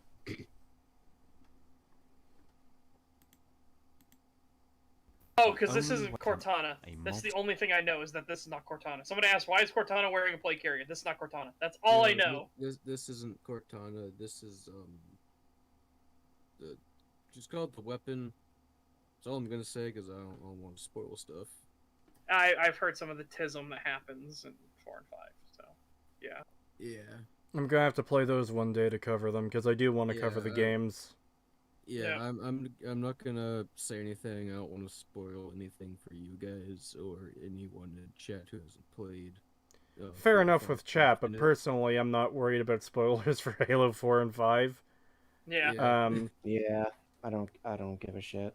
Yeah, If you want me to go over it really quick, I can. No, we Well- need to get to the video. yeah, Okay, we need to get this video over yeah. with. Fair enough. We got 2 minutes, and then that'll be our halfway. We'll just chop it right there. We can just do 20 minutes in, fine. And then we could come back to it next week, I guess. Yes. Yeah. Okay. Alright. format without being either impossible to portray or completely flat and one-dimensional. The only way that Halo could become a multimedia franchise was to adapt his characterization to fit the intended mediums. This I still disagree with that. It's just kind of been the overarching point for the past few minutes of this video. Yeah. Well, and remember what the original point. He hasn't moved on to the next point that people don't like. He's still on the one point of they don't play the games. It's just this is just fan fiction sort of thing. That was the original argument here that he's trying to go against still.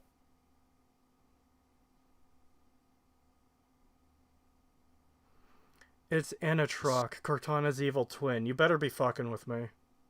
No. Do you see what they did? No, yeah, that's why I Yeah. said you better be fucking Oh, with me. shit. Alucard, son of Dracula. I mean, wow. Fuck you, Japan.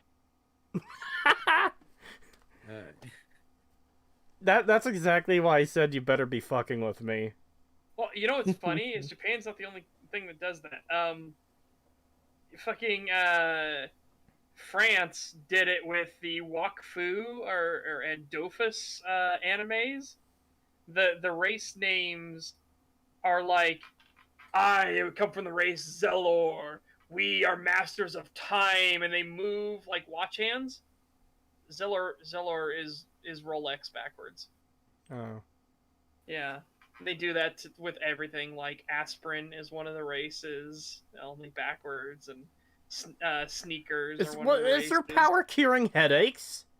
That's Yeah, dude. that's- I'm afraid Um, I gotta correct you. You pronounced France wrong. It's pronounced.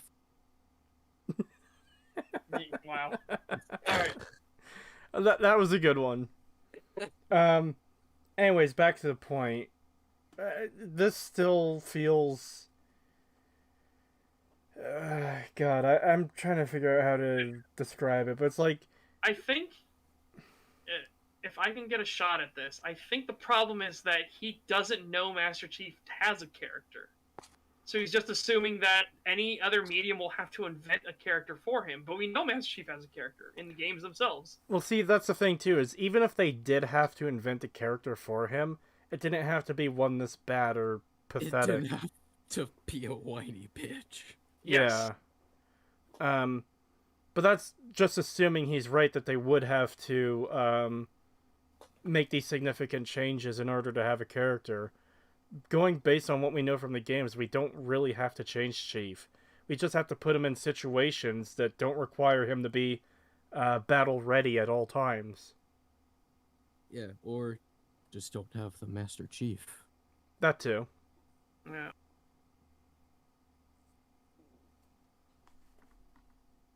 not unusual.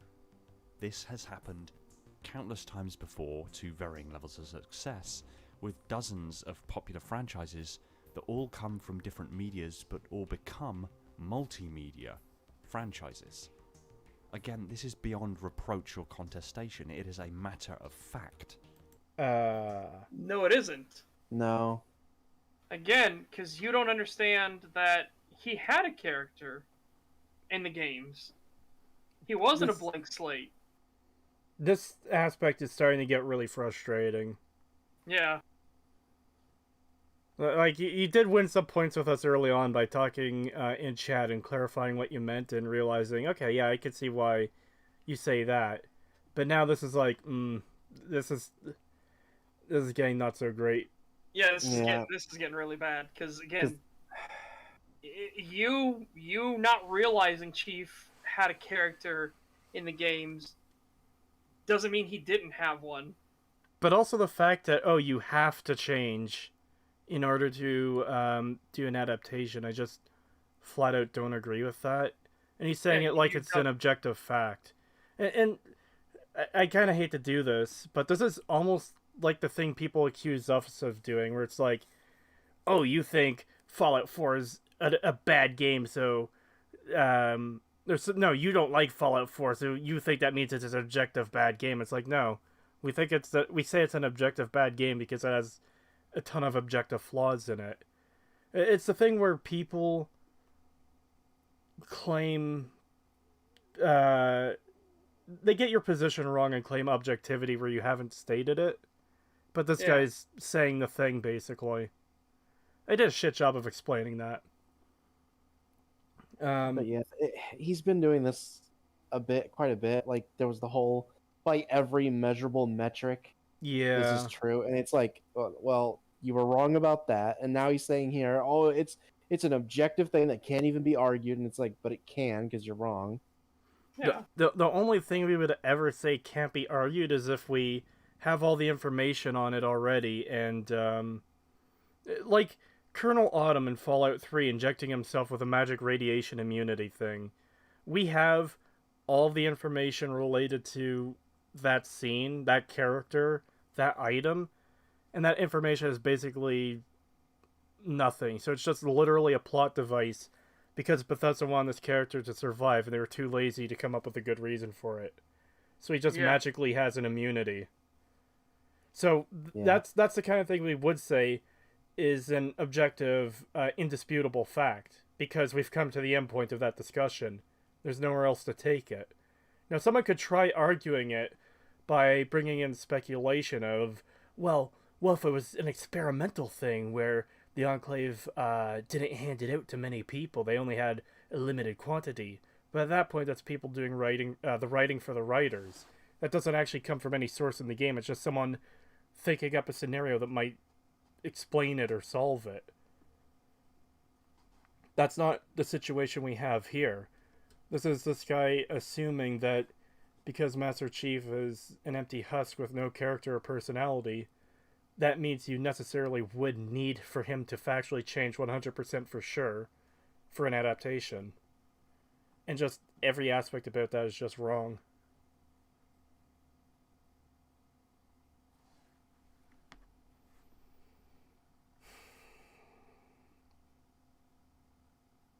We good? Yep. Adaptations have to happen for a franchise to become multimedia or What you're gonna need to find has to happen for a franchise to become multimedia. They didn't have to change Eddard Stark to make him into the Game of Thrones TV show from the books.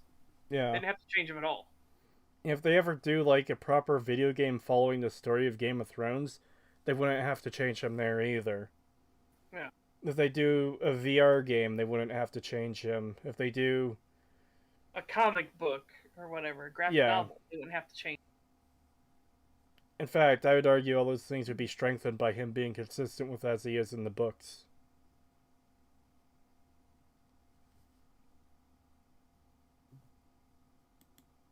Cross-platform or whatever. And this was done, and done exceptionally well, under a year after the release of Halo CE. Halo: The Fall of Reach was released in 2002, and it was immediately obvious that there was no way the empty vessel character of Master Chief was ever going to work in a novel. What? But they did. It wasn't an empty character in CE either. That's why I had a feeling That's where we're gonna go with this. That's why I specified in Combat Evolved we had a character for him. We saw his characterization. So we already knew what John was like before Halo the Fall of Reach. And I love Halo the Fall of Reach. But yeah, the Halo the Fall of Reach is entirely consistent with his character in Halo Combat Evolved. And that's not because he didn't have a character in Halo Combat Evolved. No, he did.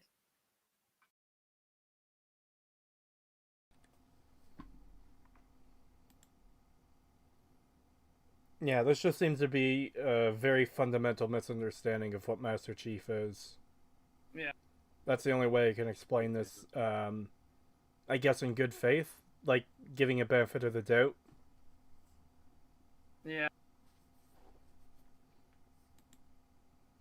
So, 1002, Master Chief has had his own personality, character development, and story arc. In the novels, Master Chief has a personality. He has a dry sense of humour. He can be sarcastic. He can be emotional. He can be moved to tears. He can be boiling with rage. Again, the things, these happen in Combat Evolved. Like, it's kind of humorous and shows how kind of cocky and what kind of sense of humor he has when he asks Cortana, hey, he took off the fusion things, but what would it take to make the fusion generators melt down? How big of an explosion are we talking about? Not very big. A well-placed grenade, perhaps. Why? And then she turns to look, and he's juggling the grenade in his hand. Like a little fucking shithead. And she's like, okay, but I'm coming with you.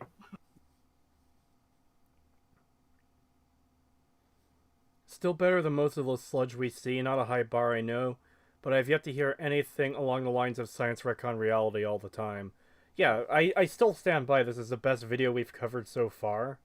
Yeah. With the, obvious, not annotation, fuck, what's the word? Caveat? Yes, with the obvious caveat of, that is a very low bar considering the videos we've covered. Yeah. Well, at least here, you can at least understand, like, why he could think this. Like, it's not completely insane. It's like, you're wrong, but I could see why you think this if you didn't pay attention to... Yeah. Yeah, Yeah. if you weren't really paying attention to his character, then yeah, I could see how you could miss it. Not even just not paying attention to his character. Like I said, I think a lot of people take for granted how much can be established about a character from just their body movements or little actions they take. Like I said, Master Chief saving that guy in the intro of Halo 1 says so much about him, and not saving him would have said so many things about him too. Like there's just so much there from that one little interaction that you can tell about Chief. Actually, yeah, and that's just one example of many. Yeah. You want to know the best example of Chief's character and his sense of humor?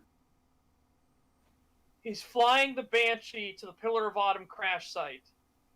We're not going to make it. We'll make it. She's falling apart. It'll hold. Pull up! Pull up! Boom! And he dives the Banshee down. You did that on purpose. And he grabs the ledge and he looks around and he pulls himself up. Because he literally dove the Banshee down and had it blow up so he could pretend to be a badass and grab the edge of where the escape pod left and climb into the Pillar of Autumn. Yeah. Again, we see his personality. That is part of it. That is his sense of humor. He could have just flown in there, jumped out of it, and landed in it like a badass. And then just continued walking. No, he chose to dive the Banshee at the last second and have it blow up on the side of the Pillar of Autumn so he could one-arm pull himself up into the escape pod just to flex.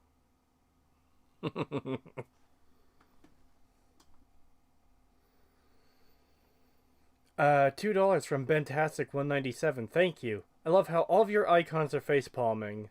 Yeah, Such did it, then Pagan did it, then I did it. Yep. Yeah, I don't have like a set avatar, so Gee. I mean, unless they found a way to like Photoshop facepalm onto this one. We should maybe do this again for our breakdown of the series. Yeah, I think it'd be... I think that'd be fit. Yeah. Yeah. Yeah. I need to find a chrysalis one. All right. He can be scared, be unequivocally human. His personality is varied and interesting. His experiences have shaped his personality and how he responds to his environment and the people in it. How did you get all that? I mean, it's more clearly stated in the books, but how did you get all that in the books and you didn't get that in the first game, the very first game? It really has to be just taking his actions for granted. I don't know what else it could be. Yeah. Because I know that's something I used to do a lot. I'm trying to be more aware of it now, where it's like, oh yeah, a simple action by a character can say so much more about them than you think. And this is something that especially came into play when I was breaking down the two scenes in Cowboy Bebop and Bebop Flicks. Where I was watching through it and I looked at Spike's line in the movie, talking about how he doesn't care about the hostage. I was like, huh. It almost seems kind of out of character for Spike. He's not that much of a heartless asshole. Why is he say? Oh, that's why he's doing it. Now let's look at Bebop Flicks and oh god, this is really bad. This is making Spike into a massive asshole and idiot. Yeah. So yeah, a line of dialogue even can say a lot about a character.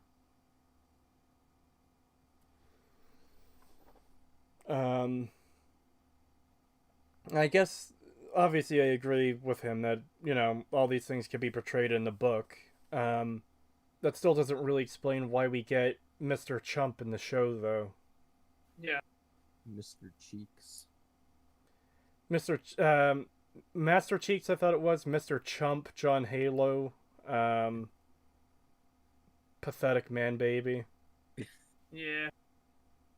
All accurate. Yeah, it doesn't really explain why we're getting... Especially with the last episode. Oh, I'm locking you in this room with the thing that's going to turn you into goo. And it's like, Jesus I was Christ. watching that scene and it's just, this is not something Chief would do. This, I couldn't see any Spartan doing this. Like, Yeah. what the fuck? Like, the massacre of his character is so fucking painful. Yeah, and again, this show hasn't done anything to endear us. At least the four of us on stream personally, the show hasn't done anything to endear us to any of the characters, it really. Hasn't done anything to make me like any of the characters. They all fucking suck. And even if we did have some endearment to John Halo somehow by this point, the action he took in episode 6 there against Halsey is one of the things I know myself I would find very off-putting, and I think they can agree with me or disagree with me, but I think they would find it pretty repulsive for him as a character to do as well. Yeah, I agree. Like, Jesus Christ. As I literally said, like, the moment that Halsey was free, I'm like, go get the Marines and execute him. Yeah. Well, I mean, I'm saying if we had liked the character previously, we would find that repulsive, that we wouldn't like him as much, or we would no longer like him after that. Yeah, I agree. I think that's going beyond too far. Yeah, it's beyond the pale. If this was my introduction to Halo, at this point I would be thinking, like, why the fuck do people like this character? Yeah. Yeah.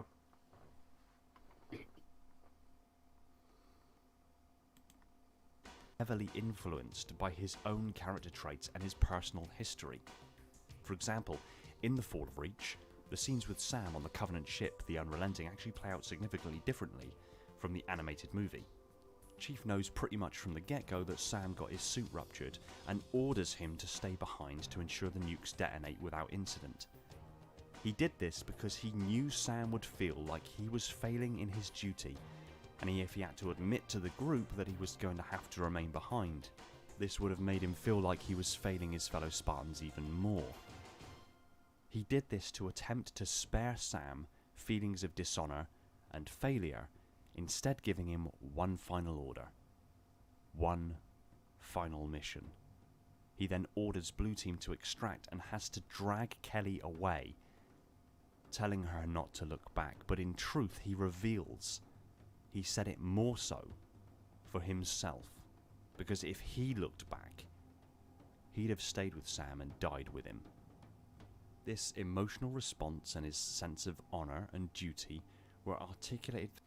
Yeah, so yeah, that again is a powerful moment. But again, he also wasn't doing it so much for Sam. He realized when he looked at Sam and he saw that Sam had gotten hit by one of the plasma bolts and had seared through all of the suit's armor and everything, and had gotten through, and he could see skin and scarred flesh and everything. He knew that Sam couldn't make it into the vacuum of space. Kelly fought back against it constantly and was saying, "No, we'll find out something. We'll load you up with biogel. We'll seal it some way." And he's like, "Biogel? You can load me up with as much biogel as you want. The vacuum of space is going to rip it all out." And that's when John gave him the order to hold this position and ensure nobody stops the detonation sequence. And Sam gave his, aye, chief and stuff, and then readied his weapon and stood to the death there until he died. And yeah, John had to drag Kelly away. And he does admit that in his mind that he couldn't look back, because if he looked back, he would never be able to leave his best friend. He would have to die beside his best friend. But the words of Chief Mendez rung in his head that better to live to fight another day so that you can honor the lives you have spent instead of making them lives you have wasted. I feel like this is a scene you could portray in the games as well. Yeah, you can portray him in the games, you can portray him in the show. Easy peasy. You Without having to, you literally wouldn't have to change anything. Well, you could just have the camera pan down and look at the side of his suit and see it all open and everything. And John looks at him, and Sam looks at John, and John gives a nod, and so does Sam. And then Kelly freaks out, and then John gives the order, and then he drags Kelly away. But even the whole part of Chief remembering those, what he was told, and how he gave the order to not look back more for himself than anything else, I still think that could be portrayed in a show and a game as well. You might have to make some minor changes to make it work, but it's still something that would fit in and I think work really well. In fact, considering everything we've talked about how Master Chief acts in the games, that sounds perfectly in line with his character. Yeah, Matt, and the way you could do it without words at all is as they're running, as they're leaving, he slows down a little bit, and he starts to pause, and he starts to turn his head back towards Sam, and then snaps back forward and starts running again. I was considering pretty much saying the exact same thing, because something similar happens late in Game of Thrones, where where they capture Ramsay Bolton, and they lock him in the dog kennel.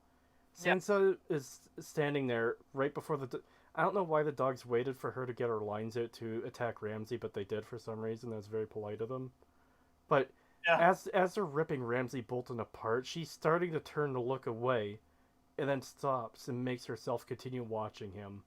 As shit as the later seasons are, I do think that's a good moment, especially for Sansa, a character I generally don't like. Yeah. And is, I think, a good character growth for her.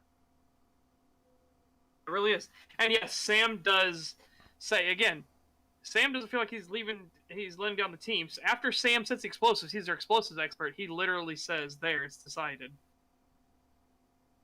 He doesn't need Chief to say it, and that's when Chief notices the injury and stuff, and he's like, "Oh, fuck." Well, I made it to the halfway point of this video. Yes. And we've been going for 8 hours and 40 minutes. We went 40 minutes over what we were planning to stop, so... Yeah. It happens. It's the way the show goes. You cannot stop the tangents. It's impossible to stop them. Yeah. So I suppose we'll come back to this next week. It's definitely turning out to be a very interesting video to cover. Yeah, It indeed. has been so far. So yeah, do you guys have anything you want to end on? Guess for everyone out there, pay attention to what the characters do, like beyond your control. Pay attention to what the characters actually do. That informs what their character is.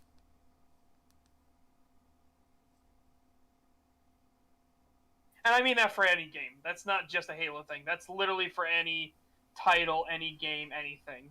Pay attention to what the character does that you have no control over.